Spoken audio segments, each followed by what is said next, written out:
I shook my head slightly and opened my eyes halfway. The sky was dim, but a faint crimson haze seemed to veil my vision. Fear seized me instantly. What's wrong with me? Am I blind? Panic flooded my heart. I tried to call out to my bunkmate below, but only a faint hiss escaped my lips. Something felt terribly wrong.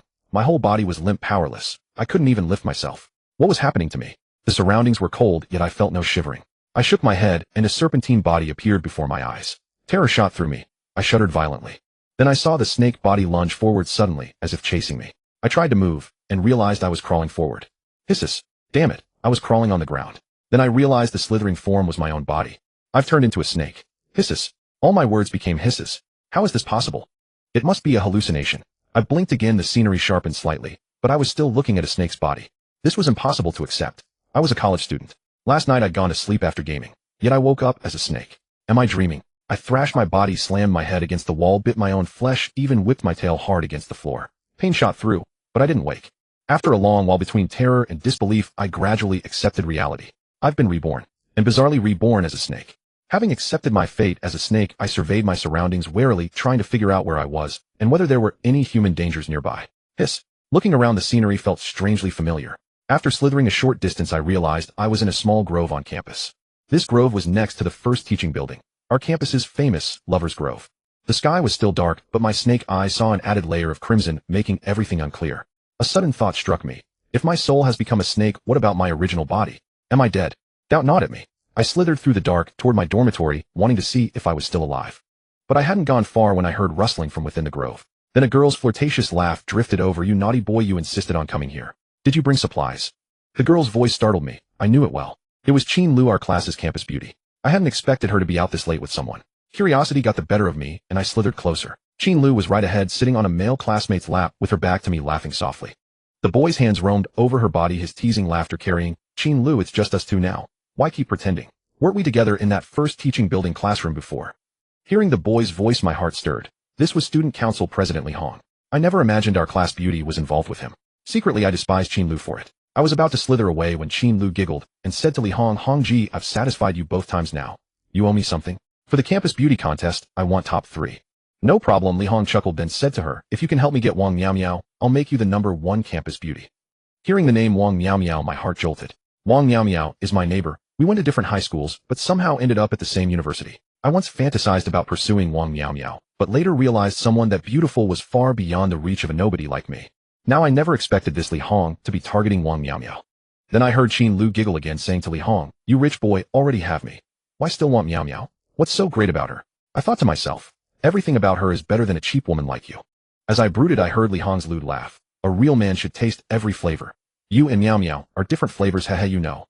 Before Chin Lu could finish, you men are all. A rage exploded in me, and I screamed at them, you bastards. I'd forgotten I was a snake. My shout came out as just 2 hisses.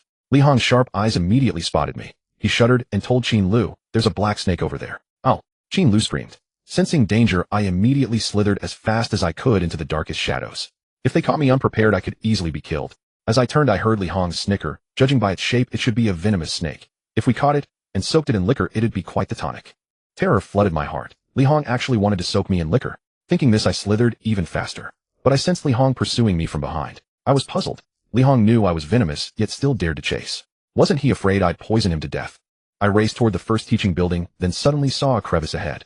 I dove straight in, my heart pounding at this wild turn of events. Moments later, I sensed Li Hong probing inside the crevice with a small stick. Fury surged in me. I was already inside, how dare he still poke at me with a stick? My heart turned cold as ice. Insulted thus, I resolved to teach him a lesson he'd never forget. The moment he withdrew the stick after one probe, I exploded from the hole and sank my fangs into Li Hong's ankle.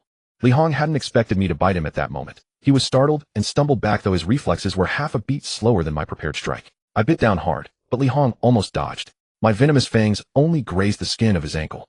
I instantly injected venom, then leapt away. I'd barely leapt away when Li Hong stomped down hard. I slithered frantically, but his foot grazed my flesh. A tearing pain shot through me. I realized he'd scraped off a layer of my skin. Terror gripped me as I raced into the grove. Li Hong pursued for a few steps, then suddenly let out a sharp cry. I looked back, and to my horror, Li Hong was convulsing on the ground, blood streaming from all 7 orifices of his face. I hadn't expected my venom to be this lethal. Barely 10 seconds since the bite, and Li Hong was already beyond saving. If only I tried harder, just one step away. Li Hong's voice carried sighs, regret, and most of all unwillingness. I didn't know what he meant. Then Chin Lu's terrified scream pierced the night. Someone's dead. Someone's dead. Qin Lu trembled in terror, screaming as she fled toward the dormitory as if for her life. Looking at Li Hong on the ground, my heart grew cold. A man like Li Hong deserved to die, I thought. The realization sent a chill through me. I hadn't expected myself to have such thoughts, cold, bloodthirsty, and human. Had my mind been affected too? Sighing, I slithered toward the dormitory. Just as I passed Li Hong's body, I noticed something gold glinting at his chest. I froze for a moment, then slithered closer to examine what it was. Closer, I saw it had a thin cord attached, suspending a golden object below. It looked like a piece of bone, but I couldn't imagine what creature had golden bones. Somehow, once I got close, that golden bone gave off a strangely familiar aura. I gently pulled the golden object from Li Hong's chest with my mouth, then carefully hooked the thin cord around the area just behind my head. The golden bone fragment was about the size of a fingertip.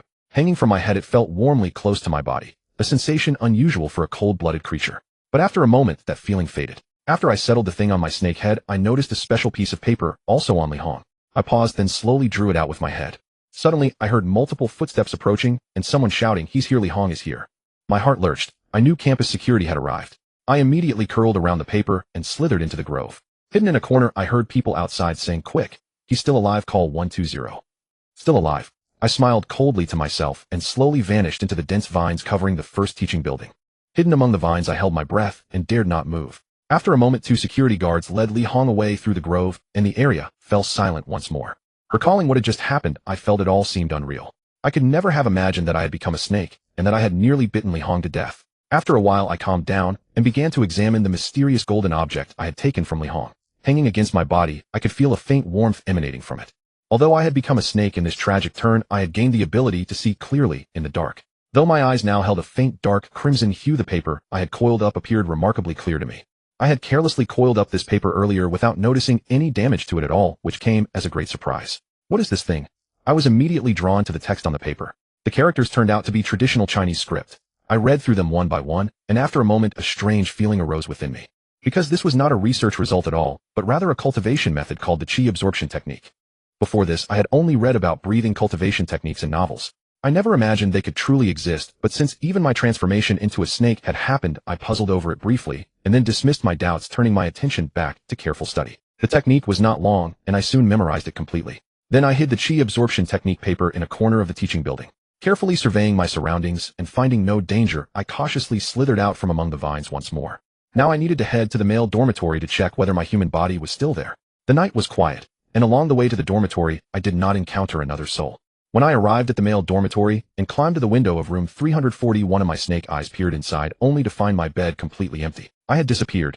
I was utterly perplexed. Just as I wanted to look more closely inside, my bunkmate across from me suddenly jolted awake and stuck his head out from under the covers.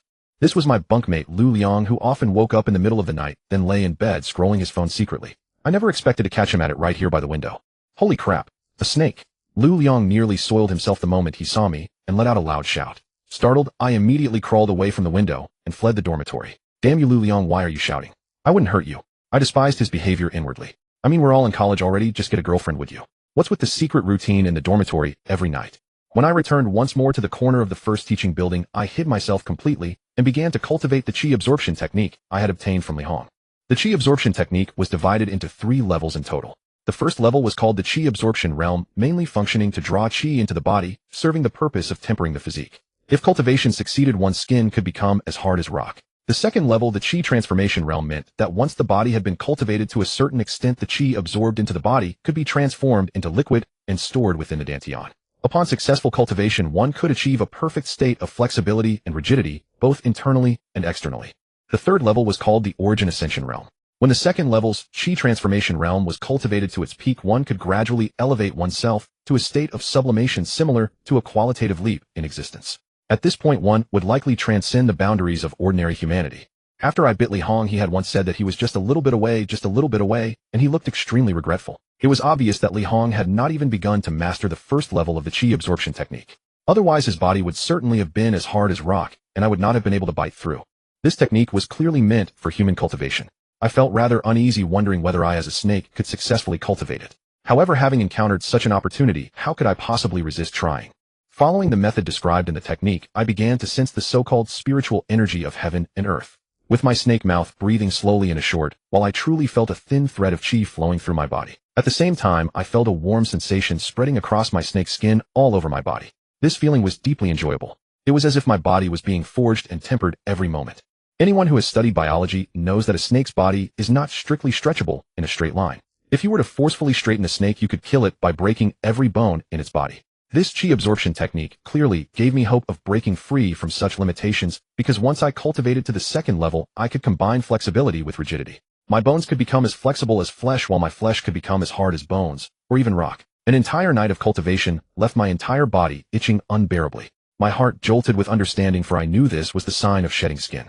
Following the natural habit of snakes shedding, I slowly rubbed my body against the rocks nearby, gradually peeling away the outer skin. Immediately after shedding, I felt as if I had been cleansed of marrow and washed of impurities. As I observed my snake body, once more faint golden patterns began to emerge among the black scales, and my entire body appeared more resilient. I marveled inwardly at the miraculous nature of the chi absorption technique. I never imagined that even a snake body could cultivate it, and I found that my cultivation progressed remarkably smoothly. Not long after, I suddenly felt hunger gnawing at me, so I slithered slowly along the base of the wall. Generally speaking, there should be dense grass here, and small animals I could make a meal of.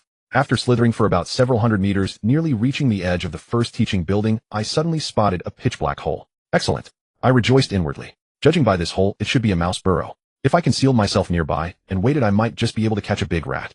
Thinking this through, I concealed myself by the mouse hole and watched the entrance's movements closely. However, just at this moment, I suddenly heard voices from not far away. My heart stirred, and I peered toward the sound. To my shock, I saw a middle-aged man and a young man seemingly searching for something on the ground behind them. Seeing this, I felt a sinking feeling in my heart. The place where they were standing was precisely where Li Hong had collapsed from the poison. Furthermore, that middle-aged man wore all black clothing, and I inexplicably sensed a dangerous aura emanating from him. They must be from the Li family, here to search for the chi absorption technique cultivation paper that had fallen from Li Hong's body. Sure enough, just as I had suspected, I saw the young man by the wall corner where I had just hidden the chi absorption technique paper. He suddenly called out with delight, "Uncle Li, it's here." The middle-aged man in black, called Uncle Li, immediately turned and walked over. Upon seeing the paper, a hint of pleasant surprise appeared on his face. Then he asked the young man, "Li Gang, is there anything else?" "Nothing else." Li Gang hesitated for a moment, then handed the paper to the middle-aged man in black, saying, "Uncle Li, is this not what you were looking for?" "It's not." The middle-aged man frowned tightly, took the paper from Li Gang's hand, and said calmly, "Although this cultivation technique on Honger's body is precious, there is another extremely valuable item on him that has yet to be found. Uncle Li, there's a snake skin here." Suddenly, Li Gang's voice rang out beside the middle-aged man in black. He used a tree branch to pick up the snake skin I had just shed from the ground, exclaiming in shock, "It's this very snake." Uncle Li shouted when he saw the shed skin, his gaze sweeping across the surroundings. Just as my heart was racing with shock, I suddenly felt a sharp gaze locked onto my direction. How is this possible? If I were still in human form, my jaw would have dropped to the floor in shock. How could this middle-aged man in black have such keen perception, capable of detecting my exact location? Although we were about 300 meters apart, my entire snake body trembled. I immediately darted toward the nearby mouse hole. At the same moment, a sharp sound of breaking air suddenly rang out from behind me. My heart filled with terror, and I slithered at my fastest speed. But unexpectedly, a burst of force came from behind and struck me right at the 7-inch position on my body with a sharp ding. Fortunately, the 7-inch position was blocked by that mysterious golden object, which saved me from dying on the spot. However, this blow made my entire body tremble, and I felt pain at the 7-inch location. Damn, how could it be so powerful? Startled, I accelerated once more and immediately burrowed into that mouse hole. This snake actually survived, though. Just as I burrowed some distance into the hole, I heard the middle-aged man in black's voice, filled with shock and fury. "That's not right, that dragon scale is on it." A sudden tremor made my heart leap into my throat. I hurriedly crawled deeper into the rat hole, only pausing when the sense of danger faded from my perception. Sharp pain from the 7CUN point jolted me back to my senses. Through my serpent eyes, I peered at that spot, astonished to find the golden scale had pierced into the flesh, emitting a faint golden radiance. Waves of warmth surged from the 7CUN point. I could feel a thread of golden energy flowing through my serpent body, eventually spiraling slowly and settling at that very location, rotating like a tiny golden vortex. I attempted to rub the golden scale loose, but to my astonishment, it seemed fused to my body, impossible to detach no matter how I tried. What was happening? I pondered in shock and suddenly recalled the middle-aged man's words I'd overheard just as I crawled into this burrow. My entire serpent body went rigid with astonishment. Dragon scale. The man had mentioned those very words. Could dragons truly exist in this world? My heart pounded violently as I sensed the slowly rotating golden orb at the 7CUN point alongside this golden dragon scale. As I contemplated this, the golden orb seemed to pulse like a black hole, sending forth a ring of golden energy that spread through my serpent body, accompanied by a tingling sensation coursing through every inch of me. What is this? Joy surged through my heart. This was body tempering. Could this dragon scale be altering my blood? The thought itself sent a jolt through me. Soon after, an intense, inexplicable hunger gripped me, demanding I devour food in great quantity. I slithered deeper into the burrow, extending my serpent head to sense the position and number of rats around me. Note, biologically speaking, snakes lack taste buds on their tongues, which means they cannot taste the prey or food they consume. When I come across descriptions in novels about the difficulty of eating mice, I find myself puzzled by such accounts.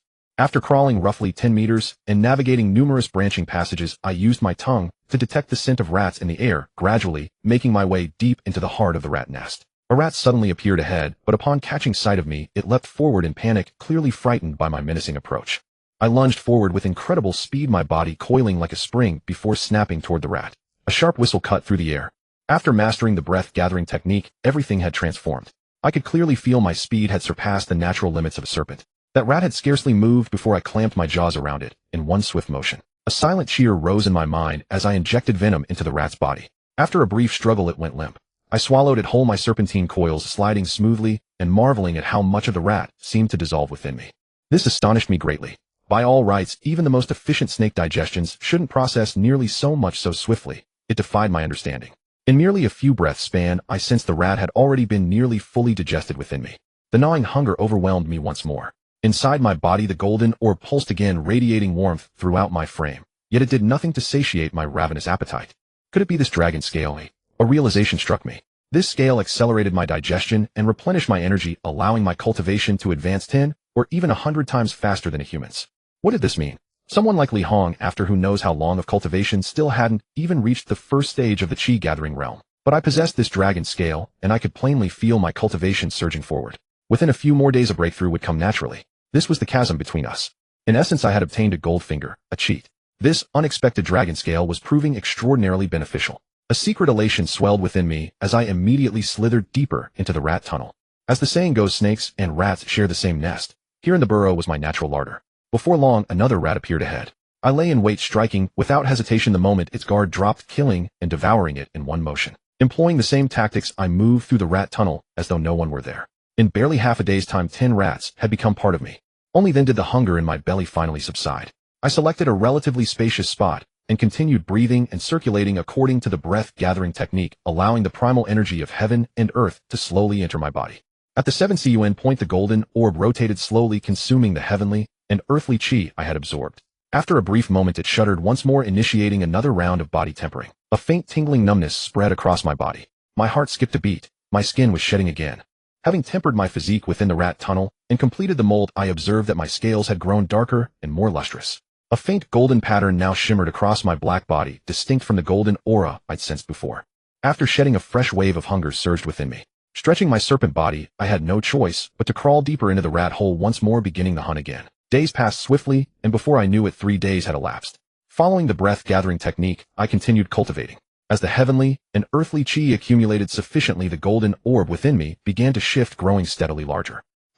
The golden orb suddenly quivered, sending a violent tremor through my entire serpent body. The layer of skin on the verge of shedding tore away completely. Immediately, my serpent eyes grew extraordinarily sharp, and the sensitivity on my head became remarkably precise. I sensed my body had entered a new realm of development. I finally advanced to the first layer of the chi-gathering realm. A wave of joy swept through me. My black scales gleamed with an icy luster, looking remarkably cool. Meanwhile, my entire serpentine hide had hardened considerably. With a powerful flick of my tail, I shattered the scattered stones inside an adjacent rat hole. I slithered slowly through the burrow, my body grown so swollen that the tunnel's diameter left barely room to maneuver, making each movement increasingly arduous. The rat population in this burrow had plummeted dramatically, rendering hunting exceedingly difficult. At this moment, I needed to formulate a plan for my continued survival.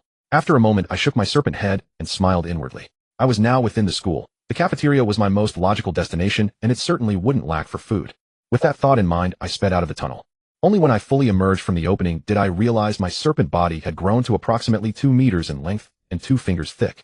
I was utterly astonished. Such rapid growth had never crossed my mind. Still, it made sense. Having molted no fewer than 7 or 8 times during my 3 days in the burrow, my body had inevitably undergone significant transformation. Under the dim night sky, I gauged the time, roughly 9:30 in the evening. I carefully avoided the students on campus and slowly made my way toward the cafeteria. Between the grove and the cafeteria lay a pond. To avoid detection, I swam slowly across its waters. A few small fish inhabited the pond. While swimming through, I treated myself to another meal, devouring several of them.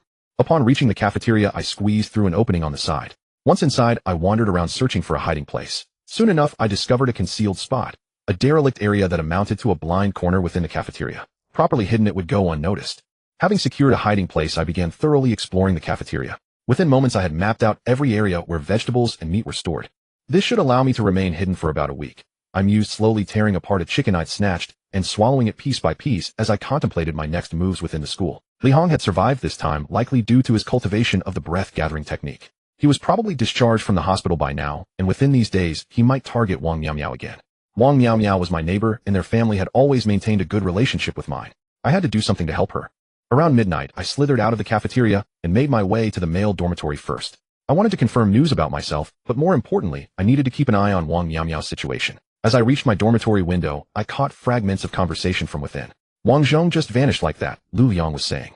Who knows where he went? Who knows? He's an orphan anyway, and we can't even reach his family, replied Fan Yu and my lower bunkmate, sighing. Alright, let's sleep. Wang Zhong will come back once he's had his fun outside.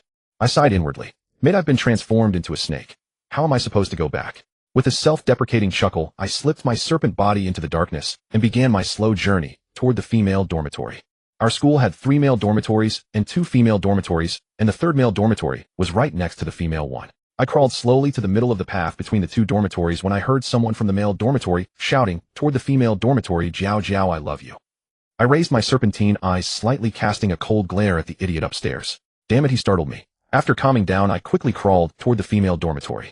Wang Miao Miao was in our department, but due to the limited number of female students in the class, she was assigned to the dormitory of Qin Lu, a classmate of ours. Qin Lu's dormitory was room 502 in building 4. I climbed up the side of the female dormitory building. It was already late and most of the girls had fallen asleep. But when I reached the 3rd floor, I saw through the window a girl sitting near the window in one dormitory, pleasuring herself. My heart skipped a beat. It seemed that not only guys were perverted, some girls were too. When I reached the 4th floor, I saw an entire dormitory gathered around a laptop watching an adult film. While if I hadn't come, I wouldn't have known. It completely shattered my perception of girls. Although I was now a snake, I averted my gaze and crawled upward. When I reached the window of room 502 on the 5th floor, I saw the silhouette of Wang Miao Miao under the blanket near the window.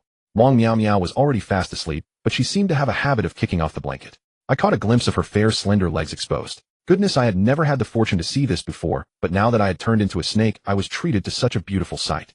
I looked around room 502 again, and saw Qin Lu lying seductively on the bed, completely naked. Even as a snake, I felt a certain reaction.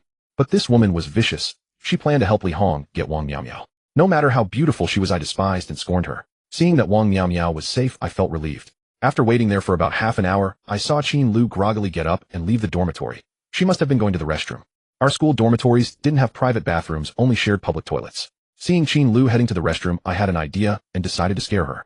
I crawled toward the female restroom and slipped through the open window. The restroom was brightly lit, but there was no one else. There were 3 stalls. I crawled over to the middle one, which was closed. With a cold sneer, I slowly crawled onto the door of the stall. Qin Lu was squatting inside, her eyes slightly dazed. Hiss, hiss, hiss, hiss. I perched on top of the door and let out a long hiss at her below. Qin Lu, who had been groggy, was so terrified by the sight of this large serpent that she fell into the toilet with a scream. A scream escaped her lips, and she fainted from shock. I chuckled softly, flicked my tongue, and retreated into the darkness, disappearing without a trace. Back in the cafeteria, I continued to practice the Qi absorption art. After advancing to the first layer of Qi absorption, the golden light mass inside me grew slightly larger, and I could clearly feel a strange fluctuation within it, slowly transforming my muscles, bones, and blood vessels. Is this the pace of turning into a dragon? I was overjoyed. That night, with an abundance of food in the cafeteria, I shed my skin again. My body length grew to 1 meters, an increase of 10 centimeters, something I had never imagined. As dawn approached, I silently hid in a corner. Thinking about the mysterious dragon scale on my body, all my changes were essentially due to it. This golden dragon scale allowed me to cultivate at an astonishing speed. Around 5 o'clock, the cafeteria staff began their activities. I started to conceal myself carefully while continuing to cultivate and temper my body. During the day, the cafeteria was busy all day, and I had no chance to eat. Especially since my body was now over 2 meters long, if I appeared, I would likely be discovered, and I might end up hurting them to escape. But at night, I could eat freely to replenish the energy my body lacked. 3 days passed, and my appetite was larger than I had imagined. The meat in the cafeteria disappeared quickly. My body grew to 7 meters, as thick as a girl's arm, becoming increasingly conspicuous. And I could sense that some people were beginning to question the disappearance of meat from the cafeteria. Although I stole meat evenly from more than a dozen places as my appetite increased, it became impossible to hide.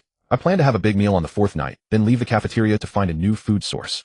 On the 3rd night after eating, I continued to cultivate. I clearly felt that the first layer of the chi absorption art was in its later stage, seemingly close to touching the threshold of the second layer, the chi transformation stage. But it seemed I was still lacking some refinement. The golden light mass inside my body slowly rotated as I breathed. After fully digesting the food I had eaten that day, the light mass suddenly trembled, and my body began to itch. My snake body suddenly vibrated. The outermost layer of skin shattered into pieces. I had shed my skin again. Each time this happened, a warm current would surge from the 7-inch spot, refining my entire body, 10 times more effective than my usual breathing and tempering exercises. After this, shedding my body length increased to 8 meters. I swung my tail and struck the brick wall behind me with all my might. I used only 70% of my strength, and a deep mark appeared on the wall. If I used full force, I felt I could break through the wall. I never expected that as a soft snake, my physical body could become so resilient. I was filled with surprise and joy. Tonight I received news that Li Hong planned to invite Wang Miao to dinner through Qin Lu tomorrow night and make a move on her. I decided to make Li Hong fully understand my power tomorrow night, and if I could completely eliminate this threat to Wang Miao, that would be ideal. I blinked my cold serpent eyes and sneered coldly. As my cultivation deep in my heart clearly grew more ruthless. Late at night I practiced again. After devouring a large amount of blood essence, the golden light mass in my abdomen slowly rotated as I breathed. Moments later it hummed and trembled, and black spots began to appear all over my body. These were the impurities expelled from tempering.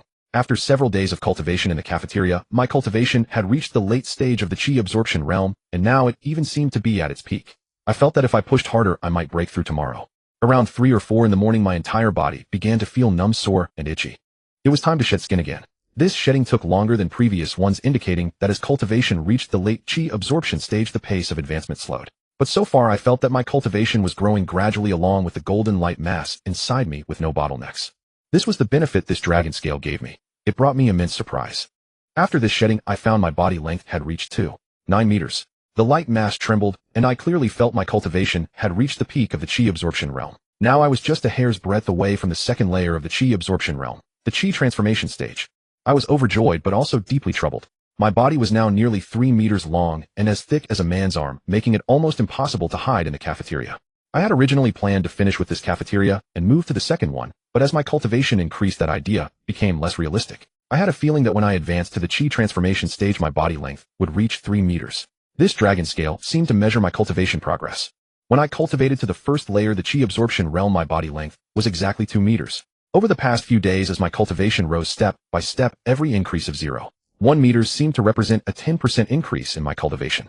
When I reached 3 meters, that should be the moment I advanced to the chi transformation stage. After pondering for a while, the night gradually brightened. I hid again in the corner. At dusk, I would secretly follow Wang Miao and help her deal with the villain Li Hong. However, while I was silently cultivating, I suddenly heard a rustling sound ahead. I was startled. Then I heard a man's voice chuckling. "It's still early, let's settle this quickly. This place is secluded. No one will find us." As he spoke, his voice grew closer. My heart raced. I realized it was bad. As expected, the moment I sensed something amiss, someone pulled aside the curtain of this hidden corner, and 2 figures immediately stepped inside. Through my serpent gaze, I saw a woman from the cafeteria ahead and a male chef with a wicked grin behind her. This was the woman who sold hand-griddled pancakes at our school, and the burly giant who sold meat buns not far from her stall. "Your husband just went out. Don't worry about anything, hurry up." The man laughed heartily, leaned toward the woman with restless eagerness, and pushed her backward. The woman chided him, scolding, "Wang Pengzi, you're so perverted. I can't believe you choose this time. People might come any moment." No way. Nobody comes to this hidden corner. Besides, it's still half an hour early. We can finish in 20 minutes. The man sneered and advanced upon her step by step. "Stop pretending now. You were flirting with me before. Now you're shy. It's not my fault. My husband isn't capable in that department." The woman smirked, and the burly man were short on time. "Hurry up, or do you want someone to walk in on us?" Fortunately, the dim lighting allowed me to conceal myself nearby and avoid them. Through my cold serpent gaze, I watched as the man lunged forward and immediately embraced the woman. Then they started moving in my direction. What the hell? Are they trying to get themselves killed? I tensed my thoughts, and the man who had been holding the woman suddenly froze. Terror filled his eyes as he stared straight ahead. He'd spotted me. Fuck! The man let out a loud cry and flung the woman aside onto the ground, right onto my tail. The woman tumbled and rolled until her face was directly in front of my serpent head. For a moment we locked eyes face to face. "Out!" The woman screamed, her voice cracking with terror. She shuddered violently and fainted dead away. The cafeteria was thick with the stench of urine, the kind that fills a toilet. This woman had literally pissed herself from fright. After his initial cry, the man caught sight of me, and his fear lessened slightly. He quickly backed away several steps, grabbed a rolling pin from nearby, and stared at me with murderous intent. Moments later, the fear completely melted from his eyes. He looked at me and laughed loudly. "Fuck. It's a python." No wonder food kept disappearing from the cafeteria. I had no idea there was a snake hiding in here. They say pythons aren't venomous. With a snake this size I'll get a good price for it, especially the skin. That's a rare commodity. The burly man sneered at me, advancing with the rolling pin raised. I'm nearly 3 meters long with arms thick girth, just like an ordinary python. Most lowland pythons aren't venomous. But this man has no idea that despite my python-like appearance, I'm actually a venomous snake, the kind with particularly deadly poison. Wang Pengzi approached with a cruel grin, his eyes gleaming with malice and greed.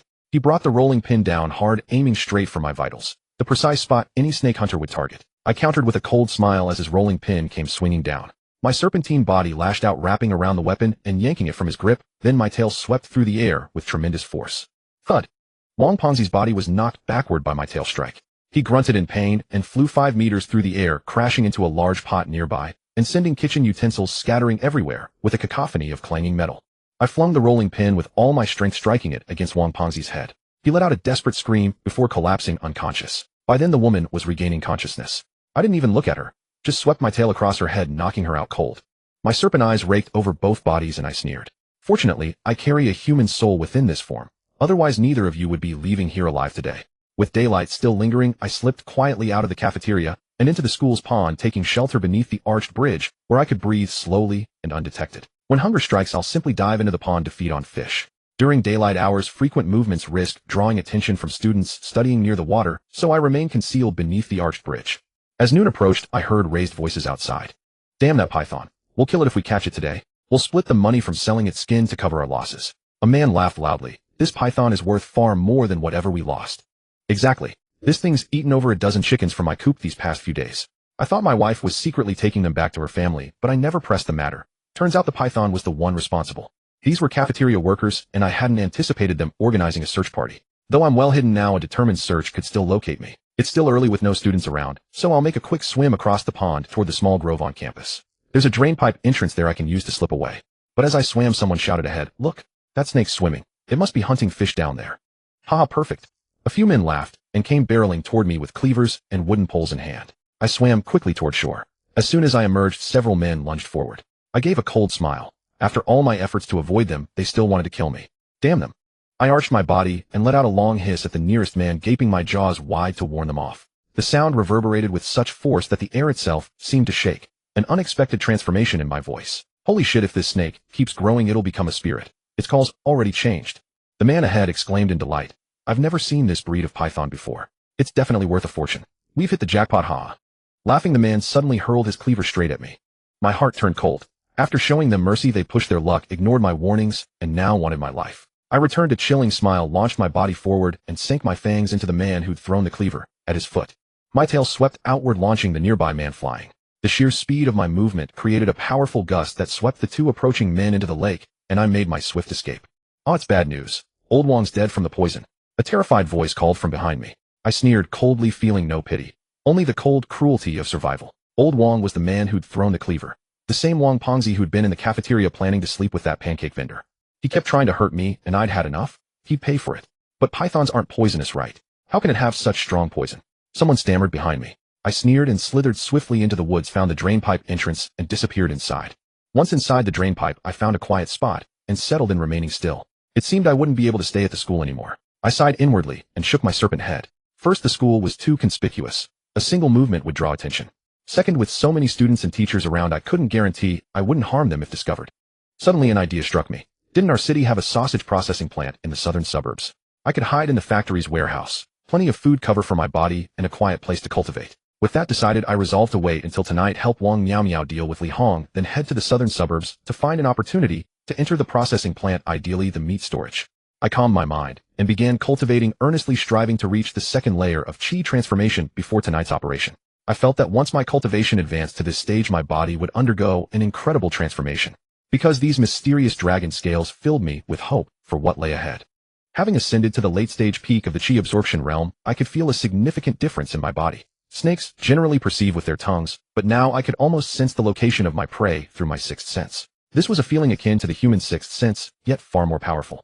Because I had cultivated the chi absorption art, I could sense that the golden orb of light was like my spirit and consciousness. Could this be the legendary spiritual power? I was delighted. After each period of cultivation, I would quickly search for prey in the sewer. Within a few hours, I had devoured almost all the edible creatures in the sewer, such as rats and other organisms. My dragon scales allowed me to digest rapidly. In 6 consecutive hours, I had consumed almost all the edible creatures in the sewer. In a way, I was cleaning the school of rats and other sources of disease. The thought amused me. Before, as a college student, my life was luxurious compared to now. Now I was eating rats and insects in the sewer. Although snakes have no sense of taste on their heads, I still felt a pang of discomfort in my heart. Damn it, how did I turn into a snake? Although my cultivation had reached the late-stage peak of the chi absorption realm, I still couldn't understand this drastic change that had happened to me. After reaching the late-stage peak of the chi absorption, my cultivation seemed to slow down considerably. I clearly felt that without a large supply of flesh and blood, I would not be able to advance to the second layer, the chi transformation realm today. I slowly elevated my cultivation to its peak state, and then awaited the arrival of night. At dusk, my snakehead slowly emerged from the sewer. I found that my body length had grown to 2.99 meters, only 0.01 meters short of 3 meters. However, that 0.01 meters was a point of qualitative change difficult to break through. Li Hong, I'm coming for you again. My snakehead looked up at the sky. My cold snake eyes fixed on a sparrow chirping merrily on a treetop. I gave a cold laugh, then suddenly opened my snake mouth wide.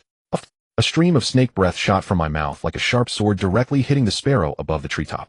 The sparrow's feathers were all stripped away by my breath, and it was killed instantly by the impact. Is this the power of the late-stage peak of the first layer, the chi absorption realm? I felt immense joy. Now I could kill a sparrow from about 10 meters away, far beyond my expectations. However, my mind suddenly tensed. I couldn't help but think of the time I had evaded Li Hong's father. We were 300 meters apart, yet his attack could almost instantly reach me and injure my vital spot. His father's cultivation was definitely above mine. He must have entered the second layer of the chi absorption, the chi transformation realm. Suppressing my joy, I calmed down, and my snake eyes gradually turned cold. I glanced around, then slowly crawled out of the school under the cover of darkness. Evening was the peak time for students to be active outside the school. However, the school walls were surrounded by woods. I slithered through the trees, staying close to the hidden corners by the walls, and was not discovered. In the small woods, however, many couples were sitting on stone benches canoodling. Hugging and cuddling were the basics. Some men even had their hands inside the girls' clothes. Seeing this, I would silently curse them as beasts. But now I was a beast myself, so I didn't have the right to call them beasts. Gradually, I reached a sparsely populated area where people became more open. I even saw a man and a woman engaging in an intimate battle on a stone bench in a hidden corner. The girl was trying hard to suppress the sounds from her mouth, while the guy was chuckling, seemingly enjoying himself immensely. I smirked coldly and quickly crawled past behind them, and they didn't even notice. The place where Li Hong planned to treat Wang Miao Miao to dinner was just outside the school, separated by a wall. From here I could just go out. I flipped over the wall and landed right in the spot where the restaurant often threw leftover food. The place gave me a very unpleasant feeling. I slowly hid in a corner waiting for Li Hong's arrival. After about 10 minutes, I saw a girl smilingly say to Wang Miao Miao, who was pretty and looked pure and lovely even without makeup, "Miao Miao, my boyfriend is treating us to dinner today. Hee, I specially brought you here. Lulu, if you hadn't asked me to help you judge him, I wouldn't have come." Wang Miao Miao seemed a bit helpless. She smiled at the girl and said, "Today I'll only sit inside for half an hour, then I'll leave you two alone. Alright, just help me evaluate him." Qin Lu giggled, but a flicker of coldness flashed in her eyes. Seeing this, my snake eyes grew even colder. I thought to myself, this Qin Lu has a truly vicious heart. She would even betray her own dormitory best friend.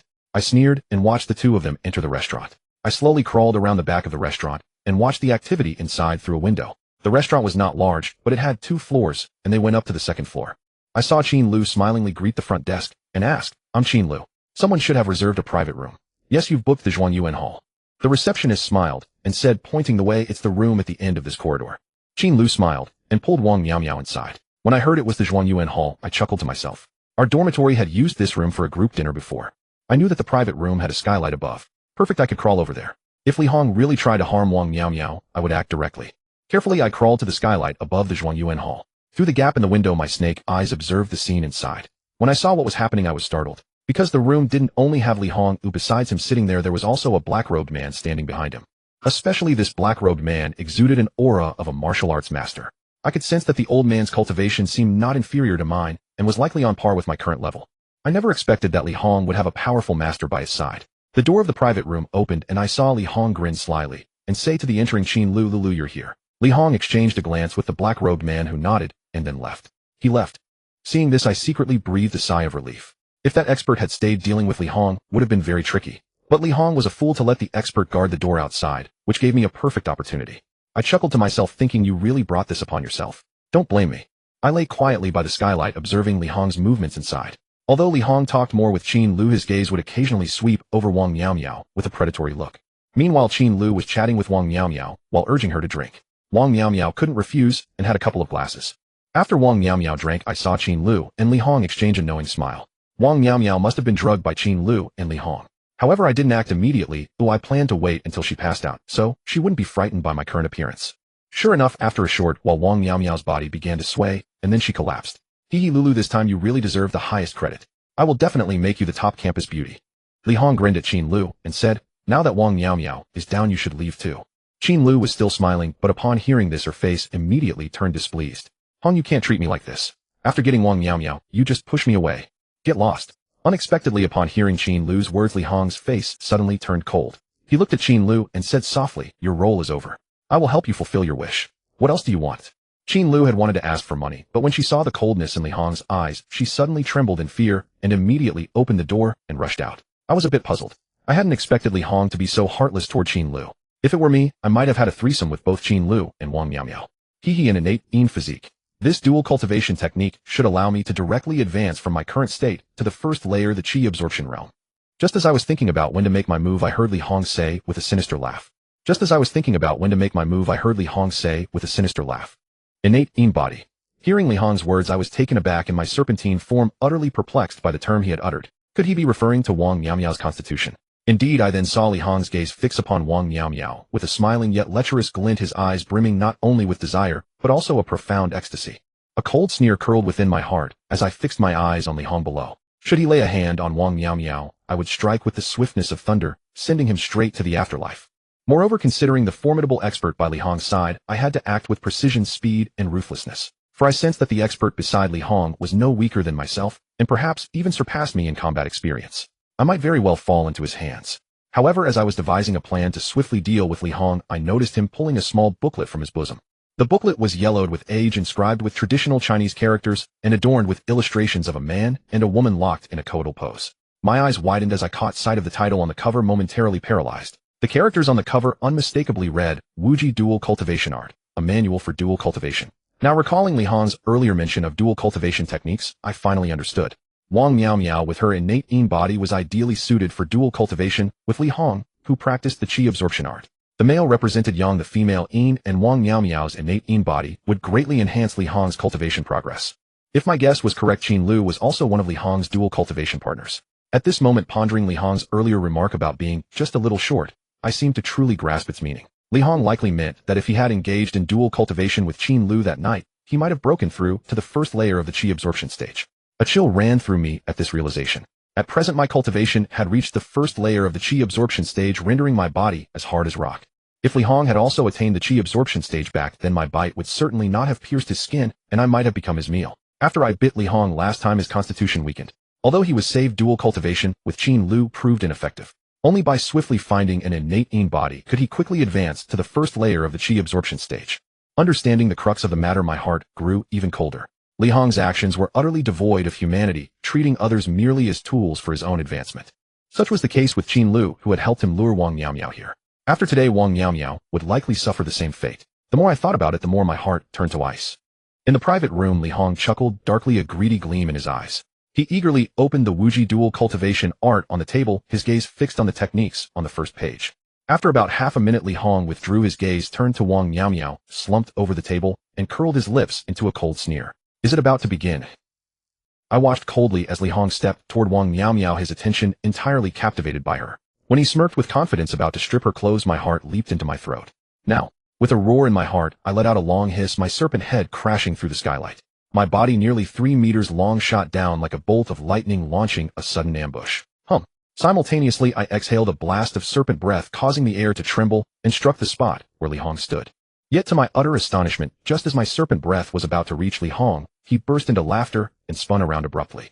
At the same time, Li Hong formed a hand seal and punched toward the serpent breath, his fist sending ripples through the air like water. With his laughter subsiding, he shouted toward the door, "Uncle Tiansong, the fish has taken the bait."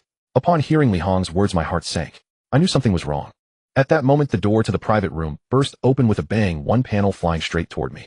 A booming laugh came from outside as the black-robed man who had been guarding the entrance leaped in and exclaimed, "Hong-er, you are truly resourceful. This time we catch 2 birds with 1 stone." Panic surged through me. I had never imagined they would set a trap for me.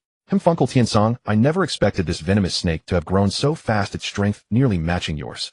Li Hong remarked with a surprised yet confident smile as he looked at me. "Hong-er, from your description of the snake, last time I knew it was no ordinary creature.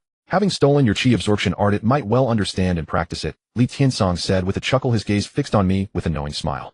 Uncle Tiansong, what kind of snake is this? Why did my father ask you to set a trap for it? Li Hong frowned slightly, addressing the middle-aged black-robed man Li Tiansong. I watched the two men converse, hesitant to act rashly. That they had laid a trap for me was beyond my imagination, and I could not fathom it. First, they should not have known my whereabouts, or anticipated my actions. Second, to set a trap for me, they must have been certain I would come today. This was baffling. Could they possess divination skills? If I'm not mistaken, this snake belongs to a species recorded in the ancient records of strange beings, one that has long since vanished, Li Tiansong said with a chuckle, gazing at me, as if I were a treasure, his eyes brimming with delight. The book describes this snake as cunning and intelligent as a human, with an extreme sense of vengeance. So it was bound to seek you out again. Damn. Hearing Li Tiansong's words, I was stunned. I never thought I was such an extraordinary snake. But Li Tiansong was wrong. Even if I were that kind of snake, I possessed a human soul. My purpose today was to rescue Wang Miao Miao, and his subsequent nonsense was mere coincidence. What petty vengeance. If I had wanted to leave, I could be enjoying myself at the sausage processing plant in the southern suburbs. Hunger, be careful. This python shows signs of evolving into a dragon. That dragon scale it stumbled upon has inexplicably elevated its cultivation to the peak of the chi absorption stage. It's truly astonishing, Li Tiansong remarked, still full of admiration. Yet as he looked at me, his expression was one of absolute confidence, as if I were a turtle in a jar. I sneered, coldly facing off against the two men, though I dared not act recklessly. Hunger, you attack from the flank, and I from the front. This great python will be ours today, Li Tiansong declared with a laugh, then lunged at me. I let out a hiss, my voice altering into a deep bellow resembling a cow, and spat a blast of serpent breath at Li Tiansong. With a cold sneer, Li Tiansong charged straight, and reaching out with his hand. A ring of light emanated from his palm, meeting my serpent breath, and forcing it back step by step. Then a sudden surge of force struck me directly at the 7-inch spot. Thump thump. Suddenly a heartbeat-like pulsation emanated from my 7-inch spot, and every pore on my body seemed to open. The beam of light from Li Tiansong's attack was directly absorbed by the dragon scale. Meanwhile, I saw shock flash across Li Tiansong's face. He changed his expression and shouted to Li Hong, "Hong, be careful." I gave a cold sneer, letting out a long hiss from my serpent mouth. Sensing the golden light mass at my 7-inch spot, I found that after absorbing Li Tiansong's attack, it had converted the energy into its own, with a torrent of power flooding into the dark void of the light mass. My cultivation had already neared the peak of the first layer of the chi absorption stage, needing only a catalyst to break through. And Li Tiansong's sudden strike provided precisely that catalyst. The golden light mass at my 7-inch spot began to spin wildly. Once the energy from Li Tiansong's attack was fully absorbed, I felt a convulsion ripple through my muscles. With a sudden hum, the golden light mass within me emitted a brilliant radiance, liquefying all the gaseous energy within my 7-inch spot. Buzz, buzz, buzz. My body trembled thrice in succession, and the snake skin on my surface was shattered by the immense force fragments flying toward Li Tiansong and Li Hong. My body length increased to a full 3 meters, finally crossing that infinitesimal bottleneck of 0.01 meters. My cultivation had ascended to the second layer of the chi absorption art, the chi transformation stage. At my 7-inch spot, the golden light mass had now become a pool of golden liquid, no longer spinning as a mass. Though this description may seem lengthy, it all transpired in the blink of an eye. In a single breath, my cultivation had directly elevated to the second layer, the chi transformation stage. Roar. Upon reaching the chi transformation stage, I opened my mouth and let out a long roar, causing the air to tremble and quake. A true resonant roar emanated from my throat. I lashed out with my tail, now moving at a speed that surpassed its previous limits. Despite Li Tiansong's warning, Li Hong could not evade this sudden strike. The air vibrated violently. The mere force of my tail's motion tore Li Hong's clothes to shreds. Then my serpent tail, like a divine dragon swinging its tail, slammed into Li Hong with a thunderous impact. Crack, crack. I don't know how many of Li Hong's bones shattered. His scream was cut short before it could fully escape, and he collapsed to the floor like a limp noodle. Struck by my tail, Li Hong died instantly. Hunger. Li Tiansong's voice tore through the air as he let out an agonized cry, turning his gaze toward me. I turned my serpent head to meet Li Tiansong's eyes. Our gazes locked. My serpentine eyes narrowed, and Li Tiansong's face turned ashen. His body trembled as he murmured, "How is this possible? That dragon scale has fused with it." Too late. I thought, coldly coiling my entire serpent body around the momentarily stunned Li Tiansong. Aya! Li Tiansong's screams echoed from within, but outside a wave of panicked shrieks from men and women arose simultaneously. Only then did I realize that quite a few people had already noticed the scene unfolding inside the private room. Especially those students from the nearby school. Anyone seeing a python of such enormous size would naturally be rendered utterly terror-stricken. Li Tiansong bellowed, continuously striking my body with relentless force. Though my serpent scales were hardened, each blow from his hands sent waves of agony through me, far more powerful than I had anticipated. From my serpentine gaze sweeping over his hand, I finally noticed a ring adorning his finger. With every strike he landed upon me, the ring would emit a faint shimmering aura. That luminous ring seemed to amplify his strength. Even though my cultivation had reached the chi transformation stage, and my flesh could withstand 10 times what it once could, the intensified blows still brought excruciating pain. I must obtain this item. I resolved, casting a swift glance at Li Tiansong before coiling my body tightly around him. Opening my jaws wide, I lunged forward to swallow him whole. Though Li Tiansong's prowess was formidable, my cultivation at the second layer meant an unbridgeable chasm compared to the first. With him firmly pinned by my coils, I swallowed him headfirst in one decisive motion. The sheer ferocity of the act sent the onlookers, men and women alike, along with the waiting staff, screaming in terror as they scattered in every direction. A sharp clatter echoed as someone hurled an object at me, a plate. My serpentine gaze locked onto them, and terror instantly seized their legs, collapsing them to the ground. My intention was never to devour Li Tiansong. When he was half swallowed, I suddenly exerted force. A surge of spiritual energy erupted from my belly and forced its way out through my mouth, regurgitating the half-swallowed Li Tiansong. His body was slick with slimy serpent saliva, an utterly repulsive sight. Yet an overwhelming surge of joy coursed through me. At last the ring from his finger lay within my grasp. I had obtained it. In addition to securing the ring, I retrieved a cultivation manual from Li Tiansong's person. Without examining it, I tossed everything into my mouth and concealed it within my belly. A flicker of trepidation crossed my mind as I scanned the area. I needed to flee immediately. If I lingered, Li Hong's father might arrive, and I harbored no certainty of defeating him. After all, I had only just reached the second layer of cultivation, whereas Li Hong's father might already be in its middle or even late stages. At this realization, I let out a piercing hiss and launched myself toward the skylight, my entire body soaring through the air like a flying serpent, drawing shouts and screams from those below. As I departed, I swept my tail across the table and coiled the Wuji dual cultivation technique manual before whisking it away, then climbed onto the rooftop and swiftly made my escape. I left the restaurant roof and dove directly into the school's wooded area. The man and woman caught in the act on the bench turned ashen with terror, their bodies freezing in paralysis. The girl fainted dead away while still joined with her partner. Hunger! A deafening roar erupted from behind, sending a chill through me. It was Li Hong's father, the same middle-aged man who had struck my vitals before and allowed me to barely absorb the dragon scales. My heart tightened. Moving like a shadow skimming the ground, I located a sewer grate and smashed through it with my head, then slithered inside my full length. I crawled several kilometers through the sewers before pausing to sense behind me. The middle-aged man hadn't followed, so I continued at a leisurely pace. The school's drainage system led directly to the coast. After about 10 minutes, I emerged from the outlet and launched my 3-meter body straight into the sea. Nearby beachgoers were enjoying the water when I burst from the surface. Their terrified screams rang out as several gulped salt water and nearly drowned. I harbored no bloodlust. After glancing at the frightened group, I curved along the water's surface and dove deep into the ocean. Following the coastline southward into deeper waters, my destination was the suburban sausage factory. The waters grew noticeably colder in deeper sections where I spotted numerous small marine creatures swimming about. I feasted on seafood along the way, covering perhaps half the distance in 30 minutes. I arrived at a desolate mountain-shrouded stretch of coast, remote and bleak, where the seawater grew increasingly frigid. After hundreds more meters, the water's chill intensified dramatically. I grew wary, sensing that something near this coastline was causing such an abnormal temperature drop. Whoosh! A flash of color shot toward me from distant waters. Focusing my gaze, I saw a brightly patterned aquatic snake fleeing rapidly, its pace quickening further upon spotting me. I tensed. This water snake moved with the speed of a cultivator at the first stage of chi gathering, a realm matching my own. Was there truly another sentient cultivating serpent lurking in these deep waters? I swam forward for hundreds of meters, the snake relentless in pursuit. With a sudden muscular contraction, a shockwave rippled through the water, striking the serpent directly. The water snake let out a piercing shriek before falling silent. It maintained its pursuit but kept its distance, no longer pressing so aggressively. Gradually, the frigid waters warmed as I put distance between us. After another kilometer, I reached a more open coastal stretch. The sea snake persisted in following me. Puzzled by its intentions, I stopped and waited for it to catch up. Hiss! The serpent approached and hissed at me. In that moment, I grasped its meaning. It was addressing me as boss. What do you want? I hissed back, my serpent eyes cold. Your cultivation is impressive. Why were you fleeing? There are terrifying creatures in these waters. I was hunting in its territory, and if I hadn't fled swiftly, it would have killed me. Boss, your cultivation surpasses mine. From now on, I'll follow you. I was intrigued by the mention of such fearsome beings. Humans had scarcely explored 1% of the ocean. 99% remained untouched. Within those vast depths, countless species existed, and mysterious creatures were entirely plausible. The biting cold I'd felt crossing that frigid coastline could have harmed me, hadn't it been for my golden dragon scales. Even so, I wasn't yet matched against such a creature. You'll follow me from now on, I told the sea snake. I'm heading to the southern suburbs. You'll guard that stretch of coastline. Yes, boss, the snake replied cautiously. I have an awkward request. If you grow stronger, could you take me back to that deep sea region? I seek justice for what happened. Even without your plea, I'd return, I said with a smile. I understood. Such a powerful being likely guarded some heavenly treasure in those depths. Once my cultivation surpassed the third stage, I would return.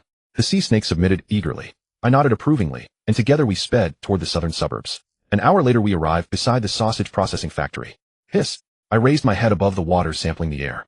A quiet smile crossed my mind. I had finally arrived. The Shuanghui sausage factory was a massive enterprise, the leading meat producer in the province. Its vast warehouse offered perfect cover for months of concealment. No more worrying about food or shelter. I smiled inwardly, scrambling ashore, while the sea snake retreated to deeper waters as I'd instructed. I crawled several hundred meters to the factory's wastewater outlet, and coiled my body there, beginning my breathing and cultivation practice. Upon reaching the second stage of chi transformation, my spiritual awareness had undergone a profound shift. What was once a vague sixth sense had now become divine sense. With a mere thought, my spiritual sense swept across the factory, allowing me to perceive the workers' every action in remarkable detail. My body had grown to 3 meters in length, and the golden light core within had transformed into a golden pool, its surface rippling with ethereal energy. As I cultivated heavenly, an earthly chi seeped into my body, slowly accumulating and swelling the pool's waters drop by drop. Golden waters flowed gently within the pool, radiating immense power. My spiritual consciousness emanated from this very place, the sea of consciousness as Cultivation novels described. Thinking of the items I'd obtained from Li Hong and Li Tiansong, I retrieved them from my mouth. The first was Li Tiansong's ring, ancient-looking, with intricate patterns carved across its surface.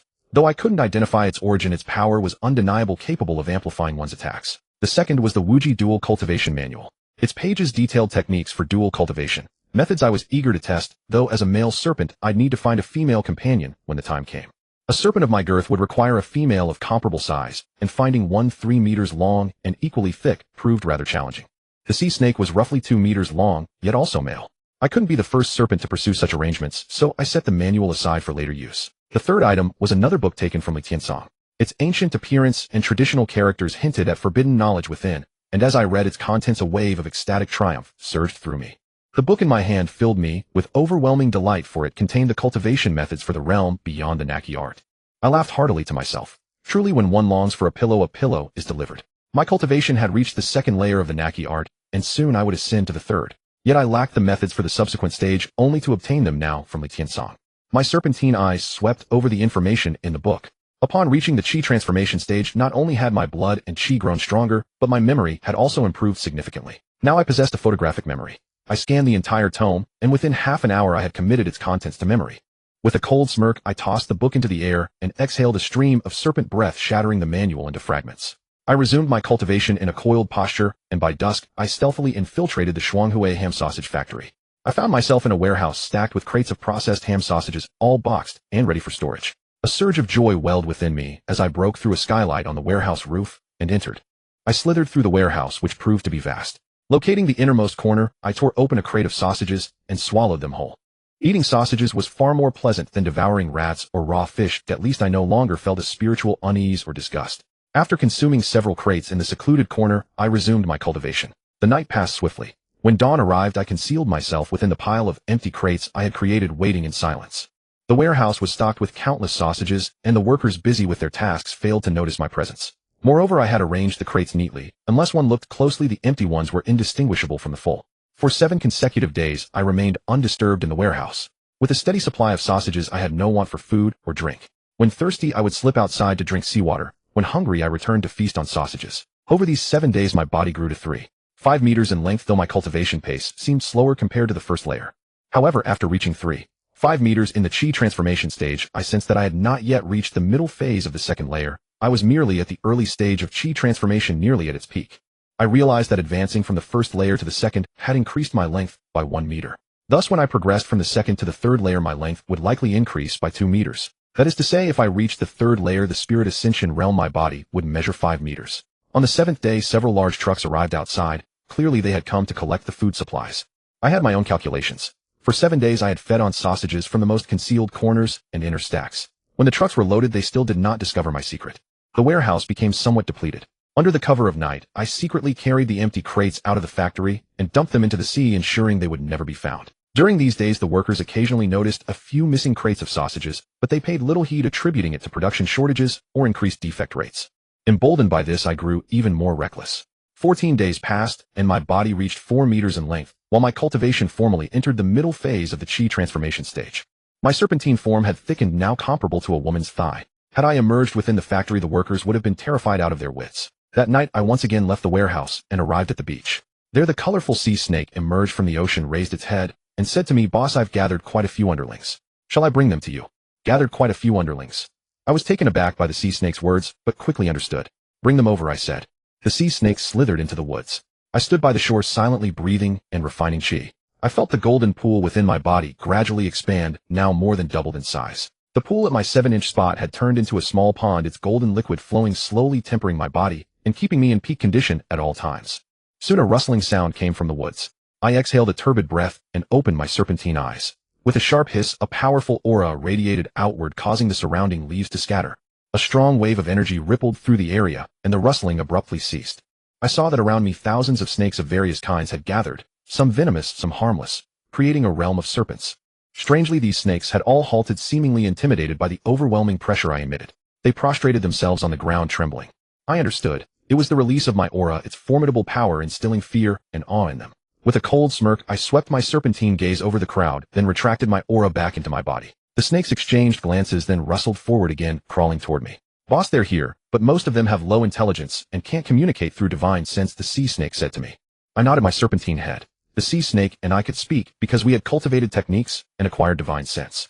These snakes below were mostly ordinary venomous or non-venomous species, naturally incapable of expression. Hiss, hiss, hiss, hiss. At that moment, a pure white snake slowly crawled from the rear of the crowd. When it reached me, it prostrated itself on the ground, then raised its serpentine eyes and gazed at me with a complex expression. "Boss, this is the former leader of their snake group, a female snake. I thought I'd present her to you at the right time," the sea snake said, fawningly, adding, "This female snake has actually stumbled upon the path of cultivation on her own, and through a fortuitous encounter, she has developed a fragment of divine sense."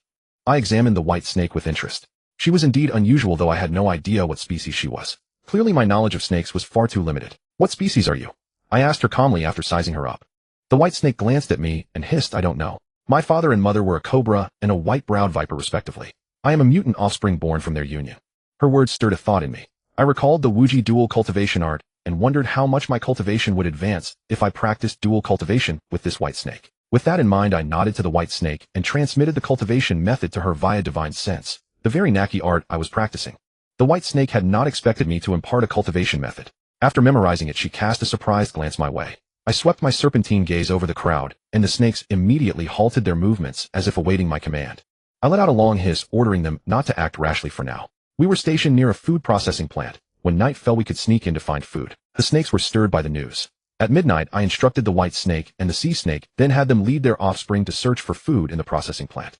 After receiving their orders, the white snake and the sea snake each took a group of snakes and stealthily infiltrated the Shuanghui ham sausage processing plant. I followed closely behind. Once inside, I first used divine sense to gauge the state of the workers. Finding only 5 or 6 night watchmen awake while the rest slept, I felt relieved. The white snake and the sea snake, now possessing self-awareness, were clever enough to evade human detection, leading their groups into 2 separate meat storage rooms. I meanwhile coiled myself at the highest point of the plant, observing the movements of both snakes and humans below. The night was cool and a cold gleam flickered in my eyes. In this plant, I had witnessed many dead animals and even expired meat stored away, presumably destined to be processed into sausages. I had not expected this ham sausage factory to be a shady operation. About 2 hours later, the snakes led by the white snake and the sea snake began to slowly crawl out of the plant. However, at that moment, the white snake and the sea snake were so focused on their offspring that they neglected a worker who emerged from a side corner. "Snakes!" Suddenly, a worker stepped out from the corner, his flashlight beam landing on the snakes. He let out a terrified scream, dropping the flashlight to the ground. Another worker who followed heard his cry and frowned. "What's the big deal about snakes? Why are you so scared, as if you'd seen a ghost?" As he spoke, he looked ahead and saw thousands of snakes of all kinds coiled and intertwined, covering the warehouse ceiling, a sight that made one's scalp crawl. His voice trailed off his mouth agape. Trembling as if he had lost his father, he let out another scream. "Snakes! Snakes!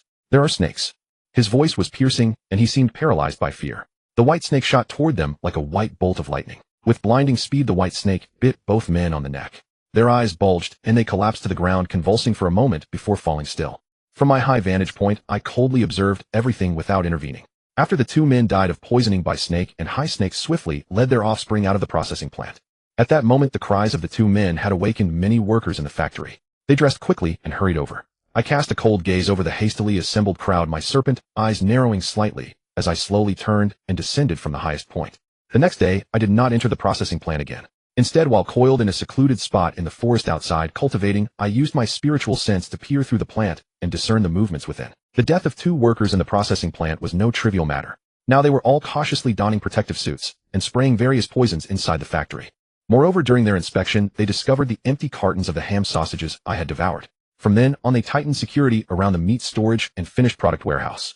That very day, they reinforced the skylights of the processing plant, covering them entirely with steel bars and wire mesh. I watched all this with indifference, my heart growing colder and more ruthless. Returning to the processing plant was no longer a viable tactic. I had to think for myself and find a good hiding place. After much deliberation, I suddenly recalled the hill in the cold sea area where I had fled to. If I made that my base, it would offer unique advantages. First, when I was hungry, I could hunt in the sea or in the mountains. Second, the location was relatively secluded, making it hard for me to be discovered, and it would be perfect for developing my own forces and nurturing my snake offspring. However, that sea area was occupied by another powerful creature. If I wanted to claim it for myself, I would need to be strong enough to defeat it. My current cultivation was at the mid-stage of the second layer. From my previous perception, I could sense that the ruler of that sea area was definitely a powerful being at about the third layer. If I rushed in recklessly, I might never return. I had to raise my cultivation to the third layer, or even higher, in a very short time. Only then could I contend with the powerful creature there. With this thought, my mind stirred. I opened the Wuji dual cultivation technique I had obtained from Li Hong and decided to use it as a breakthrough. I would cultivate by snake, raising her cultivation to the second layer, then engage in dual cultivation with her to enhance both our powers. By then, perhaps both by snake, and I would have made a significant leap in cultivation, giving me enough confidence to deal with that Sea King. With that in mind, I let out a long hiss and summoned by snake. When by snake came close, I had her practice the chi absorption technique I had taught her. Although by snake had developed spiritual sense, she was still a beast unlike me, who possessed a human soul. She seemed rather foolish and naive. But foolishness had its advantages as she obeyed my commands with utmost diligence, doing whatever I told her. After receiving my instructions, she began to demonstrate her abilities.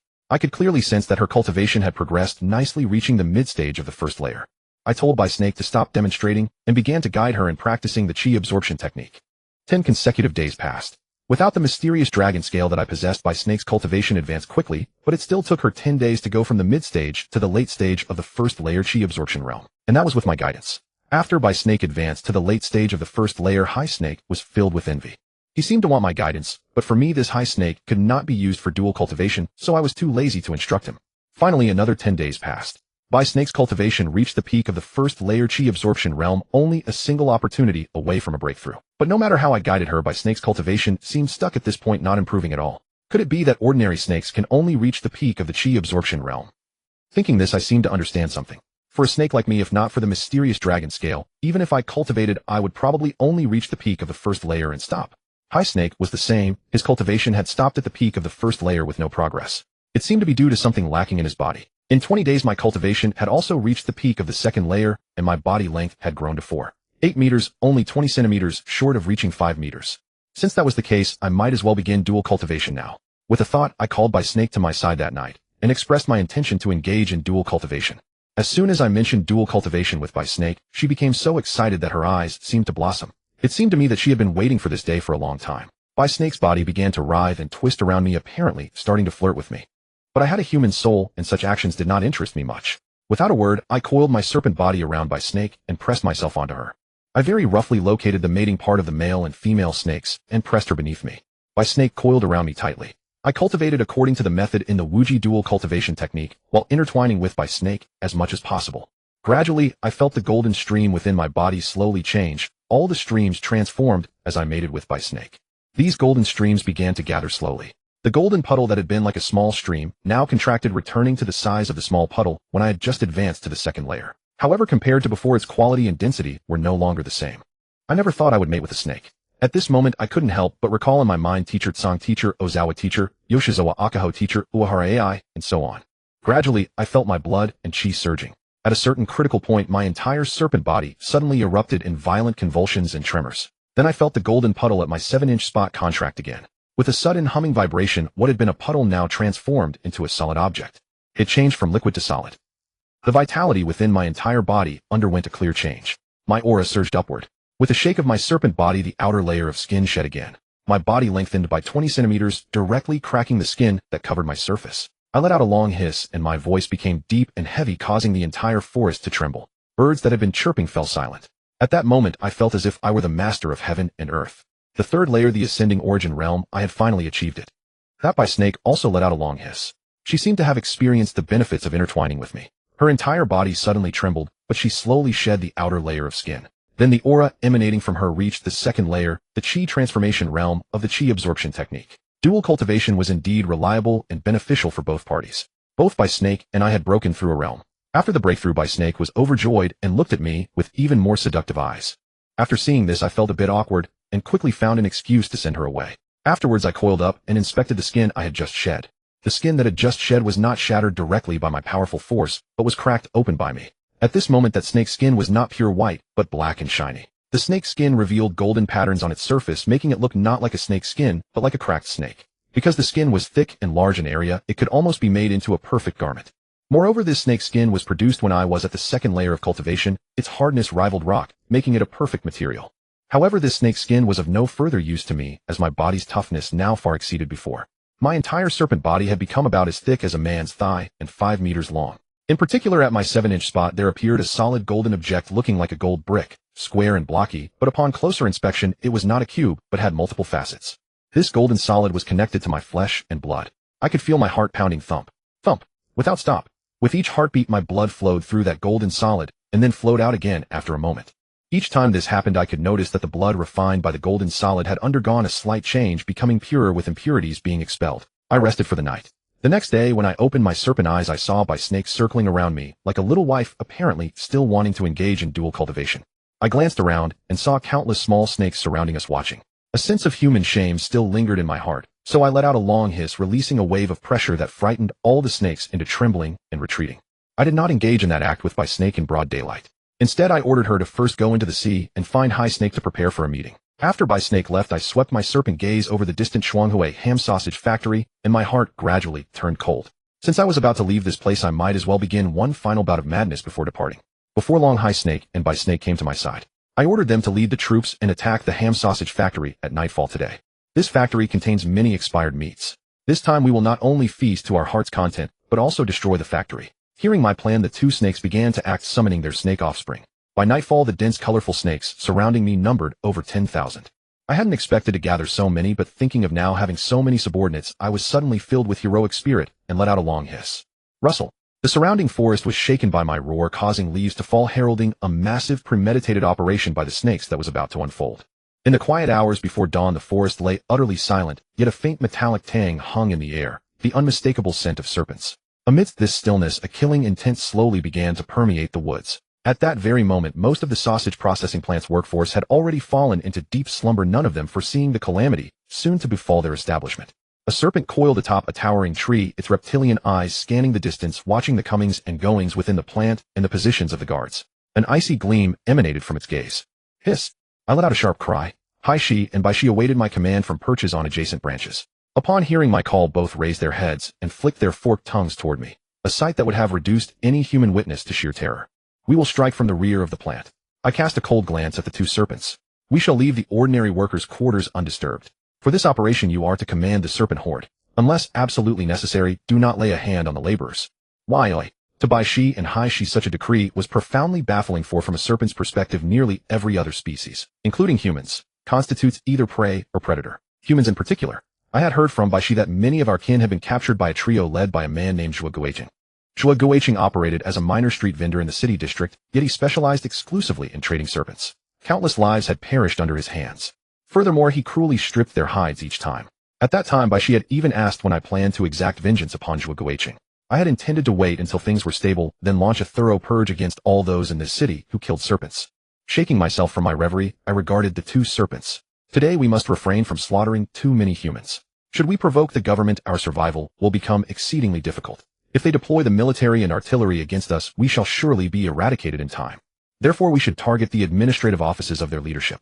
Eliminate those at the top, dismantle this plant's command structure, and the rest will fall into disarray. I explained to them, though knowing that devoid of a human soul, they could scarcely grasp the nuances of my reasoning. Yet I did not expect them to understand. Compared to the innocent laborers, it was undeniable that without the leader's tacit approval, no one would dare pass off expired meat or the flesh of dead dogs and rats as raw material for sausage production. Thus, those truly deserving of death were the executives perched at the apex, the exploiting class that ran the processing plant. Though the two serpents failed to fully comprehend, they obeyed my commands without hesitation. My serpent eyes swept over the nearly 10,000 beasts below. A subtle shiver ran through my body as a formidable aura of pressure crashed down upon them. Instantly, the entire horde grew restless. They watched me with palpable fear, flicking their tongues back and forth, yet daring not to make a single move. Satisfied with their submission, I retracted my pressure. Gazing upon them, I offered a cold smile, and signaled by she and Hai Shi to issue the orders for the assault to commence. The two serpents nodded and descended the trunk, beginning to direct the horde. I watched the proceedings in silence, my gaze fixed upon the distant processing plant. Soon after, a rustling sound emerged from the woods, rolling toward the plant like waves upon the sea. Beneath the darkened night sky, this marked the first confrontation between my kind and humanity. My heart was cold as ice, utterly devoid of pity. Besides, the primary targets tonight were indeed scum, so I bore no psychological burden. Hiss! The younger serpents scurried forward rapidly, a tapestry of vibrant colors coiling and advancing through the forest. Hiss! The sound seemed to herald an unprecedented counteroffensive. The factory drew nearer, and I remained at the rear of the advancing column. Under the weight of my pressure, their formation had grown remarkably orderly. We finally reached the rear of the facility where the executive's residential compound stood. I offered another chilling smile, and signaled Hai Shi and Bai Shi to attack without restraint. Immediately, a chorus of hisses erupted as the serpents scaled the walls, slipping through windows, roof vents, and every conceivable crack. Guided by the two elders, whenever they encountered heavily fortified rooms, they tore through them without mercy. Screams suddenly echoed from within the building. My closed eyelids snapped open, cold light flashing in my pupils. A sneer touched my lips as I ascended to the highest vantage point, looking down upon the unfolding chaos. Serpents flooded the building. Many occupants were still deep in slumber when a man clutching two naked women in his embrace suddenly shrieked in terror. Nearly 100 snakes swiftly encircled the trio. Guards patrolling outside heard the blood-curdling screams from the executive tower and immediately rushed to investigate. There were over a dozen of them, more than double the usual patrol size. Yet against a horde of nearly 10,000 serpents, those dozen men were utterly insignificant. I watched with a cold smile as the beasts surged from all directions, overwhelming the guards. What in the world? Inside the highest tower, a portly man violently shoved the college student he kept as a mistress aside. Staring at the carnage below, he trembled uncontrollably. Why are there so many serpents? Through the window, the young woman witnessed a dense river of serpents climbing the building with terrifying speed. Her face drained of color, pale as a sheet. Brother Zhou, tell me, what are we to do? Do I look like I know? Don't come crying to me. Zhou Sun's legs buckled with fear. As he watched the serpents ascending, cold sweat poured down his forehead. No, I have to find a way out. As a top executive, Zhou Sun possessed some protective gear. He quickly donned it, but the student had none, leaving her to scream and circle him in panic. Get lost. With survival at stake, Zhou Sun pushed the young woman aside, ignoring whatever intimacy they had shared, and bolted downstairs with a fire extinguisher in hand. Brother Zhou, you can't do this to me. Her protest was cut short as a tide of serpents poured through the window, swallowing her whole. Zhou Sun immediately sprayed the extinguisher's contents onto the approaching beasts. Clad in sealed protective gear, he believed ordinary snakes could not pierce his hide. Panting heavily as he fled, he suddenly noticed the terrain leveling out ahead. His eyes lit up. He had reached the first floor. He was going to escape. Overwhelmed by euphoria, he relied entirely on the extinguisher to clear his path, his protective suit shielding him from venomous bites. He laughed inwardly and sprinted toward the ground floor exit, bursting through the doorway. But fate had other plans. The moment he emerged, he looked around and found himself surrounded by a dense mass of serpents. Among them were figures clad in identical protective suits. No corpses. They had been sealed tightly as well, yet they had perished after breaching the same exit. A chilling dread seized Zhou Sun's heart, and he turned to flee frantically. The serpents paid him no mind, offering a sliver of false hope that he might actually escape tonight. Before he could react, a fierce gust of wind whistled from ahead. A white streak lunged at him with blinding speed. Thud! A grunt of agony escaped Zhou Sun's lips as he was struck in the abdomen, the pain so severe it made him gag. A nearly 3-meter-long white python regarded him coldly, its reptilian eyes gleaming with mockery and lethal intent. Zhou Sun's body was hurled to the ground. As he struggled to rise, a vibrantly patterned python dove upon him, swinging its tail to deliver a devastating blow. Ryup! His seemingly impenetrable leather gear was torn asunder in a single stroke. Oh! Zhou Sun's face went deathly pale. Agony seared through the rip in his suit. A small green viper had struck, followed by a gray serpent, then a white one, and then. In the blink of an eye, a dense mass of serpents enveloped him, and over 100 beasts surged forward, drowning him completely. Watching the carnage below, I waited until every last human fell. Then over half the horde flooded into the processing warehouses, devouring the meat stored within. Some even coiled around chickens, ducks, and fish, dragging them away. Amidst the chaos, Bai Shi and Hai Shi emitted long, piercing hisses to coordinate the swarm. When the workers awoke and beheld the serpentine army, a force 10 times larger than before, they scattered in pure terror. Sending a silent mental command, I ordered Bai Shi and Hai Shi to let the workers go unharmed. From this moment until dawn, barring any unexpected interference, the sausage processing plant would belong entirely to our kind. A serene smile touched my lips as my serpentine gaze swept across the horizon. The night was tranquil and the distant city glittered with brilliance. Yet its inhabitants remained oblivious to the sudden upheaval unfolding in the southern suburbs, a coup orchestrated by serpents. Roar. Standing at a height, I opened my maw and let out a thunderous cry, my voice transforming into a sound akin to a fearsome tiger's roar. I swiftly descended, following my kin into the warehouse. Having just broken through to the third layer of the Xinyuan realm within the Naki art, I was now in dire need of substantial flesh and blood. I intended to feast without restraint. This was a feast for snakes. My 5-meter-long body slithered into the meat storage below. With a long hiss, I swallowed a dead dog whole into my stomach. The flesh within my body suddenly trembled, and the dead dog in my stomach was instantly shattered into a bloody mist, which I then directly absorbed. Ever since I entered the third realm, my overall cultivation has increased, and my digestive ability has greatly improved. Now my digestive power is more than 10 times greater than when I first reached the first realm. After swallowing a dog, I swallowed a sheep, then half a pig, and then tons of meat were quickly devoured by me. The sea serpent and white serpent never expected my digestive ability to be so formidable. They looked at me with envy, eating while watching me. I ignored them and quickly devoured the meat in the warehouse. Today was a wild day for us. By dawn we must leave this place, because by then the army would come to eliminate us. For 4 hours I and the other snakes kept consuming in the warehouse. Especially the 3 powerful beasts, I the sea serpent and the white serpent. The meat we digested was no less than that of the other 10,000 snakes. In the warehouse of this processing plant, basically all the meat except the spoiled ones had been consumed by us. Edge. There are actually snakes that have become spirits here, and 3 of them at that. However, just as I was eagerly devouring the food, inside a voice suddenly came from above. My entire snake body trembled, and I couldn't help but jerk my head up to look above. There at the highest point of the processing plant stood a young man with a crew cut his face, showing some surprise as he looked down at the tens of thousands of snakes below, including me. Brother Foam. A clear voice came from behind the young man, speaking with a smile. I never thought that coming to Donghai City we would encounter such miraculous snakes. Seeing this scene, my heart leaped even more, because I had not sensed the woman's presence at all. Haha, watching, look, that black gold-striped python seems to have human-like consciousness. It's looking at us. The young man, addressed as Brother Foam by the woman, pointed at me and said with a smile. I looked at the man and woman standing above, and inexplicably, I sensed a dangerous aura from them. This black gold-striped snake looks like the Jiao transforming serpent from the ancient records. The woman glanced at me, a hint of delight in her eyes, and said, Brother Foam, why not take this beast as your pet? Right, the young man chuckled, then looked at me and said, this is indeed the black gold-striped Jiao transforming serpent. I never thought this snake hadn't gone extinct and actually exists. I Chu Feng never expected to see one. Brother Feng, let me test this Jiao transforming serpent first, the woman said with a faint smile, then leaped down from above. I'll help Brother Feng subdue this snake first. I suddenly felt as if facing a great enemy. If I had fur, all my hair would be standing on end.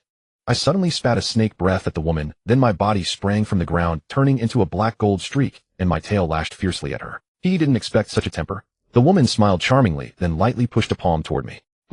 The air trembled. Before my tail even reached within a meter of the woman, it was struck down by a powerful long-range force. I felt a sharp pain in my snake body, as if some bones in my tail had fractured. Fear surged in my heart. What kind of technique was this? What kind of power? Thinking this, I roared, and opened my mouth wide, following the method of the third realm of the Qi absorption art, the Shenyuan realm, and suddenly spat out a ball of light. At the same time, on one of my fangs there was the ring I had obtained from Li Tiansong. Instantly my attack was enhanced again, its power suddenly increased by 5 or 6 times. The woman hadn't expected me to possess such a valuable treasure. She struck a palm toward me, which collided fiercely with the light ball I had spat out. Bang! The woman's body was sent flying backward by the impact of my powerful force. Whiz! A blur suddenly flashed before my eyes, and then I saw Chu Feng flying down from above directly behind the woman, and he caught her slender waist. I didn't expect this snake to also have a low-grade spiritual artifact. Chu Feng looked at me with some surprise, yet he didn't seem to blame me. Instead, he smiled faintly at me and said, this black gold-striped serpent is much stronger than I imagined. It must have encountered some fortune. Brother Feng, look, there's a golden scale at its 7-inch spot. The woman, after steadying herself, suddenly said in surprise while looking at me. What? A dragon scale? Chu Feng's eyes lit up when he heard the woman's words. He looked at me and said, this snake. It actually merged with this dragon scale. Could it be that this black gold-striped serpent has the bloodline of an ancient dragon? As they spoke, I felt extremely terrified. I couldn't see through their cultivation levels. Their power exceeded my expectations. I dared not make any rash moves. I then transmitted my voice to the sea serpent and white serpent, telling them to come to my side and prepare to fight together. Against such experts, if I faced them alone, I would surely end up dead. The sea serpent and white serpent came to my side, also sensing the dangerous aura emanating from Chu Feng and the woman. They immediately opened their mouths and hissed at the two. Tisk tisk, I didn't expect these two snakes to also have become spirits. It seems this snake group is acting in an organized manner. Chu Feng chuckled, glanced at the woman, and said, our trip to Donghai City wasn't in vain. However, I don't intend to take this snake as my pet. Brother Feng, what do you think? The woman glanced at Chu Feng and said, If we obtain other dragon scales at the dragon scale assembly, this snake might be able to evolve into a Jiao dragon. With more cultivation, it might even become a true dragon. Launching such an extraordinary creature is not something I can control. We don't need to meddle in their affairs. Let them grow on their own, and we don't need to make enemies of them. Chu Feng smiled faintly. Then I saw him take 2 steps toward me. The white serpent and sea serpent immediately hissed at him in full alert. Chu Feng, however, completely ignored the white serpent and sea serpent. This made the white serpent and sea serpent, the leaders of the snake group, feel very humiliated. So when Chu Feng came to within 5 meters of me, the sea serpent and white serpent suddenly launched their attacks. Whoosh! The 2 snakes, as if they had coordinated, shot toward Chu Feng together. Both snakes unleashed their most powerful attacks, especially the sea serpent, who suddenly opened its venomous fangs, and amidst the fierce energy, its venom sprayed out first. The venom of this sea serpent was extremely potent. If one got contaminated, they would be poisoned, and an ordinary person would die within a few breaths. But when Chu Feng saw the 2 snakes attacking, he gave a faint mocking smile and waved his arm forward. The air trembled, and an overwhelmingly powerful force suddenly struck the 2 snakes. Their attacks ceased abruptly, and then their bodies jerked violently before they crashed to the ground with a clatter. The 2 snakes' eyes were rolling wildly, but they couldn't get up at all. The sea serpent and white serpent looked at me in terror and exclaimed, "Boss, this person is too powerful. Damn, I also know how powerful this person is." Hearing the sea serpent and white serpent's words, I thought to myself. Looking at Chu Feng, I tried to send my spiritual sense to him and asked, "What exactly do you want to do with me?" He seemed to have heard my words, but instead of answering, he looked at me with a smile and said, 10 days from now at the Oriental Pearl Tower in Donghai City, there will be a family gathering called the Dragon Scale Assembly. I didn't quite understand his meaning, but when I heard his next words, a surge of ecstasy welled up in my heart.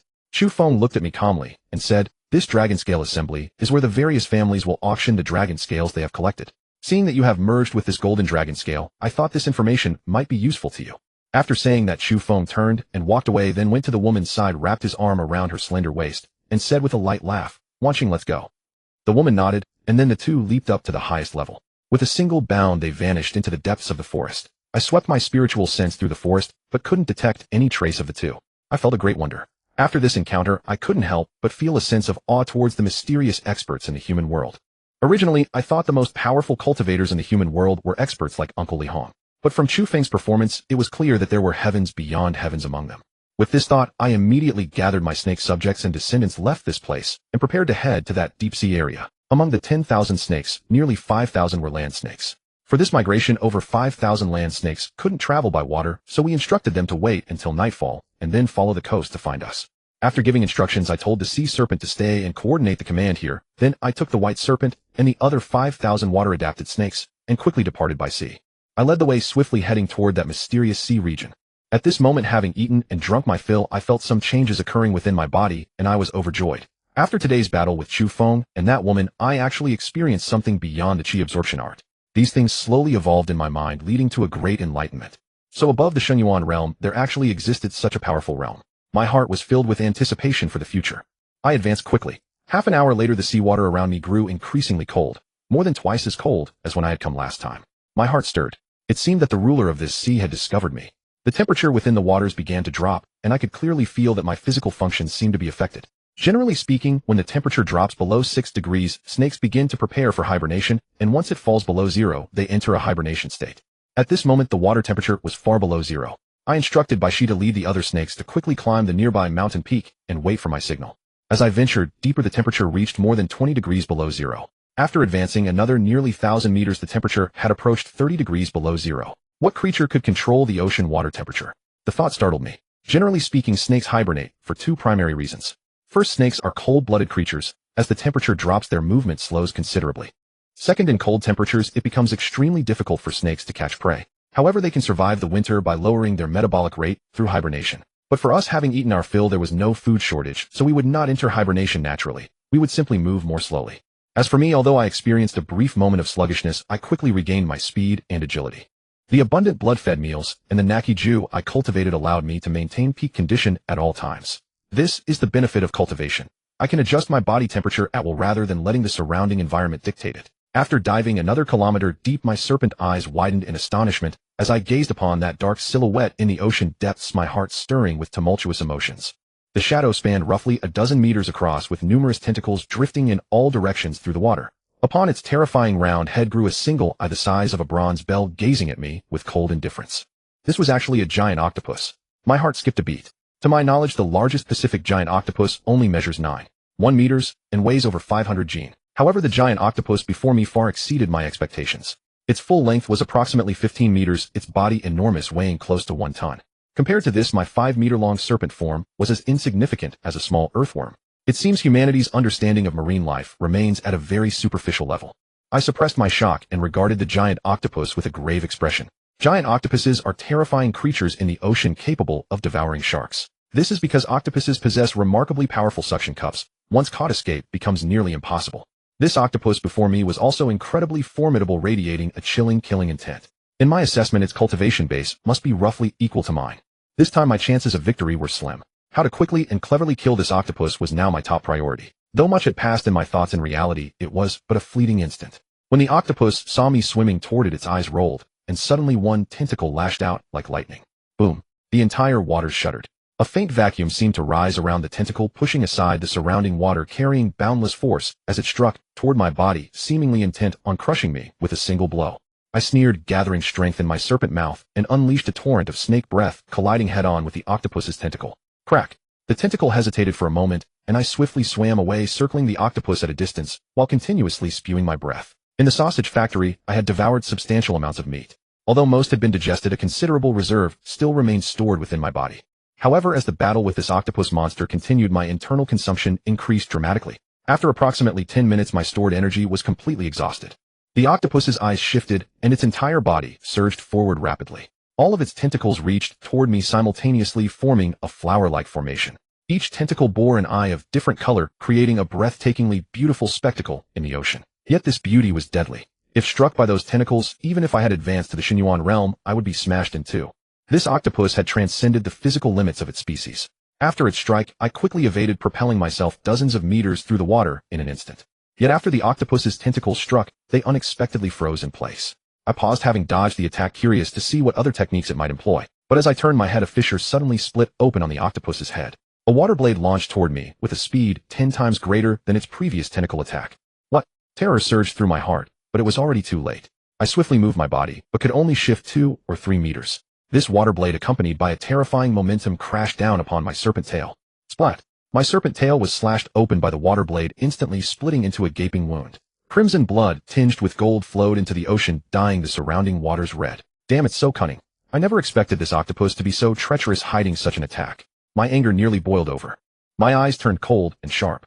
I spiraled rapidly around the octopus, continuously spewing serpent breath from my mouth. I unleashed all the energy stored within my body.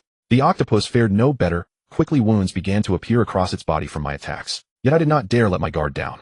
As I circled and attacked rapidly, I noticed its movements, sometimes fast, sometimes slow, and a sense of foreboding rose within me once more.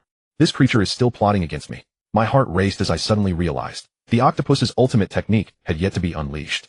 Naturally, that terrifying suction cup ability. It must be gathering strength to pull me onto its suction cups and crush me with its tentacles.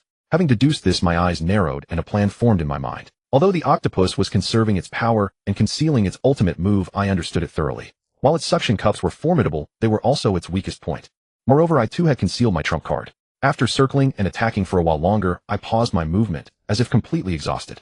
Inside, I smiled coldly. Indeed, the octopus had finished gathering its strength. It suddenly burst open its flower-like tentacles, and an extremely powerful current was immediately drawn away from the surrounding seawater. I could clearly see the water flowing through its body, then an overwhelmingly terrifying suction force seized me, dragging my entire serpent form toward it.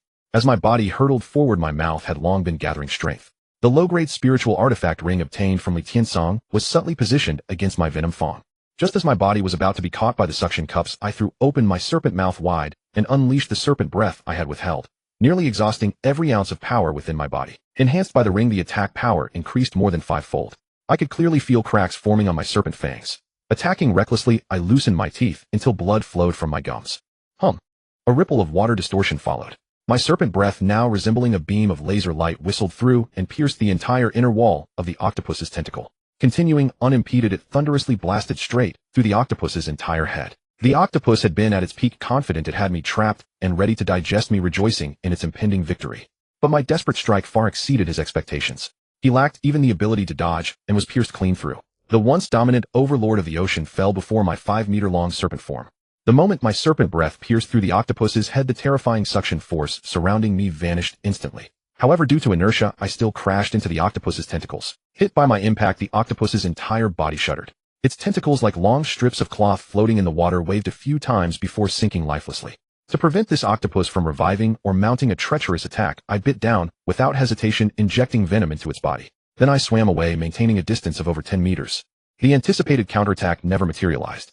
Its body grew limp and slowly sank. Joy surged within me as I swam forward and coiled my tail around the octopus's corpse. This octopus possessed cultivation comparable to my own. After consuming its flesh and absorbing its energy, my cultivation would undoubtedly increase significantly. This would save me so much cultivation time.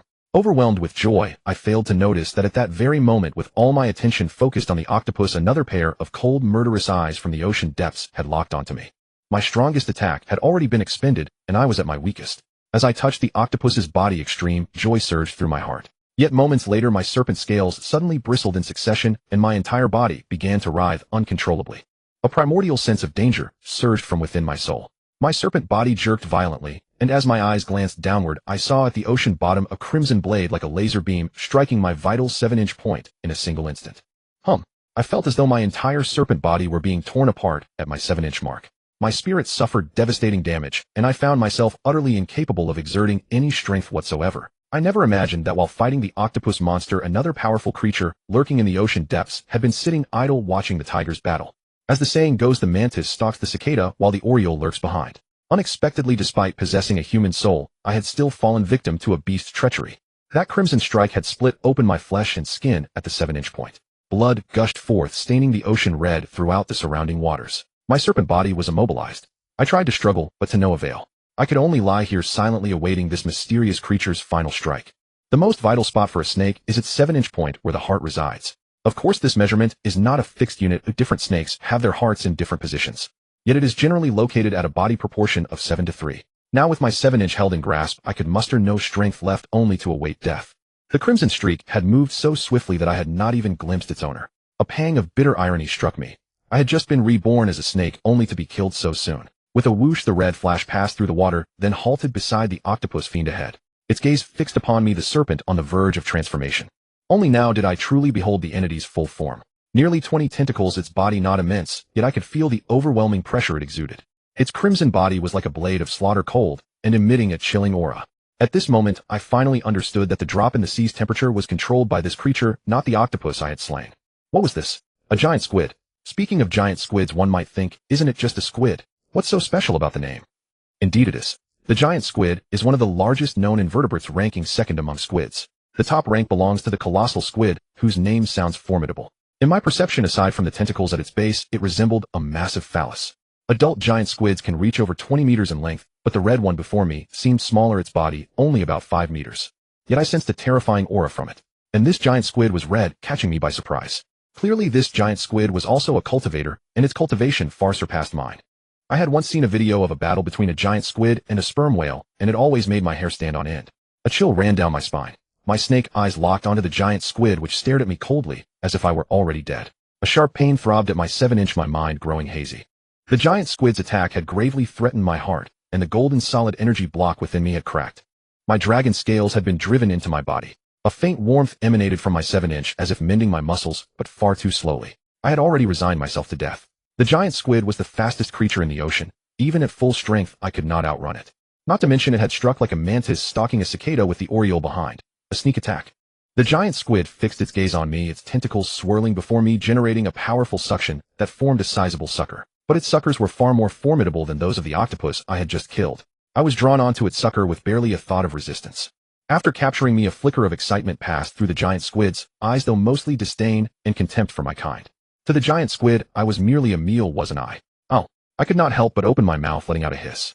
Once the giant squid had me on its sucker, I felt sharp spikes piercing into my body from the sucker.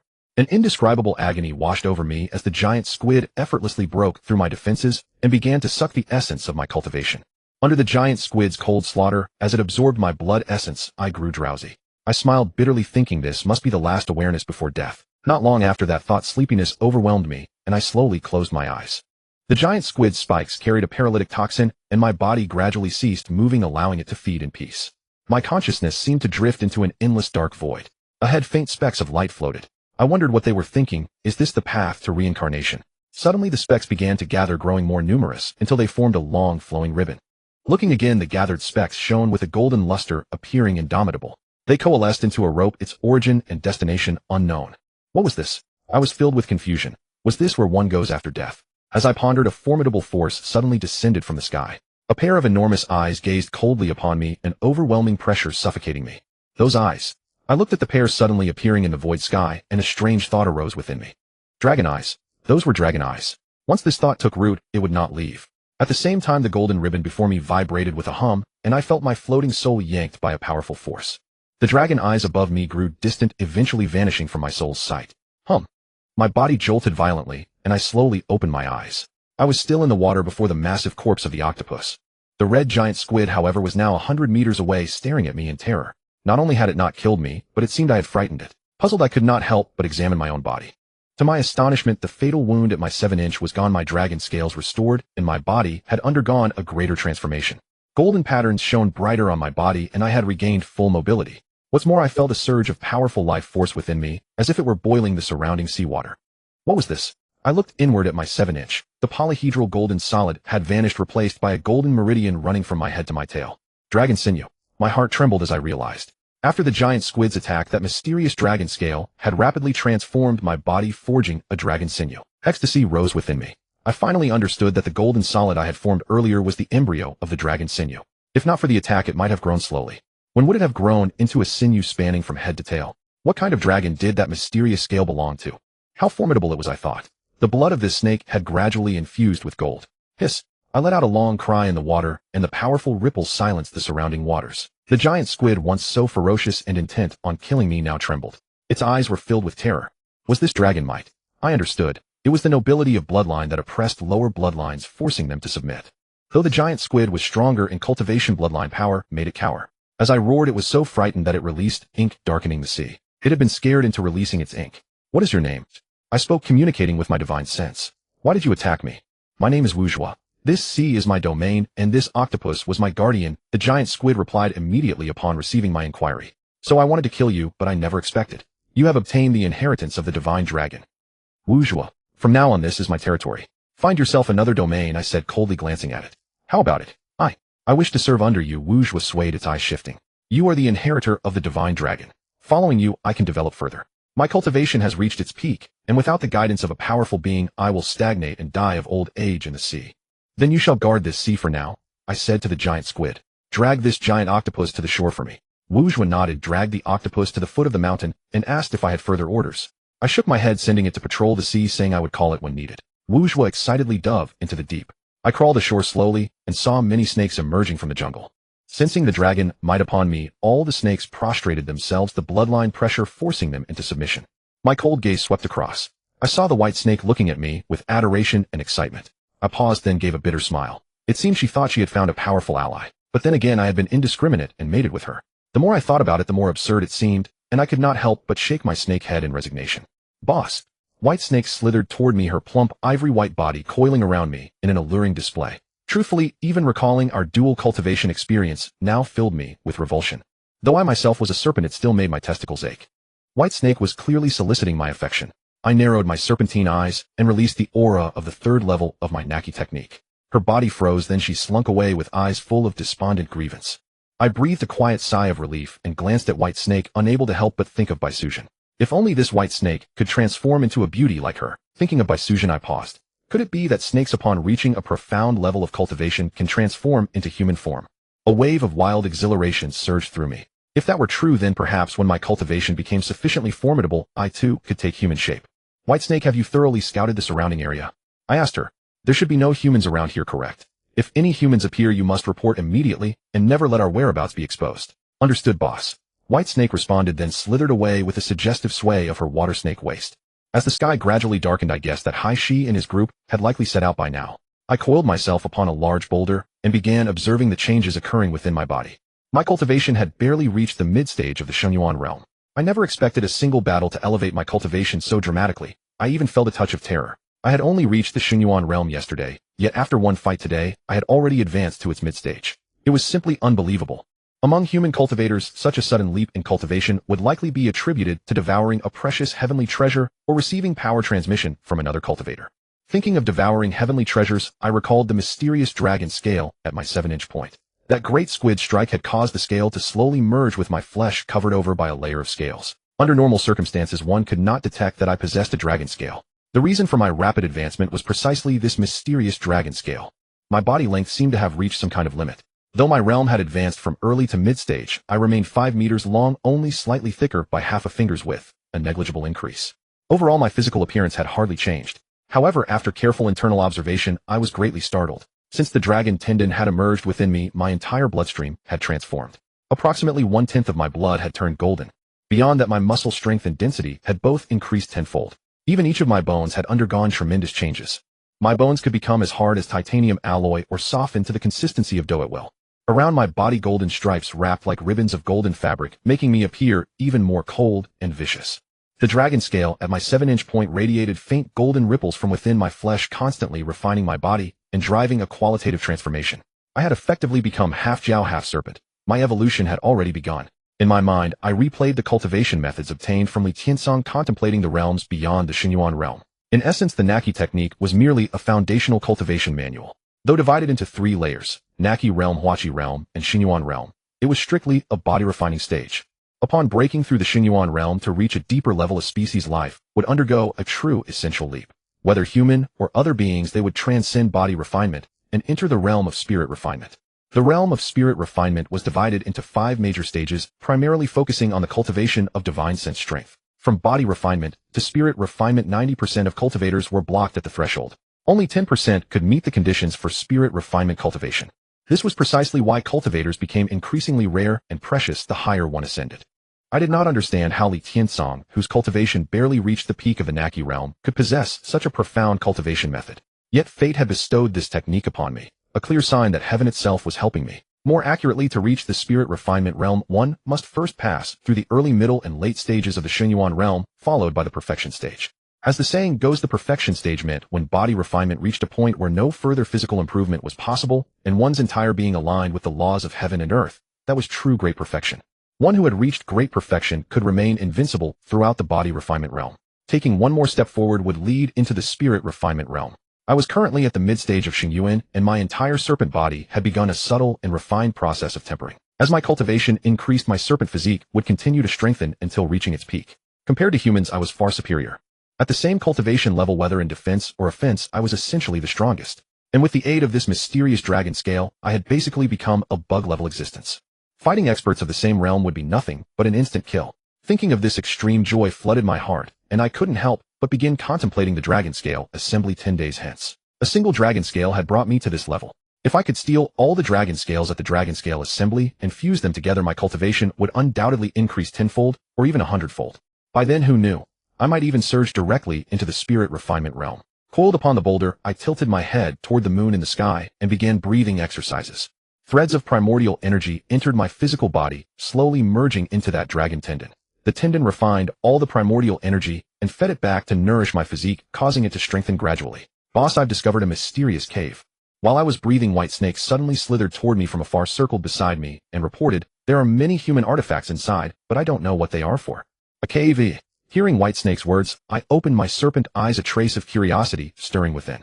This place was on the shady side of the mountain with steep cliffs. If there were traces of humans here, they were most likely left by ancient or contemporary cultivators from the mortal world. With that thought, I had Whitesnake lead the way and quickly slithered toward the cave they had discovered. After crawling approximately 1,000 meters, I saw many of my kind waiting near a cave entrance.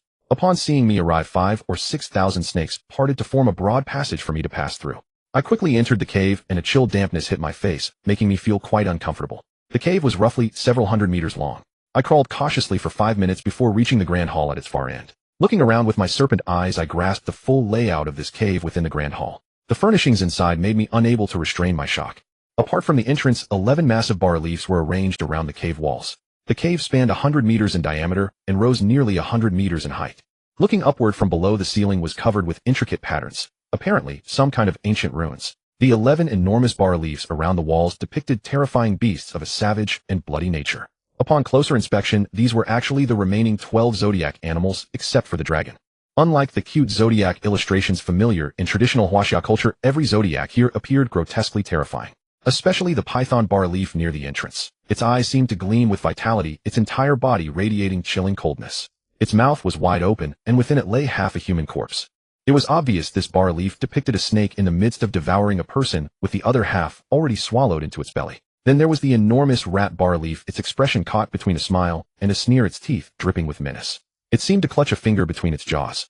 That rat's smile sent goosebumps rising all over my body, though of course serpents don't get goosebumps. Looking around carefully, every one of the 11 bas-reliefs was associated with killing and devouring humans. It completely shattered my deeply ingrained notion of zodiac creatures as cute and endearing. What was going on? I slithered through the vast cave, and at the center stood a hexagram-shaped altar, not large, approximately 5 to 6 meters in height, positioned directly beneath the cave's center. Ancient runes were painted on the cave ceiling. Everything seemed connected, resembling some kind of sacrificial ritual. I climbed onto the altar and saw a carved figure of an elderly man at its center. The old man looked upward at the stone wall above, seemingly gazing at something. In his hand he held a long sword as though chanting some dark incantation. I surveyed the surroundings. There were no mechanisms on the altar, only numerous sculptures everywhere. But I noticed the zodiac had only 11, curiously missing the dragon.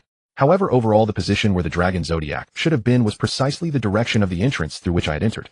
If I were a dragon, wouldn't that mean all 12 zodiacs were complete? What would happen if all 12 zodiacs were assembled? At this moment my heart began pounding, making it difficult for my divine sense to focus. I stood frozen for a moment, when suddenly an unusual sensation arose from my 7-inch point. My muscles trembled, and the golden dragon scale emerged. I discovered that the moment the golden dragon scale at my 7-inch point appeared, it began radiating a faint light.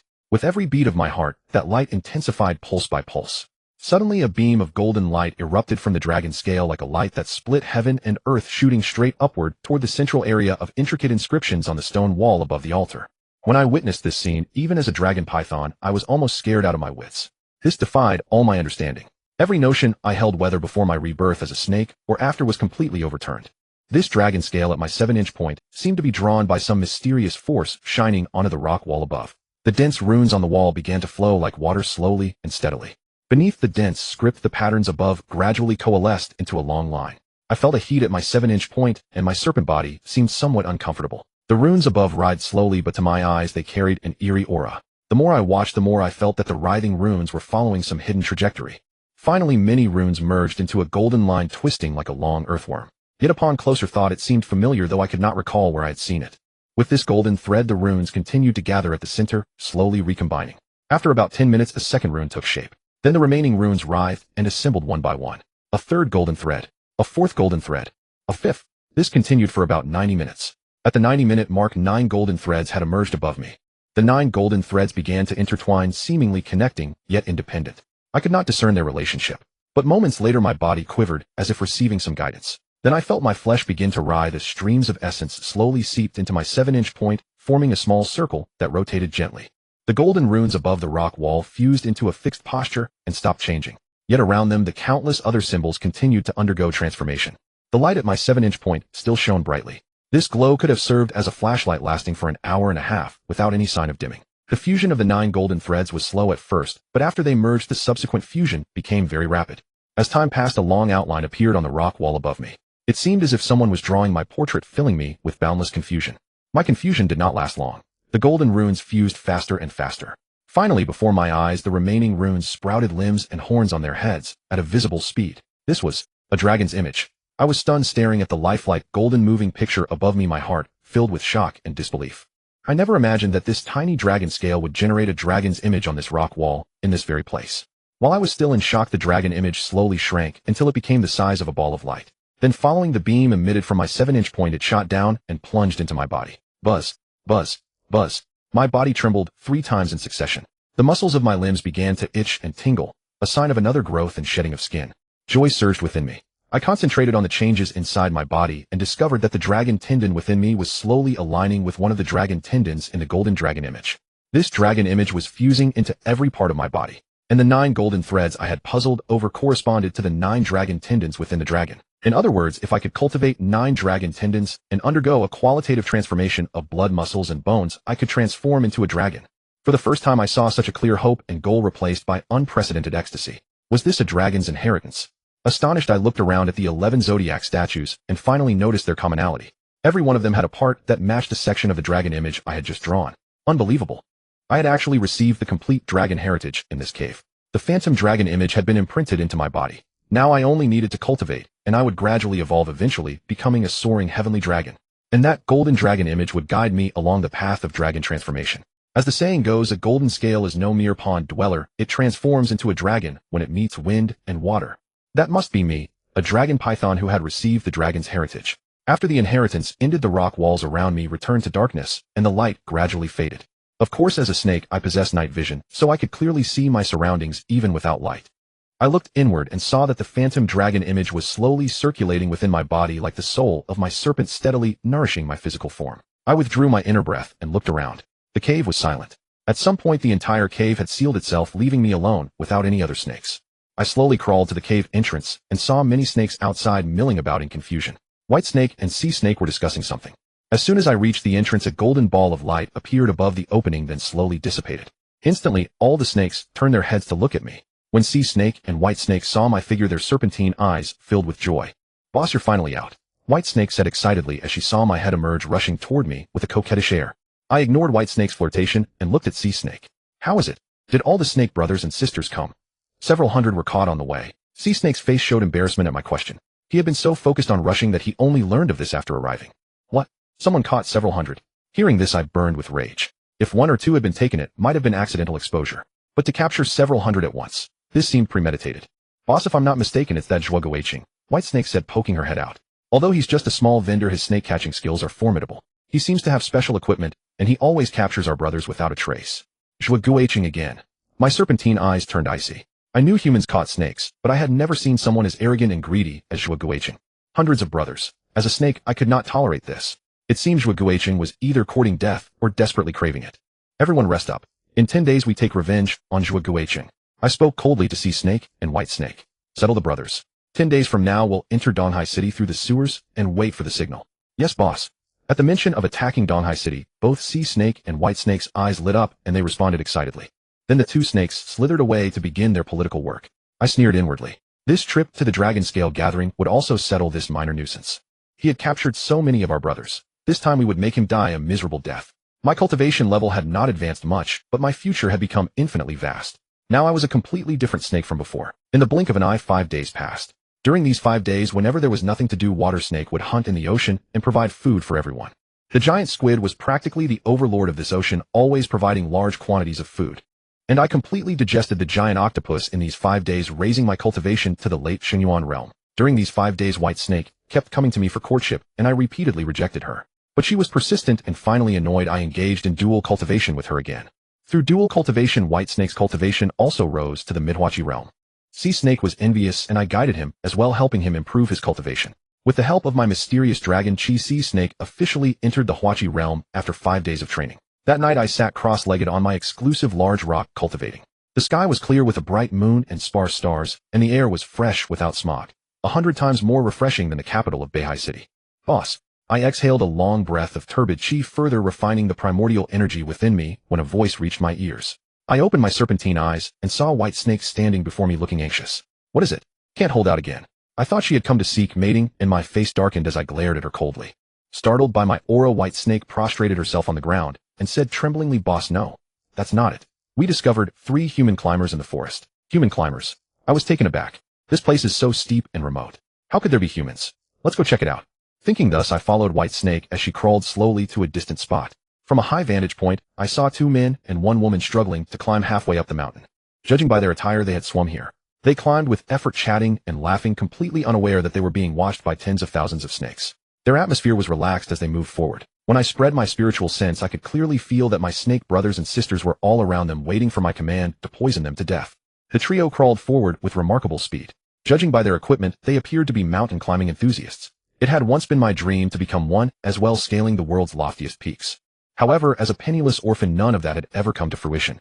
But gazing at the 3 of them, now I harbored no intention of taking their lives. Instead, I secretly instructed White Snake and Sea Snake to direct their snake descendants to avoid the trio, ensuring they were not discovered. With those orders given, I slowly retreated from behind the large boulder and resumed my meditation. Giggle, giggle. Almost at the summit. After approximately an hour of cultivation, I heard a sound like silver bells chiming, emanating from the woman's lips. The 2 men grew elated, one exclaiming, "Hurry up, give it your all. Let's see who reaches the top first. One, or you must honor your previous words. Whoever climbs to the summit first gets to be your boyfriend." The other man panted as he spoke, clearly exerting himself to climb upward. Of course I mean what I said, but the precondition is that you won't beat me to it. The woman chuckled softly. From her voice I could discern that her breathing remained relatively steady. Clearly this woman was no ordinary person. She must also be a martial artist, her breathing techniques well practiced and refined. I was convinced this woman would arrive before those two men.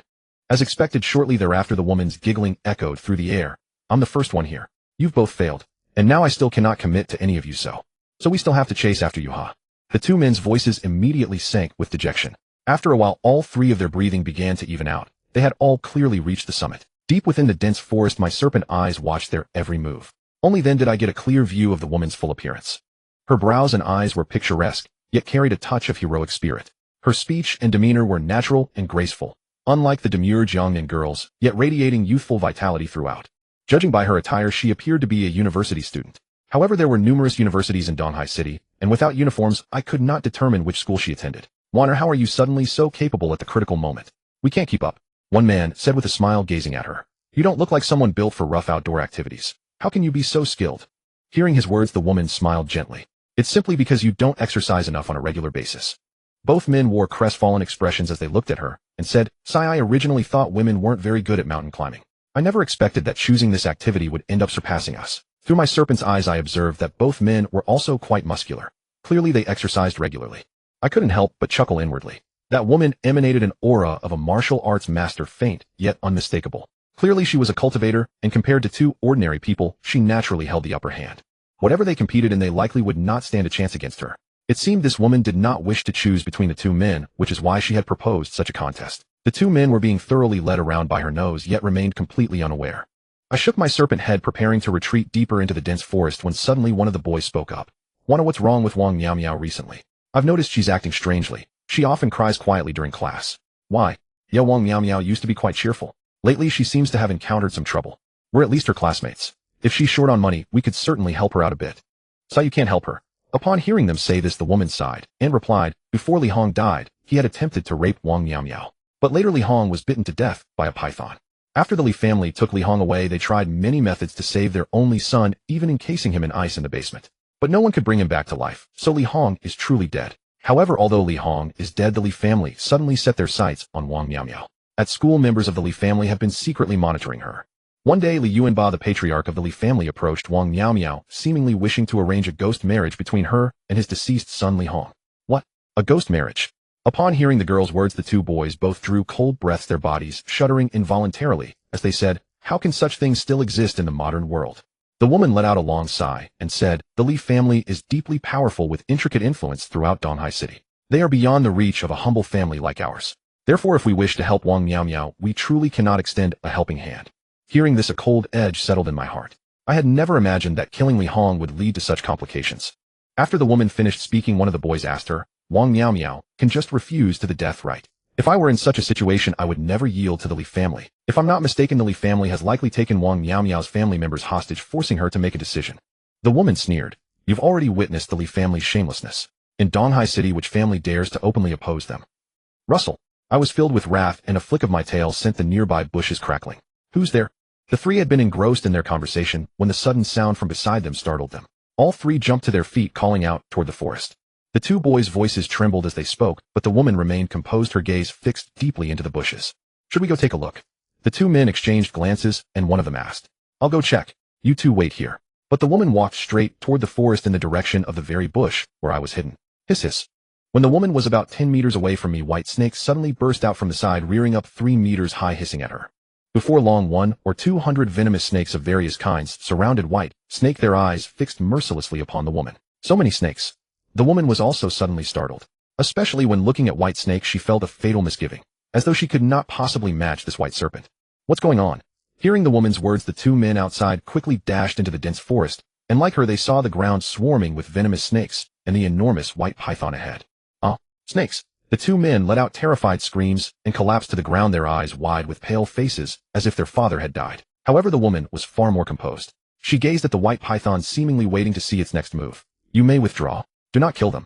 I transmitted my voice to White Snake, instructing him and his followers to leave. Then my massive body slowly slithered forward. Hiss! That hiss came from the woman's mouth. Upon seeing my enormous serpent head and the cold, gleaming scales of my body, her eyes revealed terror. A martial artist. I inquired through divine sense transmission. Has it become a spirit? The woman immediately exclaimed in astonishment. You can actually communicate with me through divine sense. No need to be so alarmed. My serpent eyes shifted as I transmitted my voice. Where's Wang Miao Miao now? Wang Miao Miao. Upon hearing me mention Wang Miao Miao, the woman was even more shocked. Looking at me in disbelief, she asked, what do you want with Wang Miao Miao? If you don't want to die, speak quickly. I never expected this woman to dare ask me a Snake King questions. I grew impatient and told her, hurry up and speak. I'm telling you, aren't I? Why so agitated? The woman rolled her eyes at me, making my teeth ache with frustration before finally saying, Wang Miao Miao is still at school now. But I've heard that in 2 days the Li family will hold the ghost marriage for Li Hong. They'll likely take her to the Li residence. Very well, you may leave. I glanced at the woman, my serpent eyes cold. Do not reveal my presence when you return, or I will ensure you perish without even a grave. The woman nodded in surprise, then led the 2 paralyzed men outward. I instructed my snake descendants to clear a path for them, allowing them to depart along the more accessible route. I heard the 2 men screaming as they descended the mountain. They had never before encountered a python of my magnitude, let alone one capable of conversing with Wanner. Everything they had witnessed today had completely shattered their understanding of reality. Watching their figures descend the mountain, I smiled coldly. I had originally planned to visit Donghai City in 5 days, but it seems my actions must be brought forward. As the sun broke through the horizon, a golden ray of light shot out from the edge of the ocean. When the first sunlight fell upon a massive black-scaled python adorned with golden stripes, the serpent's eyes suddenly snapped open. The python, dark as ink with a cold, resplendent sheen, its golden stripes lending it an even more eerie and ferocious appearance. Its serpentine gaze swept across the distant shore. Amidst the crashing waves, the python abruptly opened its mouth and roared at the rising sun just emerging into the sky. Roar! The sound resembled a dragon's cry, like the clashing of metal carrying undertones of slaughter, ruthlessness, savagery, and tyranny. This roar towards the heavens made the surrounding forest tremble, and the very earth seemed to quake. Then the forest fell into a death-like silence, leaving only the silhouette of the black python with golden stripes. I am this python. After a day and night of cultivation, my cultivation level ceased to increase, stabilizing at the late stage of the Ascension realm.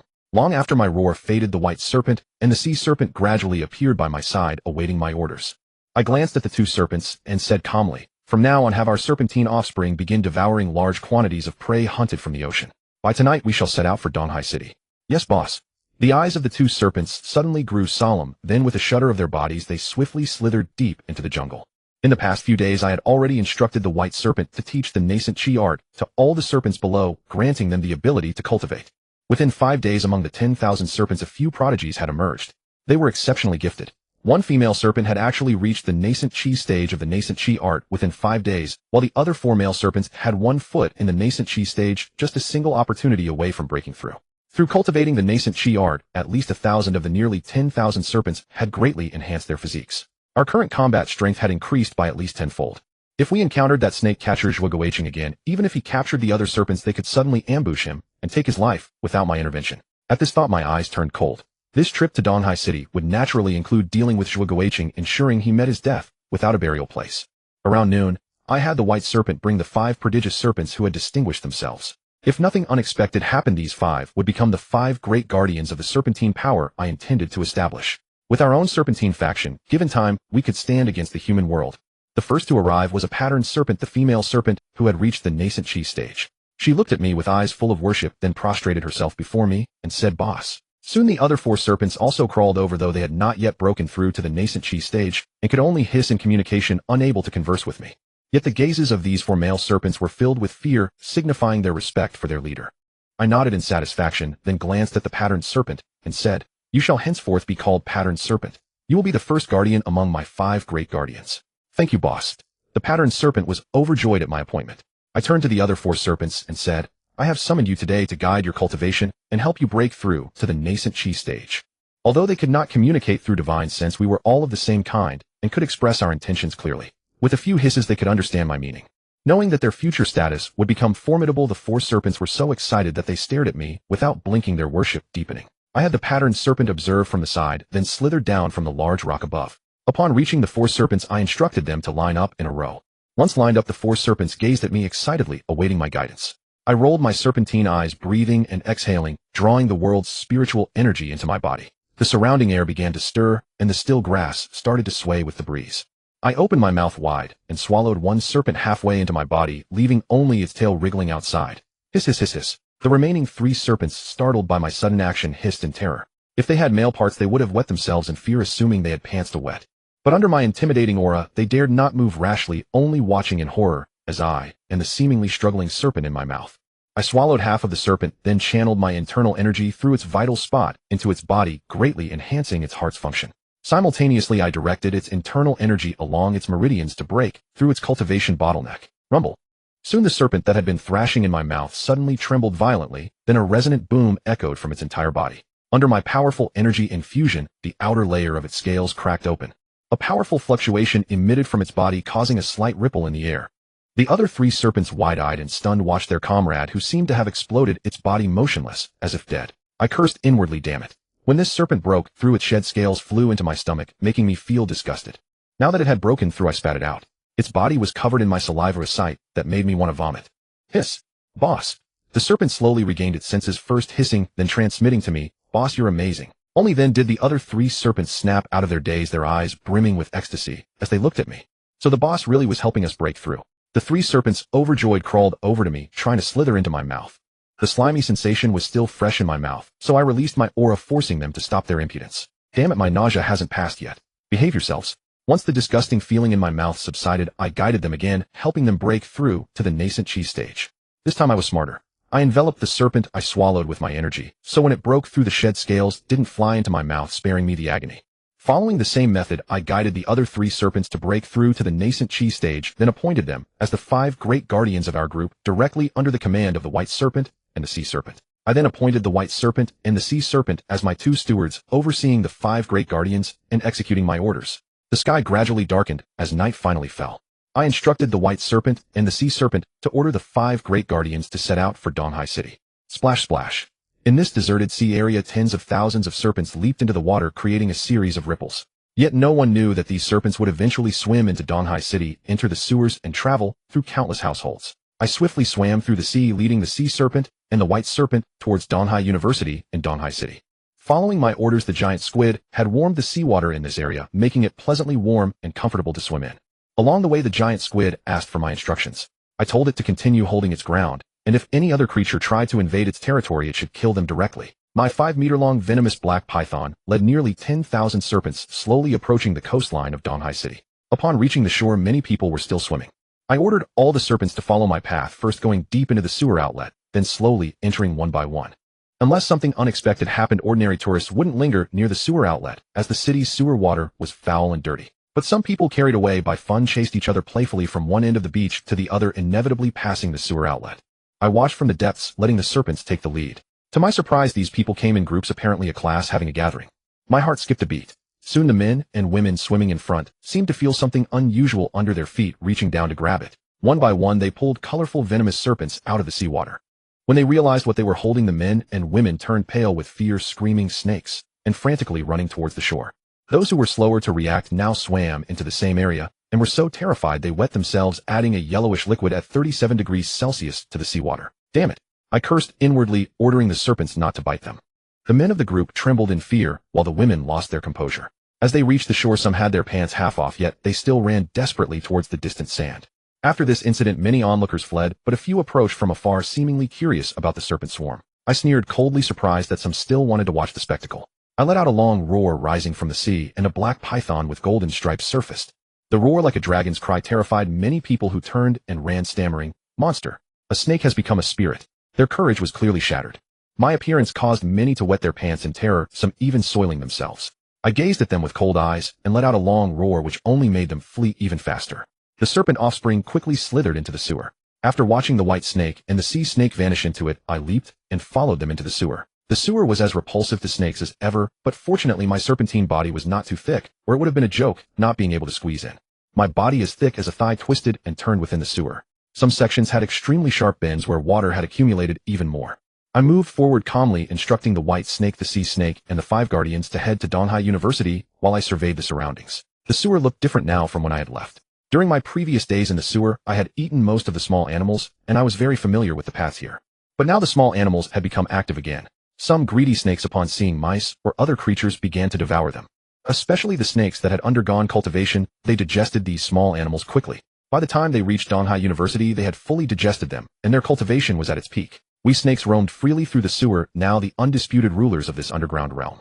The small animals were either scared away or eaten by our serpent kin. Now we were like a group of gluttonous snakes, but unlike the game, our bodies did not change much after eating these small animals, as they contained little energy and contributed little to our growth. Especially after cultivation, each molt required immense energy. Slowly we all approached Donghai University, and soon we reached the entrance in the woods where I had escaped from the sewer before. It was around 8 in the evening. I had the white snake and the sea snake scout the exit first. After they reported no anomalies, I gave the order, and the serpent offspring all streamed out. After about 1,000 snakes had emerged from Donghai University, I instructed the remaining brothers to wait below and hunt for food on their own. Then I emerged and ordered the 1,000 snakes to search each teaching building for Wang Miao. Meanwhile, I used telepathic transmission to imprint her image into their minds. Having heard my instructions clearly, the 1,000 snakes quickly slithered toward the various teaching buildings. Our school had 4 teaching buildings, fortunately all located in the same academic area, making the search easier. Hundreds of snakes began crawling up the buildings. Anyone who saw them would surely tremble in fear. But I watched them climb with a calm smile, thoroughly enjoying this state. What state? The state of being the boss. Now I understood why people always strive to climb higher. The feeling of commanding subordinates was simply exhilarating. Just like why otakus adore goddesses. If they win the goddess, it's like a loser's rebellion. Because after winning the goddess, she would solve their physical needs, allowing them to leave the 5 fingers behind. After searching, no snake found Wang Miao. A sense of foreboding gripped me. I ordered them all to return to the sewer and wait, saying I would be back soon. After giving the order, I quickly slithered through the sewer toward the female dormitory building. As usual, I emerged from a sewer entrance behind the building and began climbing up the wall. While climbing, I was essentially exposing myself to public view, but the situation was urgent, and I could no longer care. I climbed quickly and soon reached Wang Miao's dormitory. There were sounds coming from inside, seemingly male and female voices. Hearing them, my serpentine body paused. Was there a man in the female dormitory at night? Thinking this, I peeked my head inside through the window and saw a man and a woman rolling naked on the floor of the dormitory. I didn't recognize the man, but the woman was unforgettable. A perfect figure, but a venomous heart. It was Qin Lu. At that moment, the man fooling around with Qin Lu was uttering lewd words, teasing her. Their movements were fast. Watching them, I smiled coldly, feeling an urge to teach them a lesson. But Wang Miao was not there, which deepened my sense of dread. If she wasn't here, then she must have been taken by the Li family. Realizing this, I quickly descended, but on the way passing a female dormitory, I saw a girl changing clothes by the window. Why would a girl change clothes by the window with it open? Did female college students have exhibitionist tendencies? As I crawled by, the girl was by the window holding a mirror and admiring her skin, striking various poses. Her gaze met the mirror, and suddenly she saw a reflection in it. Then she slowly turned around. Oh! A scream escaped her lips, her voice cracking and eventually fading away. My heart leaped. I hadn't expected this twist, especially since the girl's front was swaying, blurring my vision. If I were a man, I would have pounced immediately, but I was a snake now with more important matters. I ignored her and quickly slithered down. But even though I ignored her, she screamed in terror, shouting about a snake, a demon snake. This drew the attention of many men and women who pushed open their windows to look. Though I was on the backside, those who poked their heads out could see my body quickly climbing the building, and they all screamed in panic. I climbed quickly and dove straight into the sewer entrance. I had just come from, cursing under my breath. Damn it, if you want to expose yourself, just do it. Why scream and cause all this trouble? I quickly returned to where I had been, then ordered the serpent offspring to head toward the Leaf family's location. On the way, the white snake slithered beside me and said, "Boss, should we kill that Zhuo Guiqing? I've been secretly checking his shop these days, intending to kill him, but I never found the chance. If you know where it is, let's go that way." I smiled coldly and instructed the white snake to lead the brothers past there. Immediately, tens of thousands of snakes slithered toward Zhuo Guiqing's shop under her guidance. After about half an hour of crawling, the white snake stopped and raised her head toward the surface, saying, "Boss, above is Zhuo Guiqing's shop. I passed by the neighboring sewer once before, but Zhuo Guiqing wasn't inside. He must be out catching snakes. Good. Now we'll break in from here." I chuckled, raised my head, opened my mouth wide, and expelled a massive serpent breath which shot upward. With a rumble, the ceiling above was blasted open, revealing a passage into the shop, specifically a bedroom. I grinned and signaled to the white snake, who quickly crawled out. I also crawled into the bedroom and looked around. It was a small bungalow with a courtyard, and at the other end of the courtyard was the shop. Through the window, I saw snakes soaking in medicinal wine. Besides those in the wine, there were snakes nailed to wooden planks. Seeing my dead serpent kin, my eyes gradually turned cold. Baskets of non-venomous snakes crawled back and forth, their wildness bred out of them. The shop door was closed, clearly indicating that Zhuo Guiqing hadn't returned yet. He was probably out catching snakes. We'll wait here for him. I coiled on Zhuo Guiqing's bed and instructed the serpent offspring to remain still and wait for his arrival. Time passed quickly. At midnight, I heard sounds outside. My serpent eyes, which had been closed in meditation, snapped open, a cold gleam flashing within them. A chilly smile curled at the corner of my mouth. I glanced at the white snake beside me and nodded at her. The white snake silently crawled onto the ceiling and clung there. I coiled in a hidden corner nearby, my eyes cold as I awaited Zhuo Guiqing's arrival. Thinking of the serpent kin he had nailed to wooden planks, my heart was filled with murderous intent. Zhuo Guiqing pushed open the door, but halfway through he suddenly slammed it shut again. Damn, he was quick to react. I hadn't expected him to be so sharp. He must have seen the large hole in the bedroom the moment he opened the door and immediately shut it. It was clear that despite catching so many snakes without being bitten, he was extremely cautious and skilled. And when he retreated, he suddenly threw several incendiary grenades through the outer window. Instantly the room filled with the smell of gas, choking me severely. Caught off guard by such a drastic turn, I cursed inwardly. Zhuge Guiqing was indeed decisive, reacting and counterattacking so quickly, and damn it, I was affected. With a burst of primal energy around me, a safe zone formed in my vicinity. All the gas was kept at bay, but the white snake, perhaps more foolish, was choking and hissing inside, falling to the ground and writhing. I immediately ordered the serpent offspring to emerge from the sewer in the courtyard, and I burst through the window, my massive serpentine body shooting out like a spear. Standing in the courtyard, everything within my senses was crystal clear. At this moment, Zhuge Guiqing was fleeing toward the main hall, running as fast as he could. But who was I? A Jiao serpent that had grown a dragon tendon. No matter how fast he ran, he could never match me, nor could any of my snake descendants. Swish! Just as he reached the back door of the little shop, a colorful python suddenly shot out from the nearby sewer, blocking his path like a stationary blade. Haishi watched Zhuge Guiqing with mocking eyes, a deep sneer hidden within. Bang! Spiritual energy surged around Baishi, blasting open the door to Zhuge Guiqing's bedroom as she burst out. Baishi, having suffered the most at Zhuge Guiqing's hands, let out a piercing scream and unleashed a torrent of serpent breath directly at him. Zhuge Guiqing might have been formidable, but he was merely mortal. He had never encountered a cultivator serpent and had no idea of the devastating power contained within that single exhale. Upon seeing Baishi direct her breath toward him, Zhuge Guiqing couldn't help but laugh derisively, treating it as nothing more than a trivial puff of wind, with absolutely no caution in his heart. He even made a gesture as if swatting away an unpleasant odor, waving his hand to disperse the serpent's breath. But who exactly was Baishi? As a fearsome serpent whose cultivation had reached the later stage of chi transformation, her serpent breath could crack even stone pillars. For Zhuge Guiqing to casually wave his hand and attempt to disperse it was nothing short of absurd. Crack! The sound of breaking bones froze the mocking expression on Zhuge Guiqing's face. Moments later, a blood-curdling scream erupted from his throat as he rolled on the ground in agony. At this moment, I issued another command to the serpents lurking in the sewers, and countless non-venomous snakes surged forth like a dense swarm of bees crawling toward the writhing Zhuge Guiqing on the ground. Zhuge Guiqing proved himself a brave man indeed. Facing the serpents crawling toward him, he showed no fear and actually reached out with his other hand to grab them. He could certainly recognize these snakes were non-venomous. Yet one thing escaped his awareness: these serpents had fundamentally transformed from ordinary harmless snakes, for they had all cultivated the chi absorption art. As Zhuge Guiqing reached out to seize them, a sneer curled my lips. No matter how formidable he appeared, he remained nothing more than a mortal. How could he possibly comprehend the power of a true cultivator? Though my subordinates were all serpents, their cultivation was formidable enough to effortlessly evade Zhuge Guiqing's grasping hands and swiftly scale his body. The lithe, sleek serpents with their slender forms rapidly slipped into Zhuge Guiqing's nostrils and ears, burrowing deep inside. Oh! Zhuge Guiqing's screams filled the air as he thrashed about, yet the serpents relentlessly probed every orifice they could find. Baishi and Haishi watched the serpent's vengeance with cold, emotionless eyes. Of course, serpents are cold-blooded creatures. If they could truly feel emotion, they would surely possess human souls, just like myself. Watching the serpent's torment, Zhuge Guiqing, a mocking gleam flickered in Haishi's eyes as her tail swept across his body, tearing his clothes apart and exposing him. At that very moment, a small emerald serpent slipped directly into him from behind, delivering a brutal punishment to the self-proclaimed serpent master. After approximately 10 minutes of torment, the serpents emerged one by one from Zhuge Guiqing's body, which was now drenched in blood. Haishi then swallowed him whole in a single gulp, her body bulging dramatically before she regurgitated him moments later. Between that swallow and spew, Haishi's powerful digestive forces had eroded half of Zhuge Guiqing's face. Though he survived, his desperate will to live drove him to struggle on. So far we hadn't employed any poison. Zhuge Guiqing was still very much alive. His mangled form was gruesome to behold. With a cold smile, I ordered the venomous serpents waiting in the sewers to emerge, and Zhuge Guiqing finally began experiencing the true agony of countless poisons coursing through his body. Within a minute, he could only gasp out breath without drawing any in. "Boss, what should we do with this bastard?" Baishi asked softly beside me as she watched the entire spectacle unfold. "Nail him to the roof of his own little shop," I said coldly, my serpent eyes sweeping over Zhuge Guiqing's corpse. "Then have my descendants devour his flesh." Baishi responded with a hiss, then swiftly coiled around him and launched through the glass, pinning his body to the roof.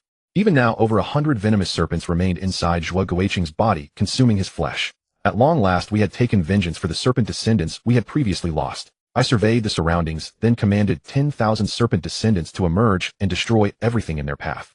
For the snakes, Zhuge Guiqing had kept those with spirit were recruited into our ranks, while the cowardly ones were put to death without mercy. By the time we finished cleaning up, it was already 2 o'clock in the morning. I gave the signal and led the way into the sewer with 10,000 subordinates following closely behind toward the Li family estate. The Li family dominated Donghai City, As its most powerful clan, their influence stretching across the city's bustling commercial districts where they held controlling stakes. After crawling for roughly half an hour, I arrived at the underground passages beneath the Leaf family property. What caught me off guard was the elaborate trap system woven throughout the Leaf family's sewer network. A single misstep could easily prove fatal. Several of my serpent descendants fell victim to these hidden dangers, pierced by poison needles. The Leaf family's defenses were formidable, but could they truly withstand tens of thousands of serpents? I concealed a bitter smile as I dispatched hundreds of my kin to emerge from the sewers surrounding the Lee estate, launching a coordinated assault that spared no one. After 10 minutes of operation, the screaming and wailing from within the Lee compound reached my ears.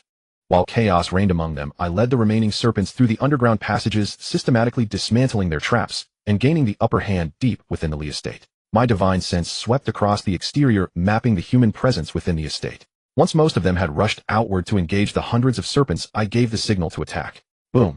Dozens of sewer outlets across the estate erupted simultaneously, releasing waves of serpents that surged toward the Leaf family's core under my command. I sat quietly below my divine sense, monitoring the battlefield outside with cold detachment. As expected, guided by Hai Shi and Bai Shi, the serpents carved through the estate with devastating efficiency. 10 minutes passed before I spotted a middle-aged man emerging from a building, slaughtering serpents on sight. His cultivation had already reached the later stage of Xinyuan realm. His qi and blood surged with such ferocity that each strike felled over a dozen serpents. His movements were lightning fast, landing more than a dozen blows in rapid succession. Upon spotting him, I crept beneath the ground below his position and unleashed a serpent breath that tore through the earth. Then I surged upward without hesitation, coiling around him in a deadly embrace. Channeling the full force of late-stage Xinyuan realm cultivation, I caught him entirely off guard and crushed him with overwhelming power. Tossing the body aside, I examined my kill and realized with a start it was not Li Yuanba, but merely another middle-aged man. So there were indeed hidden reinforcements. At that moment, 3 doors ahead swung open and 3 middle-aged men emerged, standing with arms behind their backs and watching me with cold, assessing gazes. "It's him," one of them exclaimed in shock upon recognizing me. "He's the one who killed my Hong. I never expected the attacker of our estate to be you, and you're still alive." "Not only am I alive, but I'm thriving." I projected my voice coldly through spiritual means. "Li Yuanba, today marks the end of your Li family. Those uninvolved should leave now, or face the consequences." "Huh, leave? Don't make me laugh. You're a Jiao serpent. Each of us desires your flesh to forge a mid-grade spirit artifact. How could we possibly walk away?" The ruddy-faced middle-aged man sneered.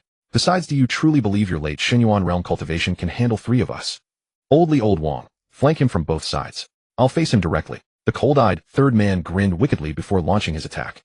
3 late-stage Xinyuan realm experts would have forced me to flee moments ago, but now confidence burned within my chest. As he charged forward, I let out a fierce roar and unleashed a torrent of serpent breath. Boom. The collision sent shockwaves rippling outward. I could sense that even at 70% of my power, without any enhancements, I could hold my own against him. But would I hold back? The answer was an emphatic no. My body trembled as a golden ripple surged along the dragon tendon within me, spreading through every muscle and bone. Power erupted from within my very cells. Opening my maw, I blasted forth a torrent of serpent breath, and there gleaming among my fangs was that ring. A low-grade spirit artifact ring. Li Yuanba's eyes widened in terror when he spotted it. "Reveal your trump cards. Don't let that beast gain any advantage." All 3 immediately summoned their treasured artifacts, each wielding a low-grade spirit artifact ring. With a sudden flurry of movements, 3 beams of attacking light shot toward me like laser strikes, arriving in an instant.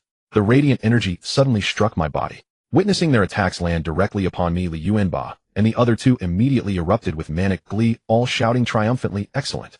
However, a cold sneer curled my lips. My serpentine body shuddered violently, instantly dispersing the formidable force of their attacks. At that moment, a golden radiance flashed across my body, yet not a single scratch marred my scales where their assaults had struck. Their laughter still hung suspended in the air, mouths agape, when a mocking smile played across my serpent eyes, before my tail crashed down upon Li Yuanba with devastating force.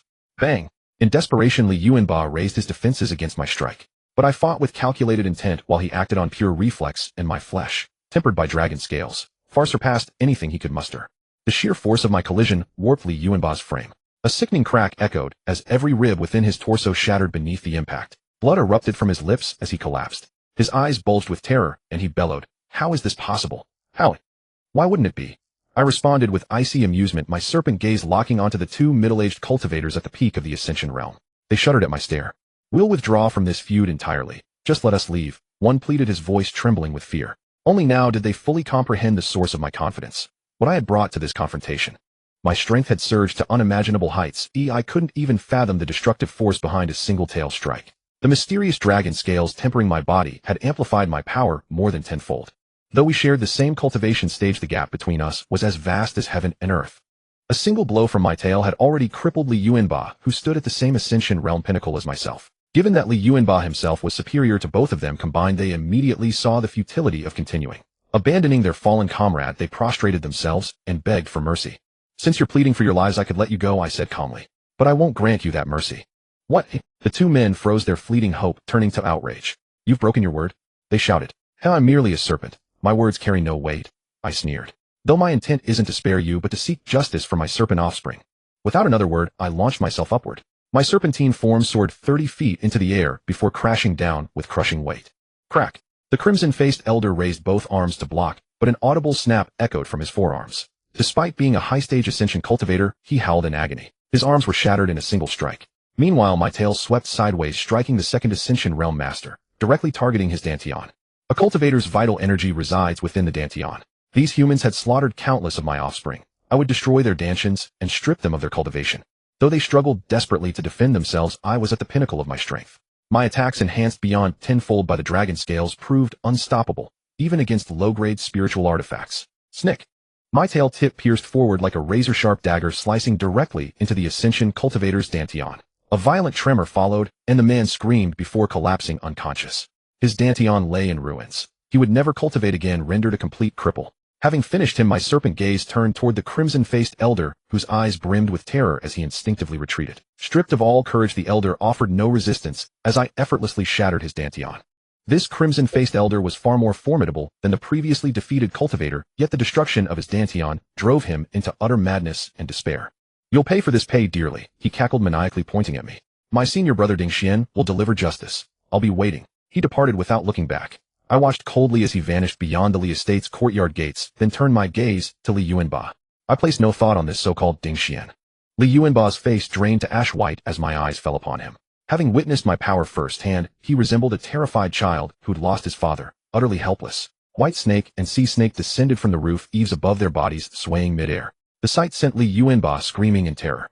Upon recognizing the two snakes, mere chi transformation stage cultivators, his aged face flushed with humiliation. A late-stage Ascension Realm Master on the verge of breaking through to the innate stage had nearly pissed himself from two low-level snake cultivators. Such cowardice would utterly disgrace the Li family. I regarded Li Yuanba with cold, emotionless serpent eyes. "Speak. Where is Wang Miao Miao?" Wang Miao Miao. At the mention of her name, Li Yuanba paused, then his expression darkened. "She's my promised daughter-in-law. Look elsewhere." My eyes hardened with brutal, murderous intent. "Speak. You have one chance. Where is she?" "Haha, and what if I refuse?" Li Yuanba laughed mockingly. "So you care deeply for Wang Miao Miao. Could a serpent actually fall for a human? How foolish. We're impossible together, and I won't tell you." One tail strike sent him spinning through the air, his head bursting with stars. His body tumbled over a dozen meters before crashing against a great tree in the courtyard, finally coming to rest. Thing. At that moment, I caught a faint sound and couldn't help but follow it with my gaze. My heart leapt as I made out the object. A small golden scale lay motionless at the center of the courtyard. A dragon scale. I never expected to find another one on Li Yuanba's person. Overcome with joy, I hurriedly slithered toward it. Li Yuanba's face turned crimson as he watched the scale fall from his body. "No," he screamed loudly. But I was faster and closer. I consumed the scale in an instant. "You beast, spit it out." Li Yuanba shrieked in horror upon seeing me swallow the dragon scale. "Or I'll kill you." Kill. You only know how to threaten." I struck his head with my tail, swelling it grotesquely. Even his parents wouldn't recognize him now.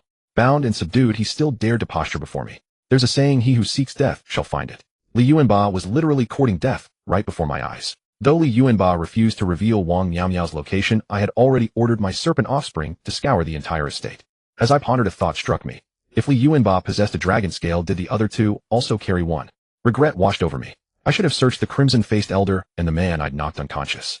By the time I realized this, the crimson-faced elder had long departed, and the fool I'd rendered unconscious was also gone. Clearly, he had fled upon regaining consciousness. Regret served no purpose now, so I turned my full attention to the dragon scale I had obtained from Li Yuanba.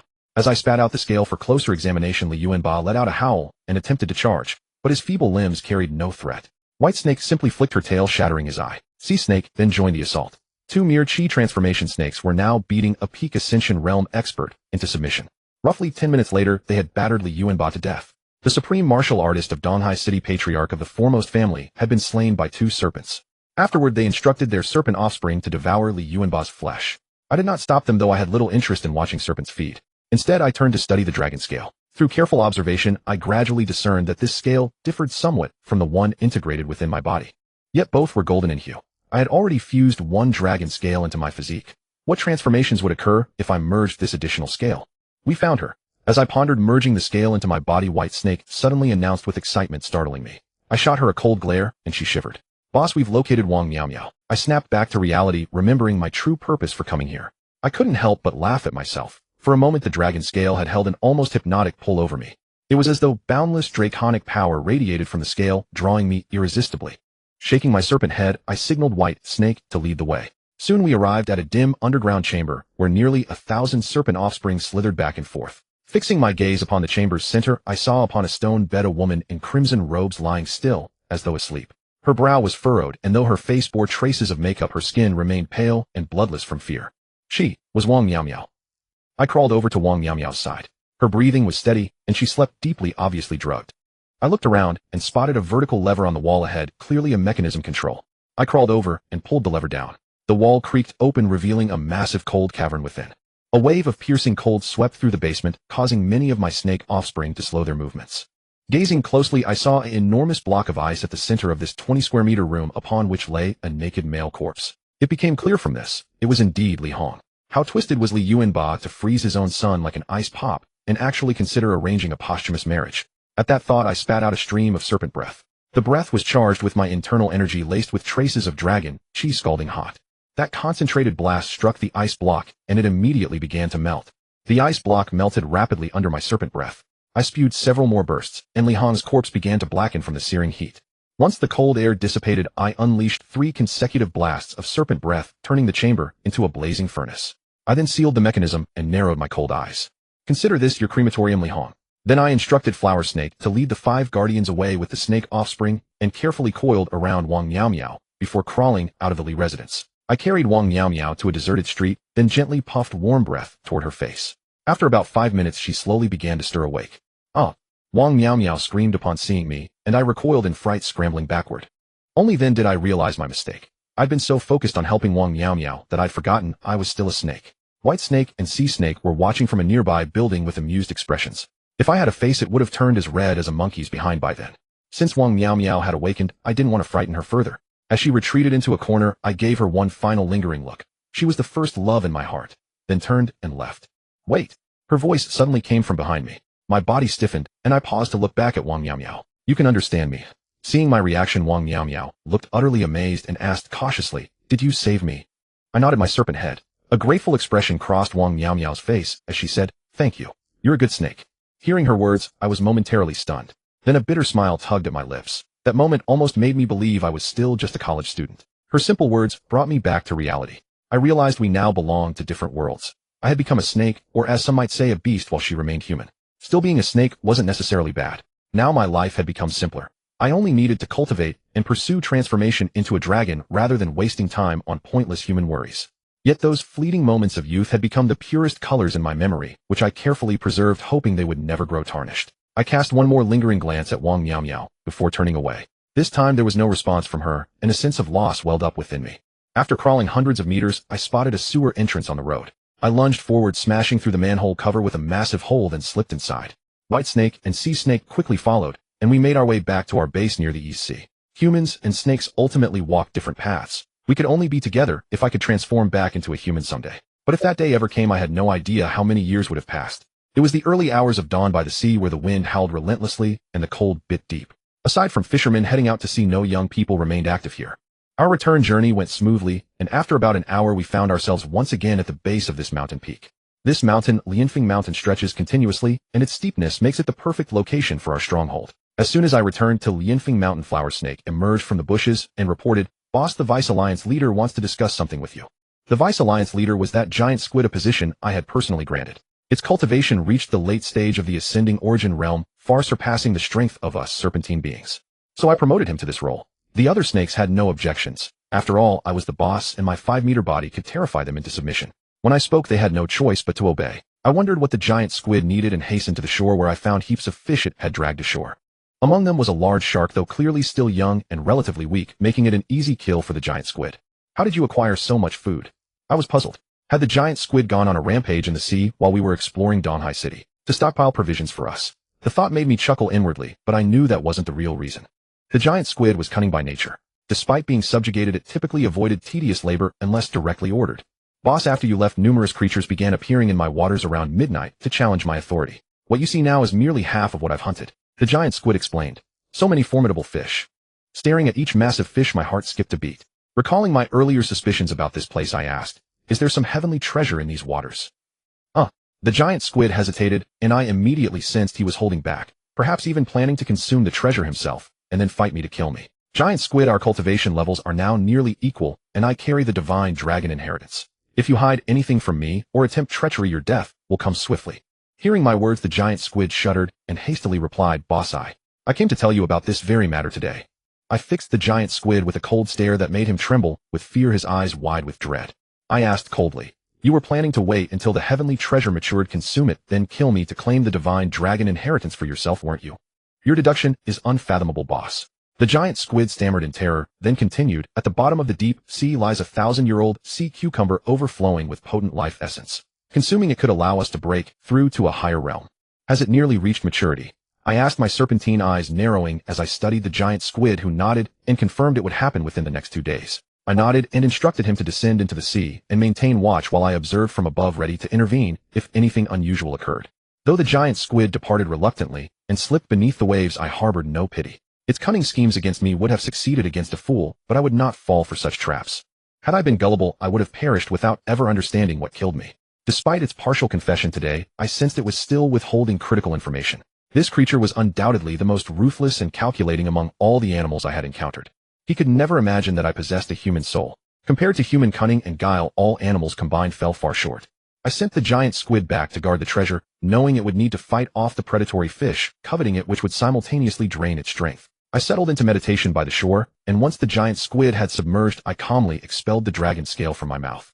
After releasing the scale, I examined my body from every angle. With a decisive thought, I bit through the flesh at my abdomen's center and pressed the scale inside. A sharp sizzling echoed as golden light emanated from the wound, gradually absorbing into the dragon scale. Within 10 minutes, my injury healed at an astonishing pace. The scale was now embedded within me. A resonant hum vibrated through my body as the 2 dragon scales seemed to acknowledge each other. I felt my dragon tendon undergo a transformation, beginning to divide. Ecstasy surged through me as my blood grew increasingly refined. My serpentine eyes opened to monitor the seabed, and soon the waters convulsed violently as a powerful force erupted upward from the depths. I watched as the giant squid surfaced, dragging several massive fish with its tentacles. Upon reaching shore, it carelessly tossed them aside with an air of disdain before plunging back into the sea. Observing the squid's retreating form, a sinister gleam appeared in my eyes, and I immediately resolved to act on my decision. Late that night, I sat in meditation upon the coastline, feeling the cultivation within my body, which had long remained dormant, begin to surge once more. After assimilating the second dragon scale, a fresh segment of dragon tendon slowly formed at my 7th CUN point. Given time, I would grow a second dragon tendon. At this thought, delight surged through my heart.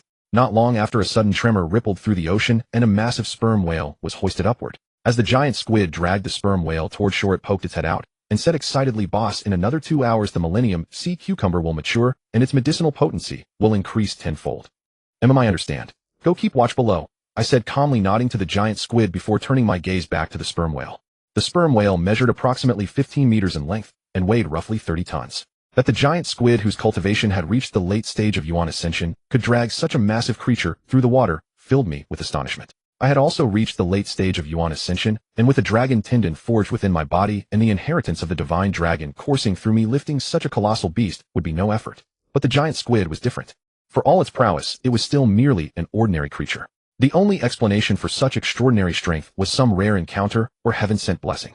At that moment, I recalled our previous battle. The giant squid had barely exerted itself. It had been utterly paralyzed by the terrifying dragon aura radiating from my body. Had it fought with full force, I might truly have perished. The sperm whale's back was dark gray to nearly black, appearing brownish under bright sunlight, while its belly was silver gray to white. The area around its upper lip and lower jaw near the tongue was pale.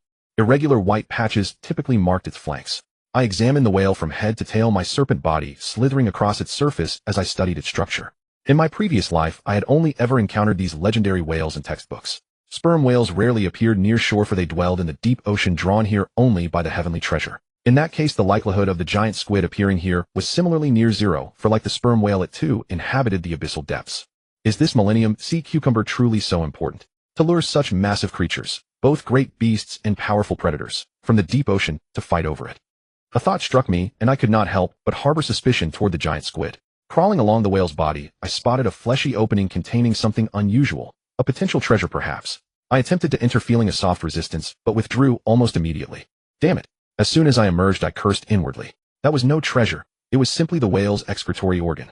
I had nearly become the first snake to aid a sperm whale's self-defense, and what's more, a dead one. The realization that the whale could retract that organ into its body only just occurred to me. I rinsed myself in the water before returning to shore, then commanded my serpent offspring to begin feeding on the marine creatures washed ashore. By midnight, the power within my body reached saturation once more. First, the heavenly elemental energy had grown thin at this hour. It would only truly increase after sunrise, making further cultivation counterproductive.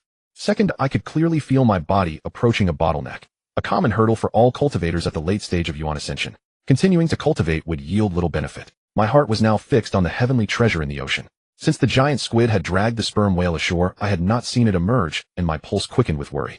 Bloody hell. I had actually followed the giant squid's lead and trusted its words. It said 2 hours, so I waited 2 hours. It had been hiding down there the entire time, preparing to swallow the heavenly treasure silently, so that by the time I arrived it would be too late. I let out an angry hiss, feeling that my mind had grown dull since transforming into a serpent. To be deceived by a giant squid, I felt deeply humiliated. My serpent body launched upward, plunging straight into the sea. At that very moment, an extraordinarily brilliant light erupted from the ocean floor, shooting straight through the water's surface and piercing the sky. Though the beam was no wider than a flashlight, it blazed with astonishing intensity. The tremendous energy fluctuation sent seawater surging upward more than 10 meters. It has emerged. I instantly understood. The heavenly treasure was revealing itself. If it were merely a millennium sea cucumber, no such phenomenon would occur, nor would so many experts be drawn to contend for it. I had been thoroughly deceived by that giant squid. Fire burned within me as I accelerated my descent, swimming faster and faster. As I dove deeper, I cursed the giant squid in my heart, while secretly praying that it would not obtain the heavenly treasure. Half an hour into my descent, a violent tremor shook the seabed. Instantly, the light emitted by the heavenly treasure completely contracted, returning into itself. The scramble had begun. I swam faster, seeing numerous massive creatures emerging from the deep ocean. Within half an hour, the beam's power had attracted many leviathans of the sea. After another half hour of diving, I finally caught sight of the faintly shimmering pure white light ball deep below. Among the chaos beneath, countless creatures darted back and forth. Fortunately, so many animals were competing for this treasure that the giant squid had not secured it. I sneered inwardly, let out a mighty roar, and parted the waters below with a single strike. My swimming speed doubled. The smaller creatures swimming alongside me were instantly shattered by my overwhelming shockwave, blasted into pieces. Those with insufficient strength perished around me, their bodies reduced to nothing. Such cultivators were unworthy of possessing such a treasure, and I felt no pity for their demise. When I finally reached the depths, I saw 4 or 5 colossal beasts locked in combat. Though the giant squid was large, it was hardly imposing compared to the others. The seabed trembled constantly as the giants clashed.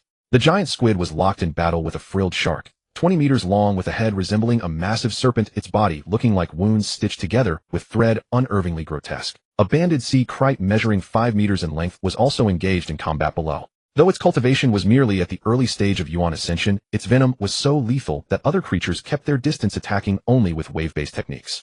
Upon seeing me arrive, the banded sea crite fixed its eyes upon me like 2 lanterns, regarding me as one of its own. Yet those serpent eyes burned with pure savagery and killing intent. Beyond this banded sea crite, a lone orca lay motionless on the ocean floor, and no creature dared provoke it. My heart skipped a beat. So many formidable opponents lurked in these depths. What exactly was this treasure? I gazed upward at the light ball, but could only see a brilliant glare. I could not discern what lay within. The orca noticed my arrival and cast a tyrannical glance my way, a cold malice flashing in its eyes. Instantly, the surrounding seawater seemed to churn with aggression, making my body uneasy. This orca is incredibly powerful. I couldn't help but marvel. The orca's cultivation surpassed even my own. Among all the contending beasts, it was clearly the strongest. Their innate instinct for danger kept every other creature from daring to challenge it. A dark realization dawned on me. If we fought among ourselves, we would likely exhaust each other and ultimately benefit only the orca. Moreover, if the orca obtained the heavenly treasure, we might all become mere stepping stones for its breakthrough. The other beasts avoided confrontation with the orca primarily because the animal kingdom recognized only the strong, and since the orca had not yet moved to seize the treasure, they refrained from seeking trouble. The orca watched the other beasts with cold, calculating eyes, its gaze growing increasingly icy as the battle intensified. Seeing this, I felt a chill run through me. Without hesitation, I unleashed a devastating serpent breath directly at the orca. If we did not eliminate this orca first, we would all likely perish. My action startled the other battling creatures. The orca was the undisputed overlord among these beasts. To challenge its authority was sheer suicide. Yet I projected my voice through divine sense to all the creatures nearby. We must unite and kill the orca, or once we finish destroying each other, it will slaughter us all with ease. Speaking in human terms to the beasts caused hesitation. Before my attack could reach the orca, the nearby banded sea kite also unleashed a tremendous serpent breath at it. As kindred serpents, communication between us was seamless. Seeing two fierce serpents jointly attack the orca, the other creatures relaxed and resumed fighting their own opponents with renewed ferocity. Watching these creatures, I felt both exasperation and sorrow at their animal instincts. Yet what overwhelmed me most was a deep primal dread. For the orca with cold, unblinking eyes remained utterly motionless as our attacks approached, watching us and the banded sea kite without flinching. And in that instant, both serpent breaths struck the orca. A vibration rippled across the orca's body, which emitted a dark, eerie glow, and then a devastating beam of black light erupted. The dark, eerie light emanating from the killer whale first flared up, then rippled outward in all directions. Under the astonished gazes of the silver-ringed snake and me, this eerie light completely dissipated and neutralized our attacks. Mang! The killer whale's massive body began to move slowly from the seabed, its two eyes fixed on the silver-ringed snake and me with a gaze of slaughter and icy coldness. The silver-ringed snake also let out a hiss and spat out 3 streams of serpent breath in succession. The silver-ringed snake's cultivation was at the early Xingyuan realm, but its attack power was not weak. The 3 streams of serpent breath came one after another, but the killer whale's eyes were cold and dark, opening its huge mouth and forcefully exhaling a powerful blast of primordial energy. This primordial energy swept through the seabed like autumn wind sweeping away fallen leaves, causing continuous tremors. It traversed over 10 meters, completely dispersing the silver-ringed snake's 3 serpent breaths, and the powerful momentum continued its assault, instantly striking the silver-ringed snake. Boom! A muffled sound rang out. The silver-ringed snake let out a long hiss, its entire tail split open from the force of the killer whale's breath, and its body tumbled several times in the sea before coming to a stop. At this moment, not only the silver-ringed snake, but even I was utterly shocked and incredulous at the killer whale's display of overwhelming strength. This cultivation level. The Lianshan realm. The silver-ringed snake and I exchanged glances, both seeing the shock in each other's eyes, and the silver-ringed snake's eyes also revealed a trace of terror. This killer whale's cultivation had actually reached the Lianshan realm, and it was only now that I witnessed for the first time the might of a Lianshan realm powerhouse. Even more unexpected was that a Lianshan realm expert could with a single breath gravely wound a Xingyuan realm expert like the silver-ringed snake. The difference was merely 1 realm, yet the gap in strength was nearly tenfold. My cultivation was at the peak of the Xingyuan realm, yet I was no match for the killer whale. Although I was certainly 4 or 5 times stronger than the silver-ringed snake, I was still insignificant before the killer whale. What should we do? The silver-ringed snake asked me slowly. We can only attack, I said coldly, then swiftly swam forward and launched an assault on the killer whale. I concealed the low-grade spirit artifact ring hidden within my body. I had to launch a devastating attack when the killer whale wasn't paying attention, hoping to inflict a wound, or else it would likely evade my strike. Seeing me locked in combat with the killer whale, the silver-ringed snake's eyes turned cold as it swam over swiftly. Swimming in seawater was not the forte of snakes, and neither the silver-ringed snake nor I were true sea snakes. Even compared to my sea snake subordinates, we were somewhat inferior. Although whales were massive in size, the ocean was their natural habitat. Their speed was no slower than that of smaller creatures like us. And this was especially true for killer whales. Though not the largest among whales, killer whales were the most ferocious and domineering of all cetaceans. Even in nature, they sometimes attacked other whales, even great white sharks, earning them the title of sea overlords. Not to mention this killer whale before us with its body of black and white. Its 2 cranial bones were widely separated with a large temporal fossa. The lower jaw was relatively short, and each row of the upper and lower jaws contained 10 to 12 conical teeth. Its mouth was slender, its teeth sharp, its temperament fierce, and it excelled at hunting prey. Moreover, killer whales were the most cunning and treacherous among whales. It had ignored us earlier and concealed its true strength precisely for this reason. When it erupted, it would spell our collective doom. This killer whale's cultivation is a whole realm higher than ours. If you continue fighting among yourselves, you will all be killed by it. I immediately transmitted a message to the other creatures, but they ignored me and continued their infighting. I felt a deep chill in my heart, especially the giant squid, which showed me not a shred of respect and even mocked me from time to time. I sneered coldly. The giant squid seemed clever, but now it was acting like a fool. I exchanged a glance with the silver-ringed snake and transmitted to it. Later we'll lure the killer whale toward their battlefield. At the last moment we'll dodge and let them fight it out. Hearing my words, the silver-ringed snake's eyes lit up. This was likely the first time the lure the tiger away from the mountain tactic had been used in the animal kingdom. The killer whale let out a great roar, then suddenly sucked in toward me and the silver-ringed snake. A massive current of water was drawn into its maw, and we found it hard to resist the formidable suction being pulled toward the killer whale. The killer whale attacked us, savagely moving with incredible speed, and its mouth creating a powerful vacuum. The silver-ringed snake and I exchanged a glance. Before we could even implement our plan, we were already in such danger. I sneered coldly and said to the silver-ringed snake, "Don't resist. Let's go in. I have a way out." The silver ring snake seemed to trust me completely. Heeding my words, its body went limp, and then we were both sucked into the killer whale's mouth. Seeing that we were both inside its mouth, the killer whale immediately clamped its jaws shut, its sharp teeth grinding toward us. At that moment, half of our bodies were inside the whale's body, while the other half remained in its mouth. As I entered its mouth, I forced my head to appear inside the whale's skull. The silver ring snake, on the other hand, was a bit foolish. Its head was swallowed directly into the whale's stomach, leaving only its tail thrashing wildly in the whale's mouth. I transmitted to the silver ring snake to stay still, then quickly maneuvered its body to a safe position. At that moment, I suddenly opened my mouth, and just before the whale's jaws closed, I hooked the low-grade spirit artifact ring onto my venomous fang. Almost exhausting all the primordial energy within me, I unleashed my strongest strike, amplified by the ring, and sent it crashing into the killer whale's upper jaw. If I had attacked from outside, the killer whale would have detected the use of the low-grade spirit artifact. But since I was inside its mouth and it thought we were doomed, it never expected that this very situation would allow me to unleash my full power without restraint. Without the amplification, I could only inflict a minor wound on the killer whale. But now with a tenfold boost, my serpent breath underwent a transformation, taking on a hint of dragon breath. The scorching, violent energy turned into a sword that cut through the water, striking the killer whale's upper jaw. The muscles in the killer whale's upper jaw were the weakest. My attack easily pierced through it. Ayo. The killer whale howled in rage, and I quickly moved forward, wrapping my body around the silver ring snake and pulling it out of the whale's mouth. The silver ring snake was still dazed like a fool. I dragged it through the water, swimming swiftly toward the direction of the giant squid.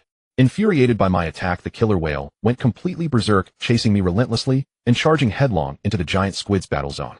Rumble. The frilled shark that had been fighting the giant squid was instantly struck by the killer whale's immense force, its body broken and dead. The giant squid, hit by the killer whale's devastating charge, spewed blood and fell. Suddenly, I noticed a black rock on the seabed below that seemed to writhe, lifting the giant squid up. What? There was another powerful creature. I looked closely and finally saw what that thing was. It was another squid, its cultivation at the late Xingyuan realm, and it was a vampire squid, the most adept at camouflage among squids. This vampire squid's tentacles emitted various lights to disguise itself, preventing other creatures from detecting it. I never expected its camouflage to be so perfect, fooling every creature here. Only then did I finally understand this giant squid and the vampire squid were a pair. If only I and the giant squid had been competing for the heavenly treasure, the hidden vampire squid could have launched a swift attack, joining forces with the giant squid to kill me on the seabed. What a cunning scheme. I broke out in a cold sweat, then swam desperately with the silver ring snake toward the giant squid and vampire squid. When the two squids saw me leading the killer whale straight toward them, they were terrified and fled far away. The killer whale was closing in fast, about to catch me and the silver ring snake. I suddenly halted and swam upward. Rumble. In its fury, the killer whale smashed a huge reef on the seabed into pieces. Already wounded by me, it had almost lost its sense of direction. The silver ring snake and I looked down, seeing the killer whale shake its head, then raise its icy eyes to stare at us with a murderous coldness. Its devastating collision had sent the giant squid and vampire squid couple reeling, their blood surging, and they collapsed into the reef debris. Though not wounded, they were momentarily paralyzed. But at this moment, the killer whale's target was not them. It abandoned killing them and fixed its gaze on me and the silver ring snake, then leaped upward with all its might. The silver ring snake's expression showed panic, and I too was terrified as I quickly swam to the side. But just then a sudden change occurred. SSH. A fierce sound came from the seabed, and a dazzling silver arc suddenly burst forth from the shattered reef, turning into a sword that shot upward and struck the leaping killer whale. From my vantage point, it looked as if someone had used a laser to pierce the killer whale's rear end.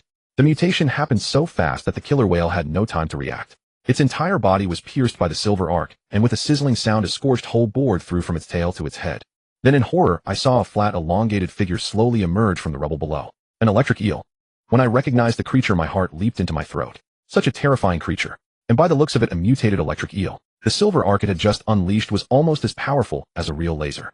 Its destructive force far exceeded human knowledge of electric eels, which could only produce up to 800 volts. The electric eel, the most powerful electric fish in the ocean, is known as a high-voltage generator. Typically, it discharges voltages ranging from 300 V to 800 V. What does that mean? The household alternating current we commonly use is only 220 V, yet countless people have died from it. The human body can perceive danger when voltage exceeds 36 V. In comparison, humans are incredibly fragile. It can be said that if an electric eel were to discharge its electricity into a human, it would strike with deadly precision. One strike, one death. But the electric eel before me posed an even greater threat. The silver arc it just released seemed to exceed 800 V. In my understanding, such a voltage was over 10,000 volts. Because the arc had formed something akin to a laser sword.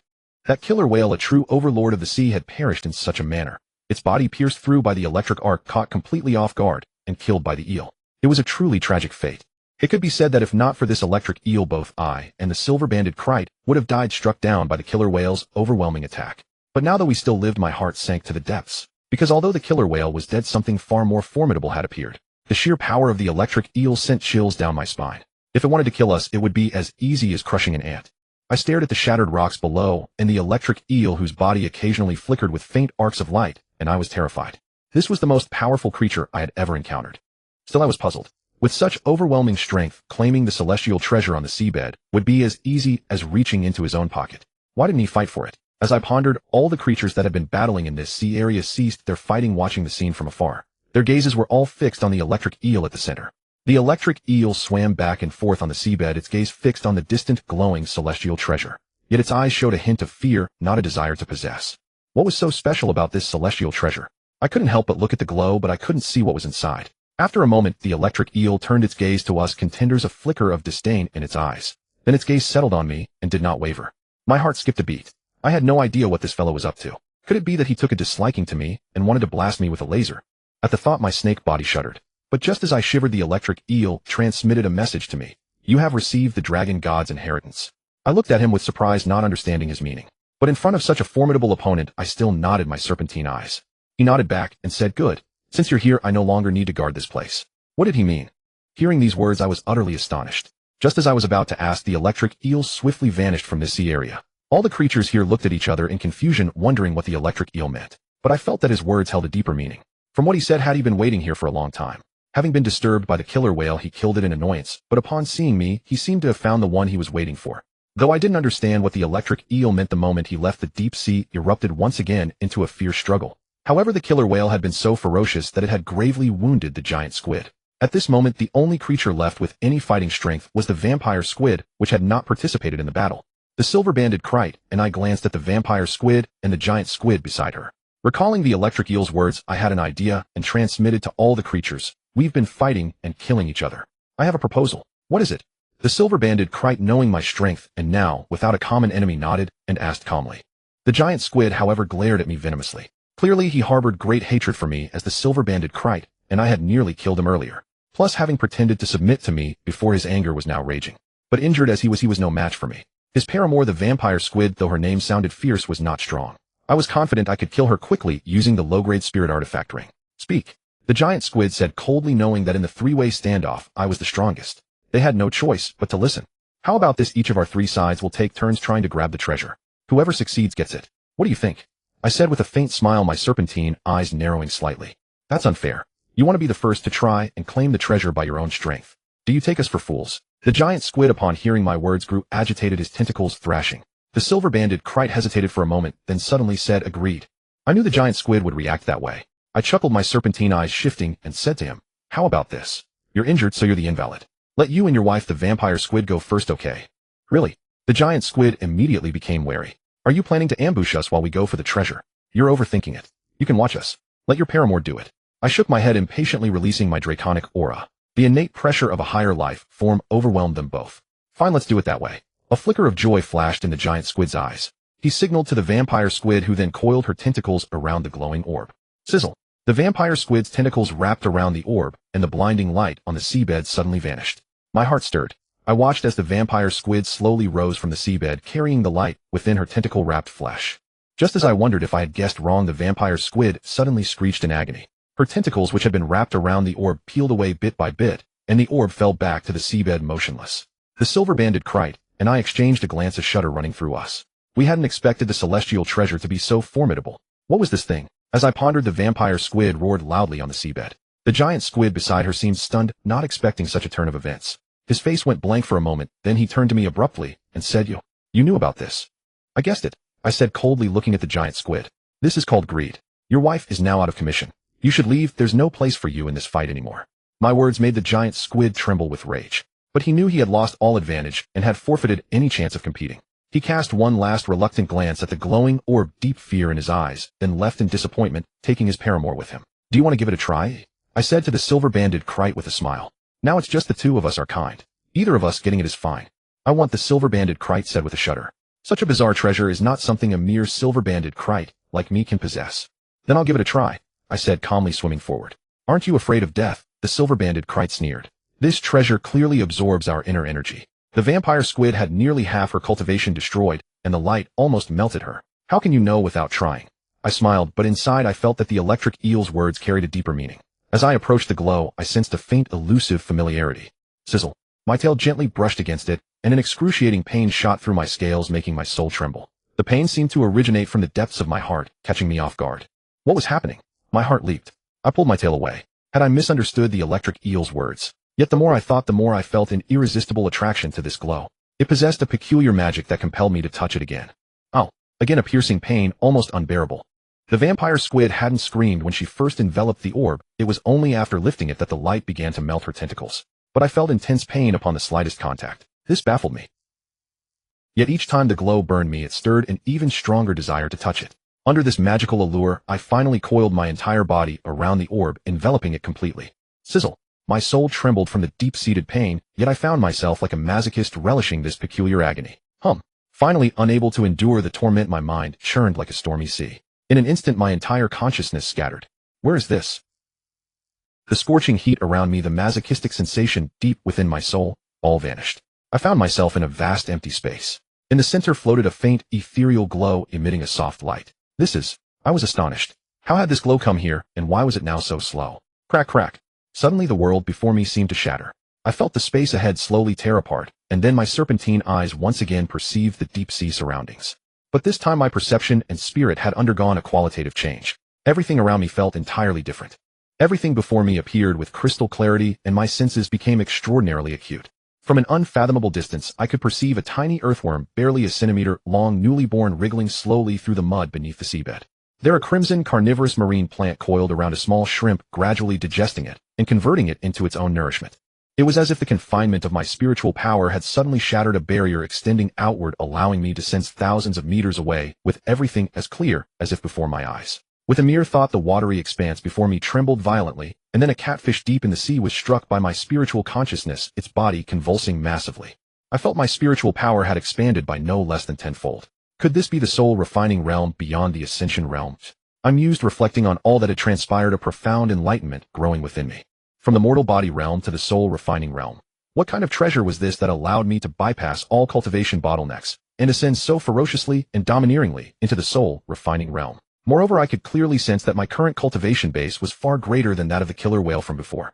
That killer whale was also at the soul refining realm, yet its power was over 10 times greater than my former self.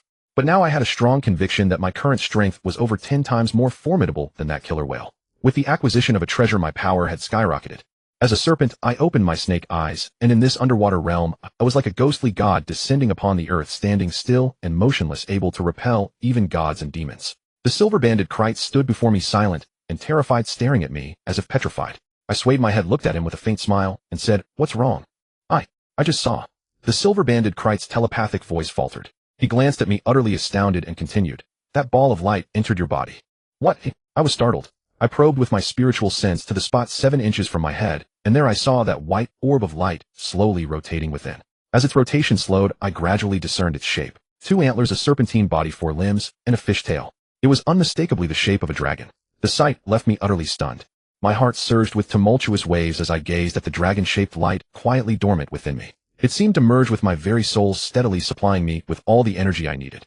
A dragon soul. It was a complete dragon soul. How could I have ever imagined that this celestial treasure would be such an earth-shattering artifact? How this dragon soul had sunk to the seabed, how it had been reborn and emerged with the treasure. I blinked, my snake eyes gradually regaining my composure. Such matters I could not fathom, nor did I need to dwell on them. I let out a long sigh of relief, and the oppressive aura about me completely receded. The silver-banded Krite beside me finally relaxed from its tension, looking at me with astonishment. "You possess a special power that makes me want to prostrate myself in worship. If you hadn't withdrawn it, I would have been compelled to kneel and lick your feet." I was taken aback, then understood. With the dragon soul fused into my body, my life's essence had undergone a fundamental transformation far superior to that of a serpent. My future evolution would surely lead to dragonhood incomparable to the silver-banded Krite's path. "What is your name?" I blinked my snake eyes at the silver-banded Krite. This serpent was not weak, and being of the same kind, I wished to invite him to join our mountain clan. "My name is Tao. I once accidentally swallowed a miraculous herb which allowed me to cultivate to my current realm. I thought I was the only serpent in the world to practice cultivation, but I never imagined there would be one even more formidable than me." He spoke calmly, looking at me. I nodded. "Now we dwell in the Lianfeng Mountains with nearly 10,000 serpents as our kin. Why not join us? We can cultivate together and strive together to become dragons." At my words, the silver-banded Krite's eyes lit up, and he said joyfully, "What? In the mountains there are nearly 10,000 serpents cultivating. Excellent. I'll go with you." I let out a joyful hiss, then swiftly swam upward, sending a telepathic message to Tao below, "Follow me." Deep in the sea, I led Tao as we ascended rapidly. Before long, we broke the surface and arrived at the shaded side of the Lianfeng Mountains. When Tao emerged from the water, he saw nearly 10,000 serpents of all kinds poking their heads out from the jungle, welcoming my return. His snake eyes brimmed with excitement and exhilaration, especially when he saw that these 10,000 serpents were led by two powerful snake experts, the sea serpent and the white serpent. I could sense a restless energy emanating from him. This was the joy of encountering one's own kind of joy that sprang from the soul, not the loneliness of solitary cultivation. "These are our serpent children and grandchildren." I commanded the 10,000 serpents to face Tao as a form of tribute. Tao was so moved that he shook his head, wildly overjoyed beyond words. Afterward, I had them continue their hidden cultivation, then summoned the white serpent, the sea serpent, and the 5 guardians to approach Tao. "From now on, he will be your deputy leader." I glanced at the 7 serpents and said to them, "You must strictly obey Tao's commands from now on." The 5 guardians, who were always obedient to me, immediately nodded their snake heads to show their loyalty. But the white serpent and the sea serpent were clearly displeased with this decision. The white serpent in particular, who had a history with me, had always believed she should be the second in command among the 10,000 serpents. Yet today, I brought a silver-banded Krite and made him the second in command. The sea serpent meanwhile stared coldly at Tao, emitting faint hissing sounds. Serpents, after all, are not the most intelligent of creatures, and their attitudes were plain from their behavior. I said calmly, "Since the sea serpent and the white serpent are unwilling, I will allow you to spar. Whoever wins shall be the deputy leader. How about that?" Hearing this, the sea serpent immediately let out a long hiss in acceptance. The white serpent shot me a flirtatious glance, then her eyes also showed a hint of satisfaction. Tao's snake eyes gradually turned cold upon hearing my words. His entire body slowly arched, ready to strike a fatal blow at either the sea serpent or the white serpent at any moment. Seeing Tao's readiness for a life-or-death battle, I said helplessly, "Tao, we are a family here. No killing, but you may teach them a lesson." At first Tao was puzzled by my words, but he did not argue. He nodded his snake head and said to the 2 serpents, "Speak, you 2 fools. Who will come first?" "Fools." Hearing Tao call them fools, the white serpent and the sea serpent hissed in fury, scrambling to make the first move. Tao's eyes remained cold as he watched the 2 serpents quarrel over who would fight him first. Growing impatient, he flicked his icy gaze and said flatly, "You may both come at once." "Huh?" The white serpent and the sea serpent were stunned. I too was taken aback by Tao's words. If we weren't all serpents, I would have thought I'd returned to the human world. Listen to Tao's tone. It was exactly like the way human experts show off. Come, I have little time. You may both attack together." Damn. So all creatures in this world know how to show off. While I was still marveling, the white serpent and the sea serpent, enraged by Tao's words, let out a sinister hiss. The white serpent said to the sea serpent, "You go first and show him what you've got. Then we'll see if he still dares to boast." The sea serpent nodded, let out a long hiss, and transformed into a whirlwind. In midair it twisted, biting and coiling its body toward Tao. Tao sneered coldly, not moving a muscle. Just as the sea serpent was about to strike, he lashed out with his tail lightning fast. The sea serpent was struck midair, letting out a piercing screech. I couldn't help but close my snake eyes as the sea serpent tumbled, sent flying by a single tail whip, and splashed into the water. The white serpent, initially brimming with arrogance, was utterly terrified when she saw the unremarkable-looking silver-banded Krite send the sea serpent, who was only slightly weaker than her, flying with a single tail strike. "Still want to fight?" Tao's snake eyes revealed a hint of mockery as he looked at the white serpent calmly. "No need," the white serpent said, her haughty demeanor fading. At that moment, a powerful aura surged from Tao. The white serpent's eyes widened as she looked at him, and said, "Your cultivation has reached the mid-stage of the 3rd layer, the Ascension realm. Why didn't you release it earlier?" "Because I felt like it," Tao replied coolly, then slithered slowly into the jungle. I watched Tao's behavior and thought to myself, damn, this guy really knows how to show off. When it comes to showing off, he's on a whole other level compared to me. Alright, continue cultivating for one day. Today we'll prepare. Tomorrow the few of us will head to the southern suburbs," I said to Tao, the white serpent, and the sea serpent. Then I instructed the 5 guardians to leave the serpent children and grandchildren in hiding and cultivating until we returned, and to avoid harming any humans if they appeared. The 5 guardians took their leave, while the white serpent, the sea serpent, and Tao nodded at me. Tao especially looked at me excitedly and asked, "What are we going to do in the southern suburbs of Donghai City?" "Find the dragon scale," I said calmly. Hearing this, Tao's snake eyes lit up. "Boss, do you mean to participate in the dragon scale assembly where experts from Donghai City gather?" "No, we serpents naturally cannot participate. This time we're not going to join, we're going to seize the dragon scale by opportunity," I said. I hadn't expected this silver-banded Krite to know about the dragon scale assembly. I smiled and told him this time whoever gets the dragon scale keeps it. With the dragon scale, your cultivation will advance by leaps and bounds. After I finished, not only Tao, but even the sea serpent and the white serpent had gleaming eyes.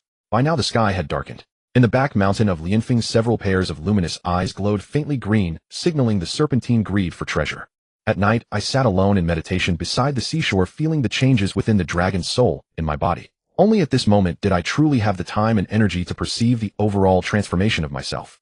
After assimilating the newly born dragon's soul, my second dragon tendon in the body had already conspicuously formed, and my cultivation realm had broken through to the first layer of the spirit refinement realm. After breaking through to the spirit refinement realm, my body, which had previously stopped growing, actually began to grow again. After advancing one realm, my body length suddenly increased to 6 meters, a full meter in one go. Compared to my previous increments of only 10 centimeters each time, this was simply unbelievable. The power in my snake body at this moment was terrifying. A single swipe of my tail against a massive boulder nearby would shatter it into countless pieces. With the first dragon tendon, the power in my body could be called 1 dragon strength. Now that the second dragon tendon had formed, my power had directly doubled to 2 dragon strength. Of course, with the enhancement of a low-grade spirit tool ring, a single strike could carve a cavern 5 zhang deep into Lianfeng Mountain. What kind of power was this? Even human powerhouses of the same realm might not even reach 1/10 of my strength if we were purely comparing physical power. I was now essentially like the demonic beasts in those novels written by humans with extraordinarily powerful physical capabilities. And unlike the demonic beasts they wrote about, my spiritual realm was also extremely powerful. Moreover, I was not stupid, for I possessed a human soul. With my current abilities, if I were to raid a power family, like the Li family, I was confident I could wipe them out single-handedly. And if the strongest in all of Donghai City was no more than this, then I could practically dominate Donghai City.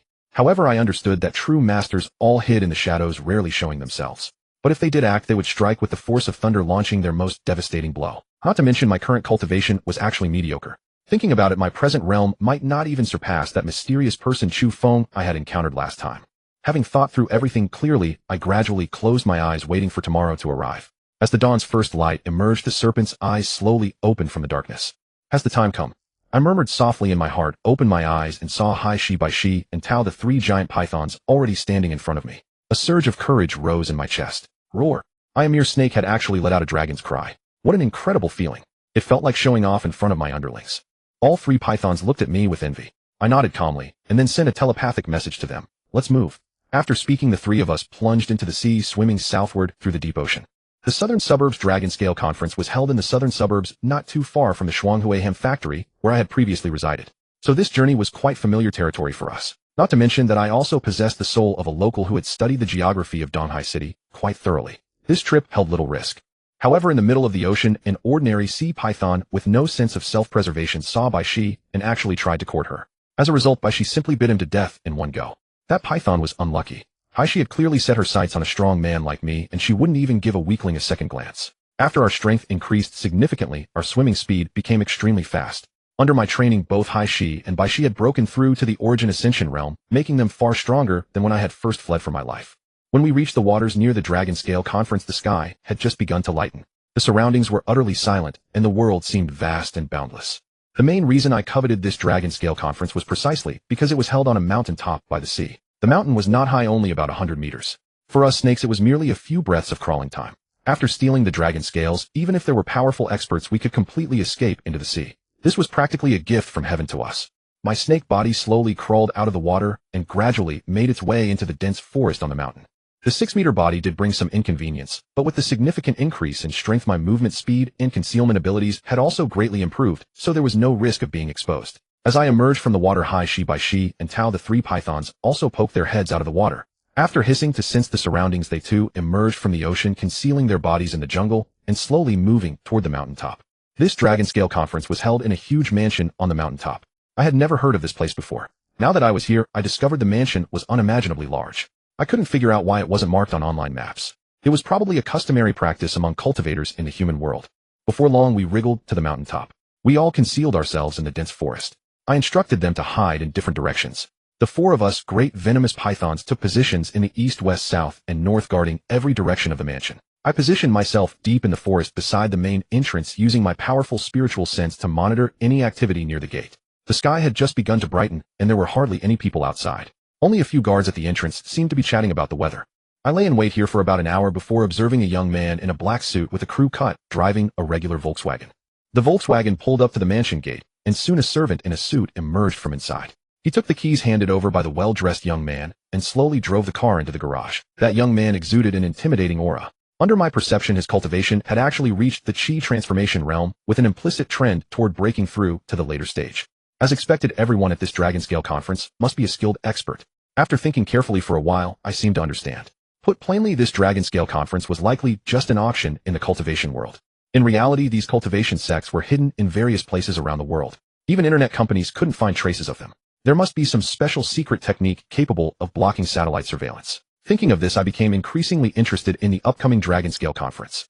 About 10 minutes later, another ordinary Buick drove up. A middle-aged man stepped out. His complexion was sallow, his eyes dull, looking almost like a zombie. However, his aura was not weak, and his cultivation had actually reached the later stage of the Origin Ascension realm. This realm was 10 times more formidable than Li Yuanba, the head of the Li family. It seemed there were indeed many skilled experts in the human world. Before my thoughts could finish, I saw a red BMW drive up. When it arrived at the gate, a young woman dressed in pink traditional attire stepped out. Her clothing looked like that of a historical drama actress on television. However, her demeanor was 100 times more formidable than those TV actresses. She must be a female disciple from some major sect, I thought. I couldn't help but think as I watched this woman gracefully walk into the mansion. She was about 1.7 meters tall, with a cold expression and a petal-shaped mark between her eyebrows, likely representing some faction's insignia. Thereafter, over the next 2 hours, more and more people arrived at the mansion gate. However, without exception, they were all skilled experts. Among these people, even the lowest cultivated had broken through the limit of ordinary humans, reaching the mid-stage of the chi-gathering realm. Then the flow of people began to decrease. Around 10:30, the servant outside the gate looked around and slowly closed the main doors, no longer allowing anyone to enter. After the doors closed, my spiritual sense immediately extended into the mansion, only to discover it was actually 100 meters square, a truly colossal estate. However, my current spiritual perception was so powerful that I could sense distances of thousands of meters, not to mention a few hundred meters. When my spiritual sense brazenly entered the mansion, my heart suddenly trembled, for I distinctly sensed several powerful auras within the estate. And one of those auras was emanating from Chu Feng, the person I had encountered at the ham factory last time. Besides Chu Feng, in a grand hall at the center of the mansion, there were also several elderly experts with extremely profound cultivation and a middle-aged man in gray robes and a conical hat. I hadn't seen any of these people at the main gate, so it could be confirmed that they had definitely been here since yesterday, perhaps specially staying here as invited guests of this auction. Except for the gray-robed conical hat man, whose face I couldn't make out, I had a clear view of everyone else's situation. Chu Feng smiled faintly. The woman beside him seemed to be playing with the sword in her hand.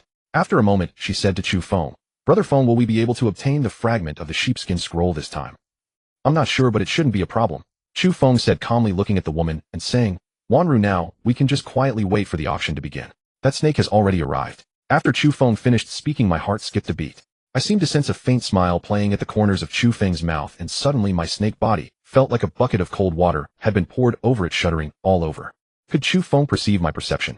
I was terrified in my heart. The strength Chu Feng displayed was even more formidable than I had imagined. Compared to those elderly experts who showed no reaction to my probing, Chu Feng's perceptual ability was simply monstrous. I had a feeling that there must be a great secret hidden about this Chu Feng. However, I didn't think too much about it. A bell rang, and suddenly in front of the hall a banner snapped open with a crisp sound, and 4 large characters suddenly appeared before everyone's eyes. Dragon Scale Conference. It was finally beginning. My heart skipped a beat. I blocked all my thoughts and carefully observed the first item the elderly man took out. The old man on the stage smiled calmly, and then an attendant brought out a small tray covered with a white cloth. "Ladies and gentlemen, the first item is naturally the grand finale. Today we are holding the Dragon Scale Assembly, the largest in a century. This time there are 3 Dragon Scales for auction." The old man on the stage chuckled, glanced around, and then said, "Today's first item for auction is the Snow Dragon Scale." Whoosh! As soon as the old man finished speaking, the crowd below was startled, and a sound of gasps echoed through the hall. The old man raised his hand to calm the crowd, and then said with a regretful expression, "Originally, we planned to auction 5 Dragon Scales at this Dragon Scale Assembly, but 2 have vanished without a trace, and their owners have also died. So today only 3 are being auctioned." Hearing the old man's words, my heart stirred. I thought about the 2 Dragon Scales I had on me. Could it be that these 2 scales were originally meant to be part of this Dragon Scale Assembly? And thinking back to the actions of Li Yuanba and that gray-robed old man, I seemed to understand. For families or forces like theirs, if they possessed Dragon Scales and were discovered by more powerful cultivators, they would be punished for possessing a treasure. It would be better to auction them off. As the old man's voice faded, the hall fell silent for a moment, but then the attendant yanked off the white cloth, and a dazzling white light burst forth from the tray. The entire face of the attendant was bathed in a faint glow. Many cultivators in the hall had their eyes light up, and several female cultivators stood up abruptly. One of them, wearing a red dress and dressed revealingly, shouted loudly, "I am determined to win this Snow Dragon Scale." I couldn't help but be amazed because the 2 Dragon Scales I had obtained were both golden. I had thought all Dragon Scales were golden, but I never expected there to be white ones, and even Snow Dragon Scales. As everyone knows, Dragon Scales have the effect of enhancing cultivation speed. They are rare treasures in our cultivation world. The scales brought back by powerful cultivators from trials are extremely scarce, let alone this snow dragon scale, which is particularly beneficial for female cultivators. The old man's voice was calm, but it stirred an irresistible desire to bid. Sure enough, he continued, this snow dragon scale starts at 1,000 low-grade spirit stones. What? 1,000 low-grade spirit stones? Hearing the old man's words, many cultivators showed dissatisfaction.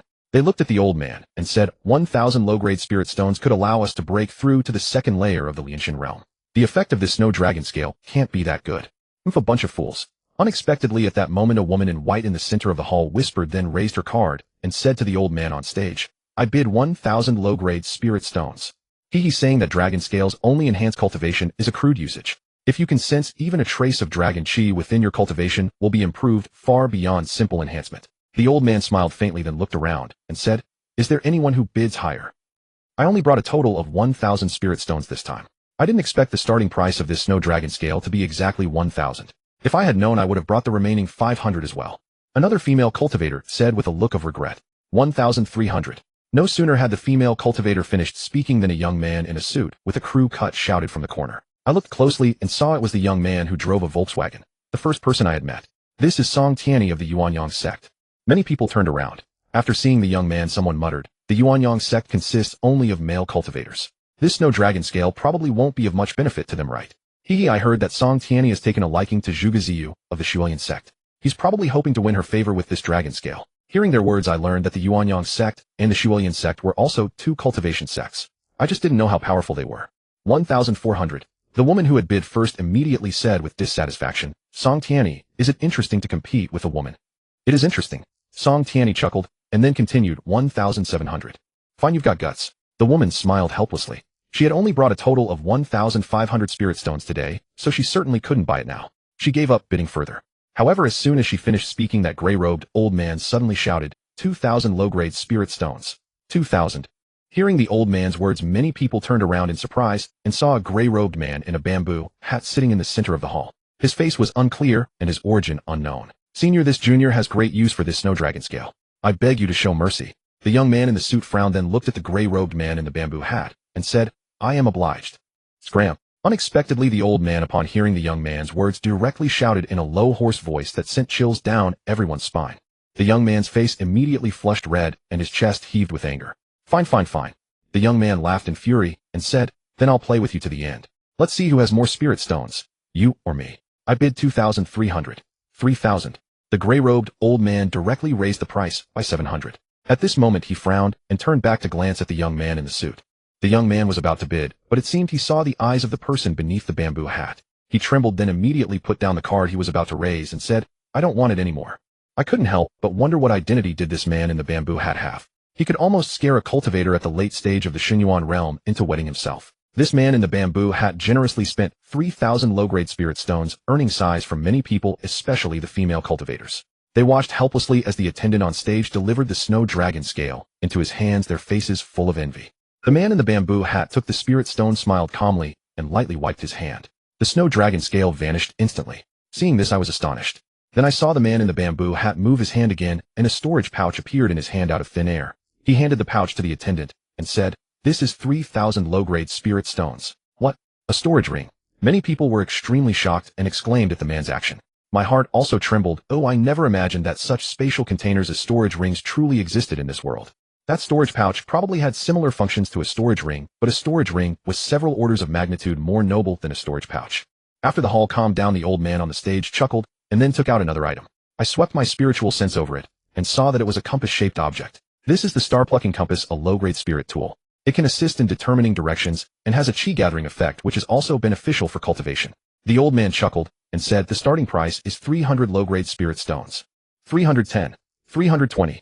This low-grade spirit tool drew a relatively tepid response. In the end, the star-plucking compass was won by a young man for 380 low-grade spirit stones. Then the old man auctioned several items of various shapes, 3 of which were low-grade spirit tools, all sold for between 300 and 500 low-grade spirit stones. Although the snow dragon scale just auctioned is precious, those who have studied ancient texts know that among dragons the noblest bloodline is the golden dragon. The old man looked around with a proud expression and then said, next we are auctioning a golden dragon scale from a golden dragon. What? A golden dragon scale? This is something that cannot be bought even for 1,000 gold coins. It cannot be auctioned for less than 5,000 low-grade spirit stones. Many cultivators were full of regret. They knew that this golden dragon scale was not for ordinary cultivators like them, but for those from major powers. Sure enough, as soon as the golden dragon scale appeared, I clearly felt the eyes of several high-level old cultivators present light up, and the man in the bamboo hat's body trembled slightly. This golden dragon scale starts at 5,000 low-grade spirit stones. The old man announced calmly. 6,000 low-grade spirit stones. As soon as the old man's voice fell, the man in the bamboo hat directly raised the bid, drawing surprised looks from many nearby cultivators.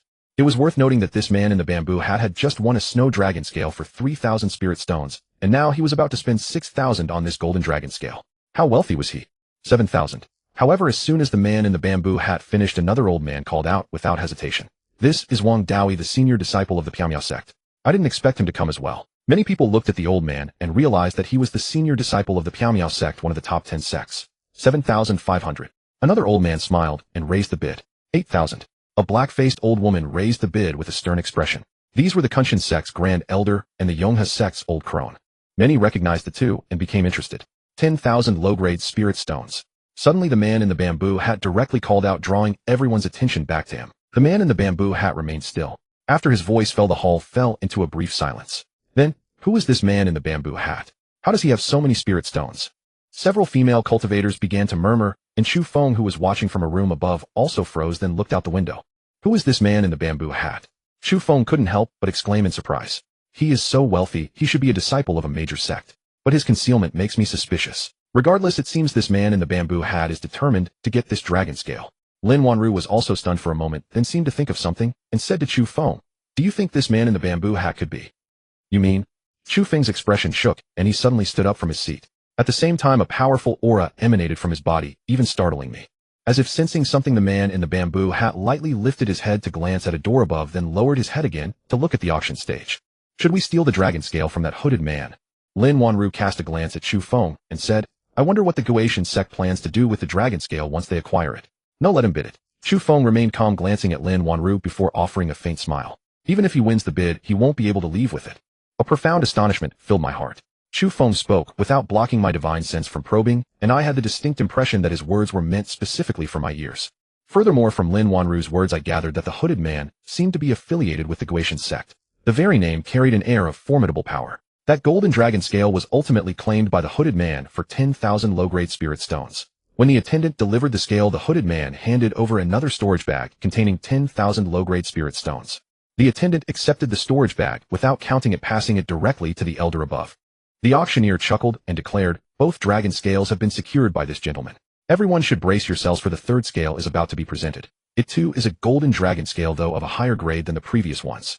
As the elder finished speaking, the attendant swiftly unveiled the lid, releasing a brilliant golden radiance that startled everyone present. The deeply cultivated elders rose suddenly from their seats. "This is a scale from a four-clawed golden dragon." The auctioneer slowly exhaled, and the crowd erupted into commotion. This trip has truly been worthwhile. Who would have imagined witnessing a four-clawed golden dragon scale? It is an extraordinary blessing. This promises to be a fierce contest between dragons and tigers. Another male cultivator shook his head, his gaze fixed intently upon the golden dragon scale.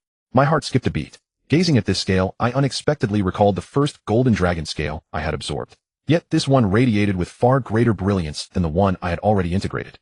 The golden dragon scale I had absorbed into my body was probably only equivalent in grade to the second golden dragon scale that the hooded man had obtained. Legend holds that the more claws a dragon possesses, the greater its power. Among all dragon kinds, the golden dragon is the most formidable in terms of attack. Generally, golden dragons have 2, 3, 4, or 5 claws, extending all the way to the 9-clawed golden dragon, the apex ruler of all dragons. The golden dragon scale I had absorbed likely came from a 3-clawed golden dragon, while the second one I had integrated into my body probably originated from a 2-clawed golden dragon.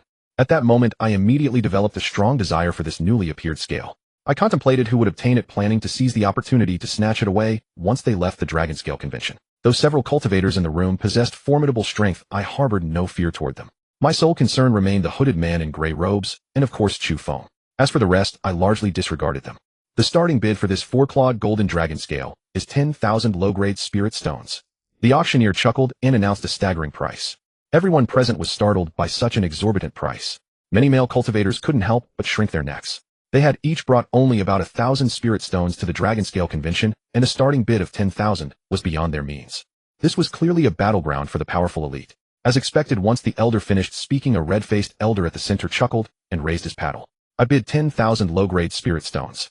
After speaking, he cast a glance toward the hooded man nearby, as though to hint that his earlier acquisition had been premature. A faint mocking expression played upon his face. The hooded man sat motionless, offering no response whatsoever. I presumed he must have exhausted his funds.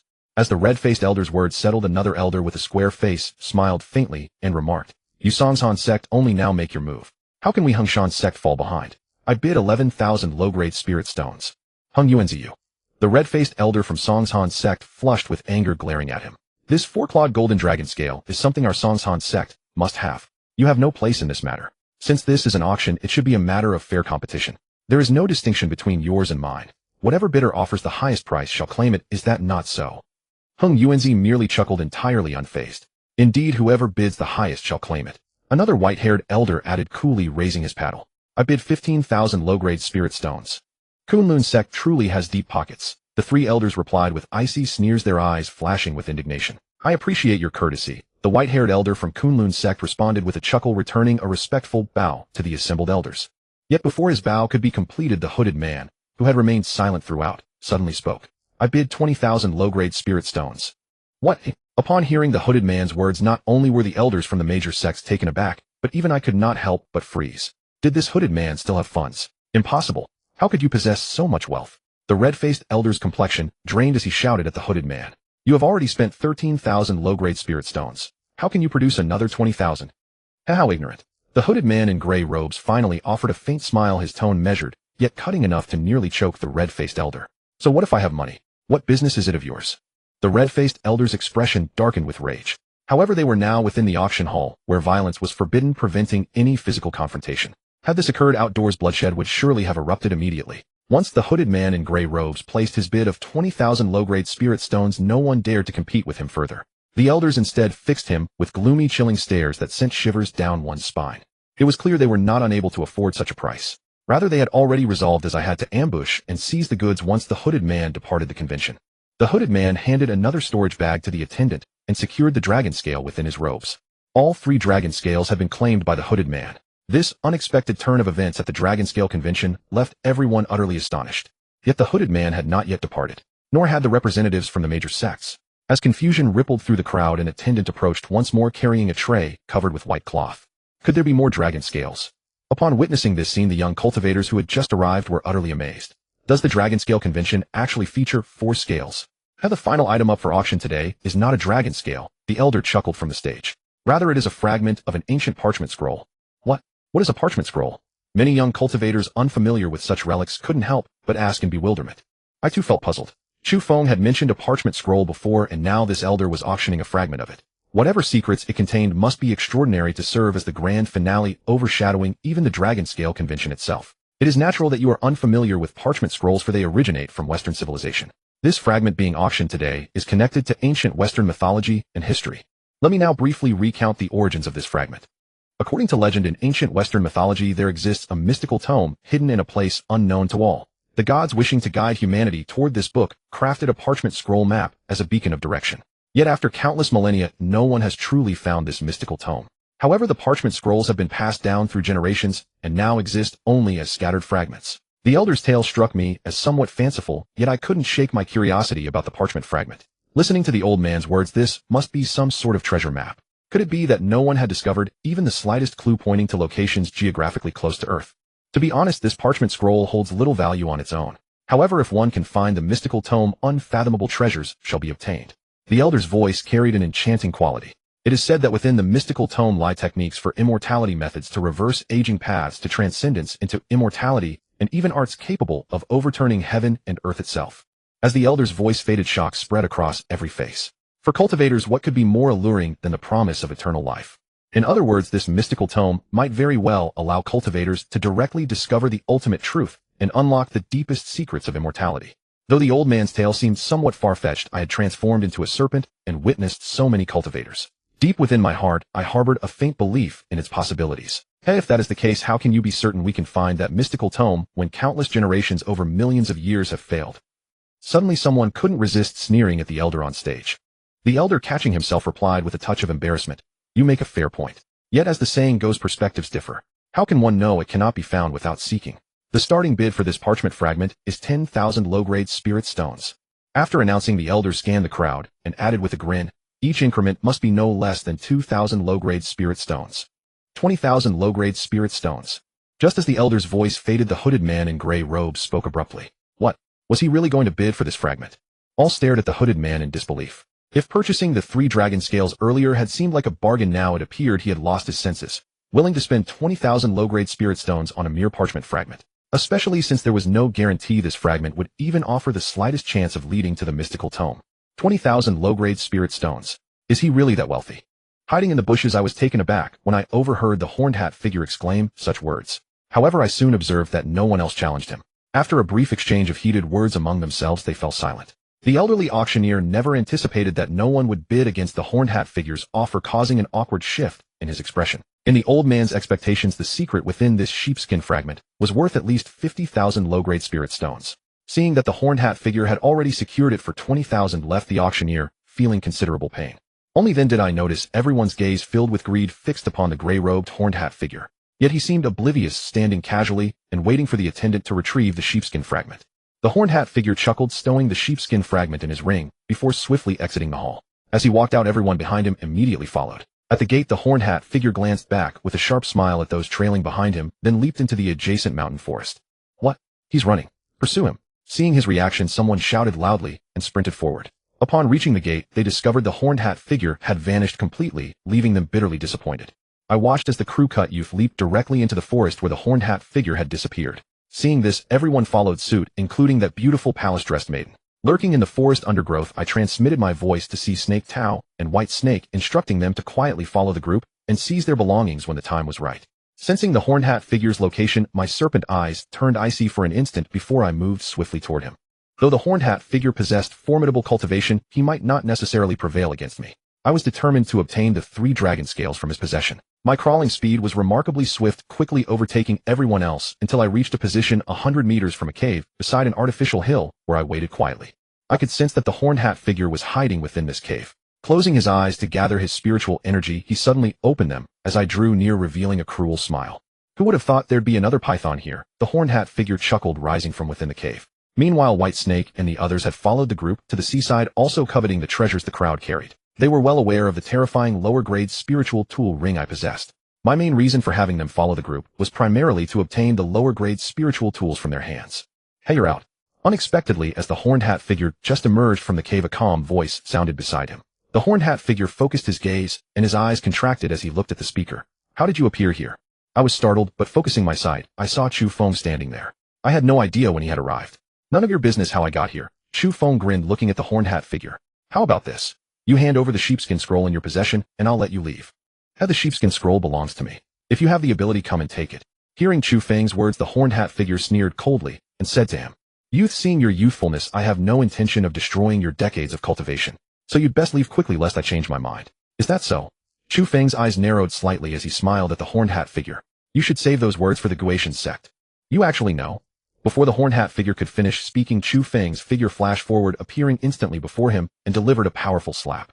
The horned hat figure's heart tightened, surprised that Chu Feng would attack so directly. He immediately tried to leap backward forcefully, but found his direction strangely aligned with Chu Feng's incoming strike. Slap. The horned hat figure received a slap from Chu Feng. Or rather, he forcibly leaped to meet Chu Feng's palm. A sudden daze overwhelmed him, and he was sent flying backward. Bad. Suddenly, the horned hat figure cried out in his heart, but it was already too late.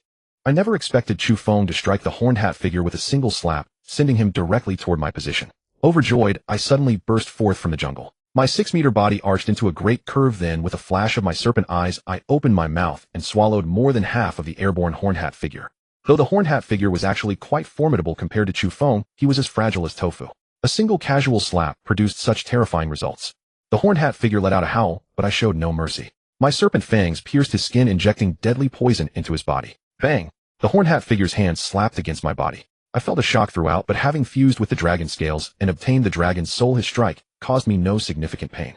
His slap instead aroused my ferocity. With a sudden suction, I swallowed the horned hat figure whole from feet to head into my stomach.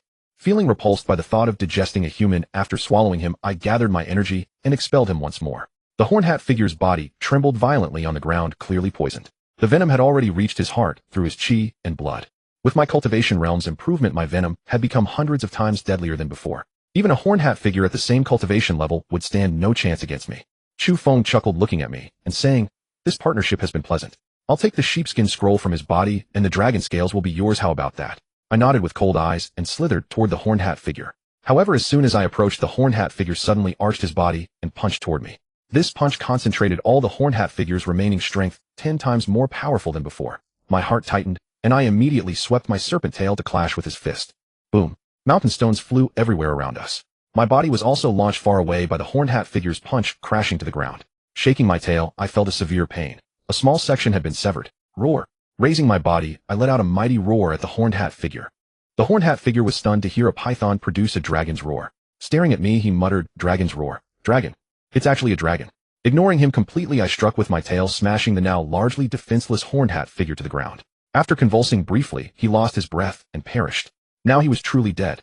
I approached his body, removed his storage ring, and thoroughly searched him, plundering all valuable items on his person. I searched carefully but couldn't find those dragon scales. The horned hat figure had likely stored them in his ring, just like the sheepskin scroll. Trying to probe the ring's contents with my spiritual consciousness, I encountered a seal at its entrance. My spiritual power charged forward without restraint, shattering the seal directly. Inside, I saw densely packed spirit stones and numerous treasures. I've struck it rich. I was overjoyed, my eyes gleaming with light. "My sheepskin scroll," Chu Feng said beside me, shaking his head helplessly. "Do you expect me to go seize it? Fine, I'll give it to you." Before I could get carried away with excitement, knowing my capabilities, I doubted I could defeat Chu Feng. I retrieved the sheepskin scroll, completely memorizing the patterns upon it, then handed it to Chu Feng. "All right, this is your domain now. I'm leaving first." Chu Feng chuckled, then leaped and disappeared from my sight. Looking up, I saw Lin Wanru on a distant mountain peak smiling at him. Then the two of them quickly vanished from this world. Here it is. After Chu Feng left, I suddenly heard a shrill cry. I saw the crew-cut youth immediately spot me and call out loudly. I was stunned watching all of them approach me. I transmitted a message to White Snake and Sea Snake, and a cold feeling rose in my heart. Sea Snake and the others didn't immediately attack. When they heard my roar, the two silently retreated toward me. Hearing my voice, the rest were also greatly shocked and followed the sound over. So under Tao's guidance, those snakes decided to play along, luring them here. First, the horned hat figure was a common enemy that needed dealing with first. Second, this way our snake group could team up and completely seize their treasures. I couldn't help but admire Tao's intelligence, secretly praising him in my heart. My eyes looked at these people with increasing coldness. The horned hat figure's ring was gone, meaning this giant python had swallowed it. Someone nearby noticed the horned hat figure's viscous remains and the missing ring on his hand. They immediately pointed at me and shouted. White Snake and the others remained undiscovered, still in hiding. I grinned and issued commands to them, ordering them to attack alongside me. Hiss! My body suddenly shot forward, and with one tail sweep, I sent several cultivators flying more than 10 meters away, crashing to the ground, unable to rise again. At the same time, 4 large venomous pythons suddenly emerged from various directions, biting anyone in sight. Though these people had varying cultivation levels, none could compare to us. Especially me, a powerful expert at the divine transformation realm. To them, I was simply an ant. As the saying goes, a gap of even one level in cultivation makes the difference immeasurable. Roaring with my serpent body, I charged straight into the crowd, beginning a massacre. In an instant, I was like walking through an empty field, overturning everyone within moments. Especially at the end, my serpent eyes locked onto that palace-dressed maiden. A glint of cold light flashed in my eyes, terrifying her pale face. She trembled entirely. "Just a snake. Ziyu, watch me." Suddenly a long shout rang out, and I saw a man in a black suit with a flat-top haircut leap out from the crowd. The very man I had seen for the first time. So this is Song Tianyi. Hearing his voice, I understood. This must be the Song Tianyi of the Yuanyang sect that others had mentioned at the auction, and the palace-dressed maiden was none other than Zhuge Ziyu of the Shuoyan sect. Song Tianyi jumped out, approached the woman, and sneered at me. This python has no intelligence. It must have been that gray-robed poser who, angered it, got bitten, poisoned, and then swallowed and spat out. Gray-robed poser. Hearing Song Tianyi's words, I was stunned for a moment. Then I realized he was referring to the gray-robed man with the bamboo hat. My bright eyes turned cold as I fixed my gaze on Song Tianyi. Hiss! The sea snake bit a master at the chi absorption realm to death, then its body suddenly lunged at Song Tianyi. Song Tianyi let out a cold laugh, then spun around. With a flick of his hand, a sword emerged from his sleeve, thrusting sharply toward the sea snake's eye. Song Tianyi's cultivation had reached the late ascending origin realm, far surpassing the sea snake. The sea snake hadn't expected Song Tianyi to detect its attack and react so swiftly. Its entire body arched in the air, sensing a powerful threat. Watching Song Tianyi thrust his sword, I sneered inwardly. Does this man truly think himself the strongest? Instead of dealing with me, the Snake King, he abandons attacking me to target my underling. I always help those who court death.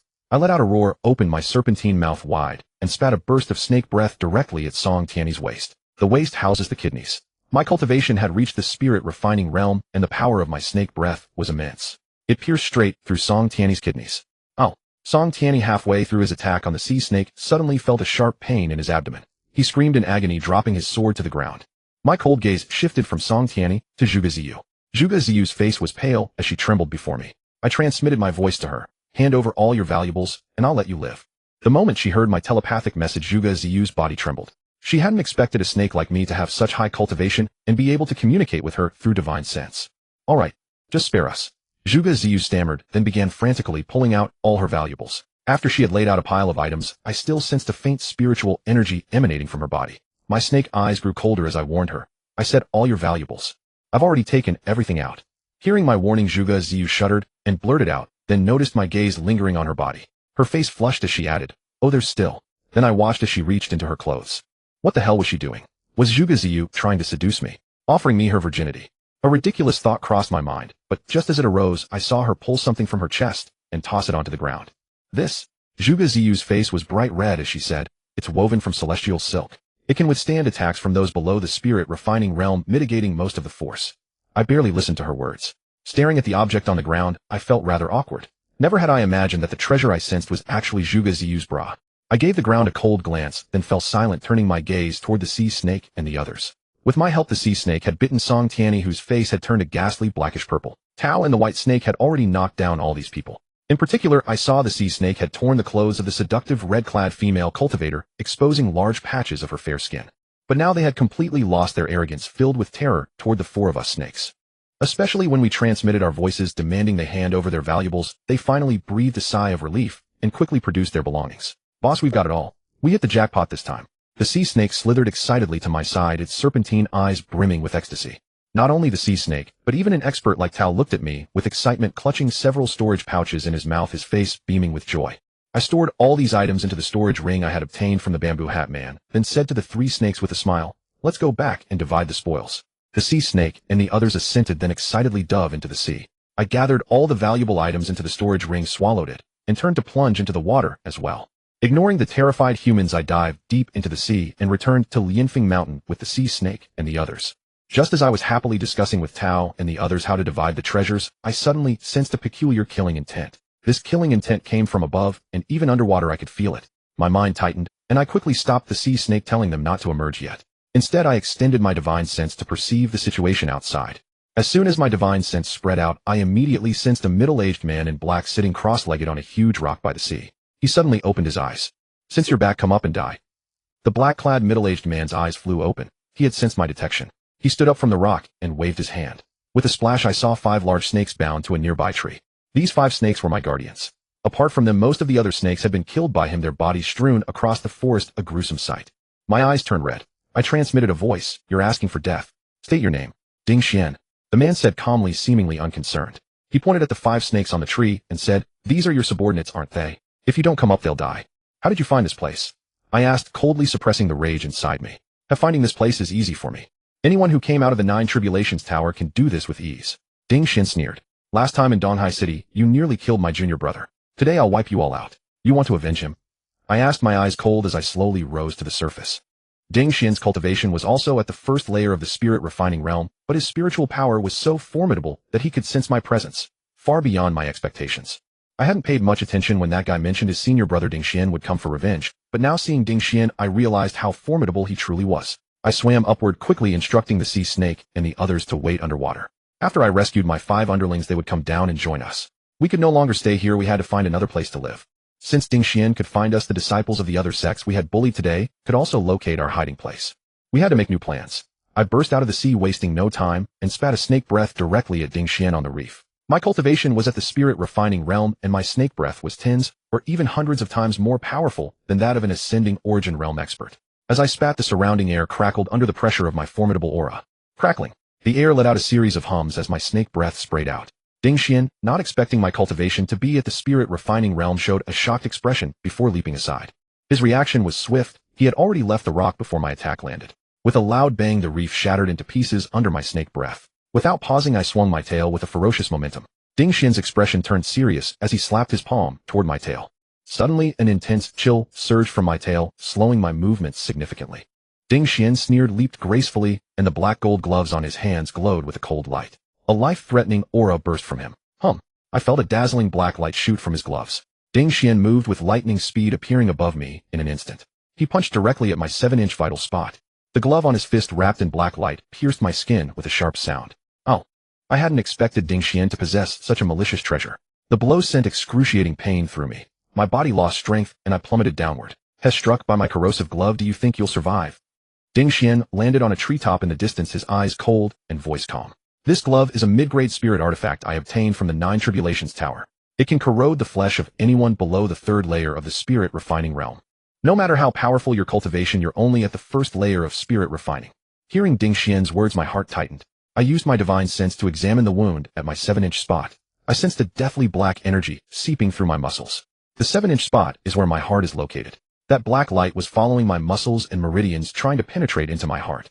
The black light possessed an extremely powerful corrosive force, and in an instant it reached my chest. I could do nothing but watch helplessly as it invaded my body.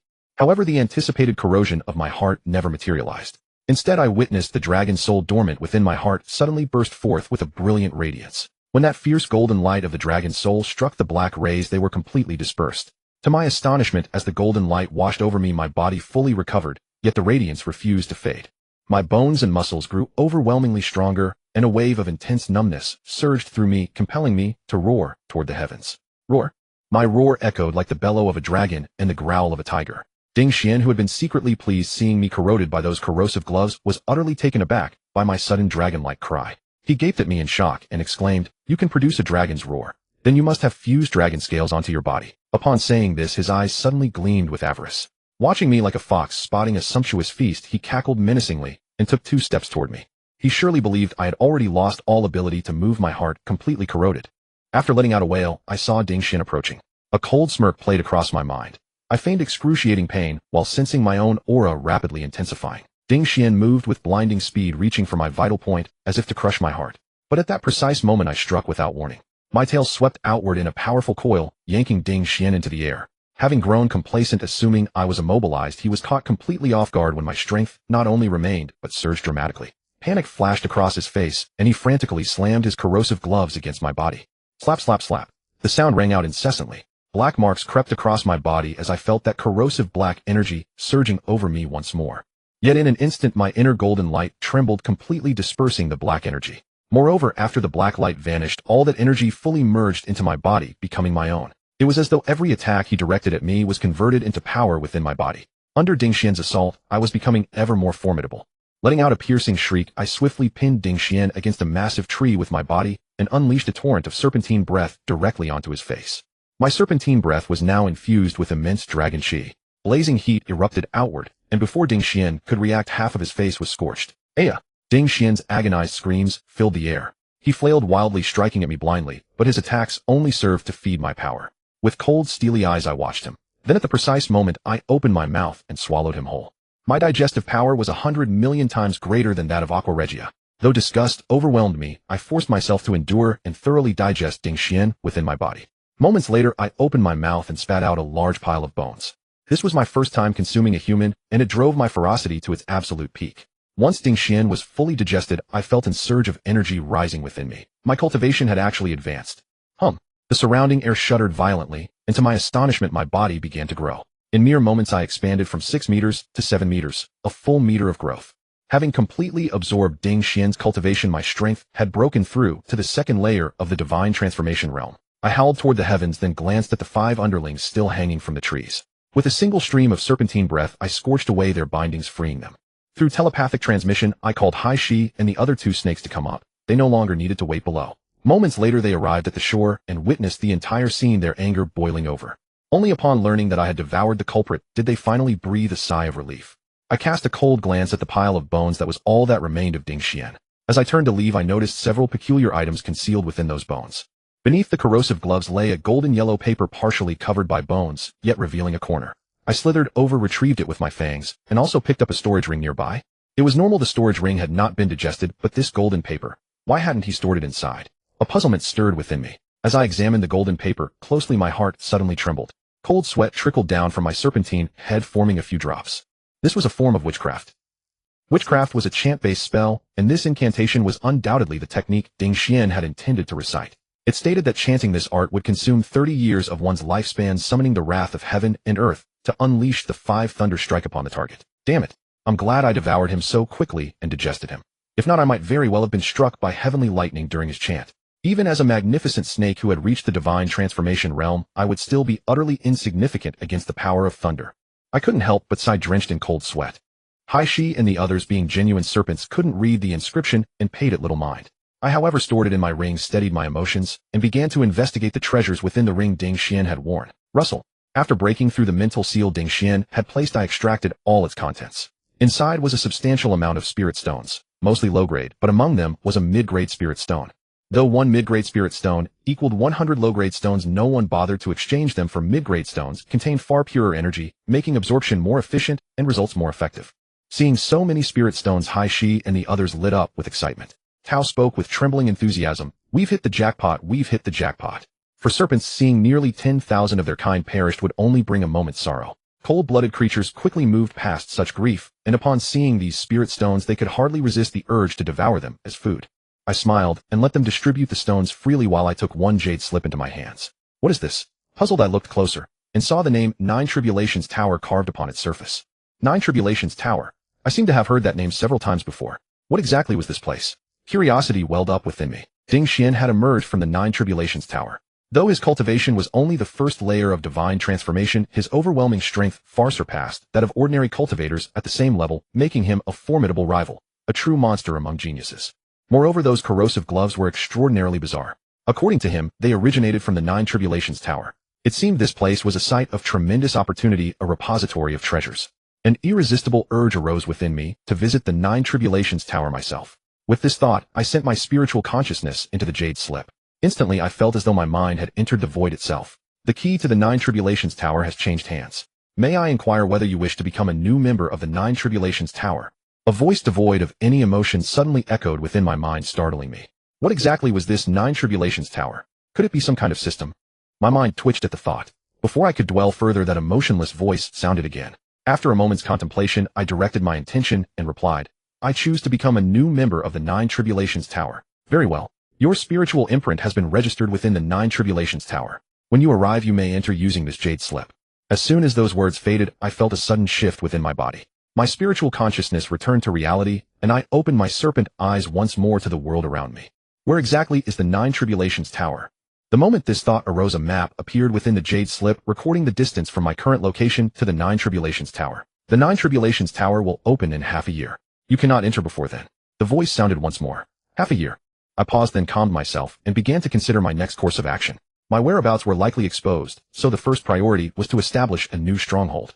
But before that, division of the spoils came first. I retrieved the ring I had obtained from the hooded figure and emptied its contents, revealing yet another haul of spirit stones. Shi and the others had already distributed their portion. I kept a share for myself and handed the remainder to the 5 great guardians for their cultivation. Overcome with gratitude, the 5 great guardians prostrated themselves before me. At that moment, I noticed Shi and the other 2 pythons fixing their gaze upon the 3 dragon scales I had produced. Greed shimmered faintly in their serpent eyes. This snow dragon scale shall go to White Snake. I examined the pale white scale, then handed it to her. The snow dragon scale was pure white, perfectly matching White Snake.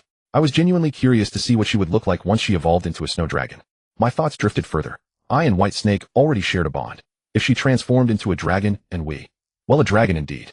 Such a thought had never crossed my mind before. Then I distributed the remaining items to the 5 great guardians. As for the 2 leftover dragon scales, I had originally intended to keep them for myself, but with Tao and Shi by my side, I was more than willing to entrust them to them.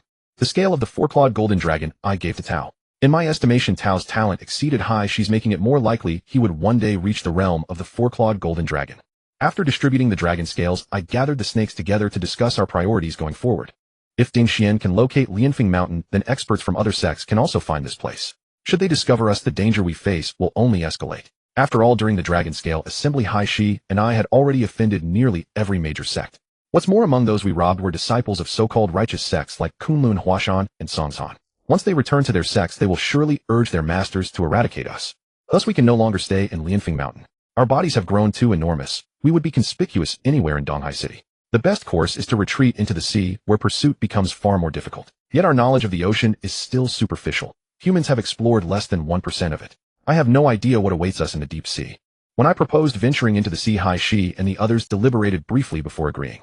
Shi and the 5 guardians obeyed without a moment's hesitation. I toyed with a pitch-black token before me, then said bury the remains of our serpent brethren in the cave here, and then we will submerge into the sea. The 5 guardians promptly carried out my orders. They swiftly gathered the fallen serpents on Lianfeng Mountain and laid them to rest in the adjacent cave.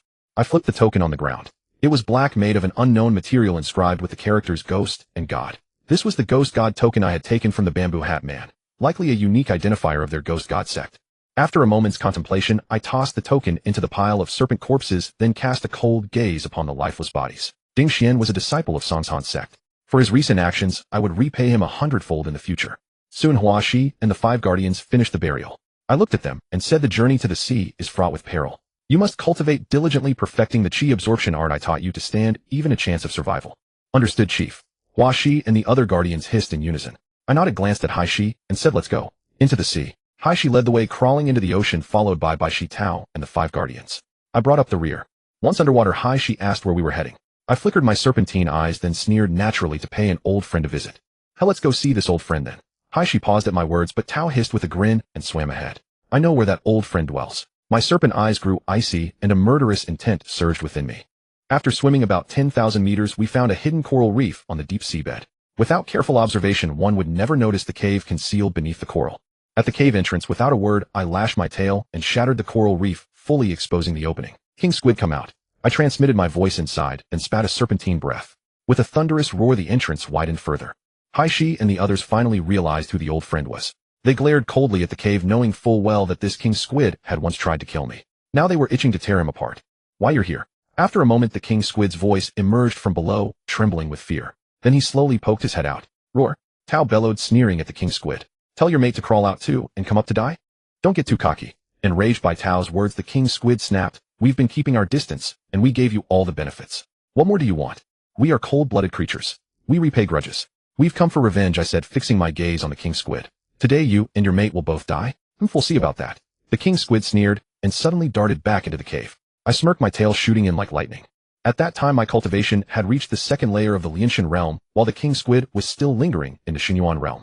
He was no match for me. My strength was 100 times greater. My serpent tail, as sharp as a steel blade, thrust into the cave with lightning speed. Before the King Squid could escape, my tail pierced him clean through, ending his life instantly. After killing the King Squid, I tore his flesh apart and said to the 5 guardians this King Squid had reached the late Xinyuan realm. Devouring his flesh will greatly benefit you and boost your cultivation. Thank you, Chief. Overjoyed, Hua Shi and the others immediately began to feast on the King Squid's flesh. The gruesome scene of devouring the King Squid at the cave entrance infuriated the vampire squid hiding inside. Blazing with rage, she burst out of the cave. This vampire squid had grown far stronger than before, nearly stepping into the Lianshan realm. She moved like a flying sword, aiming straight for my vital spot. I scoffed at her audacity. With a single serpentine breath, I scorched half her body until it was nearly cooked, turning her into something like grilled squid. I let out a long roar and slammed my head forward, smashing it against the spike formed by her tentacles. Boom. The powerful surge of water rippled out. Though the vampire squid had formed a spike, she could not withstand the diamond hardness of my head. My blow shattered her entire body, and she died instantly. This was the chasm between different levels of power. They were incomparable. I swept a cold glance at the cave, then with a flick of my serpent body, I collapsed the entire lair. In no time, Hua Shi and the others had devoured all the flesh of the King Squid and the vampire squid. I had them sit cross-legged on the seabed to cultivate. After only half a day, they had all advanced to the late Huachi realm, and the breakthrough to the Xinyuan realm was within reach. With my aid, Hua Shi and the rest cultivated with divine assistance. I had also embarked on my path to dominate the sea. At this moment, 6 months remained before the 9 Tribulations Tower opened. In these 6 months, I must strive to improve my strength. Otherwise, as a beast, I would likely be besieged by numerous forces inside the tower. The deep sea was teeming with countless celestial treasures beyond human detection. Countless unknown items littered the ocean floor. As we swam deeper, we began to gather these seabed treasures. Screech. While we were swimming through the sea, a powerful wave suddenly emanated from ahead, shaking the surrounding waters violently. I felt a flicker of insight and glanced at Hua Shi and the 5 guardians. That's a deep-sea venomous pufferfish. It's time to test your combat prowess. This deep-sea venomous pufferfish is coated in toxins, 100 times more potent than the fugu fish and far stronger than the venom you carry. You must be careful, I warned them. Hearing my words, Hua Shi and the others nodded respectfully, then swiftly crawled forward. This pufferfish had reached the early Xinyuan realm, a notch above the 5 guardians. However, the guardians had just consumed the flesh of a Xinyuan realm expert and needed to temper their strength. A fight with this pufferfish might push them into the Xinyuan realm. Hai Shi and I followed quickly. On the seabed, we saw the pufferfish surrounded by the 5 guardians who launched their strongest attacks, but could only manage a draw. Indeed, a single level of difference made the pufferfish far more formidable than the 5 guardians. While fighting the pufferfish transmitted to us, do you know whose subordinate I am? This sea region belongs to the venerable Xingui, the overlord of these waters. If you dare kill me, aren't you afraid of the venerable's vengeance? Screw that venerable Xingui. Even if that turtle himself came, we'd still crush him, I transmitted disdainfully. Hurry and unleash your strongest attack, or you'll have no chance of victory. Tell you what, if you can escape from my 5 guardians, I'll let you go. How about that? I smiled coldly at the pufferfish. Deal. You'd better keep your word. Overjoyed, the pufferfish transmitted back, then let out a piercing shriek. Its frequency was 100 times higher than before, causing even my eardrums to throb. The 5 guardians suffered even more. Struck by this devastating ultrasonic wave, even Hua, she who was at the peak of the Huachi realm, was significantly affected. 1. The seabed trembled. The 5 guardians were stunned for a split second by the powerful sound. Seizing the moment, the pufferfish shot upward, laughing triumphantly. I've escaped. But I just sneered. Suddenly I struck, my tail heavy as Mount Tai slammed down, and sent the pufferfish right back into the battlefield. You. Shocked by my betrayal, the pufferfish stared at me in disbelief. Didn't you say if I escaped from the 5 guardians' attack, you'd let me go? How can you go back on your word? When have cold-blooded creatures ever kept their word? I blinked my icy eyes and sneered at the pufferfish. So as an enemy, never trust my promises. The poison boar was furious at my betrayal. Knowing the fate awaiting him in desperation, he unleashed all the power he possessed at the early stage of the Yuan realm. A piercing shriek erupted from the poison boar, sending violent shockwaves through the surrounding waters. The 5 venomous snakes, including the flower serpent, circled him, but could not get close. Just moments ago, the flower serpent had darted forward to strike, only to be repelled by the poison boar's sonic assault, her eyes bleeding. Upon witnessing their sister nearly killed, the other 4 serpents let out a collective hiss and coiled their massive bodies around the poison boar. The flower serpent joined the assault, and together the 5 snakes wrapped around the poison boar like layers of binding, leaving no escape. Coordinating their efforts, the 5 venomous snakes sought to crush the beast alive. Given that a single serpent at the half-step to Yuan realm cultivation could easily strangle an ox, 5 striking in unison made this task seem well within their capability. Despite their combined strength, the poison boar, at the early Yuan realm stage, burst outward with tremendous force, scattering the serpents and breaking their formation. With the serpents still recovering their strength, the poison boar moved like lightning, aiming to crush the flower serpent in a single strike. I let out a cold snort and lashed out with my tail, striking the poison boar's head and stunning him. Before he could recover, the 5 great serpents had regained their strength and immediately pounced upon him once more. The poison boar was so furious he nearly vomited blood, yet he could do nothing but fight to the death. Throughout the ensuing battle, the poison boar demonstrated the prowess of a true expert. Despite being surrounded by the 5 snakes, he repeatedly broke through, attempting to kill one at a time, but each time I intervened, forcefully forcing him back into combat. At length, the flower serpent's swimming body suddenly shuddered. Her aura began rising steadily, triggering violent tremors throughout the surrounding waters. A long piercing cry rang out. The flower serpent opened her eyes, and a monstrous aura exploded from her body. She had broken through to the Yuan realm. As I had said before, even a single tier of cultivation difference makes the gap immeasurable. With her breakthrough, the flower serpent's overall power surged tenfold. The flower serpent had always been remarkably obedient to my training, her power already extraordinary. Now, with her cultivation enhanced and our bond deeper, she let out a cry and entered the fray alone, dismissing the other 4 snakes to face the poison boar single-handedly. The flower serpent was at the peak of her power, while the poison boar, drained from prolonged combat, could muster no more than 80% of his former strength. The flower serpent unleashed a torrent of serpent breath. The poison boar frantically tried to block, but was blown backward across the seabed, tumbling over a dozen times before finally coming to a halt. When an opponent is wounded, press the advantage and end him. The flower serpent became a streak of light, darting forward in an instant. Her tail struck like a sword, piercing cleanly into the poison boar's body. Then her entire frame shuddered, shaking every trace of venom from his system. The poison boar let out a final scream, expelling the last flicker of vitality from his body before collapsing dead at the flower serpent's hands. After dispatching the poison boar, the flower serpent remained coiled and motionless. The other 4 snakes, astonished by her dramatic breakthrough, swam over, happily eager to congratulate her. I swept them aside with my tail and warned them sharply, "For fuck's sake, the flower serpent is in deep meditation right now. You 3 idiots couldn't even seize such a perfect opportunity to break through." I felt a hint of dissatisfaction toward these 4 guardians. The flower serpent's breakthrough in combat filled me with joy, and I resolved to nurture her more carefully from now on. Still, these 4 were my veterans, and I would not mistreat them. While the flower serpent meditated, I beat them soundly until they found their own path to break through. For violent surges erupted. All 4 snakes broke through to the Yuan realm under my guidance. Powerful auras radiated from us in concentric rings, spreading outward across the sea in every direction. A calm voice drifted from afar, reaching my ears. I paused in surprise, and at that moment the flower serpent shuddered and opened her serpent eyes. "Fuck!" I cursed aloud and projected my voice toward the distance. "Whoever dares disturb our cultivation, come out and face death." "You think letting your subordinate kill my brother is acceptable?" A colossal ancient turtle swam toward us from ahead. Recognizing the ancient turtle, I sneered. So you're the poison boar's master. You bastard, your subordinate was clearly courting death. I merely sent him on his way. Did you come today to join him? I've come to avenge a ton, the old turtle hissed, his grotesque head bobbing as he swam toward me. This ancient turtle had just interrupted the flower serpent's meditation. He was clearly seeking death. However, this turtle was no pushover. His aura had reached the refining spirit realm and his shell was extraordinarily hard. I had no idea how many strikes it would take to crack it. Enough talk. Die, the old turtle declared arrogantly, kicking hard against the water with his hind legs and charging at me with tremendous speed. Damn it. I cursed under my breath and lashed out with my tail. The old turtle instantly retracted entirely into his shell. My strike crashed against it with a sharp crack, sending the shell skidding across the seabed. When it finally stopped, the turtle poked his head out with a smug grin. You can't kill me. Only I can kill you. Then let's try. I hissed, transforming into a streak of light and dashing forward. My tail pounded relentlessly against the shell, but the turtle simply withdrew completely and endured my assault without moving. I rained blow after blow until frustration consumed me. This ancient turtle was nothing short of a ninja turtle, hiding inside his shell and refusing to engage. How was I supposed to fight like this? Furious and desperate, I nearly choked on my own rage. Just as I pulled my tail back, the old turtle suddenly extended his head and bit down hard on my serpent tail. A deep gash appeared on my tail, and sharp pain flared through me, igniting fresh fury. Fuck, this refining spirit expert could only resort to such dirty tactics. Enraged, I opened my jaws and bit down hard on his shell. After a moment's thought, an idea struck me. I drove my fangs into the gap near the turtle's tail. Ding! The impact felt like striking solid rock, and the pain nearly shattered my teeth. I blasted the shell with a stream of serpent breath, sending it flying. Peering out from within, the old turtle wore a sinister smile. I had intended to poison him from behind, but his entire body was armored. Nothing I tried worked. Now he began to speak. When the mysterious turtle grows angry, rivers of blood flow. The turtle's words caught me off guard. This bastard had poetry tucked away. Before I could react, his shell trembled, and his entire body launched toward me like a projectile.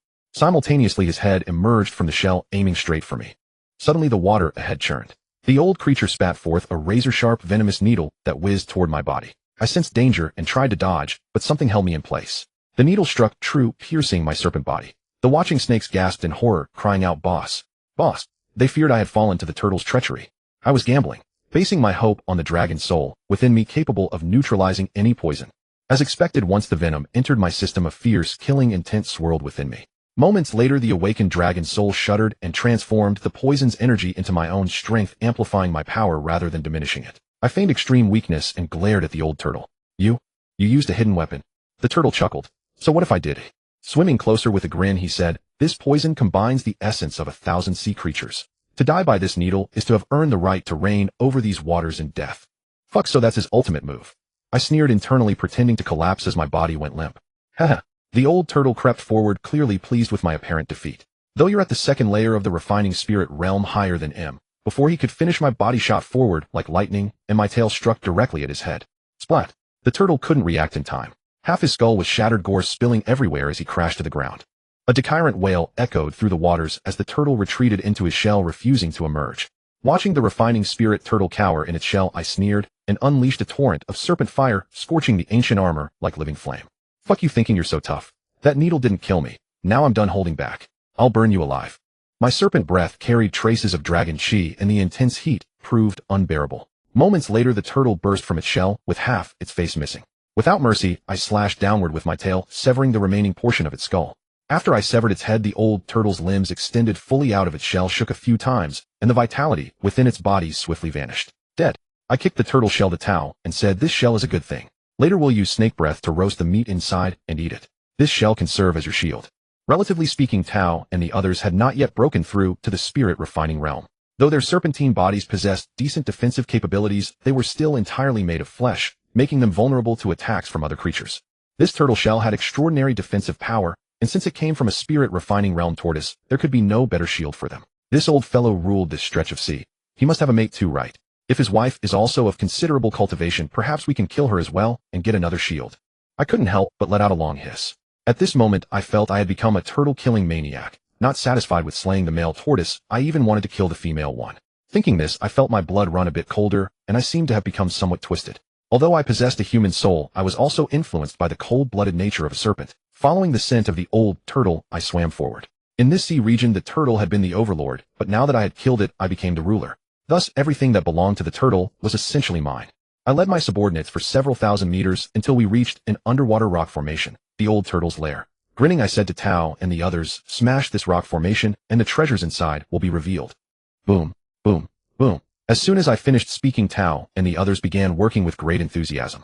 Huaxi and the four guardians also threw themselves into the effort with vigor. In no time, we had thoroughly destroyed the cave dwelling, revealing many treasures within. Unlike me, who was clever enough to carry everything in a ring, the old turtle had no storage ring and had to keep his possessions in his domain. This made it all the easier for us to benefit. Seeing no female tortoise in the old turtle's lair, I couldn't help but feel a twinge of regret. That was one less suit of armor. But this old turtle had taken the family spirit of tortoises to the extreme, always shrinking his head and retracting into his shell. Perhaps no female tortoise would ever like him. With that thought, I felt relieved. After the items were exposed, we serpents all gazed greedily, hissing a few times. I smiled and said, "Everyone pick from the pile. There are plenty of good medicinal herbs here." I spotted 1,000-year sea cucumbers, 1,000-year lingji mushrooms, and quite a few spirit stones, though most were low-grade and held no interest for me. My own ring still contained many spirit stones, enough to sustain my current cultivation. Just as I was about to let them divide the spoils freely, my eyes twitched. Among the items, I spotted a small, pristine white bone. I inexplicably sensed a familiar aura from this bone fragment. My heart leaped, and I picked it up in my mouth. A dragon bone. This thought instantly surged into my mind. I then crawled to a slightly more open area to examine the dragon bone carefully. I found that it was a bone from a dragon's claw. The dragon bone emitted a faint, pure white glow like a luminous pearl, though it was merely an elongated bone. The other serpents were still rummaging through the old turtle's treasures, seemingly not strongly drawn to the bone. I couldn't help but wonder, why did this dragon bone resonate so deeply with me? Unable to figure it out, I decided not to dwell on it. I stored the dragon bone in my ring. Though I had gained a dragon bone, I had no idea what it could be used for. Perhaps it would come in handy later. Before long, we serpents had divided all the old turtle's possessions. This was the biggest haul we had made since entering the sea, and this single harvest was nearly 100 times faster than what we could obtain on land. Having gained so much, we did not rush to leave. Instead, I had them all sit down and cultivate here. Only after Huaxi and the others had fully stabilized their cultivation at the early Xinyuan realm did I instruct them to set out. As we swam forward, I asked Tao, Baishi, and Haishi about their progress. Contrary to my expectations, after they had integrated the dragon scales apart from Tao, whose cultivation speed increased slightly, the progress of Haishi and Baishi was not noticeably faster. They had also fused with dragon scales. Why was their cultivation speed not even a tenth of mine? I racked my brain, but couldn't find an explanation. The only possible reason was that the golden dragon scale I had fused with first was far more advanced than theirs. Legend has it that the dragon had 9 sons, and the most powerful among them was the 5-clawed golden dragon. Could it be that the dragon scale I had fused with belonged to a 5-clawed golden dragon? After swimming another 10,000 meters, we finally left the old turtle's territory. Not long after, we spotted creatures ahead, fighting over something. Swimming closer, we discovered that among them were over a dozen whales and a dozen great white sharks locked in a terrifying territorial struggle in the sea area. The whales in particular were a pod of killer whales. However, these creatures had no cultivation. Their fight was purely driven by animal instinct. Despite their formidable strength, they were nothing in front of me, a spirit refining realm cultivator. I had no interest in their battle, so I ordered Haishi and the others to leave quickly and pay no attention to their conflict. However, even though I had no intention of bothering them, the two groups of beasts saw us swimming past boldly and preparing to leave. They became enraged and opened their massive jaws at us. They had no cultivation, so naturally they couldn't use divine sense to communicate, but their furious open mouths revealed their intentions. They wanted to kill these seemingly insignificant little pythons and turn them into a meal. Watching the whales and sharks charge at us, I smiled disdainfully, then glanced at the 5 guardians and said, "Now's a good chance to test your strength. All 5 of you killed both groups." "All right." Huaxi and the others' eyes gleamed, and they immediately swam over. To them, though the whales and sharks looked terrifying, they had no cultivation, so they wouldn't be intimidated by their massive bodies. Instantly, the 5 serpents turned into 5 streaks of light, darting into the midst of the killer whales and great white sharks, as if entering an empty land, fighting swiftly. The serpents' most lethal weapons were none other than their venomous fangs. The 5 serpents weaved through the 2 groups of animals. In no time, they had bitten all the massive creatures, injecting them with deadly venom. After thrashing about in the seabed for a few moments, the animals died. Not bad. I watched as Huaxi and the others swam back, smiling as I spoke to them. From my timing, it had taken them no more than 3 minutes from departure to return. 3 minutes. 5 serpents had killed 2 massive groups of creatures, killer whales and great white sharks. If this were in the outside world, it would be utterly unbelievable, but here it had become a matter of course. Because we were all cultivators. After killing these animals, we didn't linger, but continued swimming onward. However, what we didn't expect was that after the killer whales and great white sharks died, air gradually formed inside their bodies, and their carcasses slowly floated upwards, soon reaching the ocean surface. Meanwhile, at the capital military district, 1,000 miles away, an officer was conducting routine ocean scans of the East China Sea. At a certain moment the radar swept across and suddenly detected numerous killer whales and great white sharks rising to the surface. The officer shuddered in fright and immediately called the Donghai City Command headquarters, reporting that large groups of sharks and killer whales had been spotted in the ocean heading toward the coast. Hearing this, the Donghai City Command was startled, thinking the animals were about to attack the city. They quickly mobilized a large number of troops to head out to sea. But when they arrived before the animals, they were horrified to discover that all of them were already dead. Floating on the sea were their corpses. After bringing the killer whales and great white sharks to the secret base in Donghai City, experts and special personnel soon arrived and took all the creatures away. We marine serpents, of course, knew nothing of what was happening on land. Over the past 10+ days we had roamed the seabed, and the one who had changed the most was me. 3 days ago I devoured a sea salamander, greatly stimulating my physical potential and allowing me to break through again, reaching the third layer of the spirit refining realm. My body length had grown to 8 meters and my girth was as thick as a bucket. The black and golden stripes interlaced on my scales, and when I swam through the seabed, the mere sight of me would frighten nearby animals into fleeing far away. Truly, if you don't enter the sea, you won't know. Once you do, it's like stepping into a treasure vault. We've gained so many precious things these days. I couldn't help but exclaim to Tao with a smile, while casually sucking in a distant sea fish and swallowing it directly for digestion. Boss, there's movement ahead. It seems like one of our kind. Just then Haishi swam over from the front and said to me, "Looks like a black mamba." A black mamba. I was stunned. Generally, black mambas live in jungles and feed on birds, among other things. I never expected to see such a fellow creature in the deep sea. With that thought, my heart stirred, and I quickly swam forward, eager to see just how formidable this so-called deadliest snake in the world truly was. Ripples surged forward from the churning seawater ahead, and I could sense the ferocity of their battle. Hiss hiss. The long hissing of serpents carried through the water, laced with brutality and savagery. Swimming forward, I saw several snakes locked in combat ahead. 3 black mambas and 3 king cobras. I never expected king cobras to venture into the sea. There must be a great treasure here. As I watched the two groups clash, excitement surged within me. In this very moment, I was witnessing an extraordinary showdown. The first and second most venomous snakes in the natural world locked in mortal combat.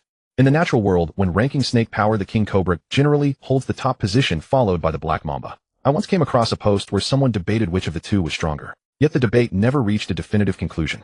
However, from the analysis offered by commenters, the king cobra appeared to hold a relative advantage. King cobras possess a natural immunity to the venom of similarly sized venomous snakes. This means a bite from another cobra species would unlikely prove fatal to a king cobra, though other snakes might face some resistance to its venom. The black mamba, however, lacks this immunity. If struck by any venomous snake's bite, it would almost certainly die. From this perspective alone, the king cobra holds a clear advantage.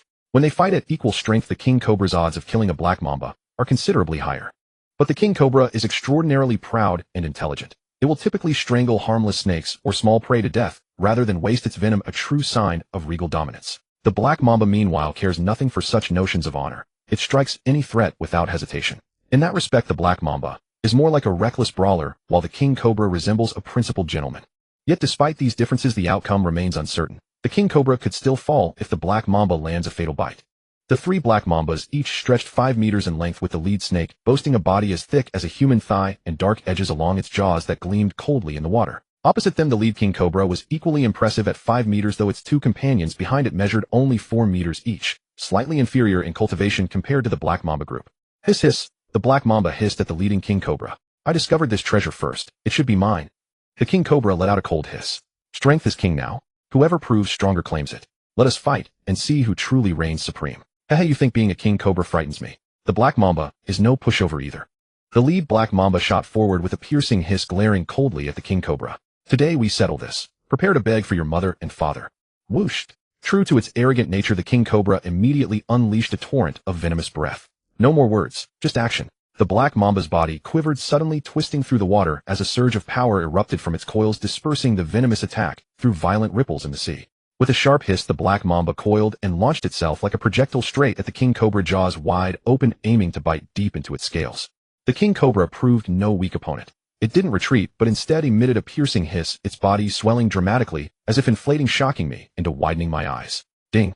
The black mamba's bite against the king cobra's scales rang out like steel striking steel, yet the king cobra remained an aloof sovereign of the deep, regarding its attacker with utter disdain. The black mamba recoiled several meters, its gaze fixed on the king cobra with an expression heavy with tension. I never expected the king cobra's body tempering to reach such an extraordinary level. That black mamba, matched in strength to it, couldn't even breach its scales with a single bite. The king cobra truly lives up to its title as the world's most venomous serpent, also known as Guoshan Feng, Guoshan Biao Debian Feng. Vulgar names that nonetheless speak to its formidable power and dominance. Black mamba venom is a potent neurotoxin that devastates both flesh and spirit. Should the king cobra fall to such a bite, death would be imminent. Hiss hiss. The king cobra coiled and leapt regarding the black mamba with contemptuous mockery. Your turn is over. Now it's mine. With a piercing hiss, the king cobra moved faster than the black mamba, had wrapping itself around its foe and sinking its fangs deep into the mamba's body. Though muted by the water, the sound of teeth-piercing flesh carried clearly through the sea to my ears. Hiss hiss hiss. The black mamba, fated to die from the king cobra's venomous bite, let out a final weakened roar rather than its usual hiss. Another dull sound pierced my ears and my heart stirred. The enraged black mamba had actually managed to breach the king cobra's scales with its bite. The king cobra shuddered violently and immediately released its constricting grip on the black mamba. Both serpents swiftly retreated from each other, exchanged a glance, and then suddenly lunged toward their respective allies, a clear intent to eliminate them before meeting their own doom. Roar! I let out a mighty cry, sending shockwaves through the water that caused both snakes to writhe violently. Only then did they notice our group of serpents observing from nearby. Hiss hiss, when did you arrive? The king cobra regarded us with a cold sneer, yet its gaze hardened into something grave upon meeting my eyes.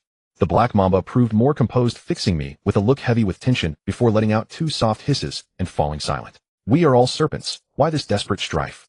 I swam closer, glancing between the two, my voice calm. What is that treasure? Why not divide it equally? That is a substantial low-grade spirit stone of great benefit to our cultivation. How could we possibly yield it to another? The black mamba chuckled coldly before fixing me with a piercing stare. But that luck has passed us now. I see you intend to silence us. As humans say, when the mantis stalks the cicada, the oriole waits behind. The king cobra remarked with a touch of gloom regarding me bitterly. We never imagined our quarrel would benefit you. What if I told you neither of you would die? I smiled, addressing both serpents. You shall live and become my subordinates. I was taken aback that they would risk everything over a low-grade spirit stone, especially since our serpent clan possesses more than enough of them. You well know our venom's potency. Why utter such hollow threats? The black mamba sneered. I only hope that after we perish you spare my brothers. Without responding, I swam forward and unleashed a torrent of spiritual energy directly at both serpents. My cultivation had long reached the second stage of spirit refining, granting me attacks swifter than their reflexes. Both were struck instantly, their screams echoing through the water. Hiss hiss. Both serpents lunged at me in agony, but I met their charge with another blast of spiritual energy. Then with jaws wide open, I swallowed both their heads in a single motion. Crunch. The crunch echoed as I tore through their flesh. As they thrashed in desperation, I focused my will, sending a surge of overpowering force through their bodies that paralyzed them completely. At that moment, the dragon soul within me stirred, releasing a golden radiance that spread through every meridian in my frame. This luminous energy surged into both serpents, purging every trace of venom from their systems in one seamless motion. I then released them, fixating them with a cold gaze. How do you feel now? The king cobra and the black mamba hissed in agitation as I toyed with them, yet they dared not approach me. When I spoke these words, both snakes were stunned for a moment, then a surge of ecstasy welled up in their eyes. The venom inside us is gone. The king cobra and the black mamba exclaimed joyfully to me. How did you manage that? Now do you believe me? I laughed heartily, saying to the two snakes, once your cultivation reaches a certain level, you too can achieve this. Boss. No sooner had I finished speaking than the black mamba immediately chuckled and edged closer to me. The king cobra also hissed, sycophant, you sure know how to kiss up to the boss quickly. After saying that, the king cobra let out another hiss and said to me with delight, but truth be told, following a boss like you is no loss. Boss, how should we split this spirit stone? The black mamba was taken aback, then glanced at me and said matter-of-factly, of course it goes to the boss. You king cobra dare to contend with the boss for loot. I don't fancy this spirit stone. Give it to the king cobra. I smiled faintly, then exhaled and spat out a storage pouch. Turning to the black mamba, who looked disgruntled, I said, this pouch contains an equivalent amount of low-grade spirit stones. It's yours. Hearing my words, the black mamba immediately darted over with a hiss, opened the pouch to see the gleaming spirit stones inside, and then stared at me with eyes sparkling. What are your names? I asked, glancing at the two snakes. From now on, you two are my vanguards. My name is Chinbolin. The black mamba hissed, looking at me. I once poisoned a man named Chinbolin, so I simply took his name. Xiao Luotao. The king cobra said, I used to be the overlord of that jungle by the Central Sea. After dominating there, I found no challenge in reality, so I went into the sea. I heard humans say the Belcher's sea snake has the most potent venom, so I came to challenge it. I happen to have a sea snake here with no less venom. I turned back to glance at the sea snake and said to Xiao Luotao, though you are stronger now, its venom might not be inferior to yours. King Cobra Xiao Luotao followed my gaze and immediately noticed the colorful sea snake among my snake squad. He said haughtily, how about a competition? The sea snake slithered over, glanced at Xiao Luotao, and grinned. Let's find a group of animals and see who can poison the most in 5 minutes. What do you say? Afraid of you? Xiao Luotao chuckled. I know a lair of sea fish nearby, full of weak fish. Perfect for our experiment. The two snakes agreed and swam off toward that sea area. The rest of us snakes followed, curious to see which of them would prove superior. Before long we arrived beside a deep-sea trench. The trench seemed bottomless, and I had no idea what lay within. My sensory range currently extends 10,000 meters on land, and in the sea, I can also sense 10,000 meters with full effort. But this trench seemed to have a massive seal blocking my perception, limiting me to just over 1,000 meters. Nevertheless, I could tell this trench was likely at least 10,000 meters deep. For reference, the deepest known trench to humans is the Mariana Trench in the Western Pacific at 11,000 meters. But we were definitely not in the Western Pacific. I studied the trench closely. It looked as if someone had sliced it open with a giant sword, cleaving a massive gash into the earth. The snakes beside me peered into the depths and couldn't help hissing in agitation. Hiss, the school of fish is just 100 meters below the trench. Let's go slaughter them and see who's better. The king cobra hissed, then leaped forward. The sea snake, not to be outdone, hissed twice and followed closely. We watched as they both dove into a huge cavern below, and driven by curiosity we followed. Entering the cavern, we found it enormous, dozens of meters in diameter. Countless fish, each the size of a palm, clustered densely ahead. When they saw us snakes approaching, they panicked and swam wildly. But the sheer number of fish made escape futile. Seeing the food, our eyes lit up, and we began devouring them ravenously without a second thought. Meanwhile, the king cobra and the sea snake were competing in a corner to see who could poison more fish, while the rest of us feasted in the center. Splash! Countless fish scattered in all directions.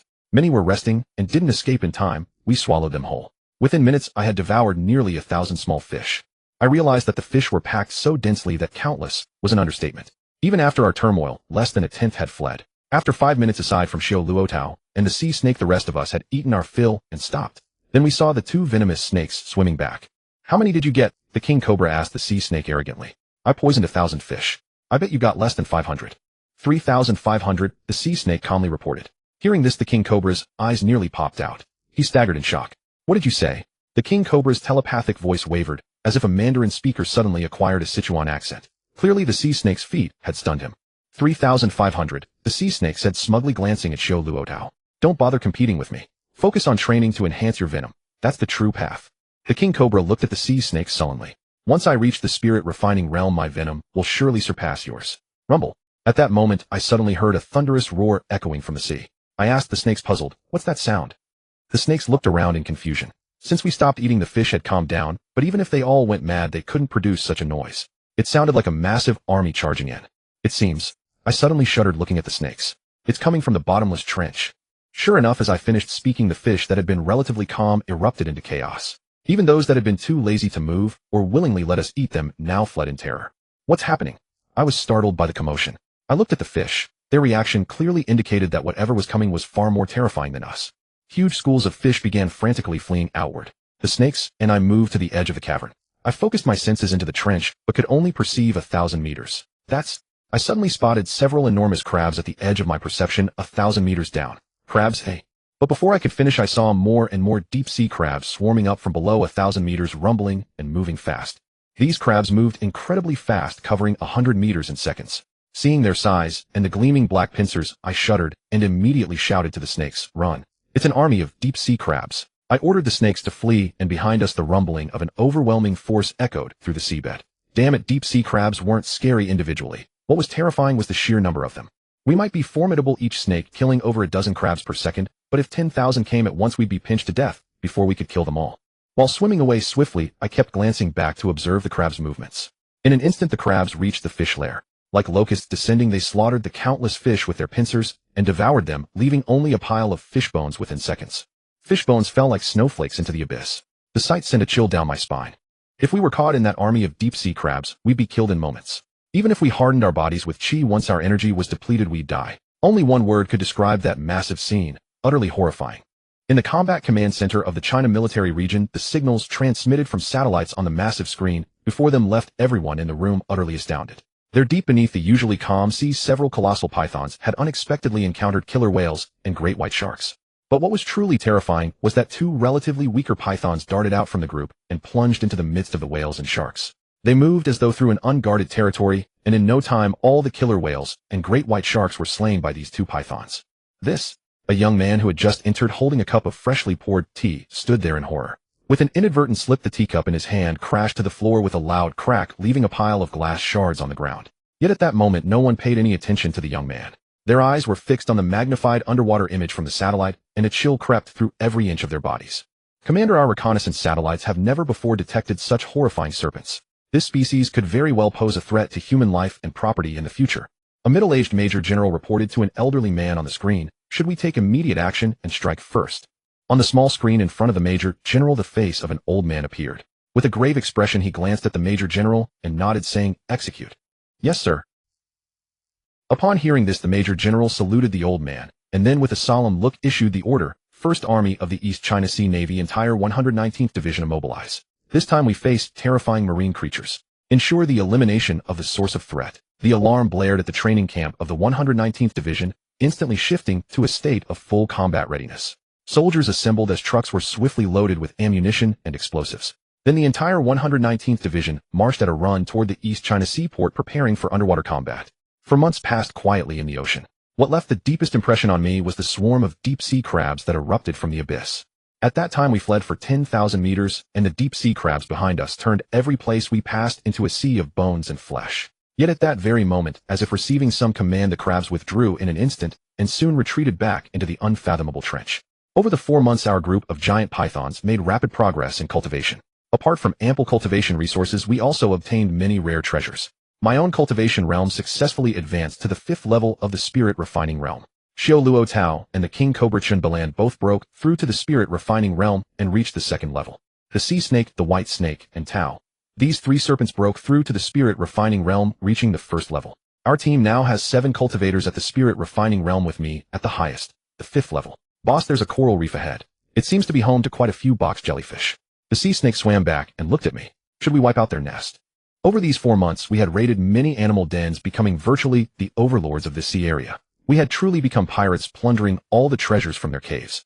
During those 4 months, our relentless plundering had imbued the entire team with a rogue's temperament. Every time we spotted an animal's den, we felt an urge to destroy it. But this time, hearing the sea snake's words, I shuddered and quickly waved my hand. "Not this time. There's a powerful expert among those box jellyfish, and besides, the venom of box jellyfish is almost as potent as that of the beaked sea snake," I said slowly, a hint of gravity in my heart. Although box jellyfish are highly venomous, if it were an ordinary nest of box jellyfish, we would have raided it without hesitation.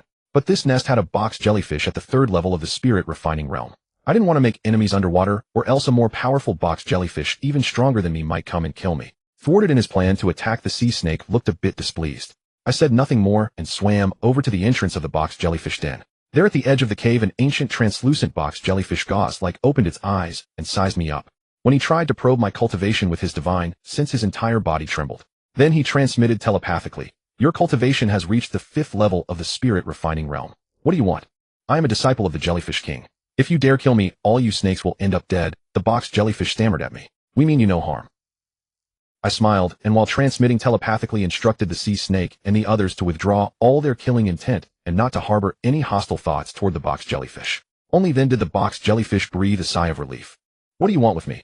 The box jellyfish, seeing that we were not immediately looting and pillaging, relaxed and said to me, "If you're here to ask about the whereabouts of the treasure artifact, I'm afraid I have nothing to say." The box jellyfish's words caught me off guard, and I couldn't help but find its intelligence amusing. Earlier, I had no idea that the sea floor held the secret of a treasure artifact, and this box jellyfish had just blurted it out, truly foolish beyond measure. But upon hearing treasure artifact, my heart leaped and my eyes sparkled with excitement. A treasure artifact, a treasure that is a whole level higher than a spirit artifact. Once obtained, even without changing one's cultivation, one's combat strength could more than double. Such is the power of treasures, and why so many human cultivators desire to possess all kinds of artifacts. On the ranking of divine weapons and sharp tools in the cultivation world, the lowest tier is naturally the spirit artifact. Above spirit artifacts are treasure artifacts, and above treasure artifacts are Tao artifacts. If one masters a Tao artifact, it's almost like holding the life and death of an entire nation in one's hands. All beneath a Tao artifact are mere ants. With a single flash of light, it could annihilate an entire city. This weapon is hundreds or thousands of times more powerful than an atomic bomb, and it's not even a one-time use. My heart pounded at the mention of the treasure artifact, but I maintained a calm expression and said to the box jellyfish, "We already know the whereabouts of this treasure artifact. We only came to invite you to guide us." "What? You actually know the location of the treasure? You want me to guide you to the submarine crater?" After hearing my words, the box jellyfish immediately spoke like a fool, then shook its head. No, go by yourselves." My heart was already filled with ecstasy. I never expected that a single sentence would trick the location out of it. I looked at the box jellyfish with feigned regret and said, "Very well, since that's the case, we'll take our leave." "No need to see me off," the box jellyfish said to me, then withdrew its head back into the coral cave. I grinned at my underlings behind me, let out a few hisses, and swiftly slithered toward the submarine crater. Over the past 4 months, I had learned about the submarine crater from other species. It was a massive mountain rising from the seafloor. This mountain was not tall, instead it sank down nearly 1,000 meters. Clearly this crater was formed by an ancient meteorite striking the Earth. I had always thought it was just a geographical feature of the seabed and paid little attention. I never expected to learn from this foolish box jellyfish that there was actually a treasure artifact here. Truly a windfall, without any effort. After crawling for tens of thousands of meters, we finally arrived at a shallow rise several hundred meters high. Climbing up and looking ahead, we saw a colossal pit over 1,000 meters deep stretching before us, with a vast expanse roughly 5,000 meters wide. What a massive meteorite it must have been to create such a huge crater. Looking forward, we immediately spotted two factions locked in fierce combat at the center of the pit. The seawater around was churning, and the ripples of the shockwaves had just reached us. Clearly their battle had only just begun. Seeing this, we sly serpents exchanged glances, our thoughts aligning perfectly. We planned to reap the benefits as the third party. Perhaps we could obtain the treasure artifact without any effort at all. Yet what followed defied all expectations. As the battle between the two sides intensified, a terrifying swarm of deep-sea crabs suddenly erupted from the ocean floor. With a thunderous rumble, the seabed trembled. These deep-sea crabs numbered only about 100, but each was 5 meters square, a veritable small building. The sudden emergence of these monstrous crabs from the depths startled both factions above. Caught off guard, the two forces, already severely weakened, were torn apart by the voracious giant crabs. In no time, both groups were completely annihilated. With a series of booming crashes, I watched as these deep-sea crabs lined up and began rampaging through the mountains, seemingly searching for the treasure. The sea snakes and black mamba snakes beside me looked at me anxiously. "Boss, this looks bad. Their strength is terrifying." I nodded grimly. Damn it, these deep-sea crabs were far more powerful than any deep-sea crab army we had encountered before. Each of these crabs had a cultivation base at the spirit refining 3rd layer. Although I was at the 5th layer, taking on 100 of them at once would likely be a death sentence.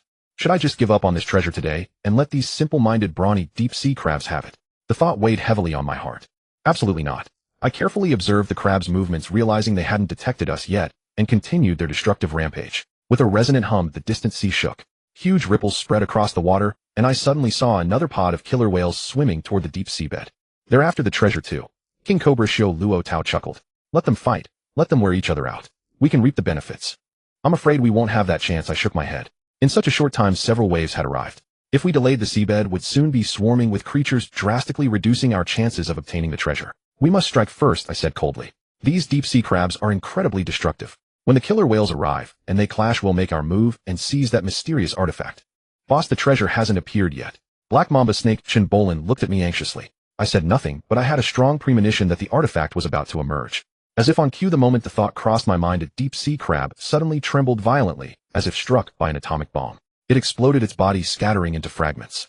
Then a dazzling 5-colored golden light rose from the depths, illuminating everything around. The brilliant 5-colored light flashed so brightly that I was momentarily blinded. When my vision cleared, I finally saw what the treasure at the bottom of the sea was.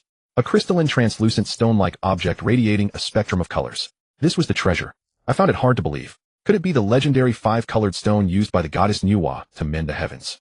But I quickly shook my head. The stone suddenly rose, and all the deep-sea crabs gazed up at the massive boulder, suspended dozens of meters above, their eyes filled with greed. Besides the crabs, the killer whales that had arrived also fixed their cold, gleaming eyes on the floating stone. 5 or 6 of them, overjoyed, darted forward to seize it. With a thunderous boom, the 5-colored light retracted sharply. The stone vibrated, then burst like popcorn into countless fragments, each shooting out like sharp swords in all directions. Not good. My heart clenched. I quickly led my underlings to hide deeper, and then we heard the agonized screams echoing through the deep-sea mountains. Roars of pain filled the water. The greedy killer whales were pierced by the countless tiny stone shards, their blood blooming in the deep sea as their bodies drifted down lifelessly. With a series of sickening thuds, a large rock beside us was riddled with holes. I shuddered to think that if I had raised my head, I might have been killed by those flying shards. Fortunately, our hidden shelter was just out of the direct line of fire. When all fell silent, I and my snakes looked up at the seabed. It had returned to its deep, gloomy state, with countless corpses of crabs and killer whales floating motionless in the water. Occasionally a crab's leg would twitch, but most were dead, slowly drifting upward. Heaven is helping me. I couldn't believe how things had turned out. It was as if fate itself wanted me to obtain this treasure. I scanned the seabed for the artifact, but after searching thoroughly, I found nothing glowing. A pang of frustration hit me. Was this artifact only good for one use? Had it simply exploded? Had one of the deep-sea crabs triggered the artifact's switch, causing it to detonate and kill both its own and the killer whales? Just as I was puzzled, my eyes caught sight of something. Right in the center of the seabed, a black, apple-sized iron orb lay quietly among the rocks. If I hadn't looked carefully, I would have mistaken it for a stone. Could this be it? My mind raced. I swam over, picked up the iron orb, and held it in my mouth, sensing its peculiarity, but it felt utterly inert. This couldn't be the same awesome artifact from before, could it? I cursed inwardly. This orb looked exactly like an iron ball that had fallen off a ship sailing through this area. In a fit of rage, I bit down hard, intending to crush it. Crack. But a crisp sound filled my ears. I felt one of my fangs break. I quickly opened my mouth and saw that half of my venomous fang had shattered. Damn it. Rage boiled inside me. I was at the spirit refining 5th layer. I could bite through even the toughest alloys, yet this iron orb nearly shattered all my fangs. What the hell? Despite my anger, this proved the orb's extraordinary nature. I placed it gently on the ground and noticed faint, intricate patterns on its surface like a mess of ghostly symbols. The runes flickered and vanished, leaving the orb looking like plain iron again. What was this thing? As I pondered, the sea suddenly shuddered. An overwhelming sense of danger descended from above. Without a second thought, I clamped the orb in my mouth and darted sideways, covering more than 10 meters instantly. With a deafening explosion, a torpedo detonated right where I had been. The shockwave sent a massive plume of boiling seawater upward. A torpedo? The Navy? I was stunned. I never expected the military to come after us. I ordered the sea snakes to flee, diving as fast as I could into the deeper waters. But as I swam, the danger remained relentless. Torpedo after torpedo exploded behind me, as if they were free. Humans had declared war on me without warning. The might of the military was immediately apparent. We snakes were reduced to darting around the seabed, beaten like rats. The threat at our backs persisted. In our panic, we ended up near the deep-sea trench, where we had once encountered the deep-sea crab army. With obstacles ahead and attacks from multiple directions, continuing forward would surely get me killed by the torpedoes. So I made a desperate decision: dive straight into the abyss. My snake subordinates were startled by my move, but they followed without hesitation. During our escape, we pushed our speed to the limit. Though the torpedoes were swift, they could not keep pace with us. Hua Shi and the others, being slightly inferior in strength, swam more slowly, mired in peril. My eyes blazing with fury, I unleashed a burst of serpent breath, blowing one of the torpedoes above into the pursuing cluster. A thunderous roar echoed through the sea. The deep trench, unable to withstand the shockwaves, began to collapse, sending countless fragments of rock plummeting into the abyssal chasm. With a resonant hum, we swam with desperate vigor, only to find another wave of homing torpedoes closing in from behind. If another explosion like the last occurred, we might all be buried in this trench. Yet recalling the terrifying deep-sea crab army awaiting below, my heart sank with unease. This venture had been far too reckless. Even if the torpedoes didn't claim us, the deep-sea crabs would surely tear us to shreds, leaving nothing but bones. No sooner had the thought crossed my mind than a rumbling sound erupted from below. Were I alone, my face would have paled in terror. As far as the eye could see, massive deep-sea crabs were crawling up from the abyss. I glanced at the serpents beside me. Their eyes were gleaming with dread. Yet caught between the devil and the deep blue sea, we had no choice but to press onward. These fearsome crabs were not entirely buoyant. They clung to the rocky walls, unable to swim, leaving a gaping well-like circular void in the center. This way, I roared, commanding my underlings to follow. But my pace slowed, and the trailing torpedoes caught up, detonating with a thunderous blast. Turning back, I saw Hua Shi shielding me with her body. Her tail had been mangled by the explosion, and she writhed in agony. My eyes burned red. A moment of carelessness had nearly cost me, but Hua Shi had thrown herself before me to intercept the torpedo. Though she spat serpent breath at it, she only managed to slow it, slightly deflecting it enough to strike her instead. Damn the Navy! I roared inwardly as the surrounding rocks began to crumble. I coiled around Hua Shi and shot swiftly into the depths. The deep-sea crabs were also battered by the falling boulders, peeling off in dark banana-like layers and plunging into the abyss. I had no time to care. I spat serpent breath repeatedly, instantly roasting the crabs blocking my path into grilled delicacies. As I swam deeper, my heart grew colder. These accursed Navy men. We had never provoked them nor intended to, yet they pursued us with relentless fury. The other serpents too spewed serpent breath without restraint, roasting crabs in a frenzy.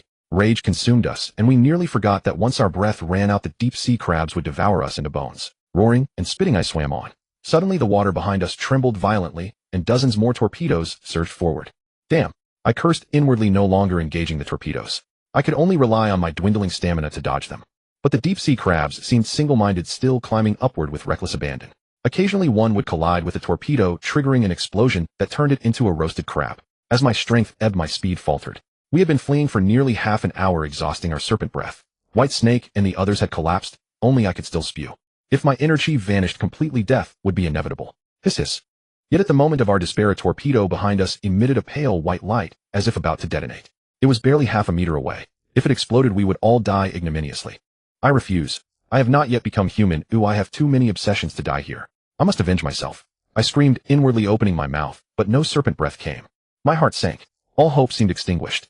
I stared numbly as the torpedo closed in its white light, blazing. But in the direction I was struggling, a red light appeared from below, forming a thin membrane, like a film over a well, rising upward. Almost instantly, the membrane swept over us. I felt my body slow dramatically as it passed. My rapid motion ceased abruptly, and I saw with horror that the other serpents beside me had also slowed to a crawl. We were moving like snails. More incredibly, when the red light washed over the torpedoes, the imminent explosion seemed to freeze. The white light spread slowly like a snail's pace, devoid of any force. Could time have slowed? A thought surged in my mind. I gazed in terror at my surroundings and finally understood why the deep-sea crabs had been so desperate to escape upward. The crabs still clinging to the rock face were frozen, then slowly peeled off and sank like snails. For these freedom-loving crabs, the red light was a prison, a doom worse than death. They would rather die than be trapped in it. I too felt trapped in the crimson glow, moving forward at a snail's pace.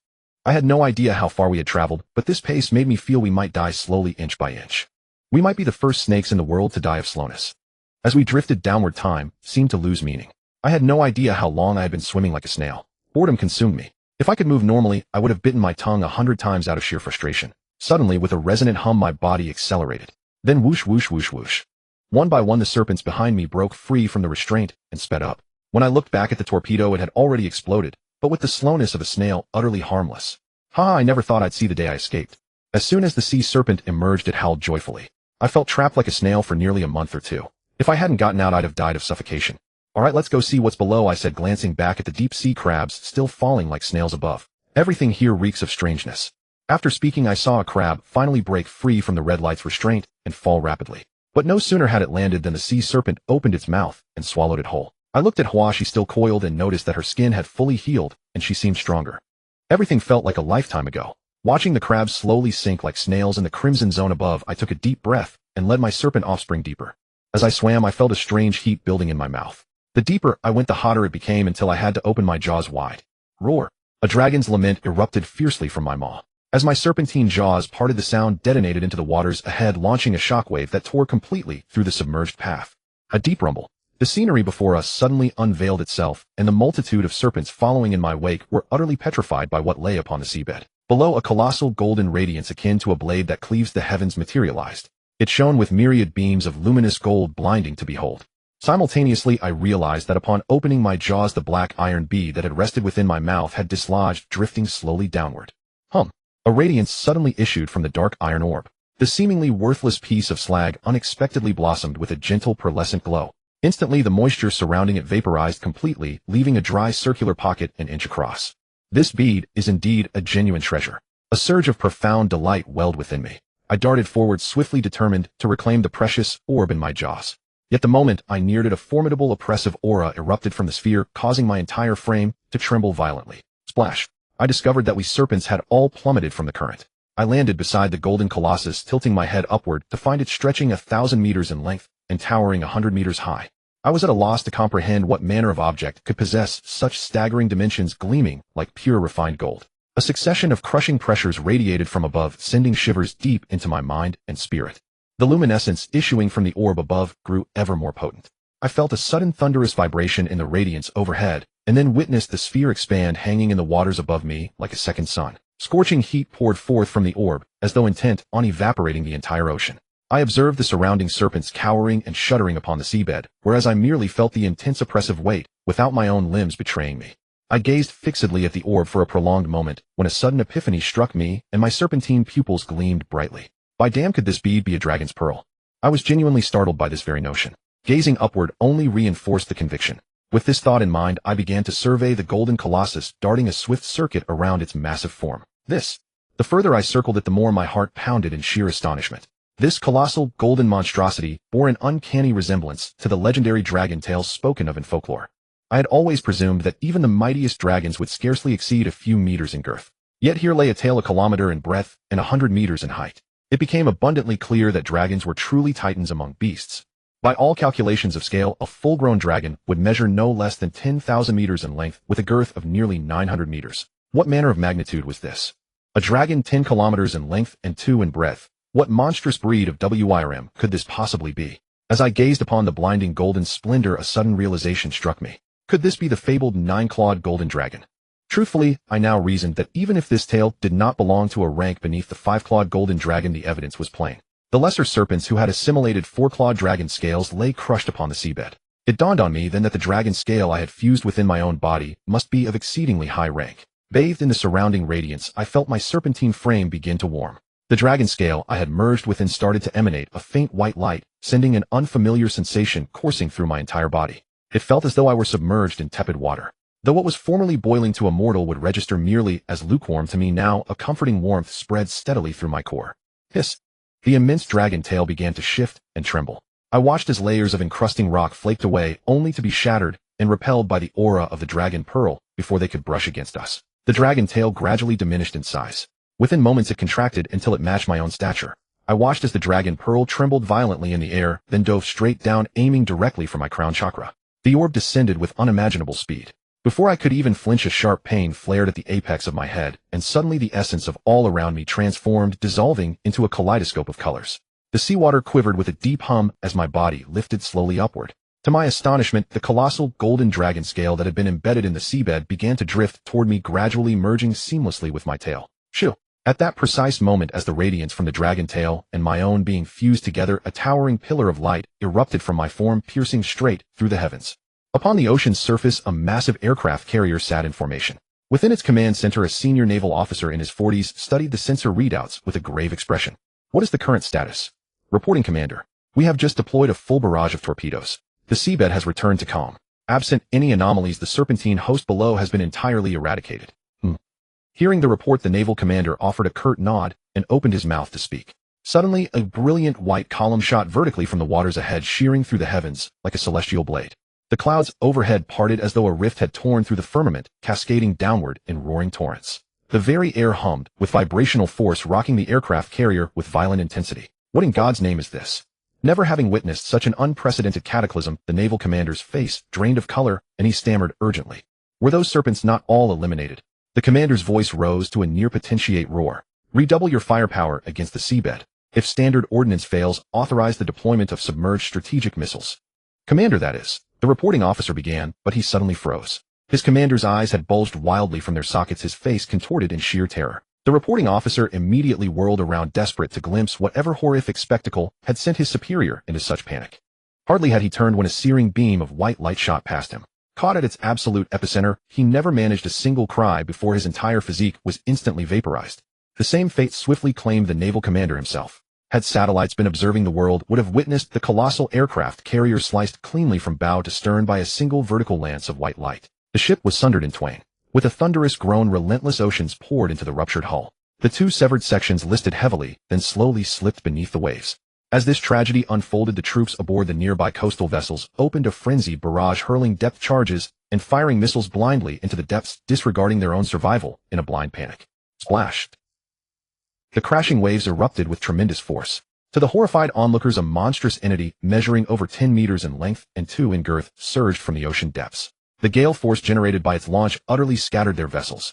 Roar! A dragon's chant reverberated through the abyss. Bursting from the ocean's surface, I felt a fierce wave of killing intent surge within my veins. I cast a long, resonant howl toward the heavens, then unleashed a torrent of draconic breath directly upon the waters below. Boom! The entirety of the surrounding naval forces was instantaneously vaporized by that single discharge. The thermal output far exceeded the bounds of mortal comprehension. With one breath, I had annihilated an entire division. I soared through the skies, gliding on the winds. A profound ecstasy filled my heart as I turned my senses inward. I realized that by assimilating that dragon tail, I had undergone an instantaneous metamorphosis, ascending into a colossal entity. A Jalom. After finishing the dragon's breath, I glanced at the chaotic army below, which I had thrown into disarray. A glint of murderous intent surged within my eyes. It was they who had nearly caused the flower serpent to perish. At this moment, several terrified humans emerged from the water below, their faces etched with fear and grief at the sight of their fallen comrades.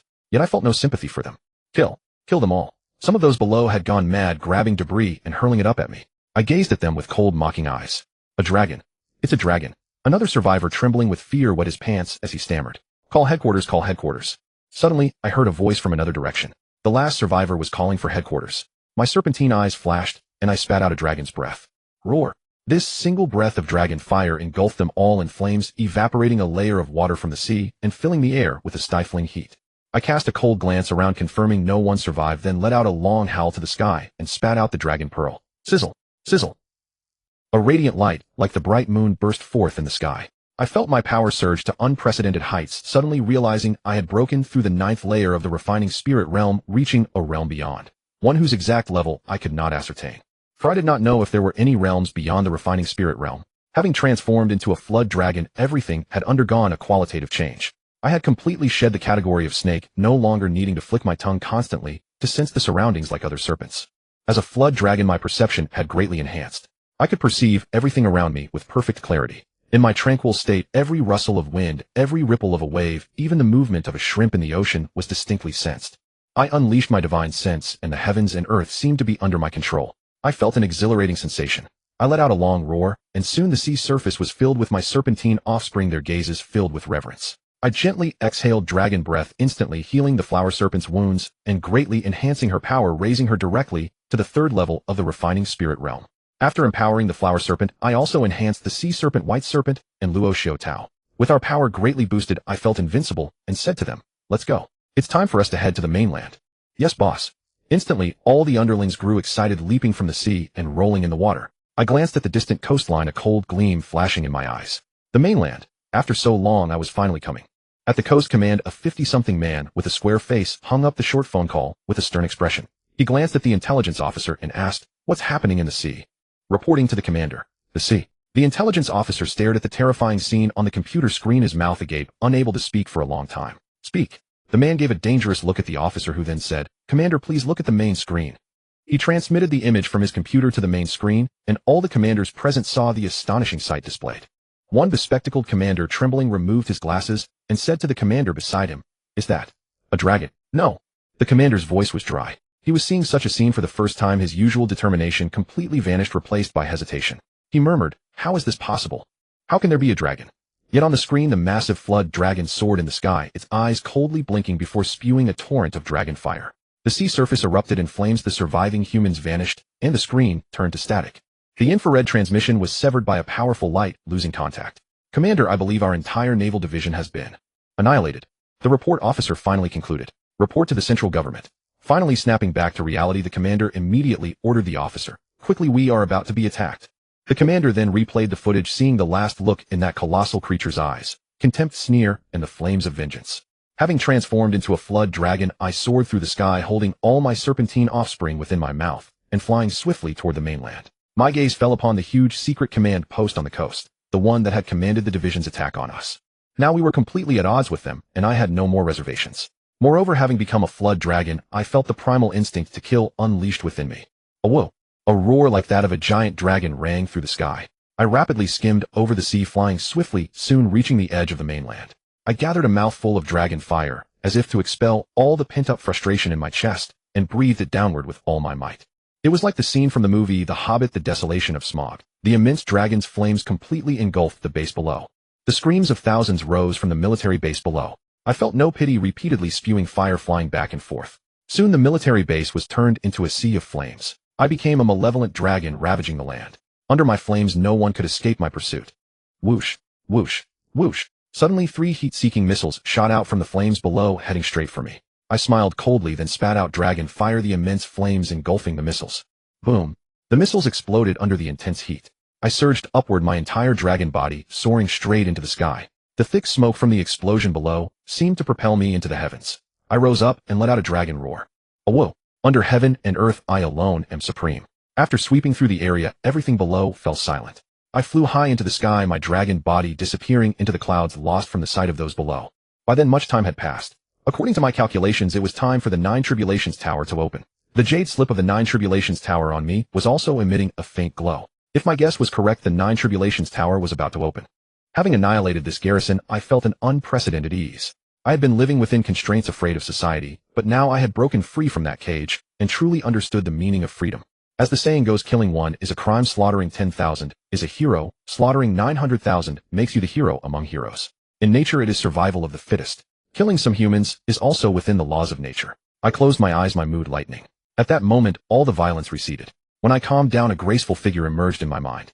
"I will strive to cultivate, transform into human form, and return to find you," I thought resolutely. Only then did I feel that my efforts in cultivation had a purpose. And I hoped that this time wouldn't be too long. The sky was filled with fierce winds. My serpentine offspring on my back were thrilled, howling in the sky under my lead. Suddenly I spotted a large airplane ahead. I glanced back at my serpentine offspring, their eyes lighting up as they said, "Boss, shoot down the plane." The aircraft's speed was tremendous. I drew in a breath, and with a mighty roar, my entire dragon body shot forward in pursuit. After gathering my chi, I discovered my speed actually surpassed that of the aircraft. Swiftly I caught up alongside it, and gazed inside, clearly perceiving the scene within. My eyes widened in astonishment at the shocking spectacle revealed inside the plane.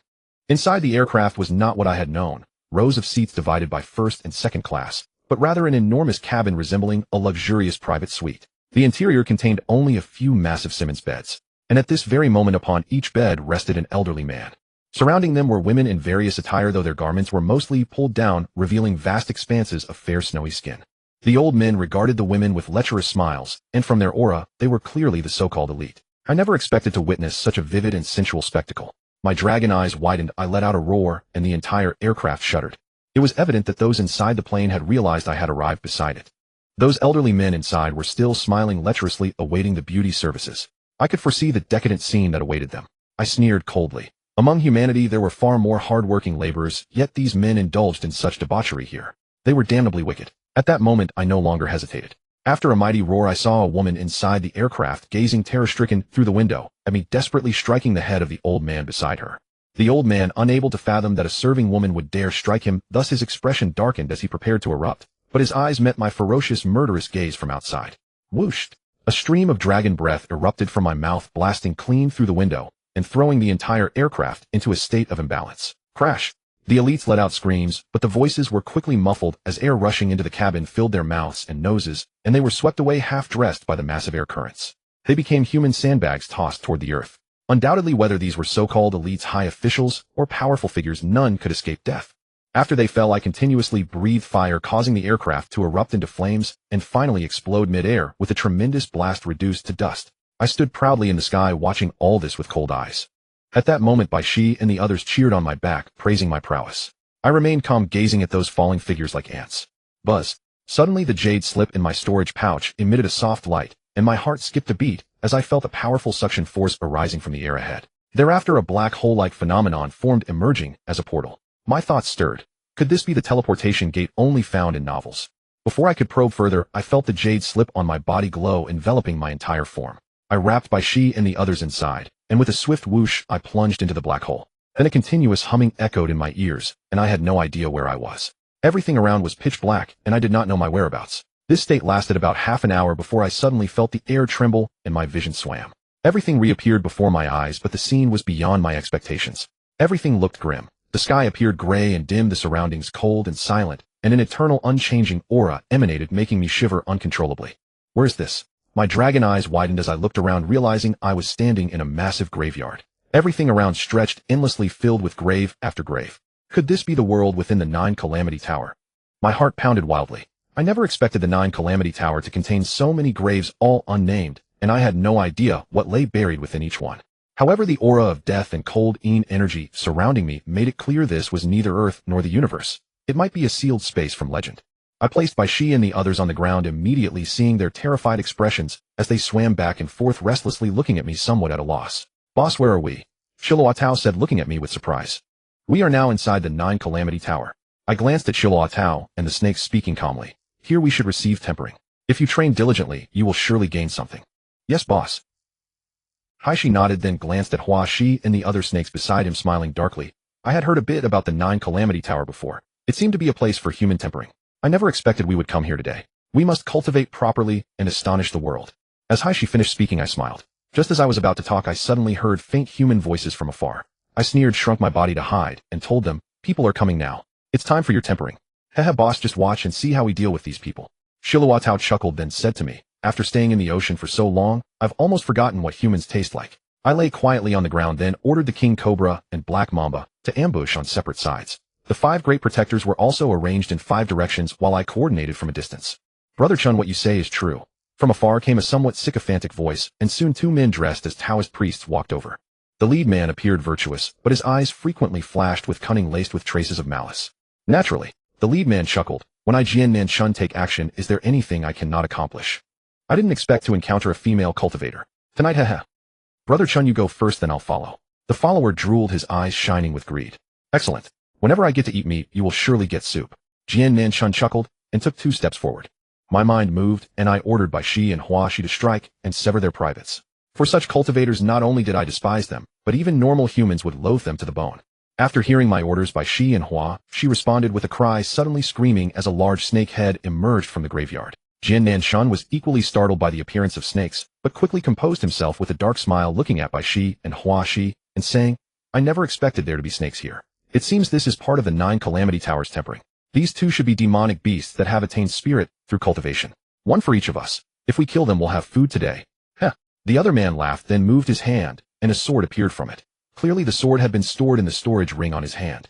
Just 2 insignificant fellows. This 9 Calamity Tower place truly has treasures everywhere. Sometimes, even digging graves can unearth treasures. The snake gallbladders from these 2 today must be valuable. When we exit selling them to those prominent figures in the mundane world who favor aphrodisiacs, will surely fetch an extremely high price. Haha. Jian Nanshan chuckled, his body moved, and surprisingly transformed into a gust of wind swiftly lunging toward Bai Shi. As an ordinary person, haven't you often fantasized about being born into a wealthy family? Then we would have inexhaustible money, a spacious and enviable mansion, a string of girlfriends, and even the soybean milk we often drink could be bought in 2 bowls, 1 to drink, 1 to pour away. Yet this is nothing but a fantasy, something almost impossible to realize. I never believed these would come true. Every time such an impractical thought crossed my mind, I couldn't help but laugh at myself in self-mockery. But a mysterious invitation changed my mind. This is how it happened. At that time, I had just been rejected by the girl I had secretly admired for a long time. Dejected, I returned to my dormitory, feeling an urge to cry. The girl I had a crush on was named Su Wei. Though she wasn't the class beauty or school beauty, she had fair skin, big eyes, and a dimple when she smiled. She was about 165 centimeters tall and had a great figure. She looked enchanting. Su Wei said I couldn't give her the life she wanted and called me a good person. Before I even handed her the rose in my hand, she had already given me the good guy card. I was stunned at that moment. Su Wei actually knew I was going to confess. Her move left me at a loss, and I felt extremely embarrassed. Seeing the classmates' expressions, wanting to laugh but holding back, I felt like I could die. I rushed out of the classroom and ran back to the dormitory, deciding to sleep on it and ignore everything. But just as I got into bed, I noticed an extra black card on the bookshelf at the head of my bed. The card was entirely black with strange patterns on it, looking extraordinarily mysterious. Especially the patterns. When I blinked inadvertently, they seemed to emit a strange glow, though it vanished in an instant. I froze for 2 seconds, then curiously reached out and picked up the black card. But the moment I held it, a peculiar sensation surged within me. Open it. A voice seemed to shout in my mind, urging me to open the mysterious card. I opened the card and a plane ticket slipped out. The ticket only showed the airport and flight number with no destination written. Somewhat bewildered, I flipped through the ticket and then turned my gaze back to the mysterious card. The card had few words writing. No. 7. Do you want to have inexhaustible money and be together with Su Wei? Then come to me. The invitation had no signature, but when I saw those words, my heart uncontrollably pounded fiercely. Those words seemed to have a magic, deeply imprinting themselves in my mind, giving me an impulse to leave immediately. I took a deep breath, blinked, and closed the card. When I stopped looking at the card, I instinctively felt it might be someone's prank. I smiled, crumpled the ticket into a ball, threw it into the dormitory trash bin, then placed the card back on the bedside, tucked it into a book, and went to sleep. I slept straight until 7 in the evening. When I woke up, I thought, oh no. Tonight's self-study session was presided over by the homeroom teacher, and if I were late, I'd be scolded. Thinking this, I hurried to the classroom. Fortunately, the homeroom teacher hadn't arrived yet, and I breathed a sigh of relief. However, the moment I sat down and exhaled, my eyes suddenly froze. Because on my desk a card was lying there, black with strange patterns, a mysterious aura, making my heart jolt violently. Hadn't I left that card on the bedside? How did it end up in the classroom? My heart pounded. I quickly picked up the card and opened it. The handwriting was exactly the same as before. I opened it, and the plain ticket with my name on it came into view again, almost making me cry out and jump to my feet. This was definitely not a prank. Because in the dormitory I had thrown the ticket into the trash, but now it lay before me unfolded, still bearing the creases from my crushing.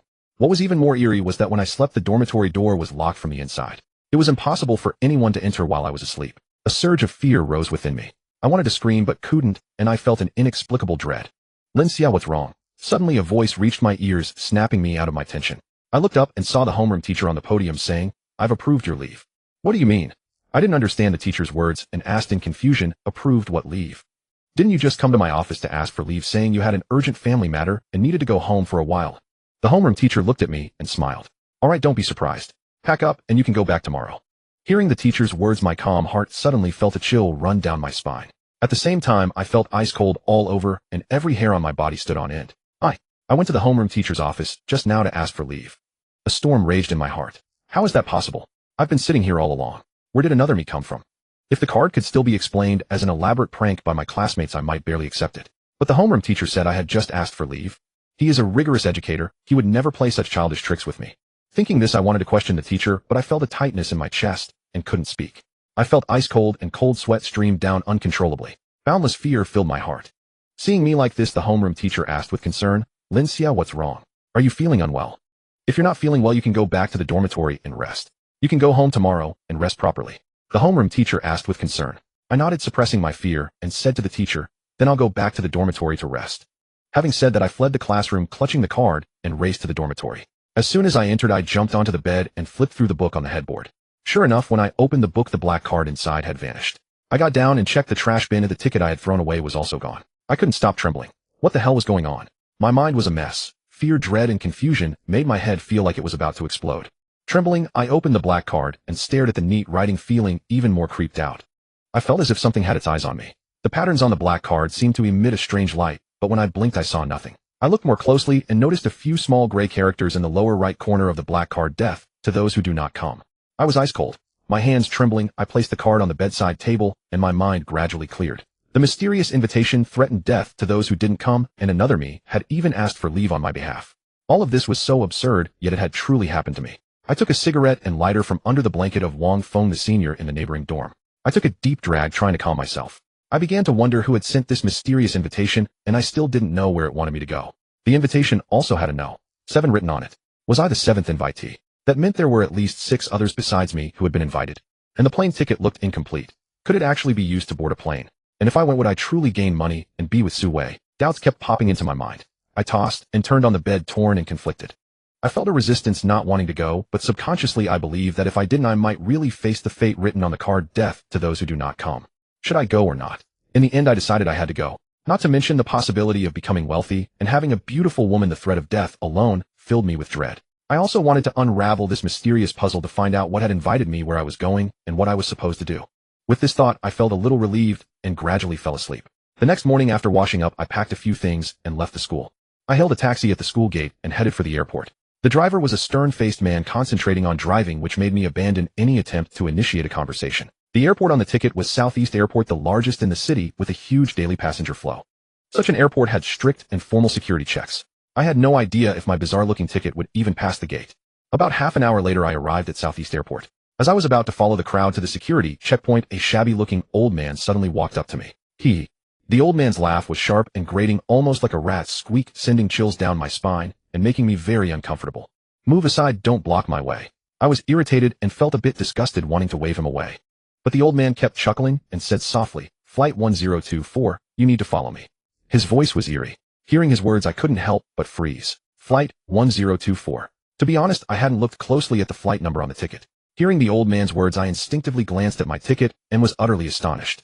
There it was. The ticket clearly read Flight 1024. I looked at the old man again. He gave me a mysterious smile and then walked toward a small side door. My heart pounded and I couldn't help but follow him through that door. 1024. As I followed the old man, I pondered the meaning of the number. In computer science, 1024 is 2 to the 10th power in binary, but that didn't seem to fit here. Besides, Southeast Airport was the largest in the city with high media attention. If there were a special flight, there would surely be rumors, yet this Flight 1024 seemed to have appeared out of nowhere. I couldn't recall any such flight number. As I pondered, I followed the old man through the small door and entered. It was a long corridor. I wanted to pump the old man for information, so I quickened my pace, but no matter how fast I went, I always remained about 5 or 6 meters behind him. Yet the old man's walking speed seemed unchanged from when we entered. My hair stood on end. What the hell was going on? Could the old man be a ghost? With that thought, I stared at his feet. They say ghosts don't walk, but float just above the ground. So I focused on the old man's feet. His 2 feet moved back and forth, each step touching the ground, which dispelled the ghostly notion from my mind. I even wondered if I had been imagining things. Just as I was thinking this, the old man led me into a hall. I initially thought it was the airport's waiting hall, assuming the old man had some connections to bypass security. But then I saw that the hall held only about 20 or 30 people. I had flown from Southeast Airport before, and this hall was definitely not the one I remembered. Since when did Southeast Airport have such a waiting hall? Full of doubt, I looked out the window to see the planes on the tarmac. But to my surprise, there was only one plane parked outside with no engine roar and not even a bird in sight. My mind went blank, as if suddenly frozen.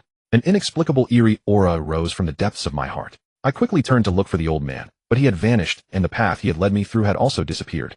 Where was I? I looked around and saw these people chatting in small groups, their voices low, and each seemed wary of the others.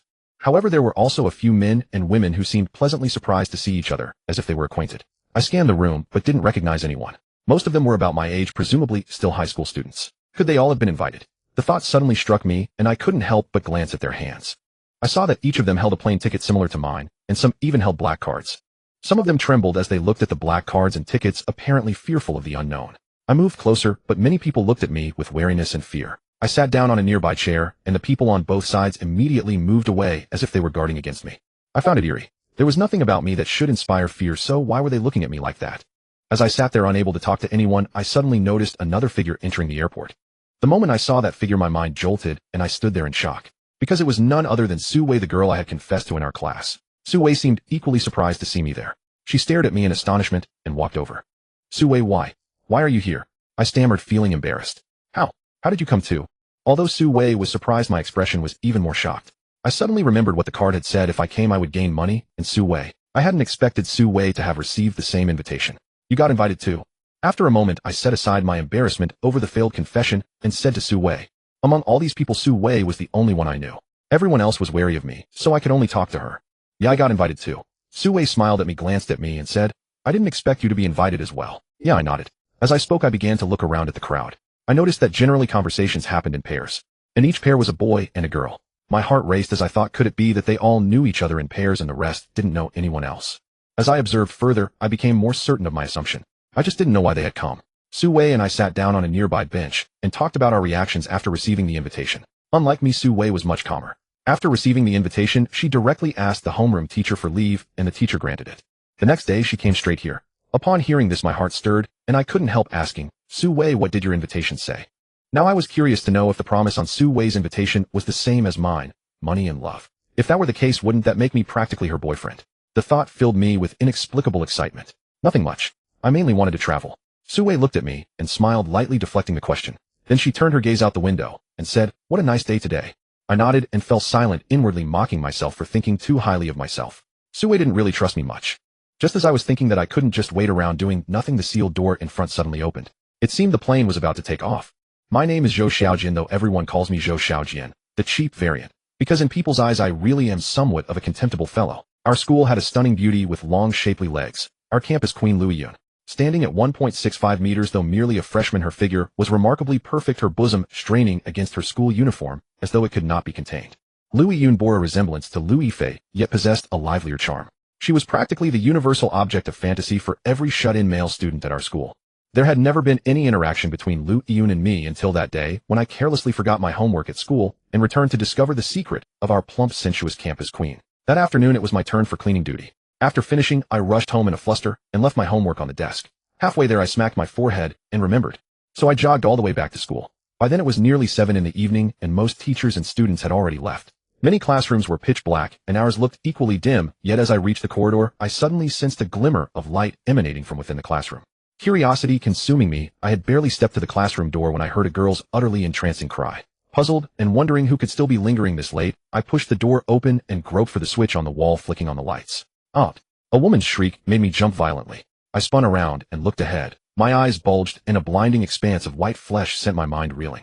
I stood frozen, dumbfounded, staring at the half-covered, terrified girl opposite me. Her large, watery eyes filled with shame and indignation fixed upon the scene before her. Fine beads of sweat trickled down her flushed cheeks, dampening the hair at her temples, and droplets fell from her pointed chin into a vast expanse of snow-white flesh, leaving my throat suddenly parched. As I slowly regained my composure, and her face came clearly into view, my entire mind went blank. Lu Yun, what are you doing? The girl before me was none other than our school's famed campus queen, our class monitor, the object of every hopelessly single boy's fantasies. Beauty Lu Yun. As if responding to my very thoughts, on the desk before Lu Yun sat an iPhone, its screen playing a video that emitted those unmistakable sounds of female pleasure. From where I stood at the podium, I could see everything with crystal clarity. Lu Yun. My heart raced with shock.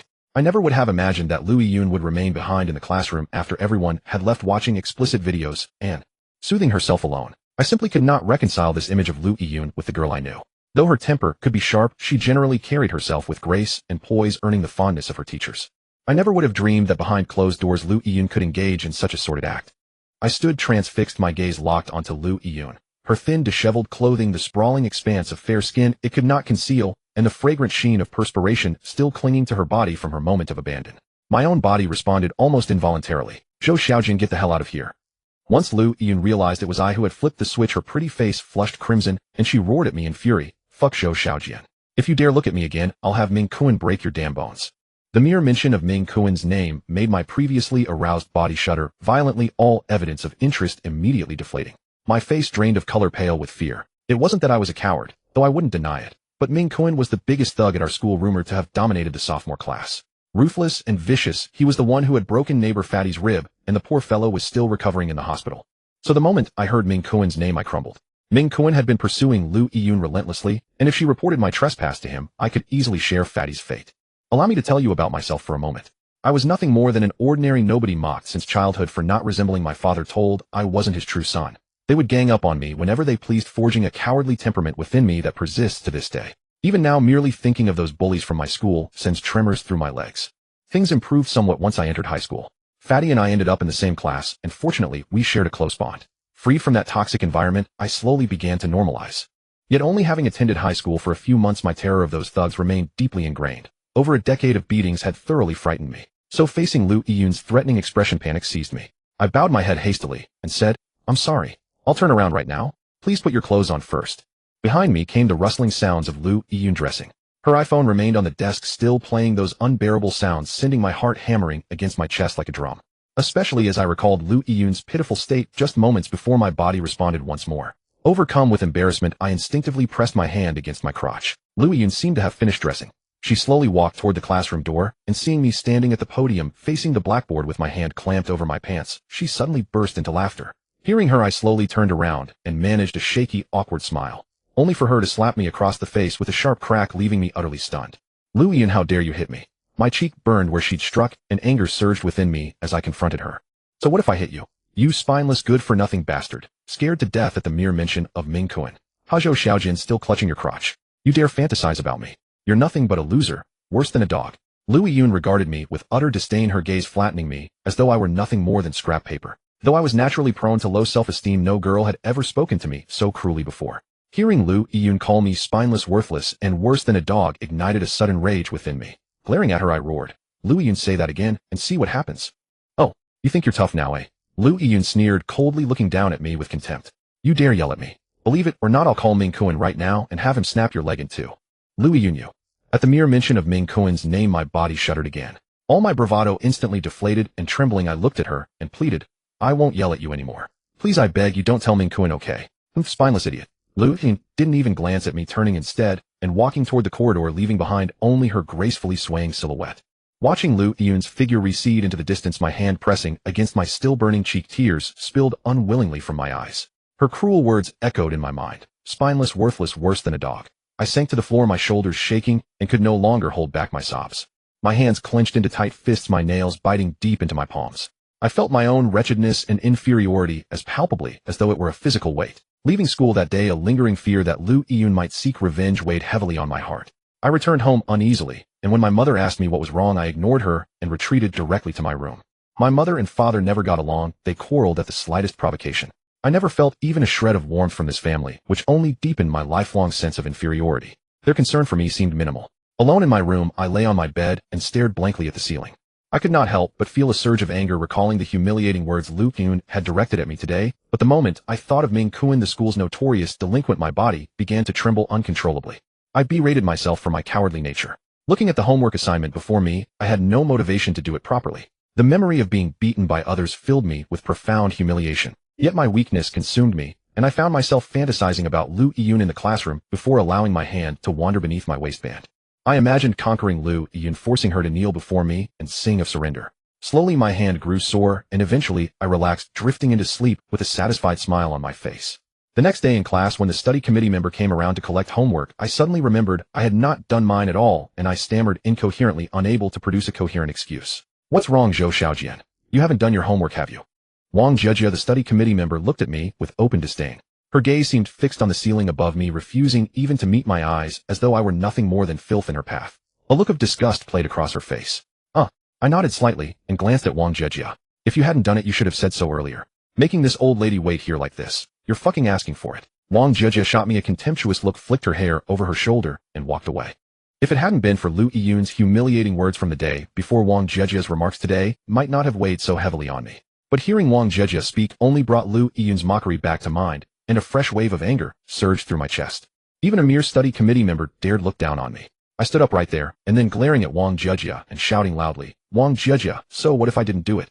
I'm not handing in my homework today. Wang Jejia was unremarkable in appearance and had a terrible temper that made her unpopular throughout the class. As study committee member, she looked down on students with poor grades as though she considered herself superior to us. It was not just I who found her insufferable, most of the class dreaded her presence. Nevertheless, Wang Jejia had a decent figure, and occasionally at night, I would imagine her writhing beneath me in anguish, which would bring me a secret sense of satisfaction. Fine, Zhou Xiaojin, so you're refusing to hand in your homework. Very well, I'll report you to the teacher right away. Wang Jejia turned back to me with a cold, mocking smile, her face contorted with contempt. Go ahead and tell. I won't hand it in even if you do. Under the gaze of everyone in the class, I caught Lu Yiyun's dismissive smirk from the corner of my eye, and something snapped. Words spilled out before I could stop them. Very well, you'll regret this. I'm going to the teacher now. Wang Jejia strode out of the classroom with a cold laugh, and I felt the pent-up frustration in my chest ease considerably. With so many classmates watching me, I had stood my ground, and for a moment I felt an intense surge of pride. But after I sat back down, regret began to creep in. If Wang Jejia really went to the teacher, I would certainly be reprimanded, and unease settled heavily in my chest. Just then a chubby girl approached me from beside my seat, tapping my shoulder disdainfully, as she said, Zhou Xiaojin, Lu Yian asked me to give you this note. Lu Yian gave this to me. A wave of confusion washed over me. I turned to look at Lu Yiyun, but she was wearing a faint mocking smile, her lips moving silently to form a name I could not hear. Reading Lu Yiyun's silent words, my body shuddered involuntarily. She had mouthed a single name, Ming Kuan. I turned back and carefully unfolded the note in my trembling hands, seeing a single sentence written upon it.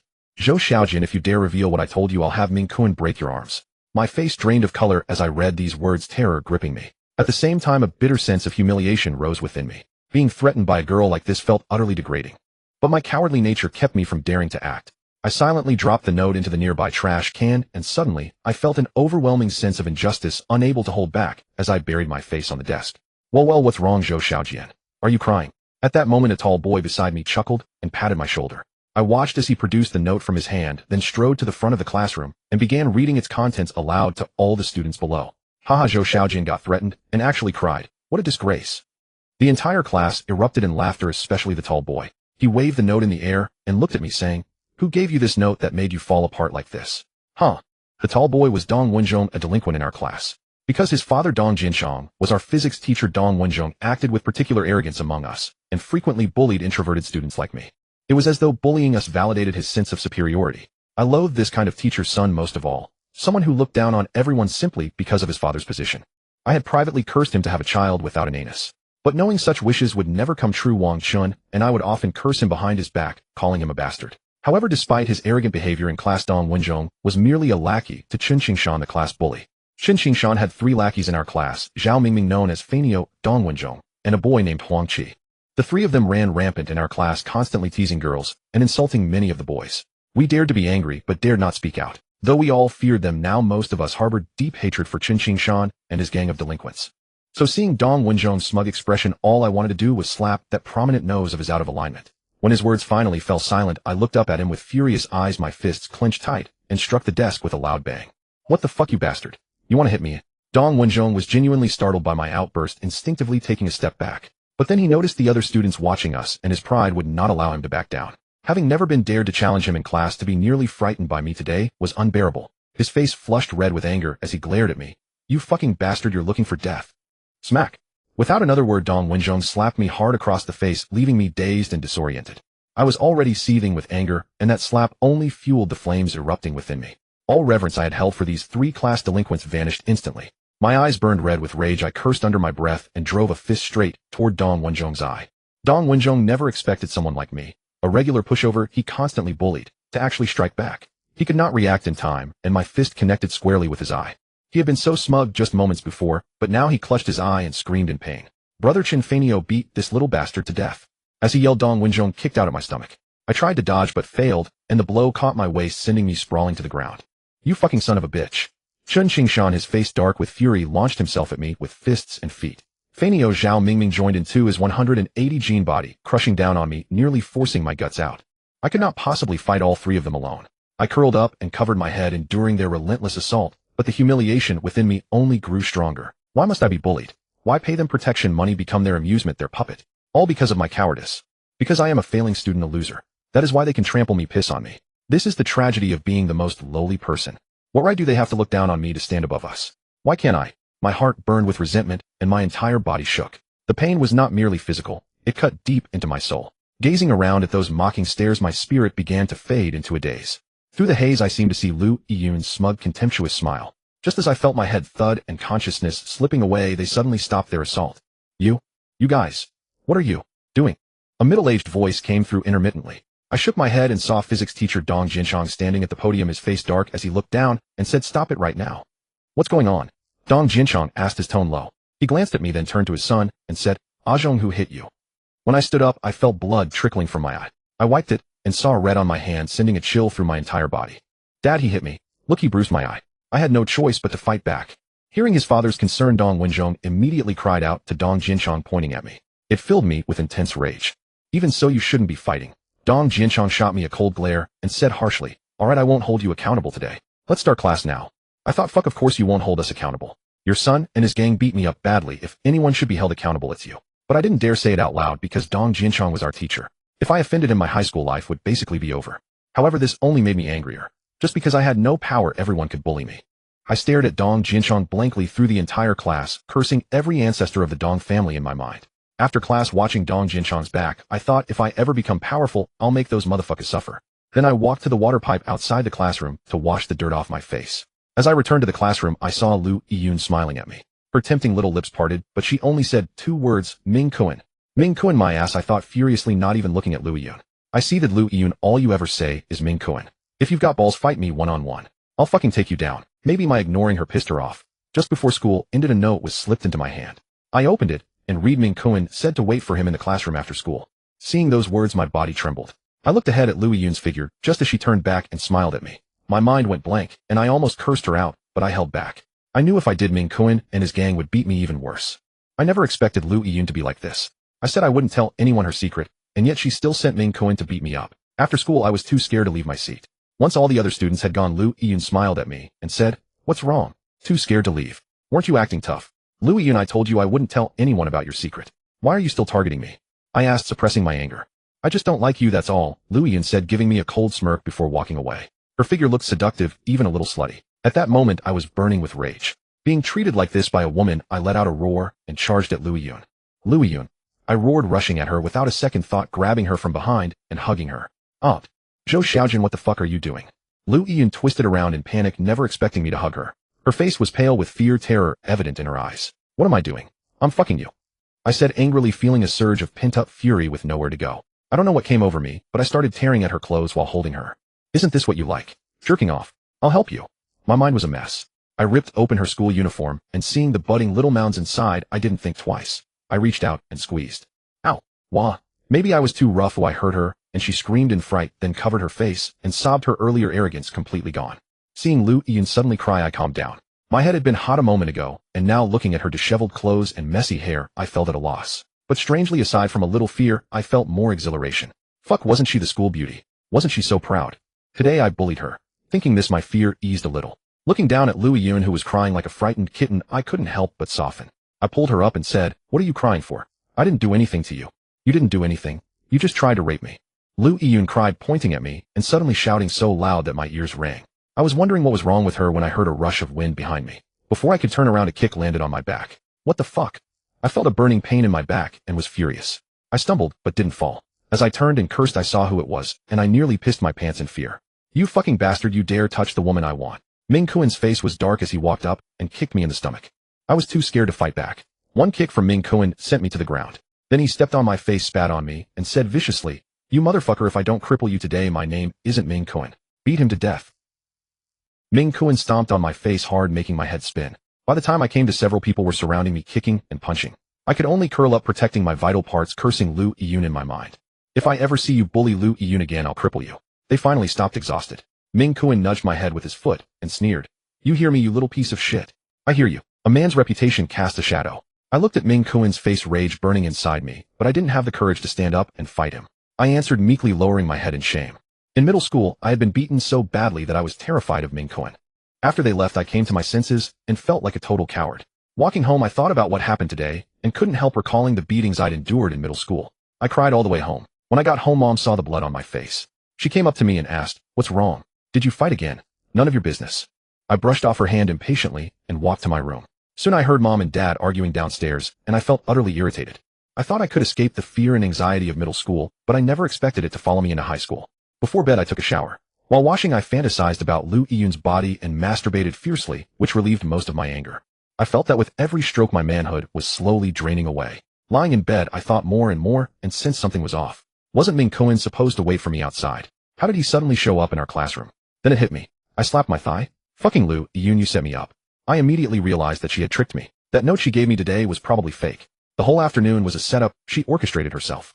Ming Cohen had been chasing Lu Yun recently.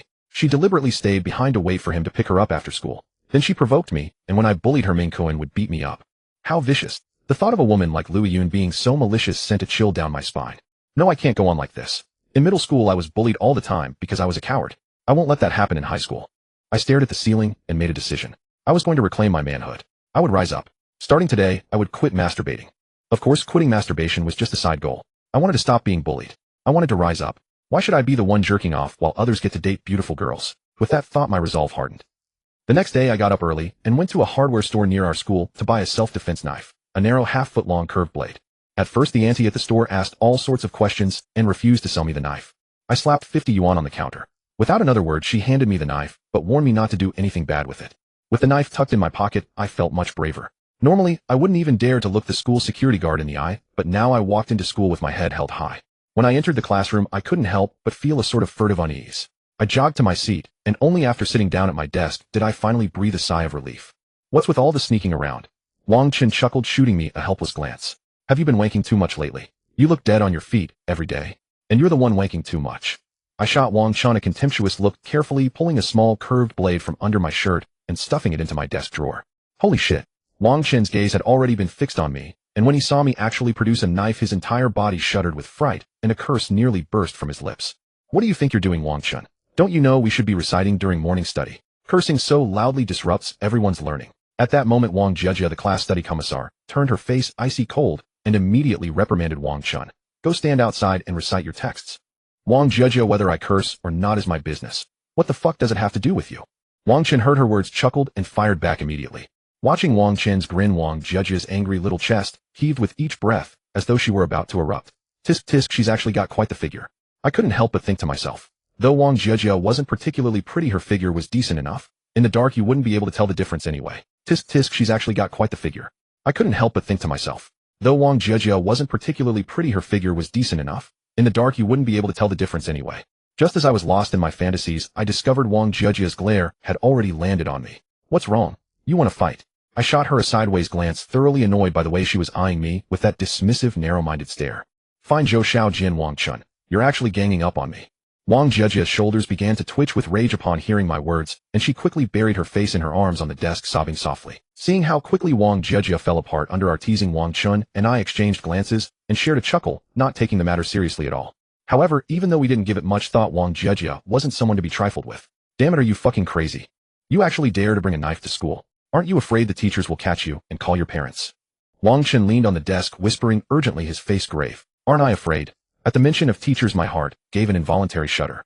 But then I thought about my pledge to stay strong, and suddenly a wave of bravado surged through me as I declared, but I'm fucking tired of living like this. Whoever dares to fuck with me, I'll destroy them. Fuck. After hearing my words, Wang Chen was stunned for a moment, then muttered a single word and flipped me off before turning his head away. I sighed helplessly and picked up the book again, examining the symbols I'd drawn on the English textbook. Seeing those OCD-like markings, I felt utterly conflicted inside. To be honest, although I was still a complete novice at studying, I genuinely envied those top-performing students. After all, getting good grades gave you a real sense of accomplishment when flexing in front of the girls. Someone like me, a total loser, was completely led astray back in middle school when I first started learning English. We only began studying English then, unlike now when kids start in elementary school. Those elementary students really have it good these days. If I could go back, I'd definitely put in the effort to learn properly. I used to be quite ambitious and did well in my studies. I even ranked first in my class back in elementary school. But once I entered middle school, I started hanging out with a bunch of buddies who kept drilling this into my head. You're Chinese. Why learn a foreign language? Score 0 on English tests to show your patriotism. That philosophy really took hold. After careful consideration, their words struck me hard. I slapped my thigh and thought, patriotism matters more than impressing girls with English, so I'm done with it. But who the fuck would have known that over the next 3 years I wouldn't just abandon English. I'd progressively fall behind in every subject. Chinese, math, history, politics. They all came crashing down one after another. Damn it, it's all those bastards' fault. Each time I thought about this, I resented those guys deeply. They transferred to another school in 8th grade, leaving me alone and constantly bullied. Now that I'm in high school, seeing Chinese phonetic annotations on vocabulary words makes me feel completely constipated. I'm not sure if it was because I had the knife or something else, but I found myself really enjoying the class that day, feeling genuinely hyped, you know. Suddenly, I felt like my determination to change was actually working. I even dared to make eye contact with the teacher during class, which made our math teacher smile at me more often during lessons. After a full day of classes that I barely understood, my confidence was through the roof. I chuckled and gave Wang Chun a slap on the shoulder as we left school, nearly knocking him onto the floor. Fuck. Zhou Xiao Jin, you dare to hit me. Wang Chun staggered, but quickly steadied himself, then laughed and started play fighting with me. When he tried to punch me, I grabbed his hand mid-swing and said, I'm in a good mood today. Want to grab some beer? If you hit me, I'm not buying. No shit, yeah. Wang Chen's face lit up like a blooming chrysanthemum at my suggestion. His chubby body jiggled as he hugged me tightly, making me feel clammy and nauseous.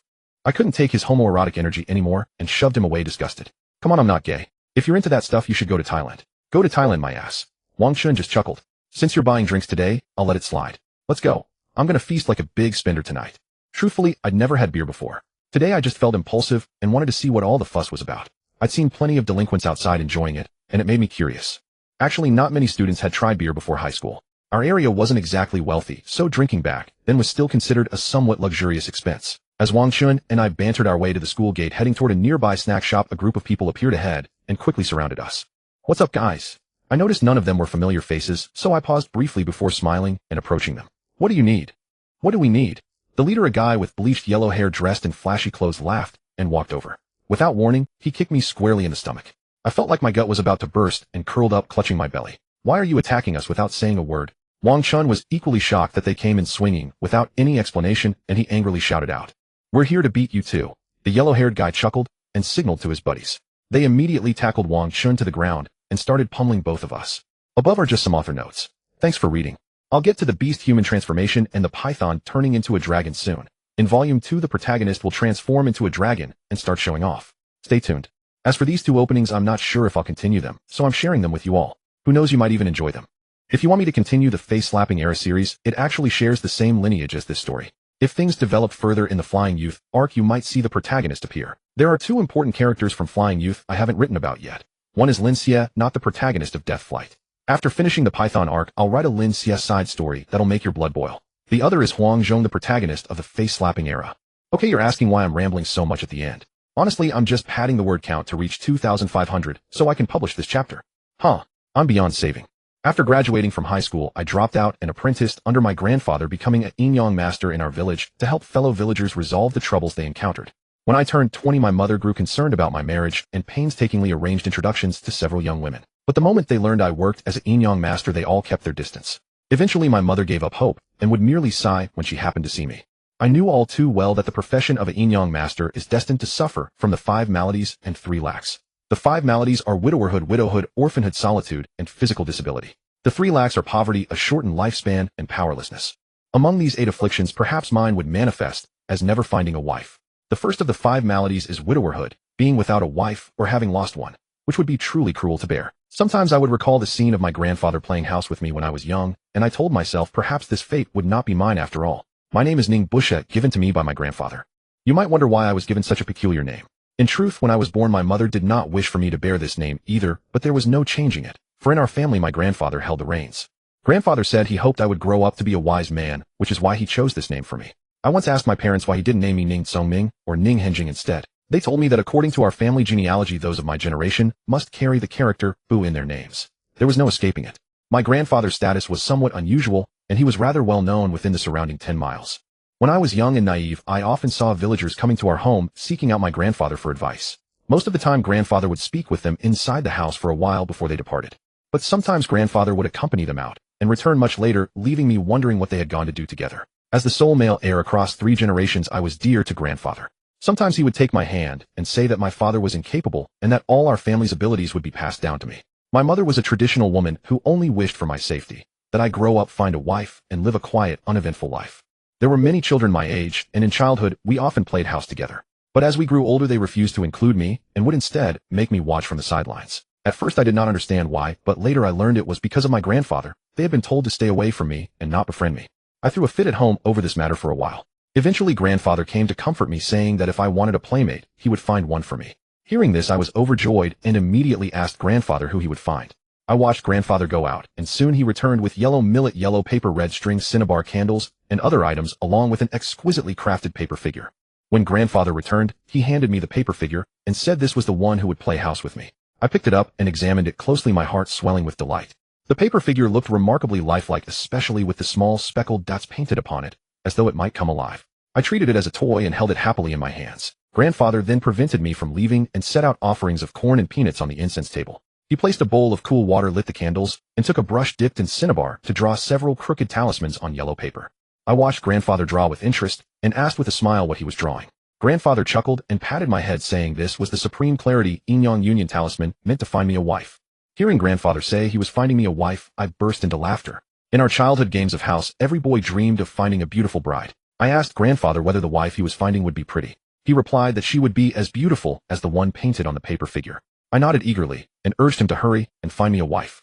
Grandfather smiled, then lit incense on the altar. After solemnly washing his hands, he changed into that worn-out garment he kept at the bottom of his chest and arranged copper coins upon the table. Closing his eyes, grandfather murmured incantations. After a moment, he reached out and gently tapped the table. To my astonishment, the scattered copper coins suddenly linked together with a sharp click, forming a sword of copper coins. I had never witnessed such a spectacle before and was thoroughly amazed. Yet at that age, I felt more awe at my grandfather's incredible abilities and wondered how I might one day achieve the same. Then grandfather pinched a yellow talisman paper from the table, murmured a spell, and tossed it toward me, declaring, as swiftly as the law commands.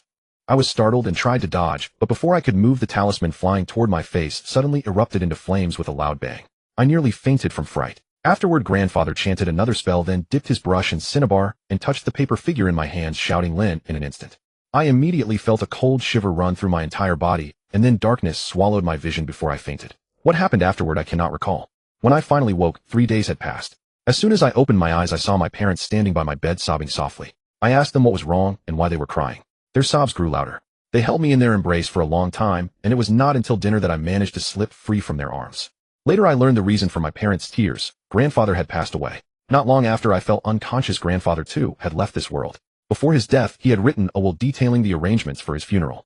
Following grandfather's instructions, my parents buried him 3 days later, and I awakened only after the burial was complete. Now even to this day, thinking of grandfather's face and laughter makes my nose tingle with sorrow. I cannot shake the feeling that his death is inextricably connected to me, and each time I reflect upon it, guilt fills my heart. Perhaps if I had not asked grandfather to find me a playmate, he would still be alive. In private moments I often think so to myself. Later my father handed me a somewhat worn thread-bound book, saying it was left to me by grandfather, who had instructed in his will that I study it diligently. The book had no title. Its pages contained strange talismanic markings and passages of obscure, difficult text.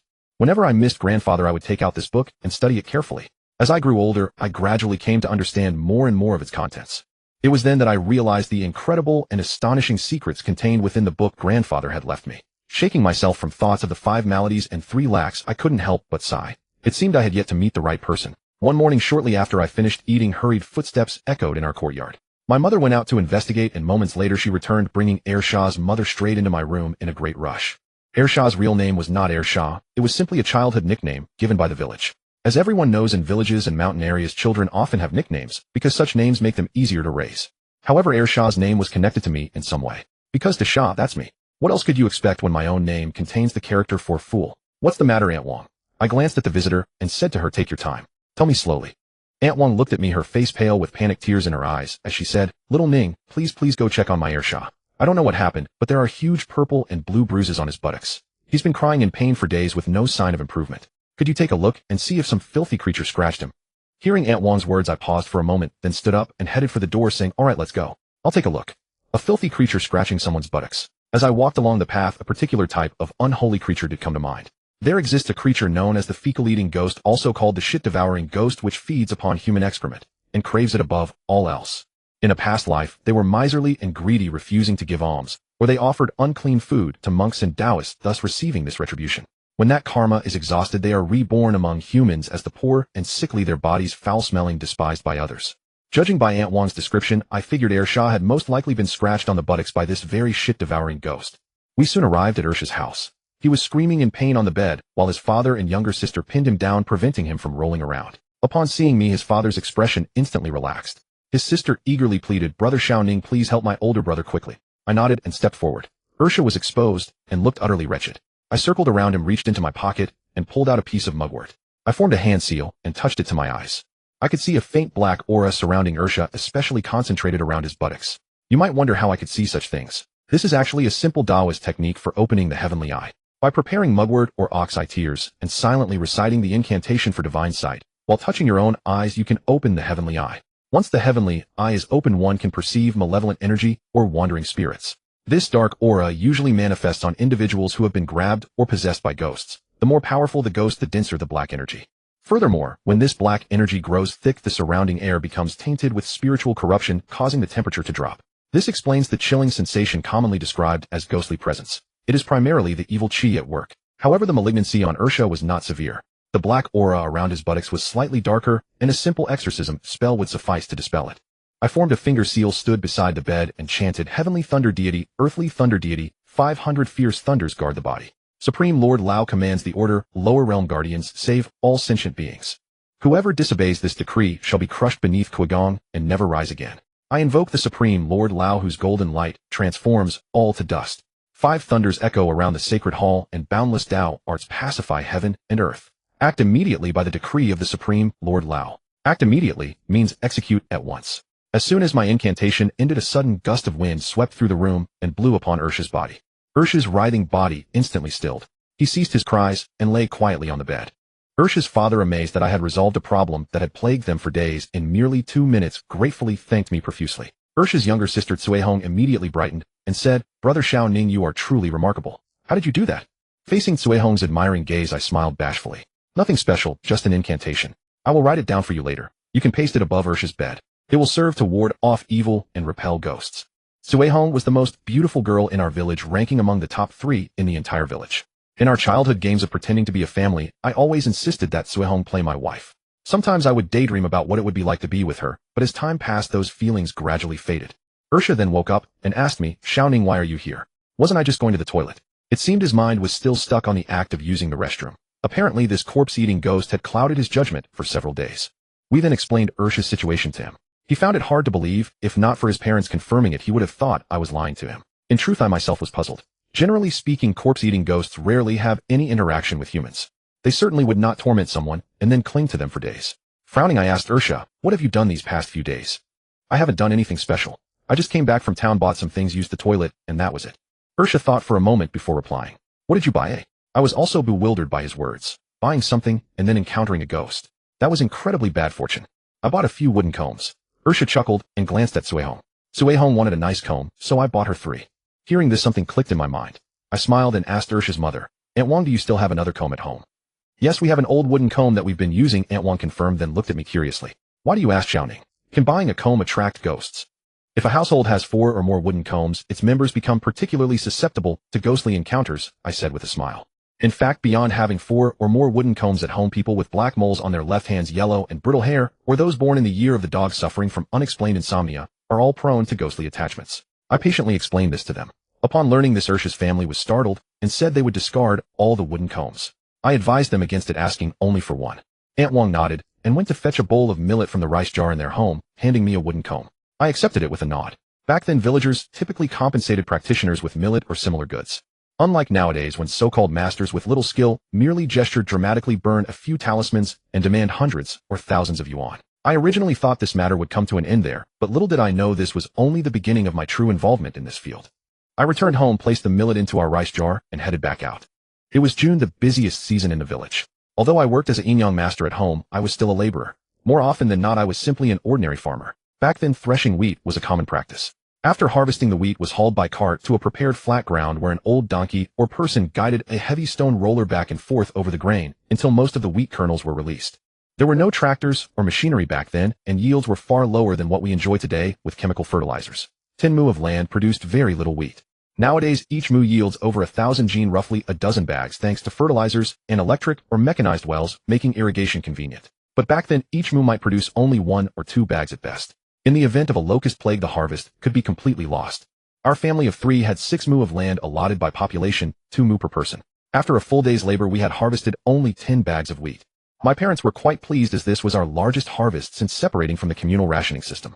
The grain stored at home would sustain us through the rest of the half year comfortably. After planting corn and later harvesting it, our food supply would remain secure. I was happy too, helping my parents use the mule cart borrowed from my aunt's family to haul the sacks home. Hardly had I returned home and unloaded the wheat when the village chief rushed breathlessly into our courtyard. Xiao Ning, bad news. Something has happened. Village chief Zhong Igua looked anxious and panted heavily, shouting before even reaching the door, Ursha has fallen into the well.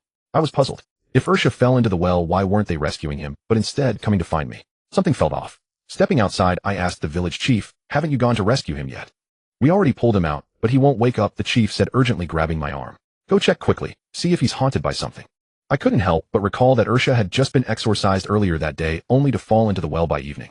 It seemed truly incredible. In all my years serving as the village's Inyang master, incidents rarely recur after I perform exorcisms. But something had gone wrong with Ursha, and I sensed this was highly unusual. I hurriedly walked out with the village chief, then returned inside to retrieve my satchel containing my ritual equipment.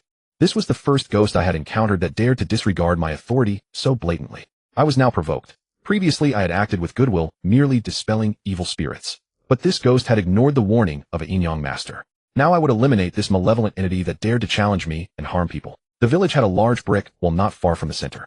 Upon arriving with the village chief, we found Ursha lying motionless on the ground, with his abdomen swollen, appearing as though dead. Why haven't you drained the water from his stomach? I exclaimed anxiously upon seeing this scene. If water remains in the stomach too long after drowning, the victim will suffocate, as water blocks the airway.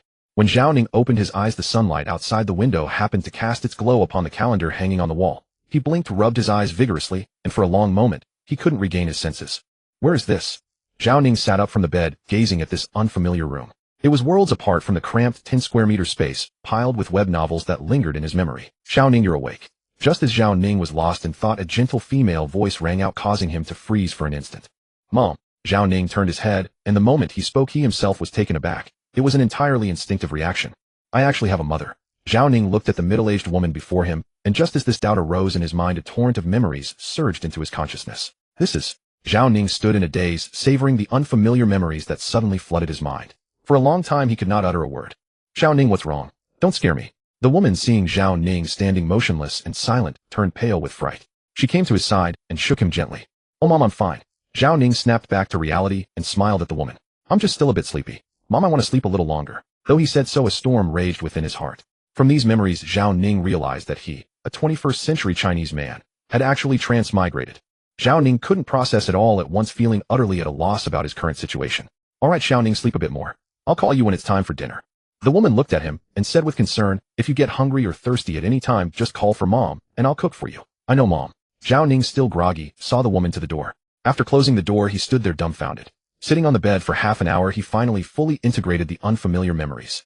Only then did Zhao Ning gain some understanding and grasp of his current situation. It turned out that the world he had transmigrated to was a parallel universe to the 21st century. From the unification of the Six Kingdoms by the Qin dynasty, history had taken a completely different course. The Qin dynasty had ruled China continuously until the present day. All transformations in the country were not achieved through dynastic changes, but through successive reforms, gradually evolving the nation into a relatively free and equal era. Having sorted out the country he now lived in, Zhao Ning's head buzzed with bewilderment. He never imagined such a scenario could exist. As if when Qin unified China, a butterfly had fluttered its wings, steering the dynasty toward two completely divergent paths. The present country was still called Qin, though the concept of dynasties had vanished, and the land remained unified as China. This was remarkably consistent with the memories of his previous life, making Zhao Ning feel that some sort of coincidence was at play. In this life, Zhao Ning's father was named Zhao Banqing, a distinguished writer in Qin. The family's property had been earned through his writing, but after middle age, Zhao Banqing failed to produce any notable works. He later died in a car accident, leaving the family without a pillar, and they gradually fell into decline. Still, they were like a centipede that, though dead, refused to fall. The wealth Zhao Banqing had left behind sustained Zhao Ning and his mother, though their means grew tighter, and life became increasingly difficult. After 2,000 years of development, Qin had not experienced the burning of books and burying of scholars. Instead, it had vigorously promoted various industries. In the end, Confucianism flourished, and the number of scholars gradually increased their proportion in society, growing ever larger. Later, the entertainment industry rose, and together with scholarship, they became the two pillars of Qin, developing side by side to this day. Now, literature and entertainment were the country's backbone industries. Even a beggar in the nation likely knew many literary works passed down from ancient times and possessed considerable entertainment knowledge. Here, literature and entertainment were highly revered professions devoid of the various underhanded rules of Zhao Ning's previous life. Now, true strength was the measure of success. In recent years, the spread of the internet had led to the rise of online literature in Qin. Unlike in his previous life, online literature here was not looked down upon by traditional literature. Qin's online literature was promoted by traditional literature, and its development was far healthier and smoother than in his previous life. However, this was only the general environment. Privately, scholars still looked down on one another. For instance, Zhao Ning's current coma was the result of a conflict with a martial arts novelist named Zhao Manqing, who had shoved him to the ground, causing his head to hit the steps and knock him unconscious.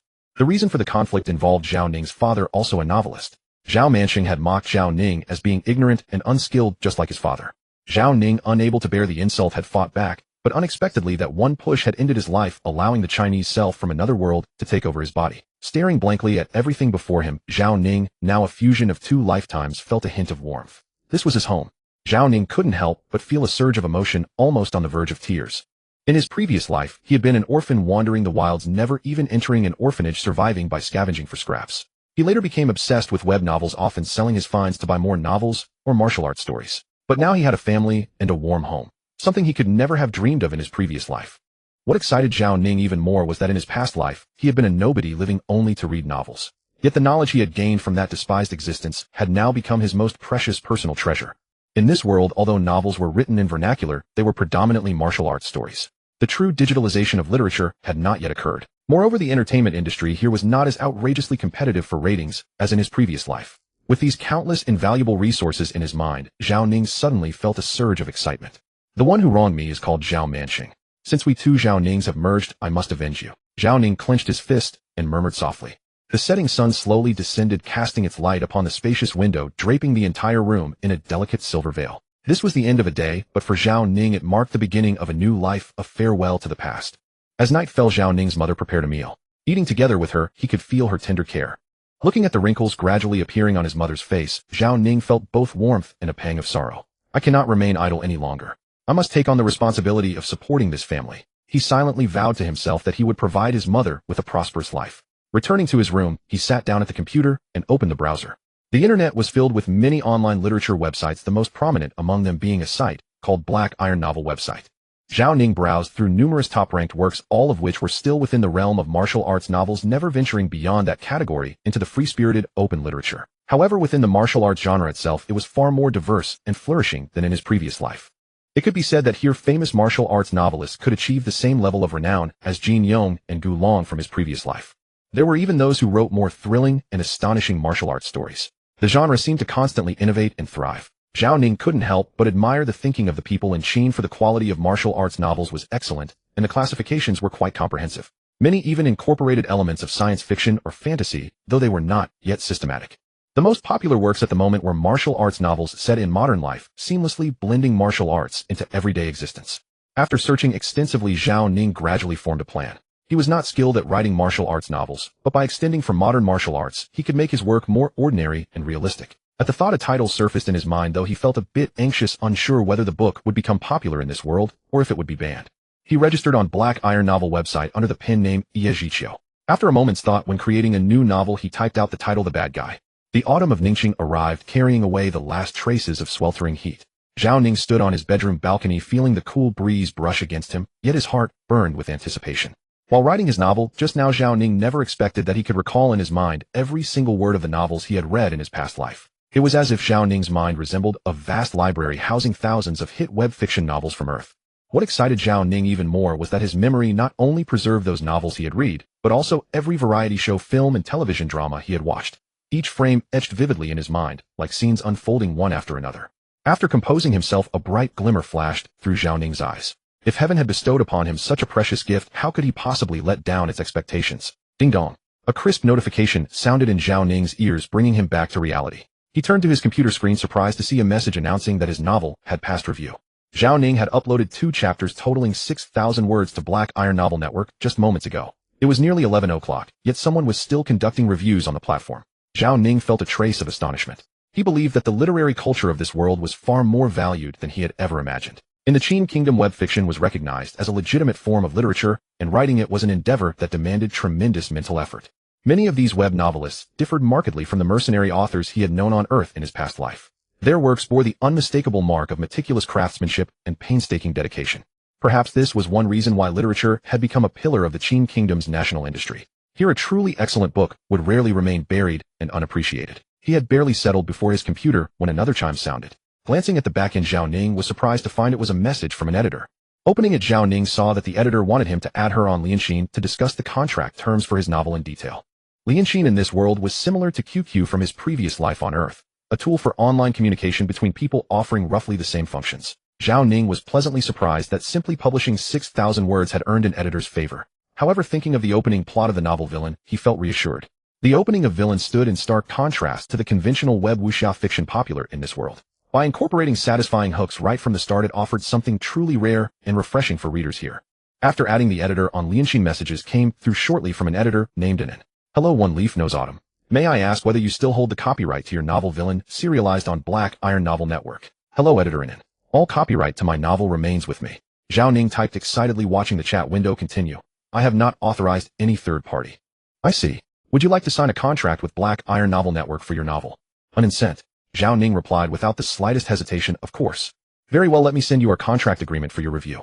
We can discuss the specific terms in detail. After sending the message, Inan forwarded the copyright agreement document. Clicking accept, Zhao Ning read through the agreement, carefully nodded in satisfaction, and replied, no issues here. I would like to sign. May I ask what information I need to fill out?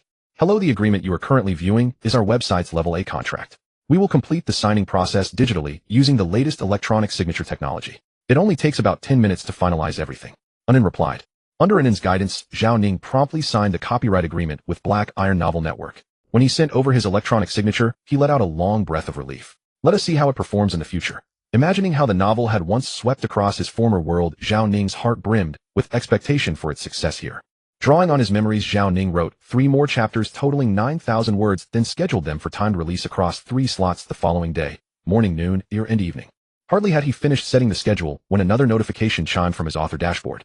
Opening it, Zhao Ning discovered the editor had arranged a promotional recommendation for testing the waters. Go for it, Villain, he whispered to himself. Suppressing his excitement, Zhao Ning forced himself to sleep, eagerly anticipating tomorrow so he could learn how readers would respond to his novel. Far away at the Black Iron Novel Network headquarters in the capital, editors were busily at work. The literary culture of this world was leagues ahead of that on Earth in his past life. Here, web fiction was treated as a noble form of literature, and those who worked in the field carried an innate sense of pride. Much like a hospital, web novel platforms operated 24 hours a day with editorial staff manning night shifts. Inside the editor-in-chief's office, editor-in-chief Wang Jingyi sat before his computer screen, his face flushed reddish. Having worked at Black Iron Novel Network for so long, Wang Jingyi had originally planned to casually browse some wuxia novels and pick up a few to his taste to pass the time. But unexpectedly, he had stumbled upon a new novel today. Though its title seemed peculiar, after clicking into the reading page and reading just a few paragraphs, Wang Jingyi was immediately stirred with excitement. To his surprise, this book broke away from the conventional wuxia style that dominated the site and instead belonged to the urban fiction category. Though it contained merely 6,000 words, it had completely captivated Wang Jingyi's appetite. Having read those 6,000 words and finding it insufficient, Wang Jingyi glanced at the novel's publication time. Unable to restrain himself any longer, he directly instructed his subordinate editor, Inan, to sign the web novelist known as One Leaf Knows Autumn. Please do not let this novel fizzle out. Such a brilliant story. I simply cannot wait. When reading about Xie Wendong's timidity, Wang Jingyi felt a surge of frustration. And in the second chapter, when he saw how resolutely Xie Wendong pushed himself so harshly to make a decision, Wang Jingyi was deeply moved by that fierce determination.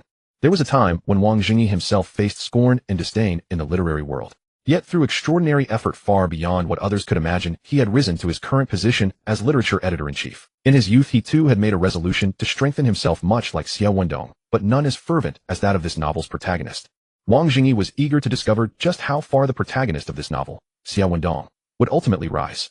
Meanwhile, Zhao Ning had already drifted into dreams, completely unaware that his novel on Black Iron Novel Network had already stirred a small wave in the literary circles of the capital. Wang Jingyi refreshed the pages of Villain repeatedly, seemingly hoping for a miracle to appear. Wang Jingyi had never felt such novelty before. The emergence of Villain stirred an inexplicable surge of excitement within him. Wang Jingyi refreshed the webpage one final time and was about to close the page and rest when his body suddenly stiffened. Almost immediately, Wang Jingyi's entire expression transformed with excitement. Divine Refinement, third layer. The moment I saw Jin Nanshan make his move, I already discerned his cultivation level. I sneered coldly, making no move myself, as I noticed the white snake and flower snake beside me casting disdainful glances at him before their serpentine bodies sprang into action. A cultivator at the Divine Refinement third layer was merely an appetizer for the flower snake and her kind. After all, the flower snake had already attained the Divine Refinement third layer herself, let alone the white snake, who had long been my companion in dual cultivation. However, what followed took me somewhat by surprise. Jin Nanshuan's speed suddenly increased, and with a flicker of his sword the air in front of him trembled. A soft sound rang out, and a shallow mark was left on the flower snake's body. How could the disparity in strength be so vast? My heart jolted. Wasn't their cultivation level the same? Why was the gap so immense? Then I noticed that every time Jian Nanshan struck, his body was imbued with a certain grand momentum, giving me an indescribable sensation. It was as if he could sense every move the flower snake would make, a capability that all but ensured his invincibility. Had he already cultivated a sliver of artistic conception? A realization dawned upon me, and I couldn't help but sigh in admiration. It seemed that the Nine Tribulations Tower was indeed a remarkable place. Even if one's cultivation did not increase, their comprehension of the realm would deepen, bringing no small benefit to us. Sure enough, the flower snake suddenly arched her body and launched herself forward. Jian Nanshan, as if foreseeing her trajectory, thrust his sword tip forward. A flash of light appeared, and the blade struck the flower snake's 7-inch vulnerable spot with uncanny precision. Thud! The flower snake's body hit the ground, and I could feel her tremble. A flicker of lingering fear rose within her heart. A trace of calmness appeared in my eyes. This was a trial for the flower snake and the white snake. At this stage, the flower snake was clearly no match for Jian Nanshan. Yet I was not worried about the flower snake, for the white snake had nearly finished off Jian Nanshan's companion, and her serpentine eyes were now coldly fixed on him. Why had Jian Nanshan's sword failed to pierce the flower snake's 7-inch spot and kill her? This was due to my training of the flower snake in strengthening that vulnerable area. Moreover, by a stroke of fortune in the abyssal depths of the ocean, I had enabled the flower snake and other serpents to fuse a trace of draconic essence, rendering their 7-inch spots extraordinarily resilient. Had Jian Nanshan struck a snake of the same cultivation level, it would have been a fatal blow, but against the flower snake, it was not so easy. Indeed, seeing that his strike had not achieved its intended effect, a hint of puzzlement crossed Jian Nanshan's face. Oh! Suddenly, Jian Nanshan's body jolted. He saw that his comrade behind him had been pierced straight through by the white snake's tail, letting out a pig-like scream. His body trembled, and his eyes turned bloodshot. This was his fellow disciple, both of them geniuses of the Huashan sword sect. As the senior brother, he had failed to protect his junior. His eyes blazed with fury, and his body quaked as his aura surged. Whoosh! Everything around seemed to shift. The white snake cast a cold glance at Jian Nanshan, then with a bloodthirsty look flicked its tail contemptuously at the body beside it. The tail struck the junior's lower region directly. With a tearing sound, the cloth around his groin was shredded by the gale. Then the white snake spat a burst of serpentine breath, which transformed into razor-sharp blades, severing the man's member and slicing it into several pieces. Jian Nanshan's long sword hummed in the air as he bellowed, "Three suns shine bright." Whoosh! 3 sword beams suddenly appeared ahead, striking at the flower snake from 3 different angles like venomous serpents, while the grand momentum around him completely sealed off the flower snake's avenues of escape. Roar! The white snake let out a thunderous roar. Seeing the situation, it knew that if it did not intervene, the flower snake might well fall under Jian Nanshan's sword. With a mighty roar, the white snake's body shot like an arrow, instantly arriving beside the flower snake. It executed a divine dragon swing's tail, smashing its tail against Jian Nanshan's wrist. Instantly, the sword in Jian Nanshan's hand was deflected. After all, Jian Nanshan was only at the divine refinement 3rd layer inferior in cultivation to the white snake. However, his reflexes were such that he managed to slant his sword and carve a gash on the white snake's body. Roar! Roar! Roar! The white snake's eyes turned icy and murderous. The serpent, enraged, let out a series of furious roars, and then transformed into a streak of white light weaving around Jian Nanshan, launching attacks at intervals. Clang! Clang! Clang! A series of metallic clashes rang out around Jian Nanshan, as if 2 swords were dueling. I understood that the white snake was using its venomous fangs to clash head-on with Jian Nanshan's sword. It was evident that Jian Nanshan's reactions were no less sharp than the white snake's. The white snake had already reached the divine refinement 5th layer. Yet unexpectedly, against Jian Nanshan, who had grasped the grand momentum, it could barely maintain a stalemate. I could not help but feel a grudging admiration for this Jian Nanshan. However, Jian Nanshan was ultimately pitted against 2 of my subordinates. While he was locked in fierce combat with the white snake, the flower snake suddenly sprang, seizing an opportunity to sink her fangs into his body. Jian Nanshan's body jolted, and the grand momentum that had enveloped him dissipated abruptly. That dissipation proved fatal. Before Jian Nanshan could react, the white snake's venomous fangs shot forward and sank into his neck. Squelch! A stream of crimson blood gushed forth. Jian Nanshan's body trembled, a look of unwilling fury contorting his face. Then the light slowly faded from his eyes. Deprived of his grand momentum, Jian Nanshan was merely an ordinary divine refinement 3rd layer cultivator. In the hands of a 5th layer expert like the white snake, he was doomed to die by poison. After Jian Nanshan's death, the flower snake, mindful of my instructions, spat a breath of serpentine fire that scorched his clothes to nothing. Then her tail quivered in the air, sweeping down to his body, transforming into countless blades that sliced not only his groin, but his entire form into thin strips. It seemed the flower snake bore a deep grudge against Jian Nanshan. His earlier attacks on her had ignited the greatest hatred in her heart, and now she vented it furiously on his corpse. When I could no longer discern any human shape beneath me, I couldn't help but stop the flower snake. I gave her a meaningful look and said, "I never expected you to be so wild." In response to my remark, the flower snake flicked her tongue with a soft hiss, then slithered up to my side and fell silent. I glanced at the surrounding graves and said, from what Jin Nanchun said, these tombs also contain treasures. Let's dig them up. Hearing my words, the snake underlings around me sparkled with delight. Their eyes fell upon the rows of graves as if they were mounds of treasure, and they nodded vigorously. This endless burial ground, every tomb holds a treasure trove. If we open them all, who knows how much we might obtain. No sooner said than done. The moment I finished giving the order, I saw Shou Luotao sweep his tail mightily, clearing the earth from a nearby grave to reveal a pitch-black coffin inside. Bang! Without a second thought, Shou Luotao smashed the coffin open with a single tail strike and craned his head to peer inside. But no sooner had his head leaned in than a large hand covered in livid spots shot out from the coffin, grabbing straight for Shou Luotao's throat.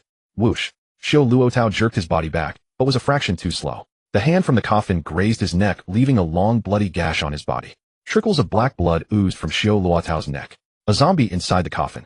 My heart and the snakes alike skipped a beat, and we all turned to stare at the open coffin. My suspicion had barely formed when the coffin, which had been still, suddenly shuddered. With 3 heavy thuds, a figure covered in livid spots sat bolt upright inside.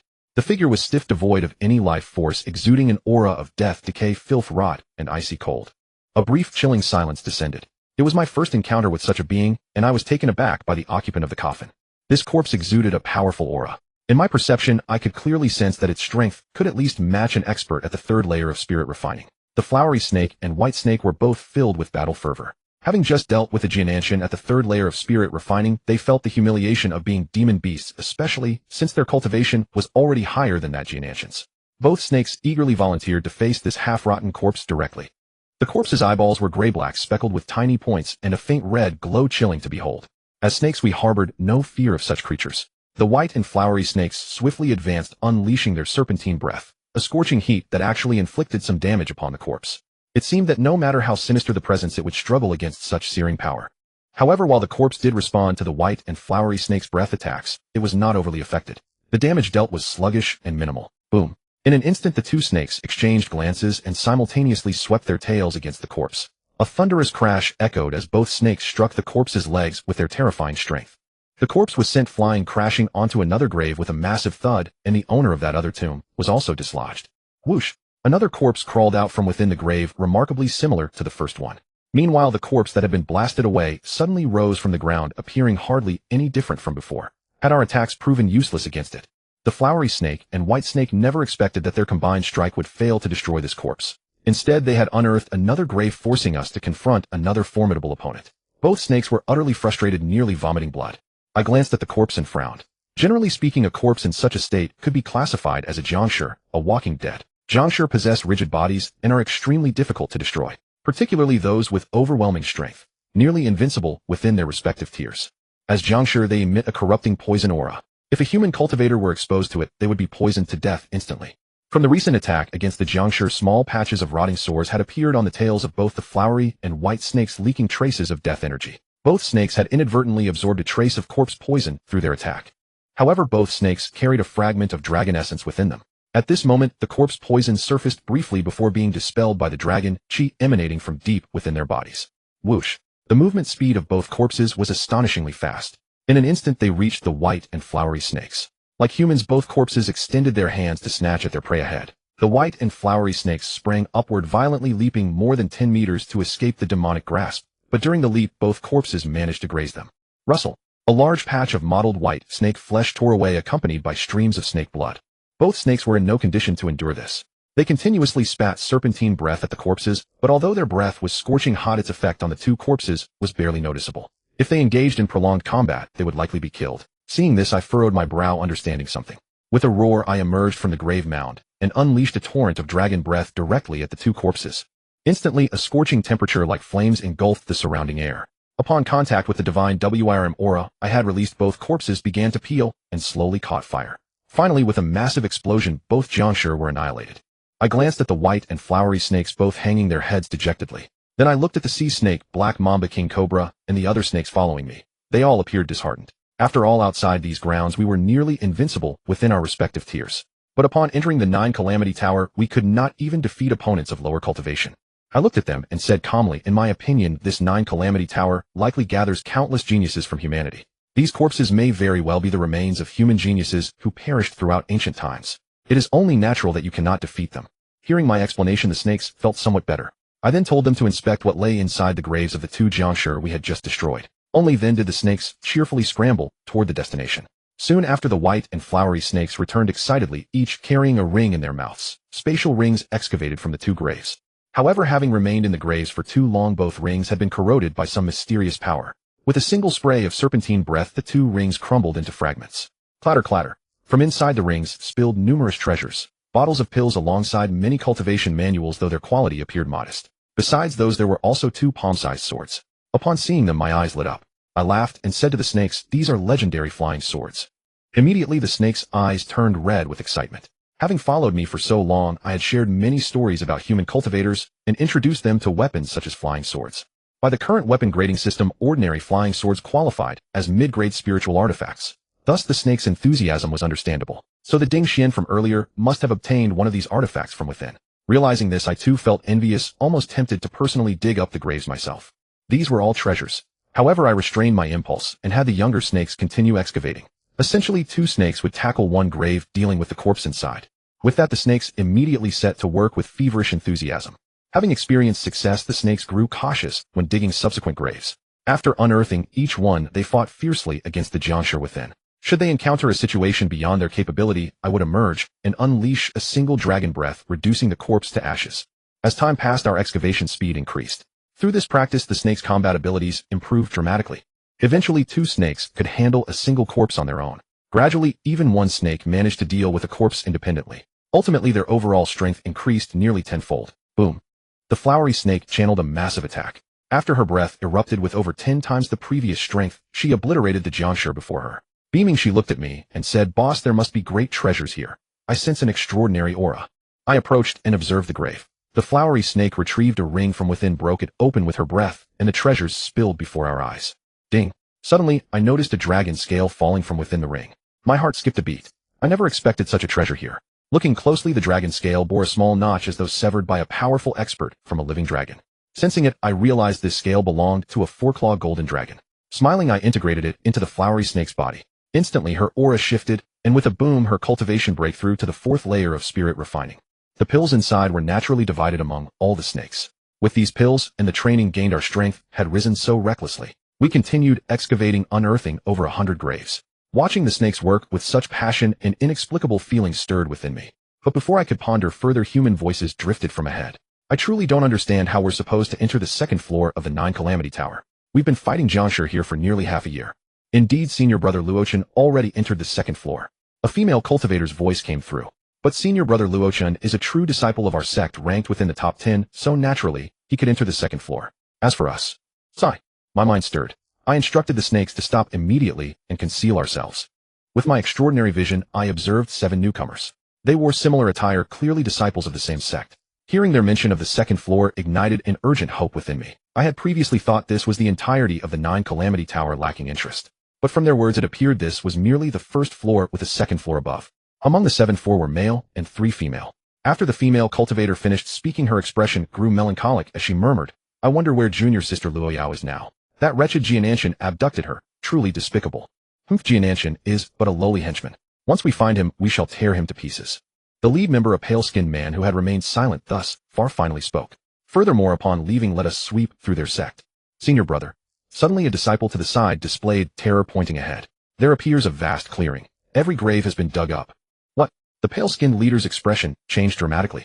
His previously calm demeanor vanished, his jaw dropping in astonishment. Upon closer inspection, he sharply inhaled through his teeth. Damn it. Even as a senior brother, he could not suppress his shock and cursed aloud.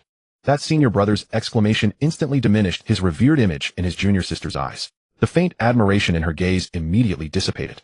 "Hundreds of Jianshi. Have they all been eliminated?"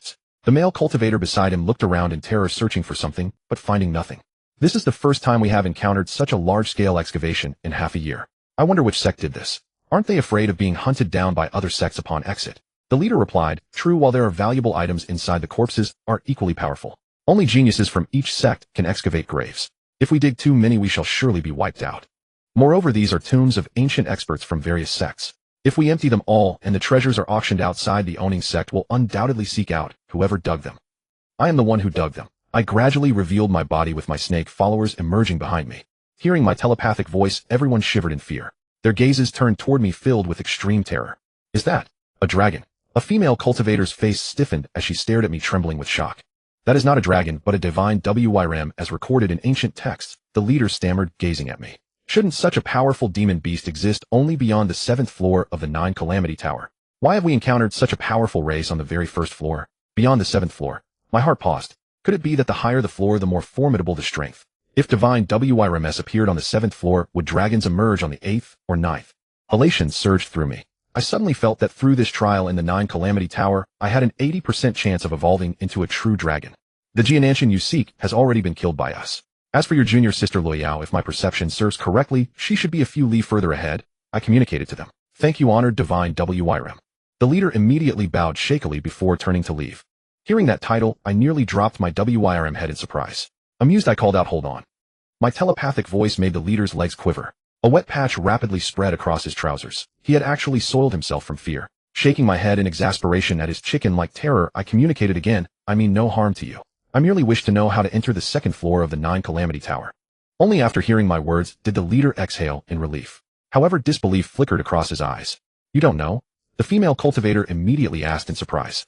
Blasphemy. If I already knew, why would I ask? However, the female cultivator apparently realized her question sounded foolish. Fearing my anger, she quickly replied. The 9 Calamity Tower corresponds to the 3 tribulations and 9 calamities of cultivator realms. Upon passing heavenly tribulation, one ascends to the corresponding upper floor. Tribulation. My heart quickened. This was the crucial point. Indeed, the female cultivator continued. On the 1st floor, upon triggering the conditions for tribulation, one can undergo the trial and enter the 2nd floor. However, none of us know how to trigger such conditions. I nodded, signaling they could depart. The group departed as though granted mercy, casting terrified glances at my snake followers behind me. Full of apprehension, they dared not make any sudden movements. My appearance had instilled such dread that even my demon beast followers went unchallenged. Naturally, this offered no training value to them. I contemplated for a moment and instructed the younger snakes to lead the way while I concealed myself nearby, giving them an opportunity for genuine combat experience. My underlings' cultivation and strength had grown considerable. Even if they encountered opponents of the same caliber as the previous group, they would not lack confidence in victory. While training ahead, they continued excavating graves. Thus, the 1st floor of the 9 Calamity Tower immediately became our treasure vault. Behind them, I pondered the conditions for tribulation. If my guess was correct, the 1st floor's trial likely hinged upon some specific trigger, and I vaguely sensed a profound connection to these graves. What if we excavated all the graves? My heart raced. If we cleared everything out, the 1st floor would lose most of its treasures and significance. Would that allow us to easily trigger the tribulation conditions? As for how the sect geniuses triggered the tribulation, it must relate to their cultivation realm and humanity's unique perceptual abilities. We are a race of demon beasts, naturally starting from the most basic level with our resonance with heaven reduced to the minimum. However, this 9 Calamity Tower evoked a peculiar sensation within me. I felt that as demon beasts, our growth within these grounds would be far more profound. During our excavation, we encountered several more groups of human cultivators. This time, however, we harbored no reservations. With me concealed, the younger snake struck with ferocious bravado. Upon spotting enemies, their motto became one-word attack. The following period could be described as simultaneous human-snake battles and grave excavation. Against the human cultivators, I instructed them to spare lives, striking them until they could barely stand, then seizing their belongings. Consequently, the humans came to bitterly loathe these suddenly appearing powerful demon beasts. Time flew by, and within this 1st level, the graves we had excavated were nearly all done. Only a few ominous tombs remained, those housing powerful beings at or above the 4th layer of spirit refining. The Jiangshi at or above the 4th layer of spirit refining were incredibly formidable. By this point, most of the cultivators in the 1st level had already been dealt with, and the rest banded together to confront us as one. Though a single dragon like me could easily overwhelm them, my true focus lay in training my subordinates. They sensed this, and even when surrounded, I held back my full power rather than strike to kill. My followers suffered greatly under their coordinated assault. If Senior Brother Chongyang were here, your lackeys wouldn't stand a chance. A young man sneered at us arrogantly. Senior Brother Chongyang is our sect's top disciple, having reached the peak of spirit refining. He's currently exploring the 5th level of the 9 Tribulations Tower. If he learns you've disturbed so many of our ancestors' graves, he'll surely not let you live. I glanced at him with quiet contempt. For days now, our group of serpents had endured nothing but these same threats. I'd grown thoroughly tired of hearing them. Mentions of top disciples like Fan Chongyang, Li Ritian Yuan Daoi, or Zhao Rulai, the so-called genius prodigies of their sects, had long since worn thin on our ears. Our serpents hissed and snarled at the cultivators, though my presence kept them from becoming too reckless. As the battle raged on, and I noticed my subordinates weren't gaining much ground, I decided it was time to discuss a plan for reaching the 2nd level. Within the 9 Tribulations Tower, these cultivators showed no surprise at seeing us, a stark contrast to how ordinary humans in the outside world would react. It seemed that once one's cultivation reached a certain level, one understood that all things in heaven and earth possessed spiritual essence, and thus our transformation into snake demons was merely natural. Indeed, in their eyes we were a pack of snake demons, and I myself was regarded as some kind of Jiaolong, a dragon of uncertain origin. I had previously thought the simplest way to reach the second level was to excavate all the tombs here and trigger the tower's recognition, but that approach no longer seemed viable. So the only path remaining was through sensing. For many days I'd been suppressing my cultivation to keep my aura concealed, and as my understanding of this first level deepened, patterns began to emerge in my mind. The layout of this level followed the 8 trigrams formation. In total 9 great tombs remained, 8 positioned at the trigram points, and 1 massive tomb at the center where we stood, the heart of the Bagua diagram. The 8 Jianshi in the tombs at the trigram positions had reached at least the 4th layer of spirit refining. The central tomb, however, housed one whose cultivation stood around the 7th layer. Its massive Yin energy served as the formation's anchor, suppressing all 8 directions. The quickest route to the second level would be from this central position. As I dug deeper, I sensed the trigram tombs were more complex than I'd assumed. Within the 9 tribulations tower, danger lurked everywhere. If I unearthed all 9 tombs, I might survive, but the human cultivators here would likely be annihilated by the Jiangshi. Once I emerged, I'd face attacks from multiple sects. Despite my dragon form, I couldn't claim invincibility, so it was safer for my serpents to strategize together. If I entered the second level alone, my powerful aura would trigger the tower's response, and I'd ascend directly. But bringing my subordinates along would be much harder. After lengthy deliberation, without any breakthrough, the human cultivators finally approached our position, seeking a way forward. I studied them, my gaze sweeping across the 8 trigram positions and the central tomb, when suddenly an idea struck me. I projected my voice to them. These 9 tombs, 8 at the trigram positions, and 1 at the center, each represent a different sect. Do any of you belong to these 9 sects?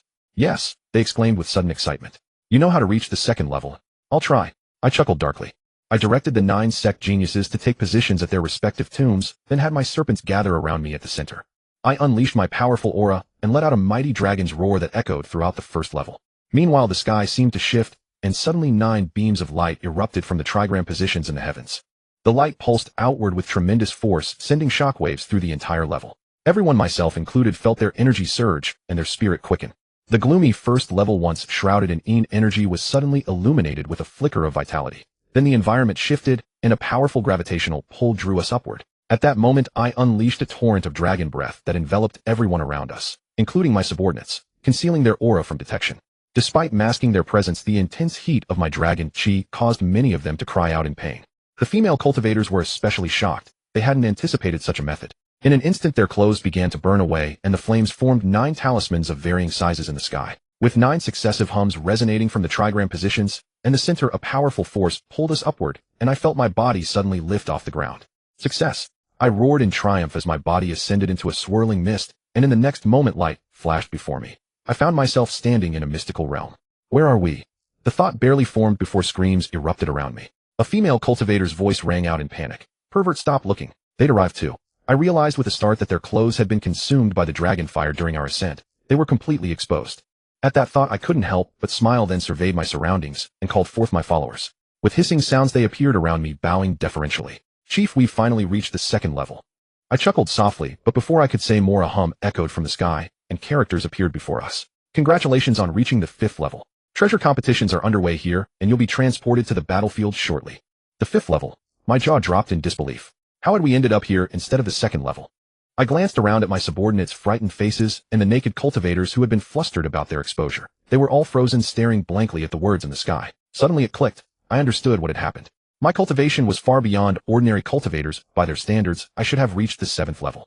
But because I brought them along the 9 tribulations tower, couldn't distinguish my true level, and instead sent everyone carrying my aura to the 5th level.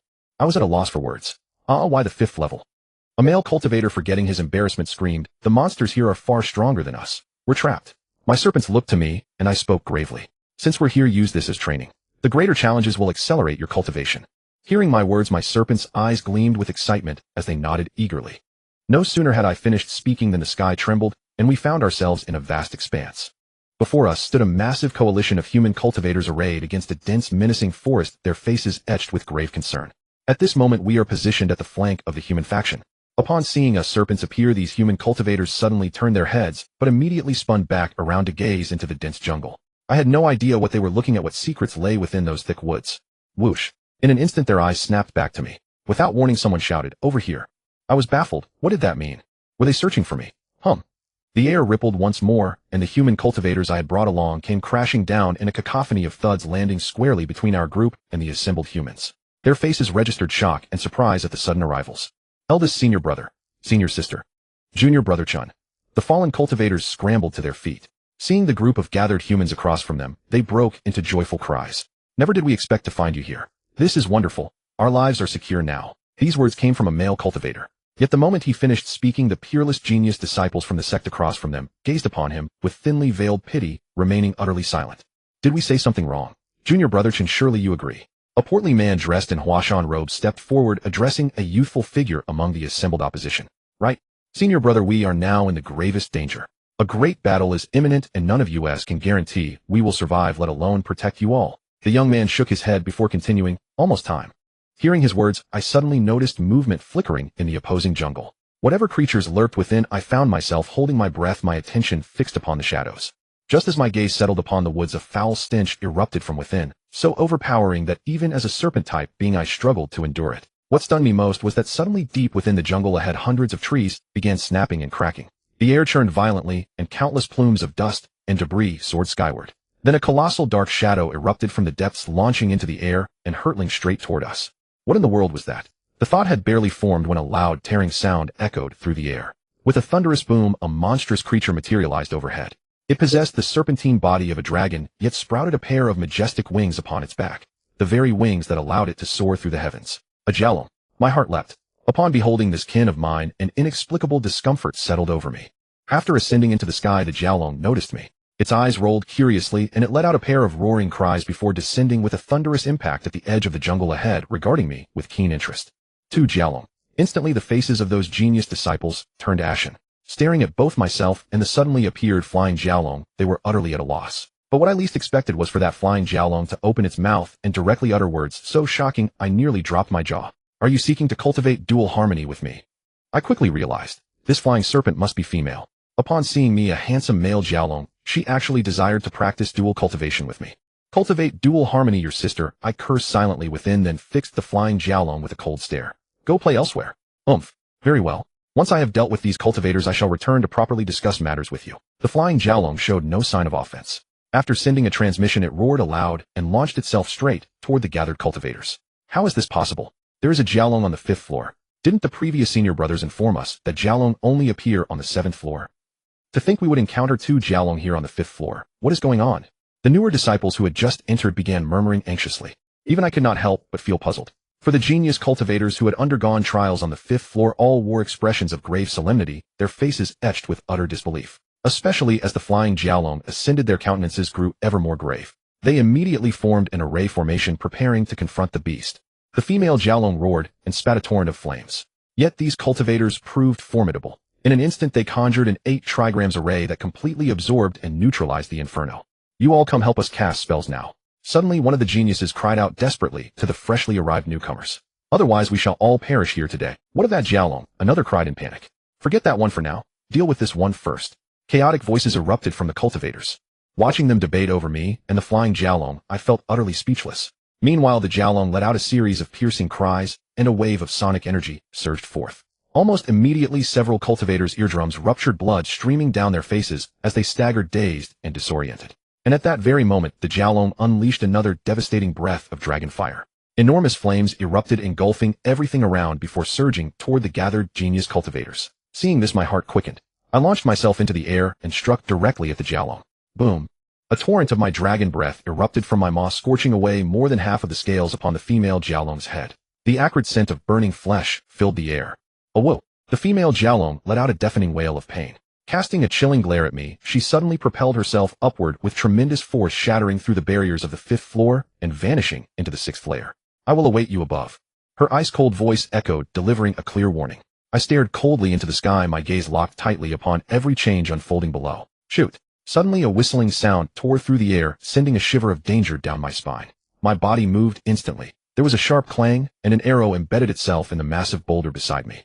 Who dares attack me? I erupted in fury. In the next moment, I saw a gracefully poised female cultivator step forward from among those I had just rescued. She carried a blue curved bow upon her back and regarded me with a cruel, mocking smile. My name is In Xiu Shui, the female cultivator declared proudly. That Jiaolong has already departed. Why did you not follow her? Why should I follow her?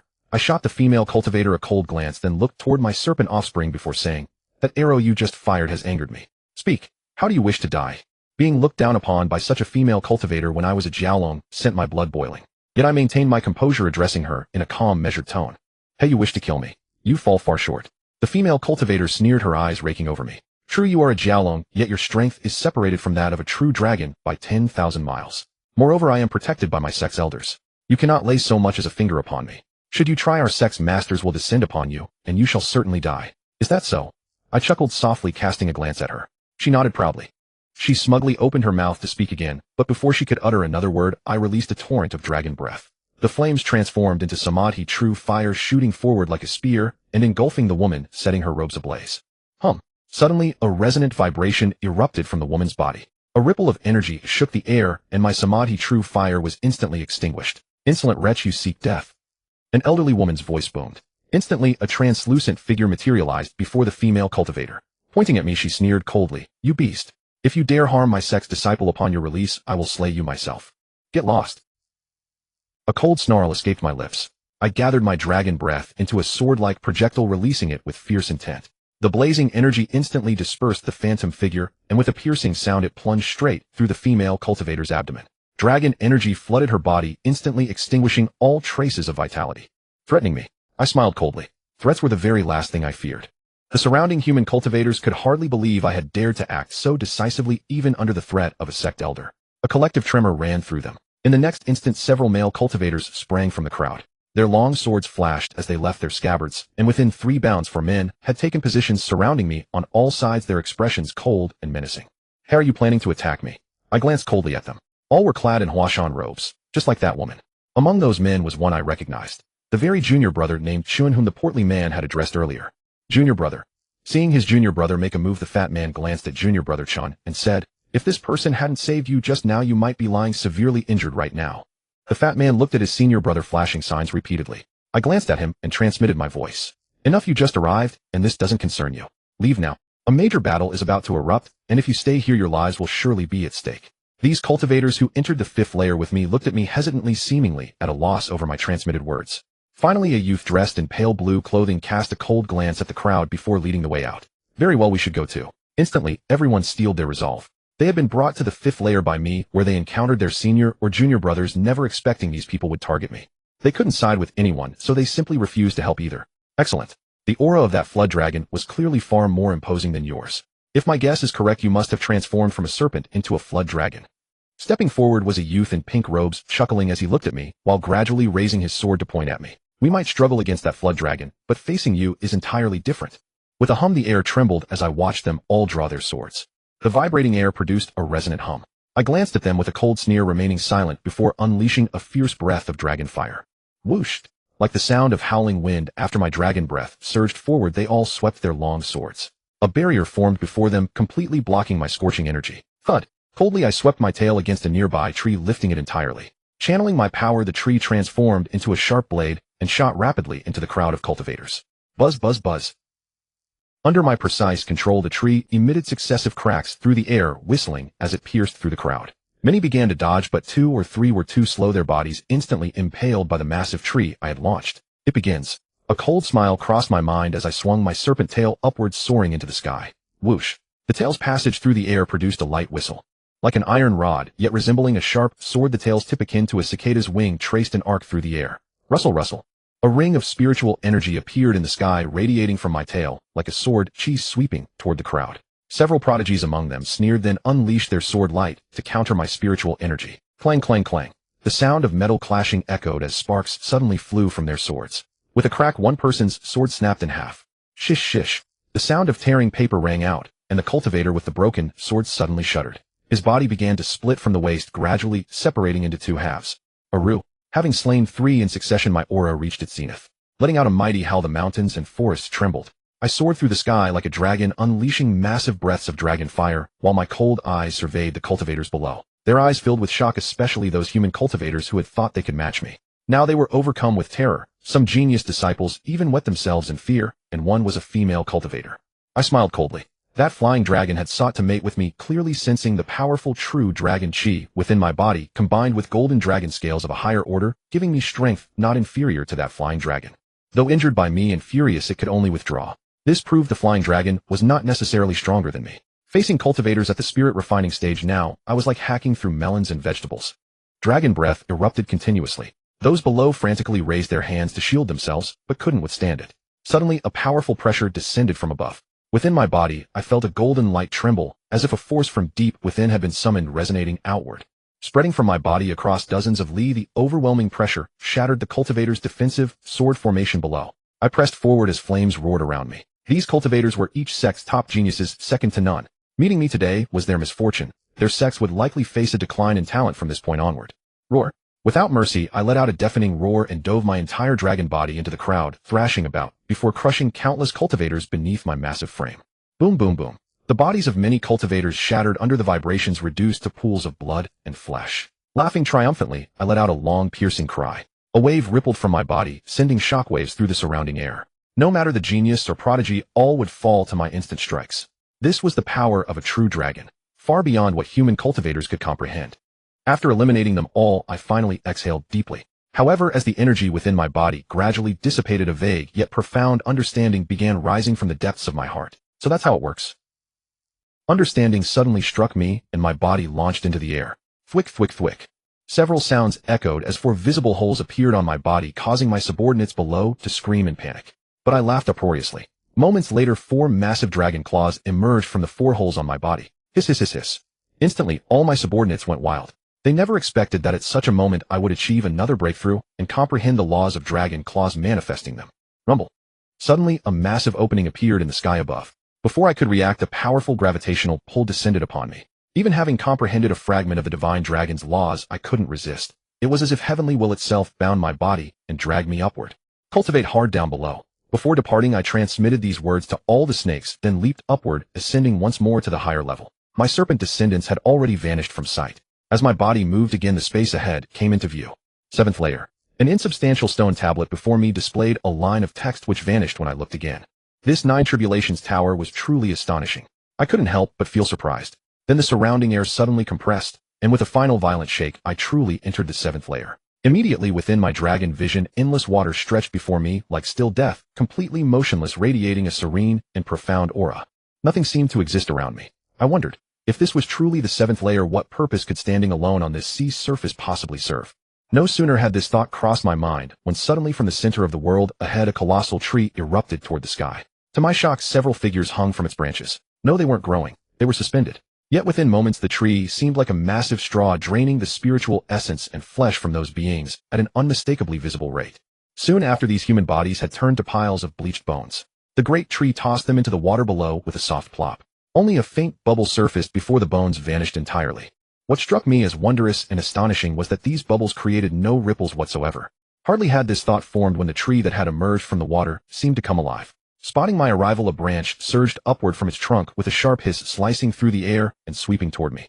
A sudden shock coursed through me. I had already witnessed this tree's terrifying power. The human cultivators here must have been the most outstanding prodigies from their respective sects, yet they had been directly absorbed without resistance.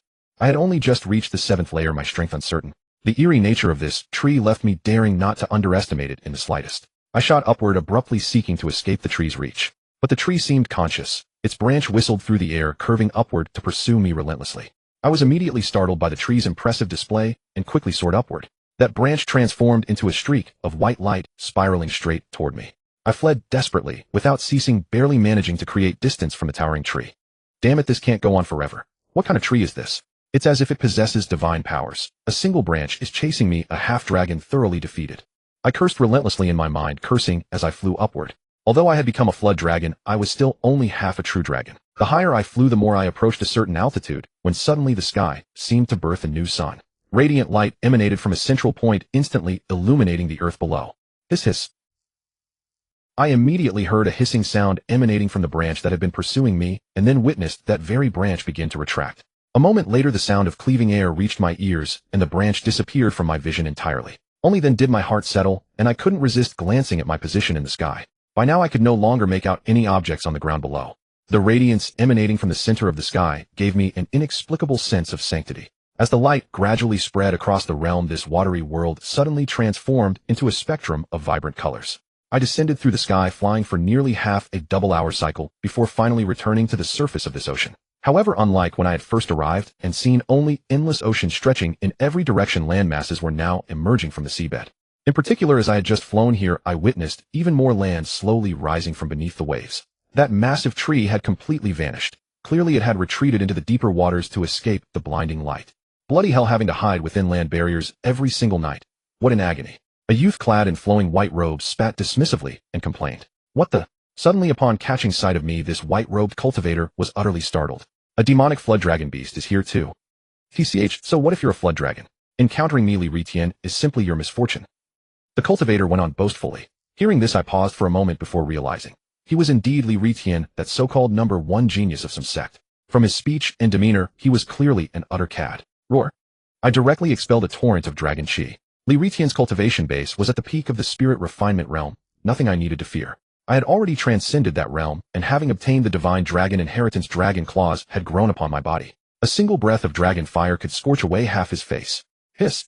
Li Ritian's face instantly drained of color. He swung his sword and retreated with desperate speed. However, his retreat was still half a moment too slow. A scorching breath of dragon fire immediately struck Li Ritian's left side, completely burning off his arm. Now that I existed as a demonic beast, I had essentially severed all ties with human cultivators. Each of them regarded me with killing intent in their eyes, so naturally, I had no reason to hold back. Li Ritian, that's all the strength you possess. Suddenly, an arrogantly bearing man stepped out from the crowd and cast a cold glance at me. I glanced back at him, and after our eyes met, he simply looked upward, radiating extreme pride. Li, you are the heir of the Inyang sect. Although half his body had been burned, Li Ritian nevertheless forced words through his pain upon seeing this man emerge. You perverse, irreverent scoundrel. You dared to assault and murder your own junior martial sister. What qualification do you have to compare yourself with me? Heh. Li merely offered a cold smile. The laws of heaven and earth are merciless, treating all things as common straw dogs. The world of the strong cannot be judged by the weak. Besides, how do you know that junior sister Du Peiyun did not reciprocate my feelings? Mutual affection. Mutual affection requires raping before killing. I transmitted my words coldly. Although I found Li Ritian arrogant and conceited, Li filled me with far greater rage. His deeds had reached the point of outrage against both gods and mortals. Moreover, he was a disciple of the Inyang sect. What kind of sect was the Inyang sect? A cultivation faction devoted to Inyang demonic arts, whose members were mostly deranged individuals who routinely terrorized ordinary people. That Li had not only violated his own junior martial sister, but murdered her afterward. He absolutely deserved to die by my hand.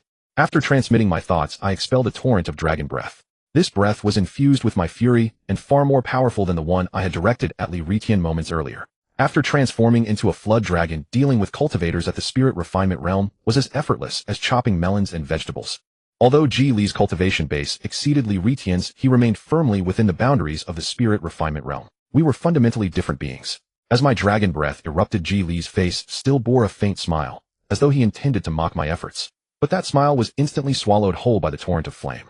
His expression frozen mid-smile. He had no time to react before his entire body was slowly consumed by my dragon breath, turning black and then igniting into a wisp of green smoke. Who was I? A flood dragon. The flames I expelled were not ordinary fires of this mortal world. They could rival the Samadhi true flame. Upon contacting Li's body, they reduced him entirely to green smoke within the blink of an eye. This cultivation world flame consumed every part of his body completely, reducing him particle by particle until he returned to the natural world as atoms. After slaying Li, I shook my flood dragon head and gazed down at the stunned crowd below. With a calm voice I asked, "Is there anyone else?" They stared at me with wide eyes, saying nothing. These sect prodigies were utterly shaken by my ability to annihilate Li, a peak spirit refinement expert, with a single strike. I swept my cold gaze over them and asked, "Where is this place? What are the rules here?" This place is known as the Sunken Bone Misty Pool, the 7th floor of the 9 Tribulations Tower. It is currently the highest level that human cultivators can reach. We have been here for quite some time without any gains whatsoever. At this moment, a young man from within the crowd chuckled and stepped forward. He glanced at me and said, "Brother Flood Dragon, I am Zhou Sun, the eldest disciple of Kunlun sect. I believe we could cooperate." Cooperate? I frowned slightly and smiled. Glancing at this man, I sensed that something hidden around his entire body was masking his cultivation base. His true realm had in fact also transcended the spirit refinement stage. Zhou Sun smiled, and beside him a fellow disciple, wearing the same uniform, displayed anxious features. Looking at Zhou Sun, he spoke urgently, "Senior brother, you are bargaining with a tiger." Bargaining with a tiger? Not necessarily. Since we cannot obtain that treasure ourselves, why not share it, allow everyone to benefit, and then divide the proceeds? Zhou Sun merely chuckled and raised his hand to silence his junior martial brother. I turned my head and glanced at this man, and that single look instantly made his legs tremble violently. My gaze grew cold, and I fell silent waiting for Zhou Sun to continue. Vaguely I felt that after staying here for so long they must have discovered some method or key yet achieved nothing, most likely because they lacked certain prerequisites. I'll be honest with you, Brother Dragon. We discovered a treasure within the sunken bone misty pool, but could not obtain it. If you could lend us your assistance, we would be eternally grateful. Zhou Sun spoke calmly, his eyes gleaming as he looked at me. I remained silent for a moment, fully aware that Zhou Sun harbored ulterior motives. I gave a sardonic smile, but did not accept his proposal. Instead, I pondered for a while. The treasure within the sunken bone misty pool might very well have some connection to me. I could very well use this cooperation as an opportunity to claim the treasure for myself. Cannot you obtain the treasure in the sunken bone misty pool yourselves? Simply dive underwater and retrieve it swiftly. Wouldn't that eliminate all these troubles? I transmitted my question calmly. I must confess, brother, there is a guardian demonic beast protecting that treasure. First, we cannot approach it. Second, our combined efforts against that beast give us little assurance of victory. And in a prolonged engagement, that Fusang Divine Tree is likely to reappear once more and devour us one by one. Fusang Divine Tree. I was momentarily stunned, then remembered the enormous tree that had been hunting me. I never expected that the tree on this 7th floor was actually the legendary Fusang Divine Tree. However, hearing Zhou Sun say this, a cold smile formed on my lips. He certainly had a clever scheme. He truly took me for a mindless beast, didn't he? What kind of demonic beast? Nevertheless, I held my position and continued to question him. A flood dragon. Zhou Sun exhaled deeply, gazing at me with a cryptic expression as if carefully observing my reaction. My face remained expressionless, but my heart stirred. I immediately deduced that this flood dragon must be the very flying serpent I had encountered on the 5th level. To think this flying serpent was also a guardian divine beast. It seemed the reason it had taken flight suddenly back then was connected to these people discovering the treasure and intending to claim it for themselves. The flying serpent had said it would wait for me here, yet I never imagined we would reunite so swiftly. I nodded and said to Zhou Sun, agreed, but only after this matter is settled. I want half the reward. Naturally so. Zhou Sun chuckled, then instructed the junior disciple behind him. Let us go, diving in. Upon witnessing this agreement between Zhou Sun and myself, the cultivators exchanged puzzled glances, though some, with formidable cultivation, bore faint knowing smiles. I observed all their reactions and understood their hidden schemes perfectly. Yet there was one thing they would never suspect. They had no idea of my prior encounter with the flying serpent. After all this time, I still felt an inexplicable connection between us, a bond beyond their imagination. If they attempted any treachery, unforeseen consequences might arise. I watched them all dive into the water and followed quietly, eager to discover what treasure lay at the ocean floor. We descended for several thousand meters and still continued downward. I was surprised these cultivators had explored such extraordinary depths. After approximately 10 minutes, reaching a depth of roughly 10,000 meters, Zhou Sun finally halted and pointed ahead, saying, "It is there." He extended his finger toward the distance. Following his gesture, I beheld a massive structure, an immense vessel of ancient and natural appearance, its surface inscribed with countless Taoist runes. Its intricate patterns harmonized perfectly with the great Tao. Upon seeing it for the first time, I felt an irresistible compulsion. For these cultivators who devoted themselves to Taoist arts, the temptation was even harder to resist, for the vessel radiated an overwhelming pressure of the great Tao. Yet they had all reached the spirit refinement stage, and although they reacted to these inscriptions, they could still guard their hearts against corruption. Is this great urn all there is, eh? I asked, honestly feeling somewhat disappointed. As a beast, my path diverged from Taoist cultivation, and this urn alone would offer me little benefit. Though different paths may converge, in the end a wrong path demands far greater temporal cost. One might live many lifetimes and still never achieve transcendence. Naturally not. Seeing the disappointment in my eyes, Zhou Sun chuckled and continued, "This great urn is merely a container. The true treasure lies within it. Inside the great urn, eh?" I immediately perked up. "Do you know what kind of treasure it is, eh?" Zhou Sun's expression grew slightly awkward. After we discovered this urn, we were bewitched by the Taoist runes upon it. By the time we penetrated them and reached the center, we only saw a coiled flood dragon within, so we never glimpsed the treasure itself. "Then how do you know there is a treasure inside?" I sneered coldly. "Damn it, are you trying to deceive me?" Zhou Sun smiled again. "Not at all. While we were studying the runes on the urn, a pillar of light suddenly shot heavenward from within it. From this we deduced that a mysterious treasure must exist inside." My mind stirred. A pillar of light to the heavens. This bore a striking resemblance to the divine dragon inheritance I had witnessed at the ocean floor. Could this urn also conceal something of that same inheritance? My thoughts began to race, but I kept my composure and nodded calmly to Zhou Sun. "Good. Otherwise I will kill every one of you." Zhou Sun smiled faintly. "In that case, Brother Dragon, let us begin. You draw out the flood dragon first, then, while we claim the treasure, you fly swiftly to the sea surface. Afterward we shall divide the spoils." Agreed. I chuckled and accepted. Zhou Sun's face also revealed an unmistakable thrill. Internally, I sneered as my body ascended into the air. The seawater here differed markedly from terrestrial water. Each drop was extraordinarily heavy. Upon observation, this seawater appeared to be heavy water far denser than ordinary water. Soaring above the great urn, I immediately saw its head gazing at me, the flying serpent. Its expression was a mixture of resentment, hatred, disdain, surprise, and a trace of excitement. "You have finally come," the flying serpent transmitted. "I never expected you to come with those outsiders to confront me. I do not need to ally with outsiders to deal with you," I replied coldly. The flying serpent's cultivation was undoubtedly inferior to mine. I said, "Let us cooperate temporarily and eliminate all those outsiders in one stroke." "Haha, so that is how it is." The flying serpent roared, jubilantly launching itself halfway out of the great urn and roaring at me. Zhou Sun and the others outside could not hear our conversation. I decided to play along and prepared for battle, luring them into entering the great urn to seek the treasure. Then we would trap them inside, and the combined dragon flames of 2 flood dragons would reduce them to ash in an instant. The flying serpent eagerly agreed, soaring upward toward me with complete disregard for the treasure below, which puzzled me somewhat. As the flying serpent and I battled upward, gradually moving beyond Zhou Sun's line of sight, the cultivators below eagerly leaped into the great urn, scrambling for the treasure. The urn spanned nearly a kilometer in diameter and rose at least a kilometer high, more than sufficient for these cultivators. My divine sense remained fixed upon them, monitoring their every move. Once they had all entered the urn, I displayed an excited expression to the flying serpent.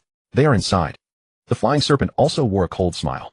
We exchanged glances and dove downward together, arriving at the urn's inner walls in an instant. At that moment, Zhou Sun had just reached the treasure chest left by the flying serpent and was about to open it. We both appeared upon the urn's wall and let out mighty roars, filling them with terror.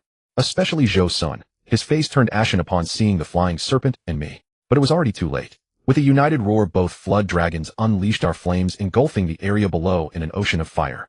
Wailing screams echoed below. In moments, numerous cultivators were reduced to ash, the sound of sizzling fires filling the air as they were consumed entirely. Yet after roughly half a minute, we discovered some still survived, their bodies protected by a faint white radiance.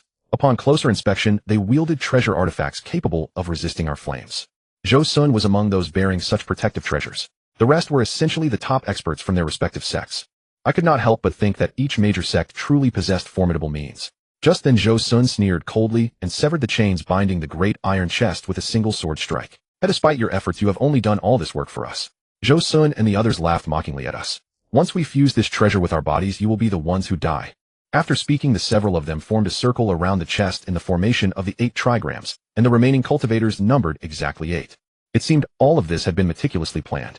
My heart stirred as I coldly watched them slowly open the chest below. A pillar of light shot heavenward, only to retract moments later. Then a profound, fragrant aura washed over us, and the contents of the chest below were fully revealed. I gazed intently and saw within the chest a pool of golden liquid shining brilliantly, repelling the surrounding water while radiating an intense, intoxicating fragrance. It was as though a chest full of divine medicinal herbs had suddenly emerged from the depths. The text has concluded. "What you are guarding is?" I asked the flying flood dragon beside me. However, before it could respond, a strong sensation came from the chest below. "This is dragon blood." A sudden thought struck me, and I couldn't help but say to the flying flood dragon, "If they absorb the dragon blood, their cultivation realm may skyrocket." At present, Zhou Sun and the remaining people have already exceeded the spirit refining realm. Although their power differs greatly from us demonic beasts, if they merge with this dragon blood, their cultivation may reach our level, and we will never be able to kill them. However, as soon as I voiced my concern, I noticed the flying flood dragon's gaze fixed pensively downward, showing little sign of worry. I was momentarily taken aback, then followed its gaze downward. I saw Zhou Sun and his group inside the cauldron, their faces lighting up with greed upon spotting the dragon blood in the box. They huddled together, seemingly negotiating how to divide it. Suddenly, a cultivator's body was launched violently from the crowd. It was Zhou Sun who had struck him out. I was momentarily stunned, then a smirk tugged at my lips. I hadn't expected these humans to turn on each other so soon. True enough, chaos erupted among them. The flying flood dragon and I exchanged glances, both seeing satisfaction in each other's eyes. Then it occurred to me. Such vast amounts of dragon blood, yet the mighty flying flood dragon guarding it showed no greed. This defied logic.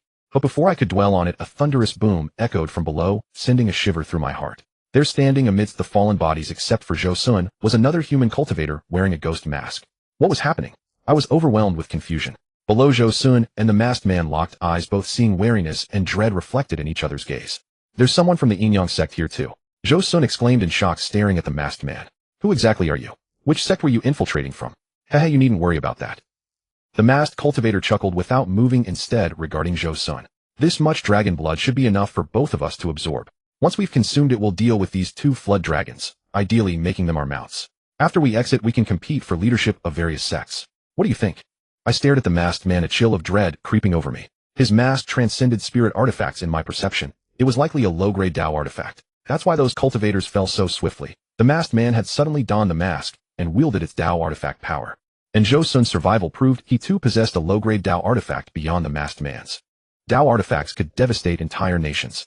I never imagined they'd bring such treasures into the Nine Tribulations Pagoda. This rivaled the dragon blood's worth and value. I couldn't fathom their madness. The flying flood dragon and I exchanged worried glances. Despite our current cultivation edge, their Dao artifacts could level the playing field. Once they absorbed the dragon blood and surged in power, we might end up as their mounts. The thought of humans mounting me drew a bitter smile. I shot upward and dove straight toward the dragon blood below. This dragon blood belonged to dragons by right. I couldn't let them claim it before I absorbed it myself. Meanwhile, the flying flood dragon remained atop the cauldron, watching the scene unfold below.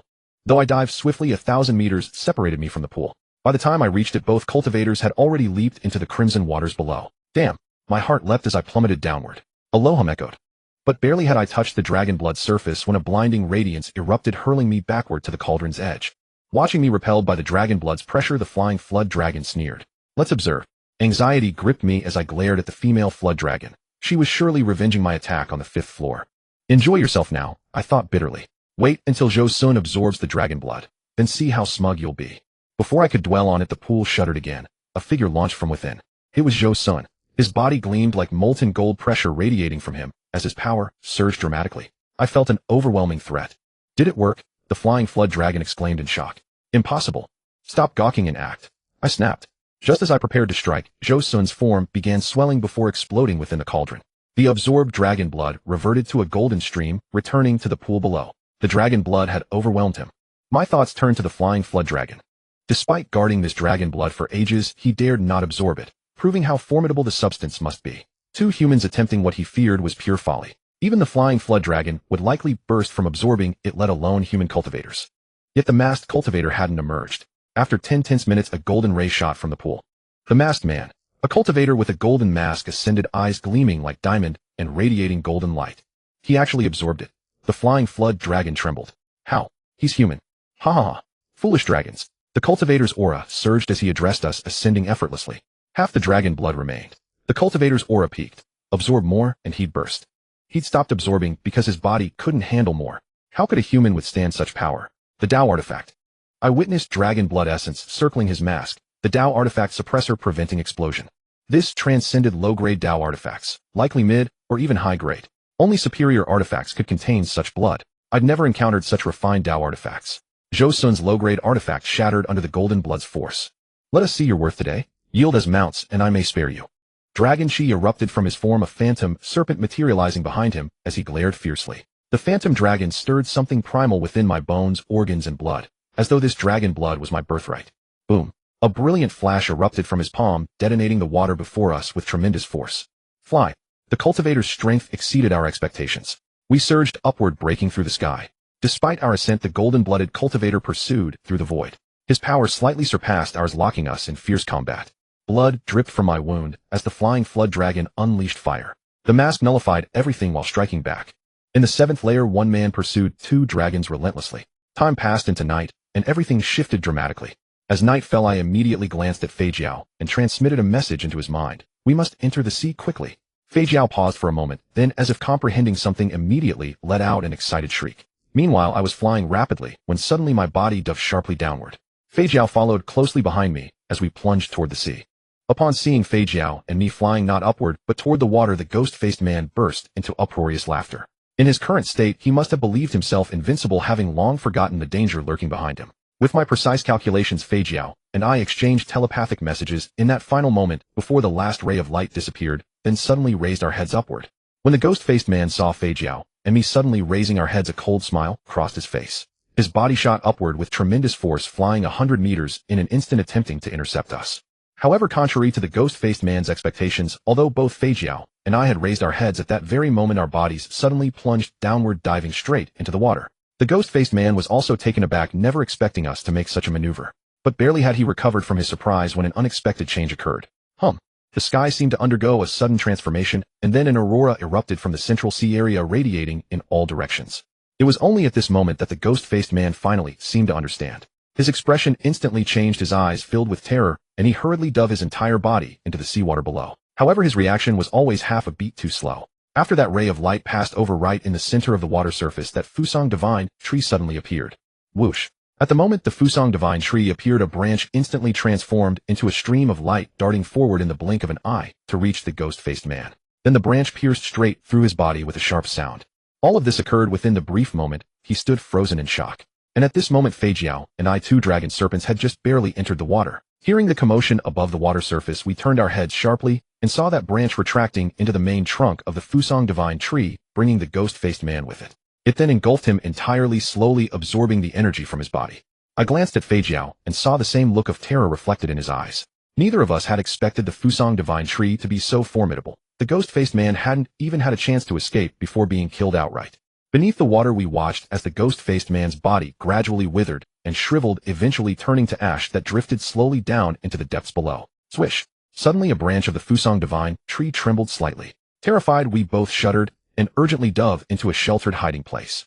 I never expected this Fusang divine tree to be so powerful. It actually sensed our presence just now. If it hadn't been primarily focused on absorbing and refining the ghost-faced man's energy, we would almost certainly have become fertilizer for this divine tree.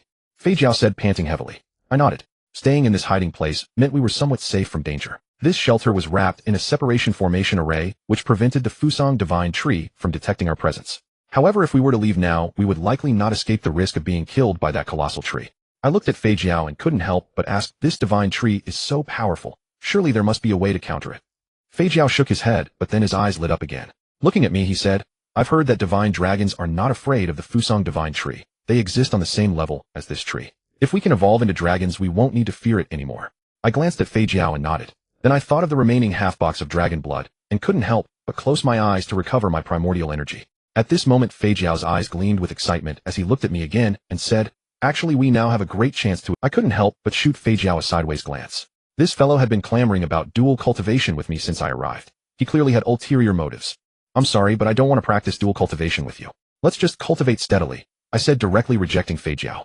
Now that Fei Jiao's strength was inferior to mine, he naturally dared not fall out with me. He couldn't help but sigh and still said to me, after dual cultivation, not only will our cultivation bases increase greatly, but we might also awaken different divine abilities. Hearing Fei Jiao mention divine abilities, I paused for a moment, but chose not to respond further. Instead, I closed my eyes and resumed meditating. Seeing me fall silent, Fei Jiao was also helpless. He then lowered his head and began to sleep, waiting for that wisp of sunlight from beyond the eighth heaven to shine down. In truth, that sunlight was not real sunlight, but rather a radiance akin to the Tao itself. The Fusang divine tree belonged to the kings of Yin trees and naturally held extreme reverence and fear toward the light of the Tao. Therefore, when the radiance outside flooded everywhere, it was precisely when the Fusang divine tree would retreat and conceal itself. Time passed quietly within this seventh layer. After the light from the sky outside began to flood everywhere, I only felt an unusual aura rising from the seabed, clearly marking that everything was beginning anew. Fei Jiao and I emerged from the formation array, then began diving into the seabed. My target was the dragon blood. I quickly arrived beside the great cauldron of dragon blood. At this moment, the chest inside the cauldron had already been sealed. Fei Jiao and I both paused in surprise. Could there be a cultivator somewhere in this seabed who had entered this sealed chest to cultivate? Thinking this, I immediately flew down and directly blasted open the chest. I was instantly shocked into widening my eyes at what lay within. Inside, everything was golden, glistening, and completely full once more. Had the half that had been absorbed by that masked cultivator actually returned? I couldn't help but feel puzzled, and Fei Jiao beside me was equally bewildered. Then something struck my mind, and I couldn't help but look around at the environment. Glancing at Fei Jiao, I moved my body slightly and said, could it be that? Indeed, as I spoke, Fei Jiao's confusion seemed to resolve. His entire body trembled instantly, and he looked at me and said, it's the Fusang divine tree. Fei Jiao and I nodded simultaneously. Examining the situation within once more, we surprisingly discovered that this great cauldron seemed to be standing upon a massive black object. After Fei Jiao and I observed it ourselves, we realized this enormous black object was very likely the root of the Fusang divine tree. In other words, after the Fusang divine tree killed that ghost-faced man, it had absorbed all the dragon blood from his body, then restored it back into this great cauldron. Fei Jiao and I were both utterly astonished. We never expected this dragon blood to be connected to the Fusang divine tree. My heart trembled, and staring at this golden blood, I gritted my teeth and suddenly dove my body right into it. Fei Jiao saw me dive in and immediately cried out to stop me, but it was already too late. After my body entered the blood, the lid of the chest outside suddenly sealed itself shut in an instant. Now, not only was I startled, but Fei Jiao was frightened as well. I immediately began trying to break free from within, but no matter how hard I struggled, the chest's lid remained utterly immovable, as though it had grown fused to the container. Outside, Fei Jiao's sounds of him pounding on the chest could be heard. Yet the chest remained perfectly intact, showing no signs of loosening. The condition was completely different from when I had just opened it. Gurgling, The sound of flowing blood began to resonate within my body. In this moment, I felt all of this golden blood beginning to seep and gradually penetrating into my body. An intensely burning sensation erupted from within my body.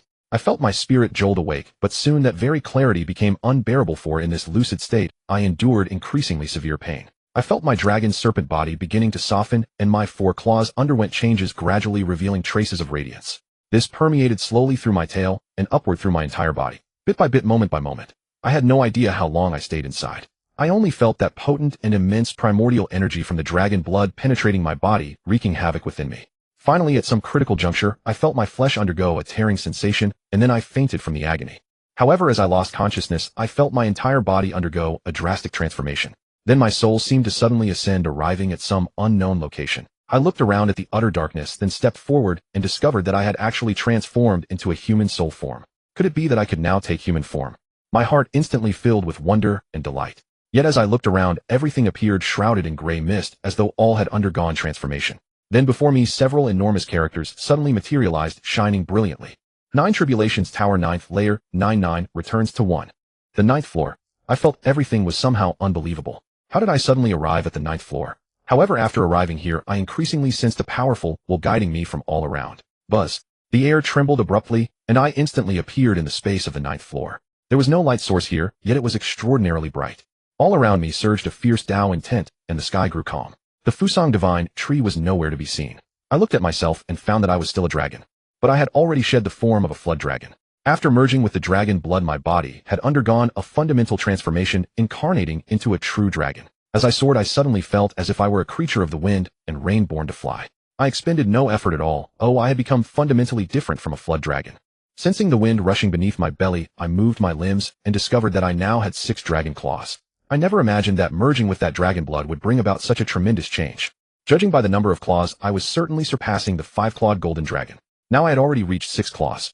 I had become a true 6-clawed golden dragon. I even felt that in the unseen threads of fate, all the transformations in my body seemed to have been leading to this very day. After obtaining the mysterious dragon scale, merging with it activated the genes to evolve into a dragon.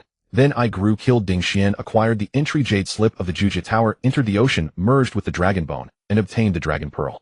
Especially after I entered the Jujia Tower, my strength grew rapidly, and I merged with the dragon blood, advancing to become a 6-clawed golden dragon. I let out a long roar, feeling immense joy. Everything was utterly comfortable. At this moment, I felt as if I were the very sky. In this world, I was free and unfettered, coming and going as I pleased. However, after flying for 2 hours on the 9th floor of the Jujia Tower, I saw not a single trace of anyone. I found it somewhat incredible. But thinking about it, perhaps there were no human cultivators who could reach the 9th floor. Even if there were, they would be extremely rare. Though the 9th floor seemed not very large, there were many hiding places, so they might be concealed. Yet I carefully sensed that there was absolutely no information about any human cultivator on this 9th floor. I flew swiftly, and after about 5 hours, I finally traversed the entire 9th floor. What is that? I fixed my gaze and saw below a massive structure resembling a palace. I had no idea what it was, so I turned and flew down immediately. After descending, I saw that it was not a palace but a stone cave. Looking at the moss upon it, it seemed to have existed for eons. I flew down and entered the cave. As soon as I stepped inside, I felt my body being scanned by a mysterious force, as if judging whether I was an enemy. I had just regained my senses when I saw that on the cave walls there were many murals vividly depicted one after another within this cavern. In the first mural there was a massive divine dragon.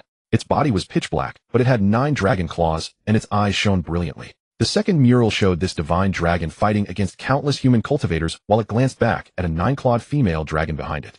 This female dragon was not large, only about 100 meters long, but at that moment, she was visibly pregnant, her belly swollen.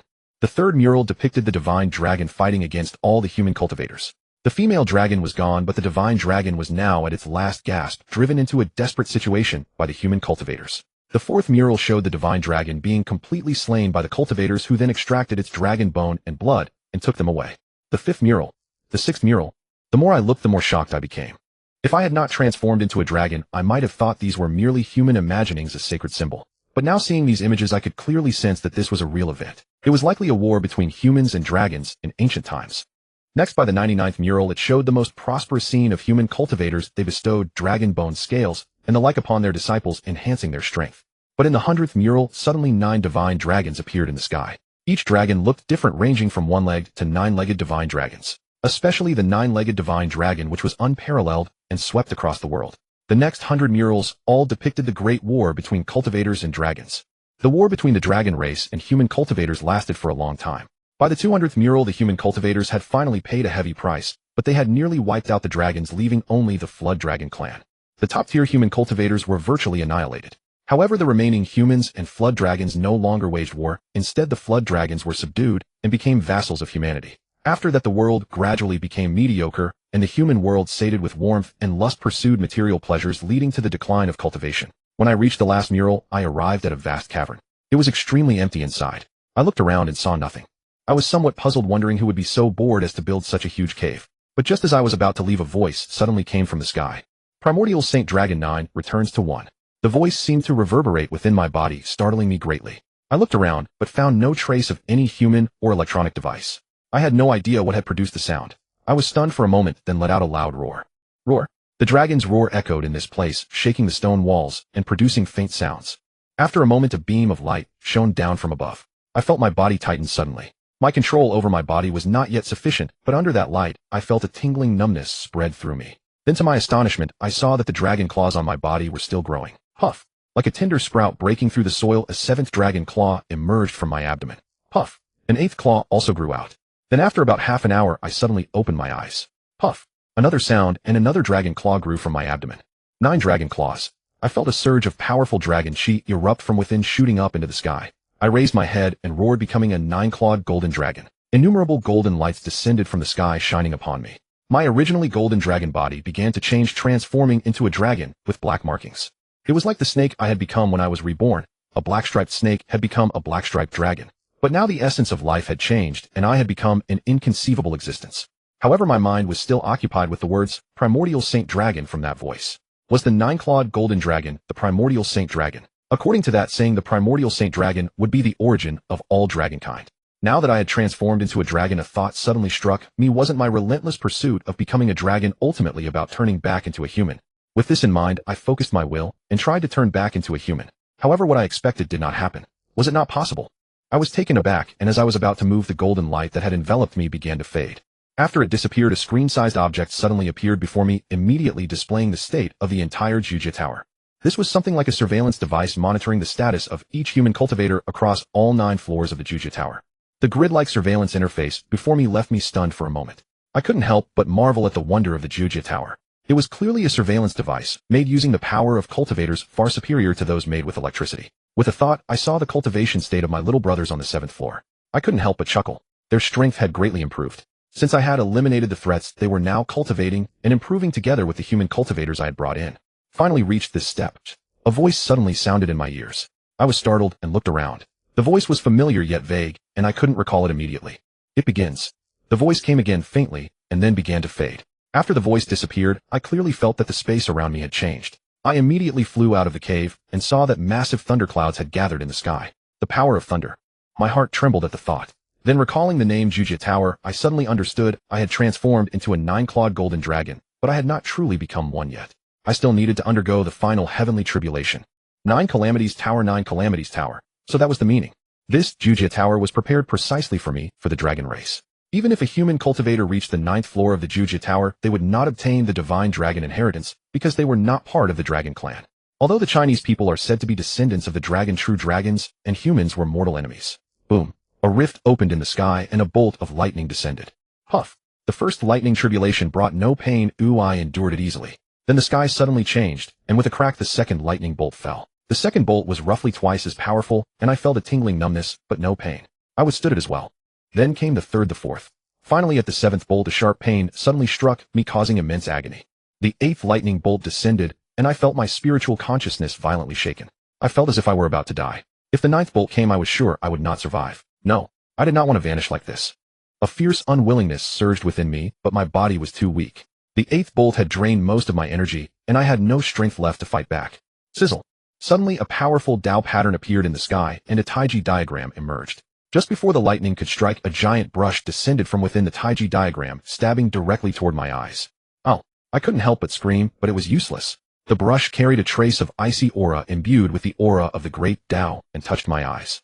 Roar. The expected pain did not come. Instead, I suddenly felt my body filled with powerful dragon force. I was restored to my peak state, and I sensed a peculiar feeling. Could it be? My heart jolted. Looking at the brush and Tao pattern vanishing in the air, I suddenly understood it was the finishing touch. The finishing touch, the divine dragon flies away. It was that divine brush, the brush of Malyan. My heart surged with excitement, and I couldn't help but roar. At that moment the sky boomed, and a powerful beam of light shot down. The final tribulation lightning had descended. It seemed to cover the entire cosmos as if intending to annihilate every existence in the world. It crashed down directly onto my head. Crack! My head felt dizzy, and my entire dragon body lost consciousness in an instant. My already wavering spirit was shattered by the overwhelming force. Even as a 9-clawed golden dragon, I could not withstand this mighty tribulation and fell unconscious. Suddenly I opened my eyes and reached out to support myself as I stood up. Oh, my hand. I had turned into a human. A surge of joy flooded through me as I saw that I had become human again. I looked around and I was still inside the Juja Tower. But now a connection had been established between the Juja Tower and me. With a thought my body soared again, transforming into a dragon. The primordial Saint Dragon. Now I finally understood what the primordial Saint Dragon was.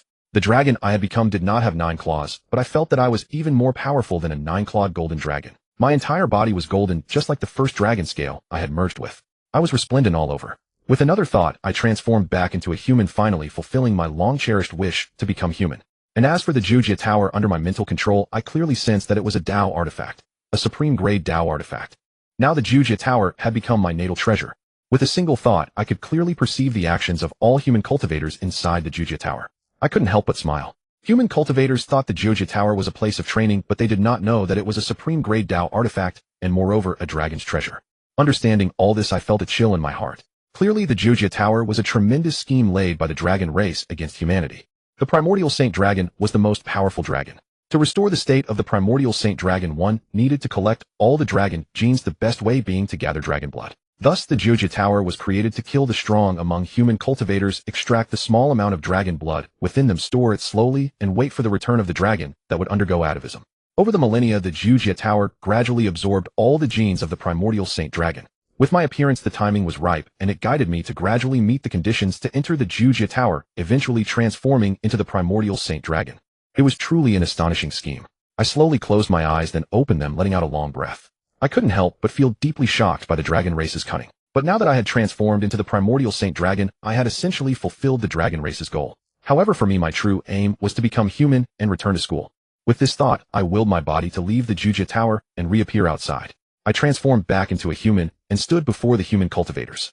Seeing me emerge from the Juja Tower, everyone immediately surrounded me and asked, "Young friend, which sex cultivator are you?" I paid them no heed. Instead, I reached out, and the Juja Tower instantly turned into a stream of light drilling into my hand. Then I leaped into the sky, flew up, and with a whoosh vanished in an instant. What? The cultivators below were all terrified at the sight, but my disappearance in the blink of an eye left them utterly astounded. In almost an instant I returned to my school, appearing in the small grove where I had once transformed into a snake. Now the bright sunlight streamed in, and seeing boys and girls sitting and chatting in the grove, I couldn't help but smile softly. Back again. I walked slowly through the campus, weaving through the paths, searching for the one figure in my heart. Perhaps it was just the time for class. I saw students hurrying toward the classrooms. Suddenly a graceful figure caught my eye. I stared blankly at her, the one I had not seen for so long. As if by fate's destined encounter, that figure casually turned around, and her gaze fell upon me standing by the lake. She paused for a moment, her body still. She looked at me from afar and gave a gentle, faint smile. Outside Tyne Mountain, a man slowly rose from his meditative posture. Chu Feng did it work. At that moment, a graceful woman approached from nearby and offered Chu Feng a gentle smile. It worked. Chu Feng smiled and replied, looking at the woman. Wanqing, he has already taken human form. Do you intend to tell him? Lin Wanqing sighed softly and glanced at Chu Feng. If you wish to inform him, you may go to the school to find him now. No need. I'm afraid he would kill me. Chu Feng smiled and nodded, then looked at Lin Wanqing and said, we should head to Zhao Yu's place. Hope we won't be late. The woman nodded and flashed a captivating smile. Zhao Yu gently placed the writing brush back into its holder and exhaled softly. Add the finishing touch. Beside him, a vibrant young woman chuckled, gazing at the painting he had just finished. Who would have thought the dragon brought to life by Ma Liang's legendary divine brush wouldn't even fly away after its eyes were completed? Zhao Yu, however, drew the woman gently into his embrace and smiled. Sister Xiao Ro, the dragon whose eyes I added. It's not the one on this paper. I see. The woman smiled faintly and said, shouldn't we be leaving? I suppose Chu Feng and the others are about to arrive. Indeed, they're coming to find Wan Ru, aren't they? Zhao Yu chuckled. How could someone like Chu Feng enjoy such luxury? It's infuriating. What's wrong? Do you still wish to live as you did in your youth, dividing affection among multiple women? Where would you leave me and Zheng? Sister Xiao Ro immediately pinched Zhao Yu's ear. He cried out in pain, begging for mercy. I'm here. Chu Feng's laughter echoed from afar as he entered the main hall.